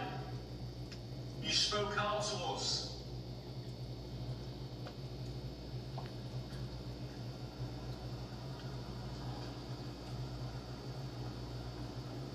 They're behind me, bro. Is it behind you? Yeah, it's like a footstep behind me, man.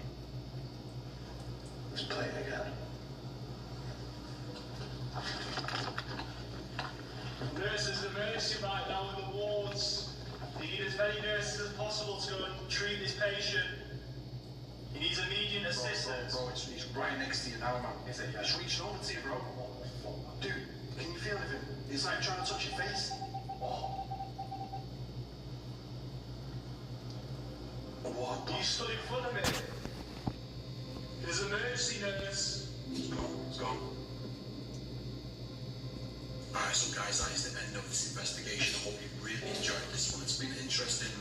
This location, when it delivers. And even though it's not been like an overly active night, we had some really interesting stuff, especially this embodied voice upstairs where the nurse is set to run back and forth, obviously running to some sort of emergency. So that for me was the highlight. Well, like I said, this place is always good. It's always good, and it's great to be back as well. And hopefully we're back in the future at some point as well. But I just want to shout out members and patrons for supporting the channel. If you're not considered joining the Darkest TV, become part of the Darkest TV members and create more crazy content such as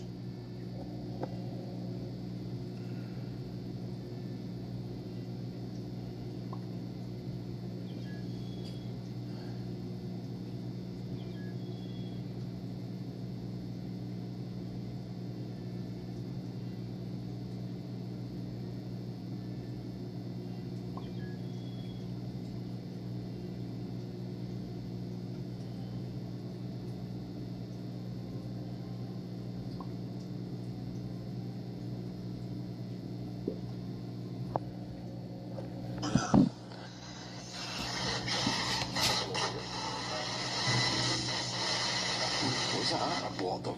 Is that you? Holy shit! What the fuck, bro? It's metal drops down the cannon. Wait, there's no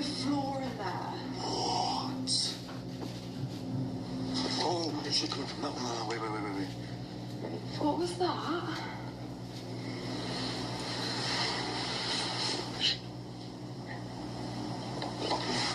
not fucking there.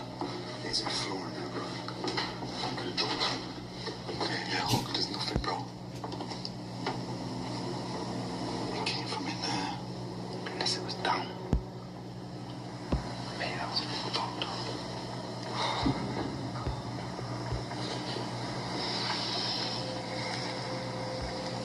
Mate, it's happening, this, isn't it? Run. Nah, mate. Why do you want us to run?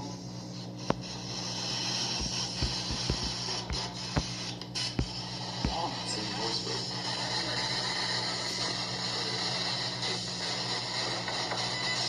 Wait, do you hear that? I don't, you know, I've actually got a fucking terrible vibe, mate. Like, yeah, me too, mate. Yeah, me too. What if some dead prisoners and fucking shuffling down there? Like, dragging across the floor, mate, while they threw paper or something. I wonder if someone's preventing us from going down there, man. I really don't want to go down there, mate. You know, man, I want to know what the fucking sound was in there. I feel like we're fucking us in here, mate. Yeah, me too, man. I know. Fuck.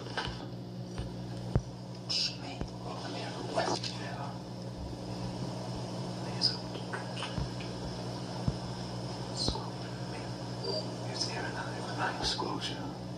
Yeah, well, that first place, mate. Yeah. Next to it.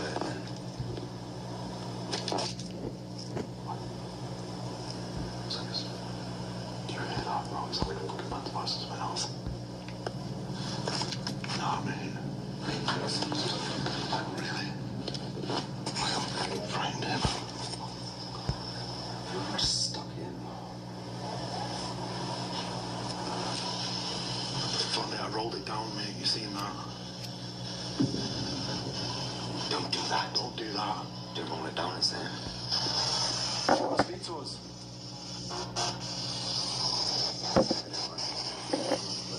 I feel like some people don't fucking hear me. Do you want to talk to us?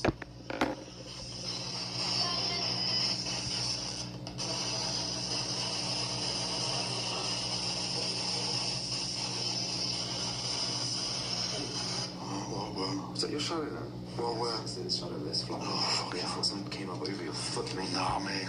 Time to leave if that's the case, bro. I don't want to do this. Fuck. You can go down that and run, mate. I know. I'm thinking that, mate. Hospital. This is a hospital.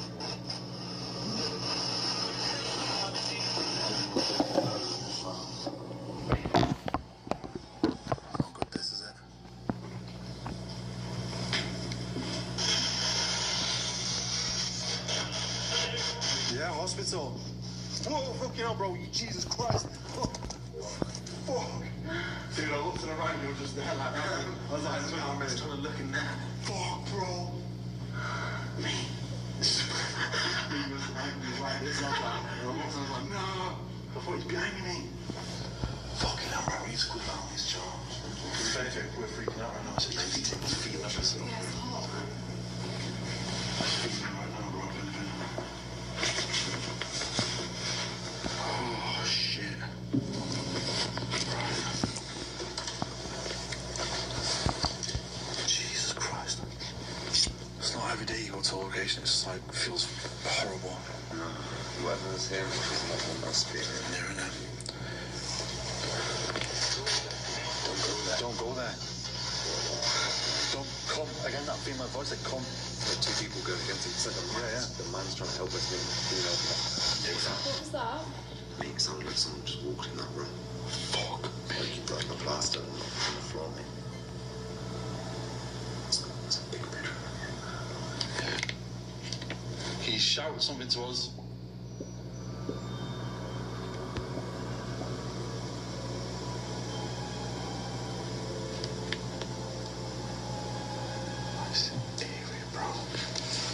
I'm scared stiff. Nah, mate, I just haunted chair. Look at that, man. Just. It's like sat there, bro, yeah. Mate, I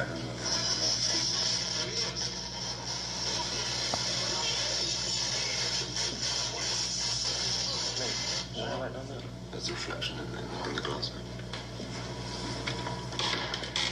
Don't do it. I'm scared, bro.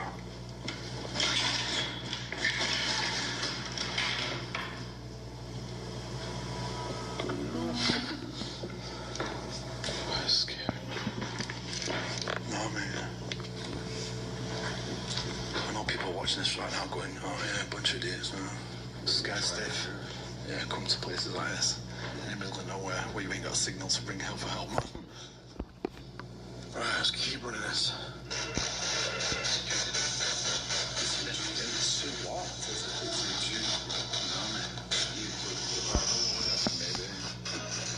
Are you talking about...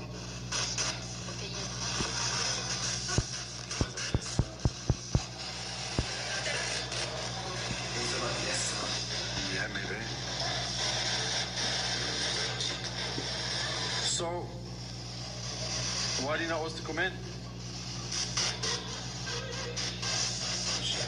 Yeah, the picture, yeah.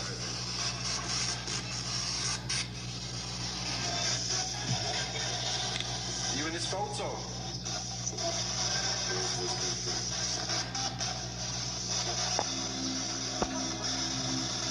What are these people you? Yeah.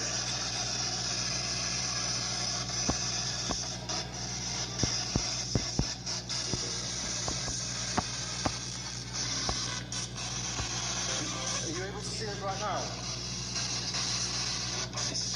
Your bodies. What about our bodies?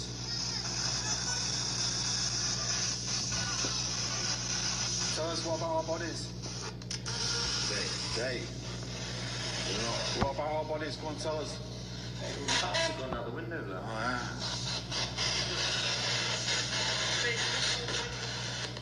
Yeah, is that what it said? Yeah, it's very good, yeah. Thank you very much.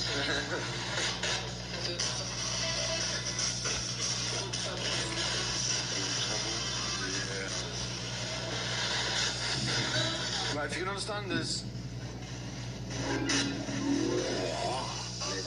Weird sound. If you can understand this, can you try to tell us something significant? What?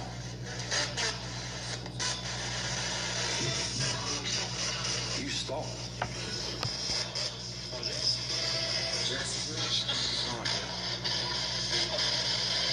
Come on, try to tell us something significant.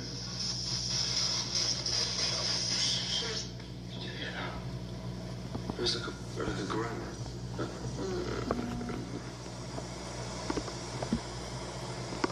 That's really weird because the kids are right behind us.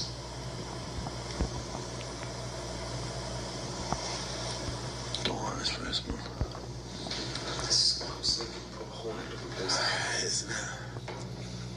Maybe I should roll some ice box. Right, okay. I mean, at the moment, it's kind of confirmed it's at hospital and stuff on Spirit Box, but other than that, we ain't getting anything that's linking to what we know of. Brave. Oh, we just want Yeah, mate. That's brave, innit? Yeah, I'm actually don't feel good, but we have to. Yeah, brave. Are you brave?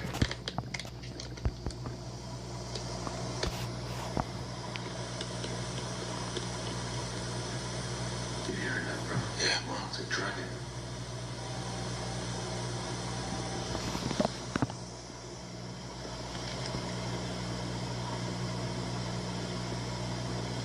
You hearing that shit?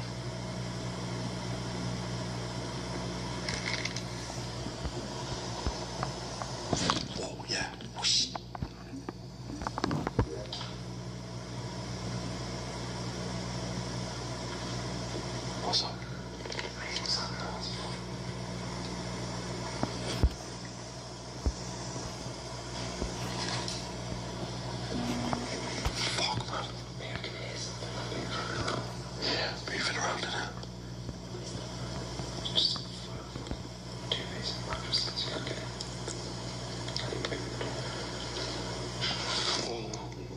was that, bro? Mate, listen, it was just touching my arm, mate. I thought I seen something white, mate. There's no moths, is there? It would be flying around my light right now. No, mate. It was that dragon noise in me. It's been on for ages. Roll the spirit box a tiny bit more. Whoa, what the fuck, bro? Massive gust of air just... What the fuck? Mate, I've only seen it. Bro, shine your light on. What, bro? Mate, I've just seen a grey mist go past your face, mate. Really? Yeah, mate. Fucking hell, mate. Mate, that was weird, mate. Felt like someone was like...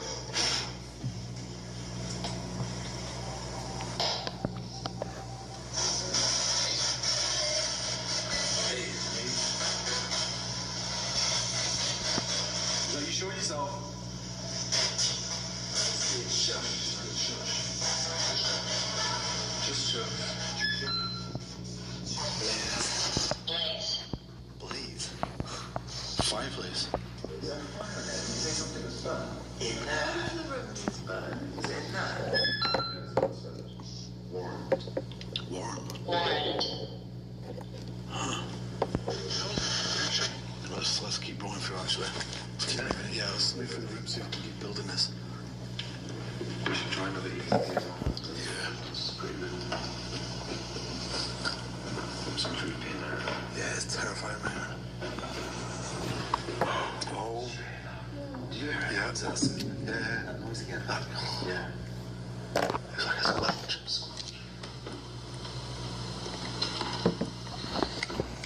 Oh, man, that's terrifying in there, bro. Deal. What is this? Van? Oh, van. Yeah. Yeah, I don't remember that door being open. Yeah. Hey, there's like cloaks in there. Is there? Do you see it? It looks like this is stuff all right to me.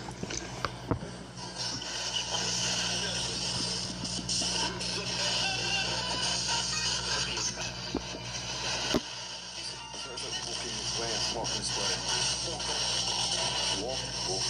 Walking. So tell us, can you see us now?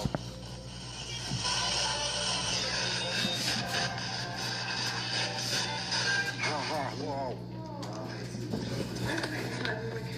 Oh, man. You die, bro. Not tonight. You died. Why?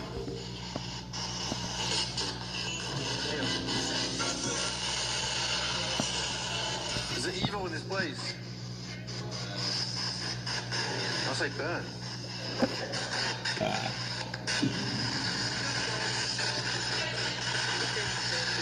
I was dead.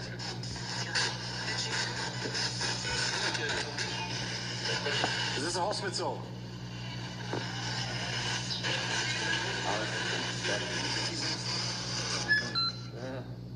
Area. Hospital area? Is it a hospital? Area. Dunno. It's a hard one, isn't it? Yeah. What the fuck was that, bro? It's a woman. It's like a woman. Ooh. Or some shit. Area. Near. What did it say before area? Direct. It's a little direct. Near. Are you stood here? Can you try to use energy from us and try and bang something or move something to let us know?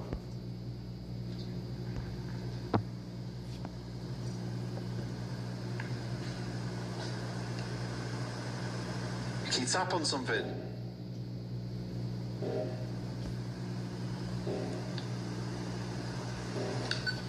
If I ask you a couple questions? Sure. So real quick, what's your name? Ian? Do you have any idea where your family comes from? Very little. But I'm gonna tell you a crazy story, okay? So my grandfather has a sister. My great-grandmother passed away. My great-aunt...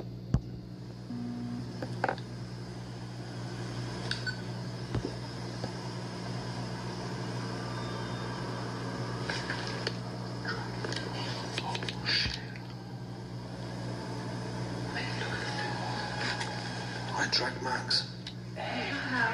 Oh shit. Mate, no way. I drag Max. Look at my arms, man. Yeah, mate. Right, this is really weird. We keep hearing this like dragging sound a lot. We've just seen drag Max all over the floor.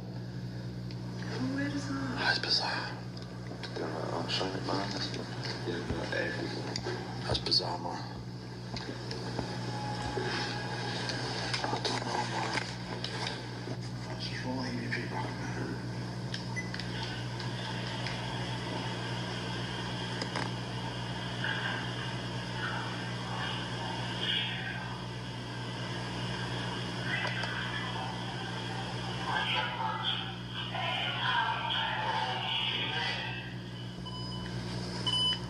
You should ask if it's you. Yeah, making the drag marks. So are you dragging things around?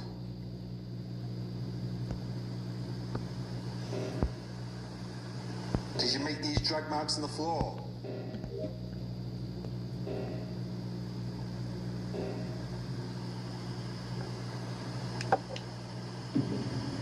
Can I feel you don't want us in this house?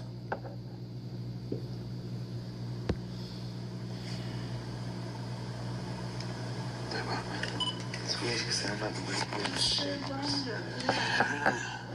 Deep, mate. Yeah, it's scored, isn't it? Look at that one, man.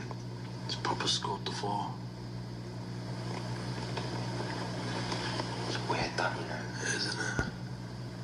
It's not like it's leading up to a piece of furniture. That's what I thought. I thought maybe it was like someone's been moving the furniture around, but look at the chair, mate. There's no marks up to it. No marks. Don't make any sense, does it? What else about? Weird things from that way. Like squelching again. People.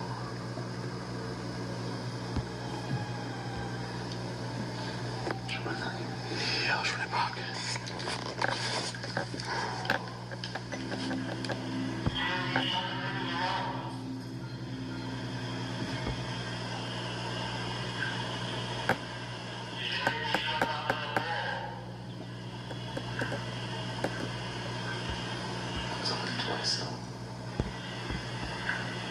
After both times.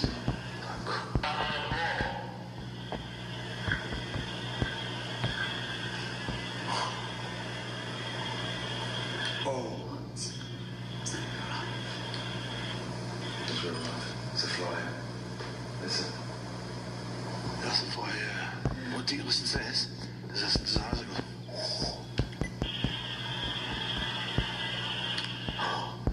Oh, yeah. Hey, it's like choking. Choking, yeah. What's that? Oh my god, what the fuck was that, bro?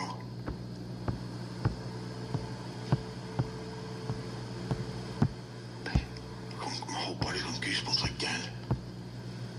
Oh. Yeah, listen to this.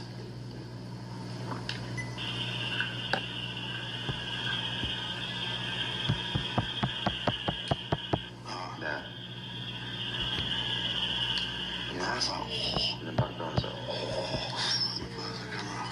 it's creepy. There we go.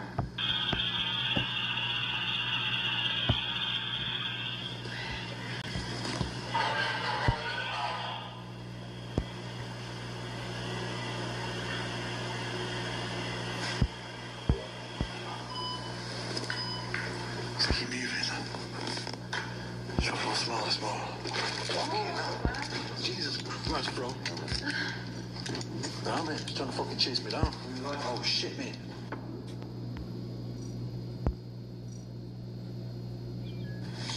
Shit, good bed. Never mind. Fucking mate's trying to suck up blood, mate. What is it? Fucking massive molly, mate. Is it? Yeah. Nah, Muzz is small, man. Nah, mate, just as a blood sucker, that bit. It's got a long snout. On Airbnb review around the corner. Mate, it's got like so much crap on a fucking t-shirt, mate. Mate, the funny thing is, mate, it's lying to the room. Nah, bro. Do it again. Wearing it done.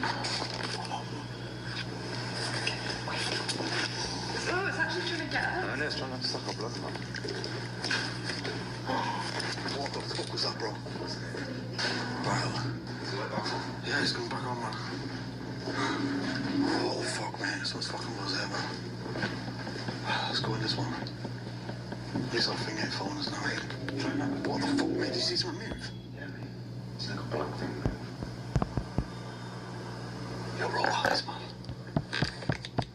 That's weird, but my eye was doing that. Something. 2 bars to the left.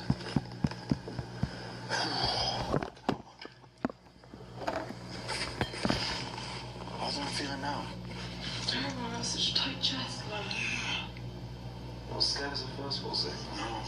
But I feel awful. Yeah, me too. It's a black hole. Doesn't it? We ain't got no, like, actual answers to anything just yet. Apart from hospital. And, you know, I said hospital, so... What the fuck was that, bro? Hello? It's a lot of sounds. Yeah, it is. Like in real life, which is where I am. Yeah, it is, isn't it? Yeah. So if you can see us and understand us, can you try to say something out loud to us? 10 years ago, I weighed almost close to 200 pounds. My health back then was... To us.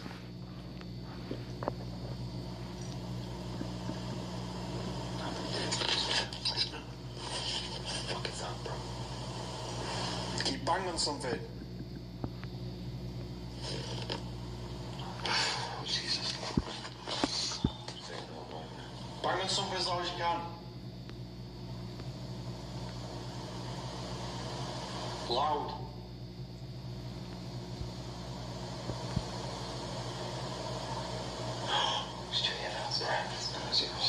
Fuck it. Sorry for running off then.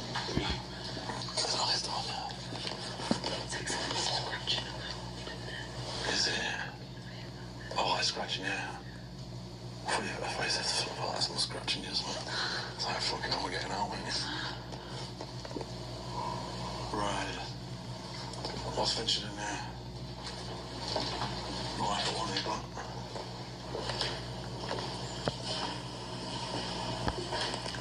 Creepy, innit, man? Except. Except what? Except what? What the fuck was that? Yeah. What would you like us to accept?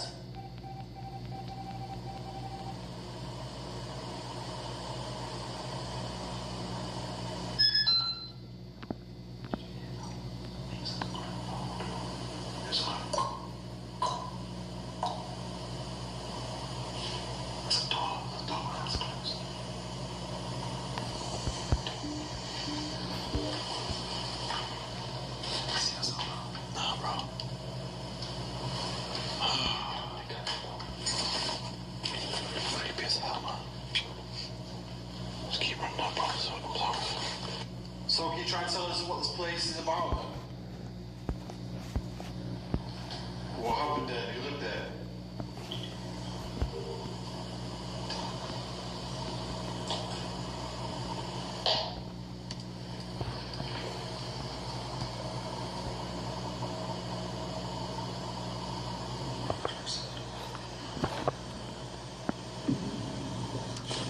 It's weird because I'm not feeling anything as such in this room now, innit?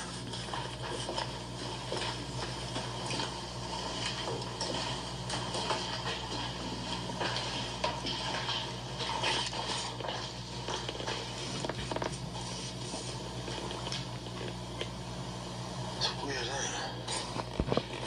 Weird how I was not just like, was going through loads of stuff and it just stopped here. How's everyone feeling in this room? I don't know. Something actually. I feel like more like drowsy. Yeah, it's like weird, that. Yeah.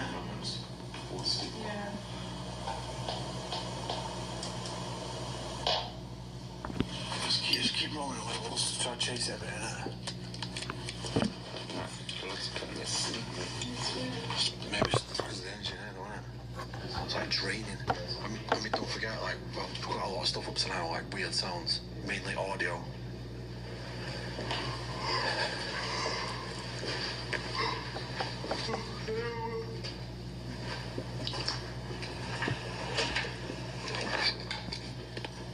Damn it.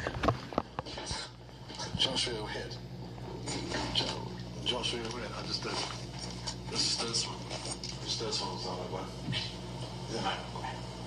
Yeah, mate. Right here. That.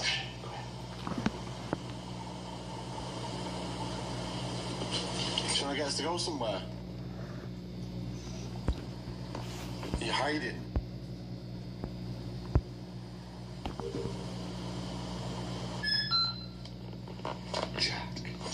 Jack. World. World. World.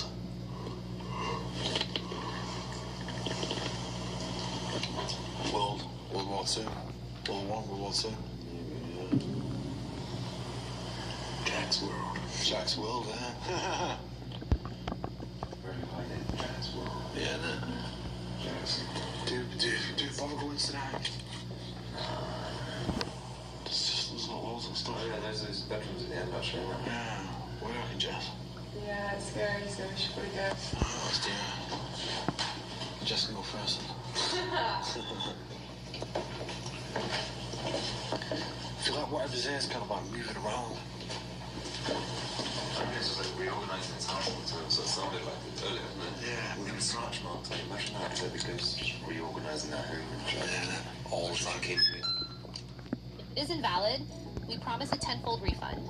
This denture can be successfully worn in just 1 second and is suitable for everyone. Whether you have complete teeth, partial missing teeth, or no teeth at all, you don't need adhesives, dentists, or appointments. Just soak it in hot water to activate the elastic material, bite it to fit your unique oral shape. All the time. Continue.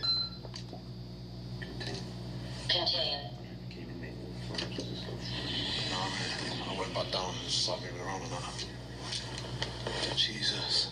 Right, let's go.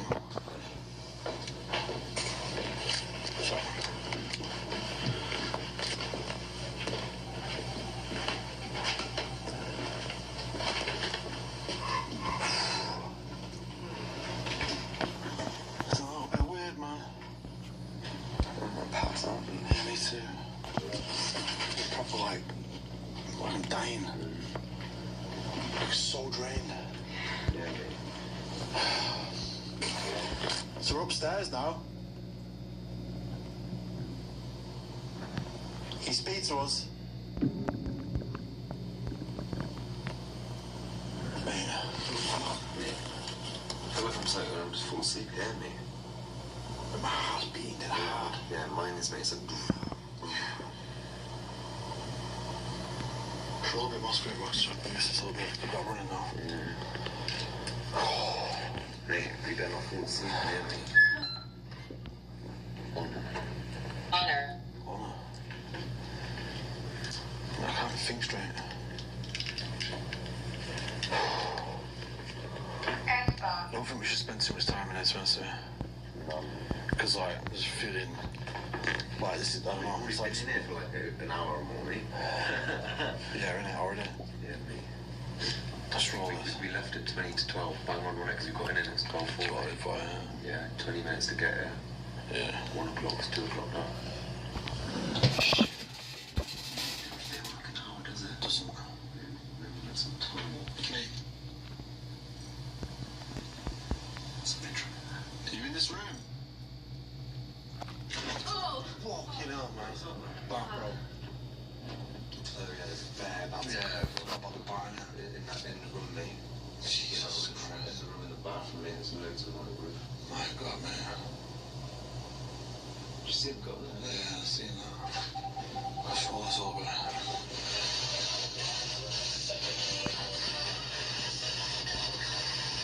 You know, did you realize it said UCUNT? UCUNT it just said. It's not very nice, is it? Why'd you say I'm just some kind of person?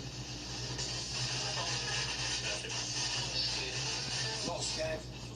Just said not scared.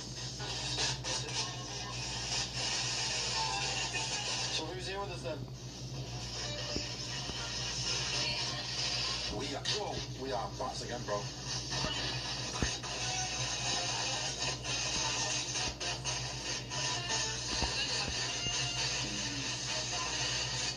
It's weird, there's quite a lot of bleed on it. A lot of bleed, but there's like little bits of stuff coming out.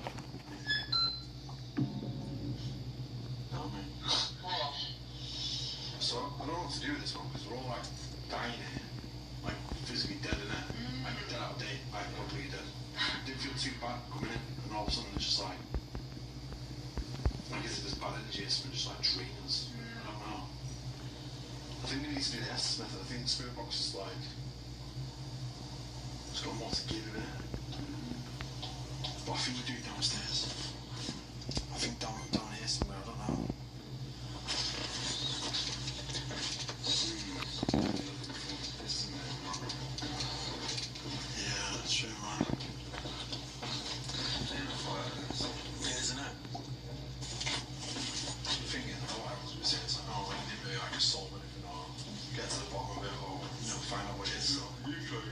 Sometimes it doesn't happen, does it? No, it doesn't always will that, but still good evidence captured, and even if you don't know what's going on with it. That's true, man. That's true.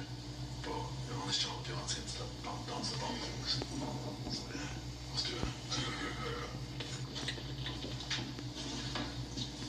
How about something really creepy? How about we get a chair? Put the chair there, face it down that way. Yes. Who's doing it now?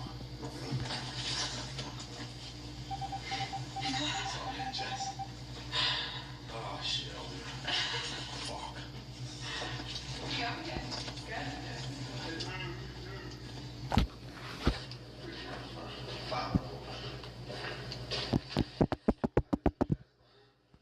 What's that said? Alright, so we can't get a decent chair because it's just all battered and fallen to bits. So, we do Estes method. I've just selected that I'm doing it. I just came up with the idea, like, why do you even want to do that? I don't want to do it. It's terrifying, isn't it? I'm not Blair Witch shit. Why do I do it now? No, I mean, do it like that. I ain't done, bro. I'm scared to do this.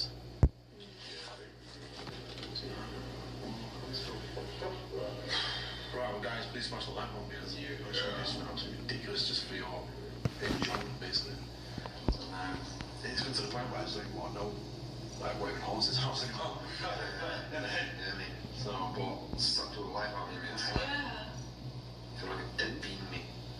Life of a bean. Right, let's just do it. I don't know if do I just stand there and face out. I mean, this is like terrifying. If I was my eyes, it's going to be like absolutely freaky, terrifying business. Yeah, man. So, well, obviously we usually with Estes method, it's like we sit down or do something like it's kind of scary and ask questions, sat down, but let's try to stand up. Obviously I'm going to be a little bit uneasy anyway with obviously my eyes being closed and stuff, it's a bit off balance, but we need to ask questions. Hey, it just did like a face recognition on your face and then it moved like right behind to the side of you like that. Weird. Yeah, this is fucking weird because it's felt like someone just come back past me quick time. That was weird, mate. It was like to the side of you. I actually got face recognition of it today in the next room. But we just ask questions anyway, normal questions. Yeah. And I went to forward the next room, just spontaneous and random. You know, if you like, can you like move me or whatever? Yeah, man.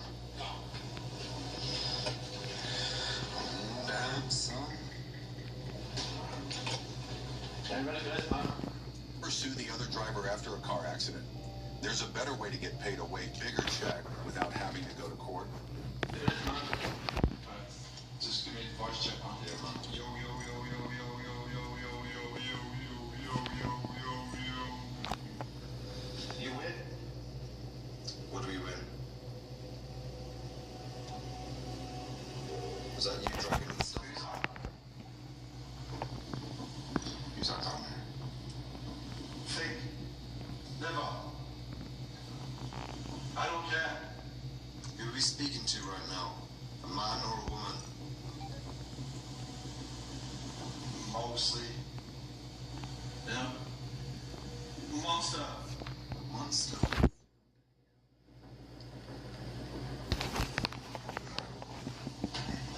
It's like demon. Oh mate, it's like weird. Why are you? It was me. What did you do? you in this house? It's a demon. It's a demon. Why? What happened here? Come. Where? In there. Where? Here. You were here. In there. Touch Carl on his back. Push me. Yeah, come. Which room? You something. In there. Touch Carl's back. You push him. You stand upright. Slouch. Yeah, I'm stood up. Sir. It was me. What did you do?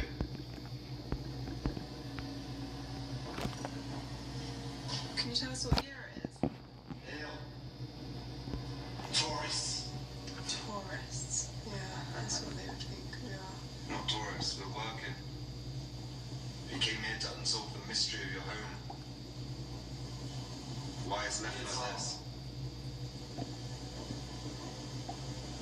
Should have got weird sound. Yeah, that was weird. Yeah, it did. Bedroom. Which bedroom? That one. At the end. Me. You what? Evil. You're evil, are you? Ha ha. Why are you laughing at us? Fear something. Why, because we're scared? Oh, man. Ha. What's funny? What's funny? Should I pull in? Go on. Oh. Can you do anything to Carl? Move over. Can you touch Carl? Can you touch Carl on the back of his leg?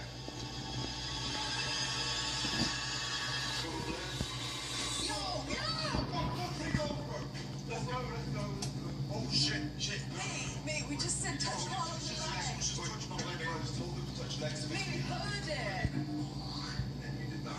Yeah, mate.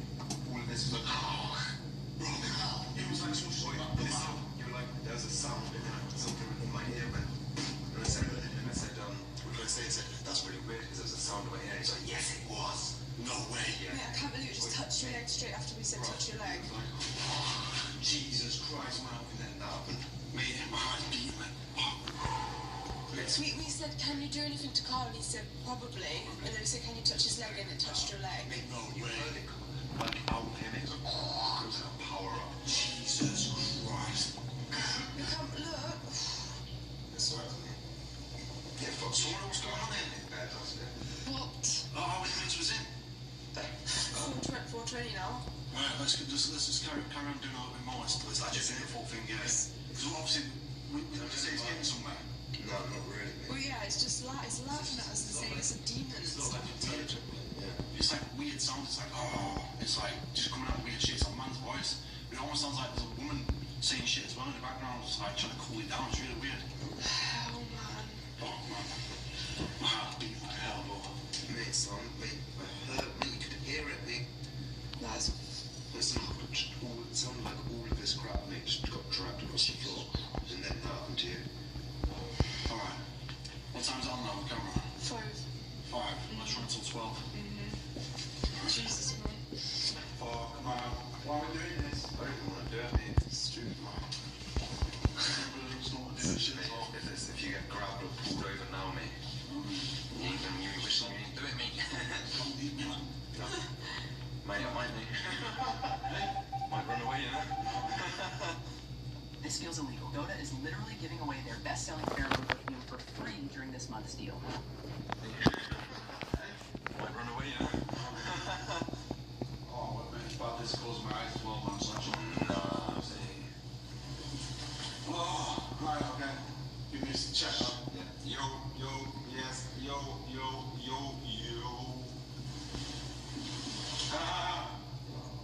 God. Oh, what the fuck was that? It was like some weird sound there. Clapping, it was clapping. You're dead. No. What are you doing here?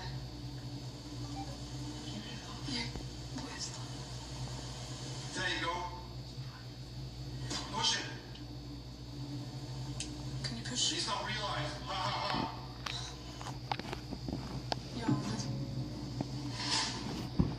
What is that? There.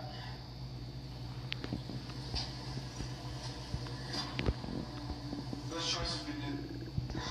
No. Lady. No lady. I want help. How? How can we help? What's happened? No running away. Oh, We don't want to. you're crazy. How can? What help do you need? You sit down. Move over. Is that you dragging? Where are you? Yes. Keep recording. For me. Yeah, I've got goosebumps. I didn't write this. This is really strange.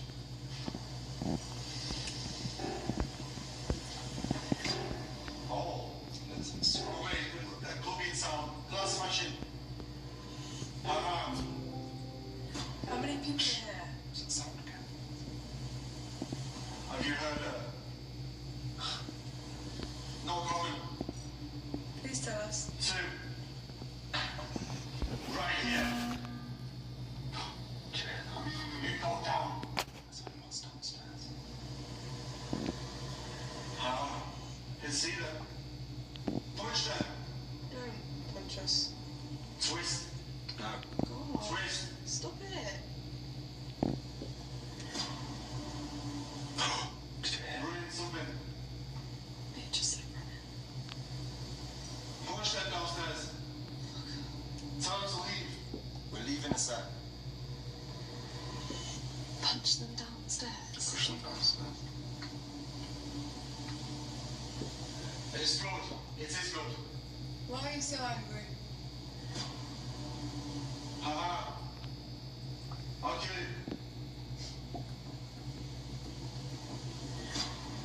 Is this your house?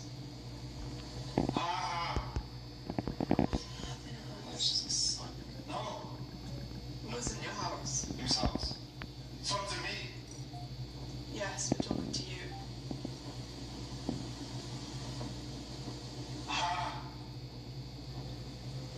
Can you touch Carl? Okay. Can you touch Carl in the same way? Walk down. In. There's something. Push them. Stop saying you're going to push us. You just want to talk about your house. And what happened there? It was God in here or something. What happened there? God in here? Do you believe in God? Oh. You're not religious. God. Busy man. God's a busy man. Have you seen God? No. Do you know him? Have you spoke to him? Evil. God is evil. He's soulless. What the hell? It's the one. Did you know? It's the one that people. We don't know. God's soulless. We don't know. Is that who you're speaking about? He lied. This is really, really weird. Yeah. Well, we're finding this interesting. Can you tell us more about God? And what he lied about? He's the opposite. The opposite of whatever. I've got shivers if my body right now. We fought this. Just can you tell us more, please? Stop something. God. God stabbed someone. He stopped. Who did God stab? Where's that noise? Why are you trapped here? Try something. Can you tell us more about where you are right now?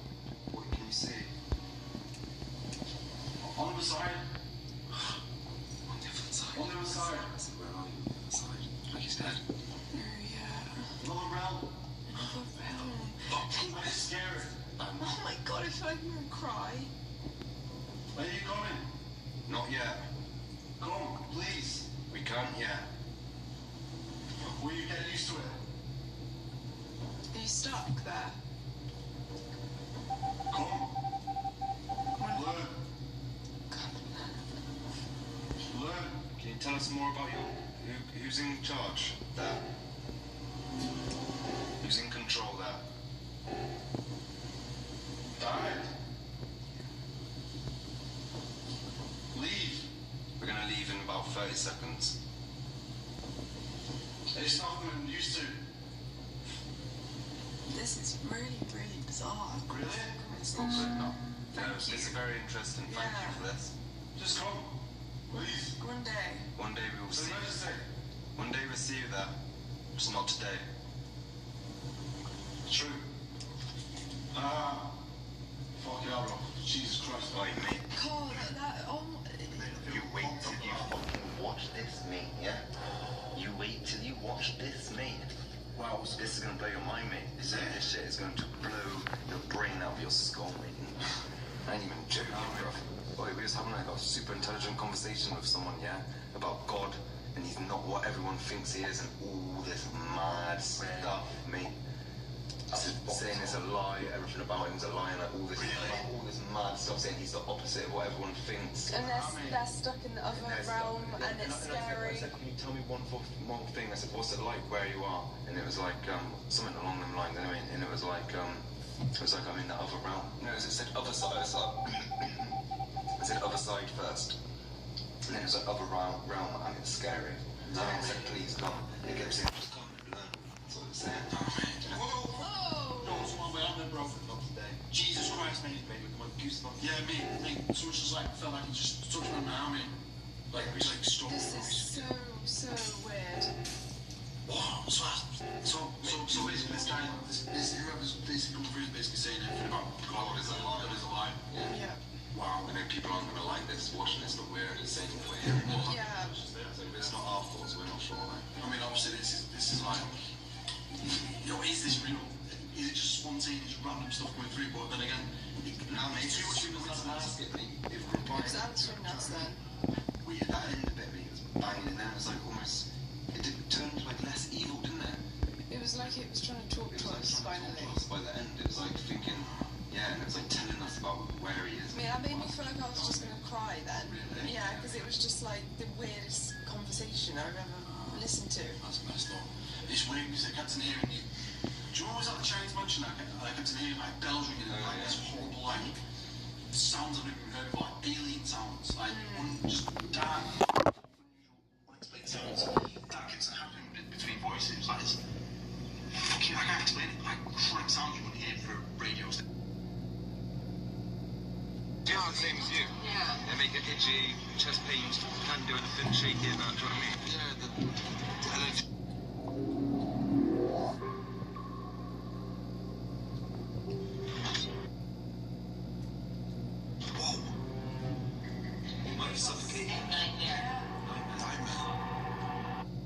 There's a reason you can smell the asparagus come out of you in your urine. It's good for kidney health.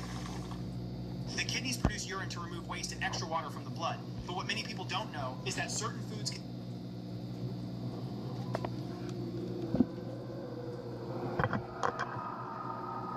Mate, someone's just touched me, bro.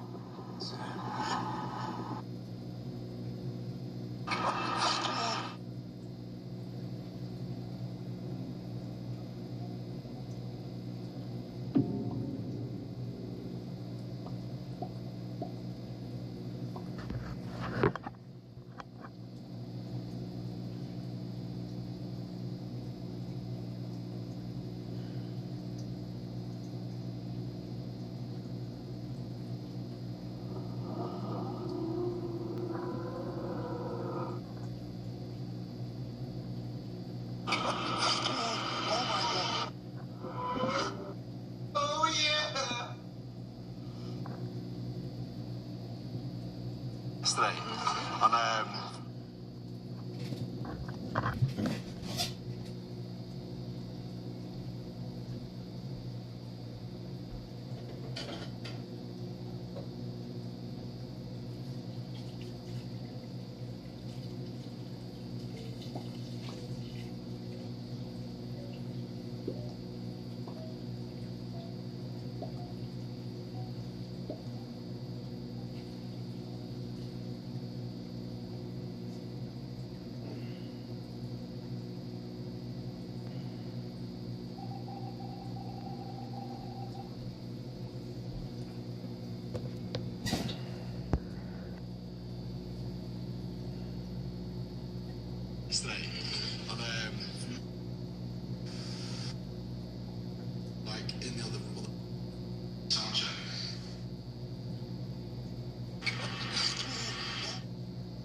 of loads of chalk bits. Like loads and a stamp. Maybe someone's like an artist or something. Oh, so check out that. That's pretty damn creepy, whatever that is. I see the missing arms. It's been smashed. It looks like squatters have actually been in this place, to be honest with you. It's like throwing a lot of stuff around in here. There's a lot of rubbish everywhere. Right, so this is weird. It's like a chandelier, so maybe they must have had like maybe like a pool table or something. Because it is quite low, that. Old pictures. Old, like, late 1900s prints. What's on this? So these are like official prints. It says Paris on the back.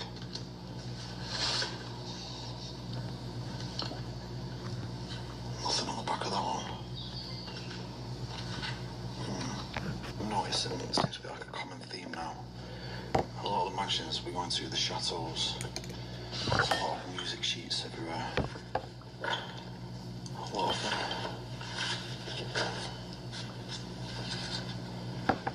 There's some more over here too. Don't look too old though, so So always before we do an investigation, we always just walk around and explore the place, just check it out. I mean, it's good to see locations like this and just read through things, items, try and find dates, and see pictures of, you know, potential family members that lived in the chateaus itself, or, you know, just general abandoned locations in general. Okay, going into another room now. Big room. Massive vaulted ceilings. That's what I love about coming to places like this. There's huge vaulted ceilings and things. We've got an old organ here. Look at that. That's really cool to see. I don't know what the hell that is. No, I think that's, yeah, it's a calendar. It's a real funky calendar. So it's got a fireplace there with a marble. I say this every time, but I absolutely love the marble detailing, especially on this one. Look at that, it's mad. But then we've got like first edition books there, but that seems to be behind like a glass window, so maybe you can actually get through to the side, but it's like one of the shelves have actually snapped there. But yeah, look at that. 1887 on those ones. That's crazy. First edition. Look at this. I've just noticed this. I'm not going to pronounce that. But just looking at that, kind of looks like one of these old like Victorian game things, or maybe like some boxing or something, I don't know. That's what it looks like to me anyway. So yeah, who knows?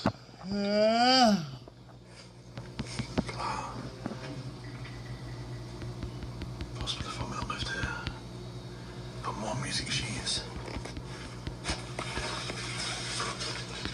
I just found a newspaper article here. What's that from? 1959. It's crazy. So as you can see, this place is super overgrown. We're in the middle of nowhere in the south of France right now.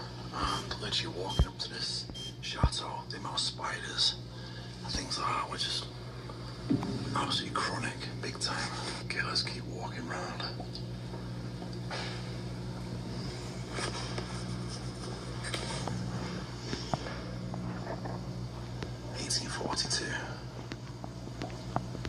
That looks like an actual drawing, that one. Madness. 1896. There's a lot of paperwork in here that's sold. Like so sold. Looks like a picture as well on this one. It's like a stable block. I was basically questioning how these places just become derelict. It's like, where did the family go? What happened? Just madness. I mean, coming to locations like this,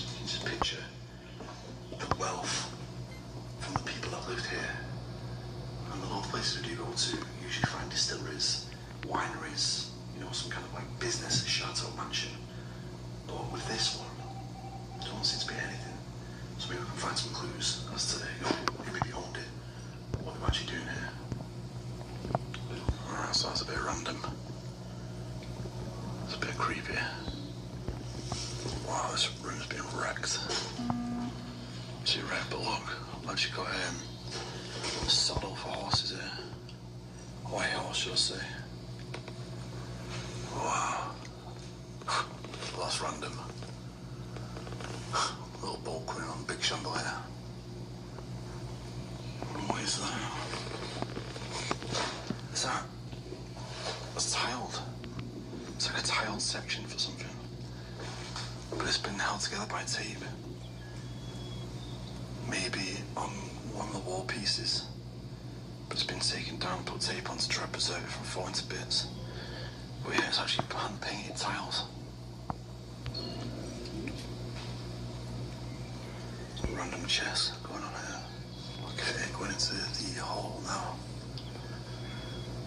Looking upstairs, you can almost sense the house being alive. I think we'll go to the next level. Let's go. Watch out, this is actually a pretty dark painting on the wall. Looks like a battle going on. There's loads of people dead. There's people on horses being attacked. And there's also some wizard guy with a staff there. Look at that. That is absolutely crazy. It's madness. And then more imposing pictures too. It's crazy because it almost seems like it's far-fetched of like...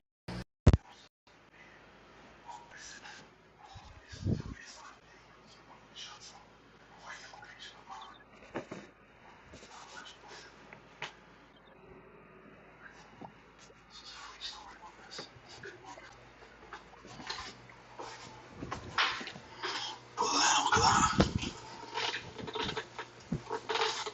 Massive war going on. It's crazy. 1837 is dated on there. I thought of equestrian stuff. His house. Show you his own. There's no actual stables outside. From what we've seen anyway. But yeah, going into one of the bedrooms now it seems. What the hell? No original bed, but there's a mattress sitting in plastic wrapping. So yeah, maybe they did have squatters living in there. Or an ankle bed. It must be pretty creepy actually, you know. Especially if you're squatting, you're living in your own in a place like this. You don't just climb into that bed in a building this size. I wonder if some weird stuff used to happen there. I mean, at this point in time, I don't generally feel too freaked out. It's got a bit of a weird feeling to this place. But nothing too scary about it then again. I suppose daylight's on the side right now. Just kind of easing any feelings maybe. Look at the old bed. It's definitely seen better days. Oh man, look at that. There's an old bedpan.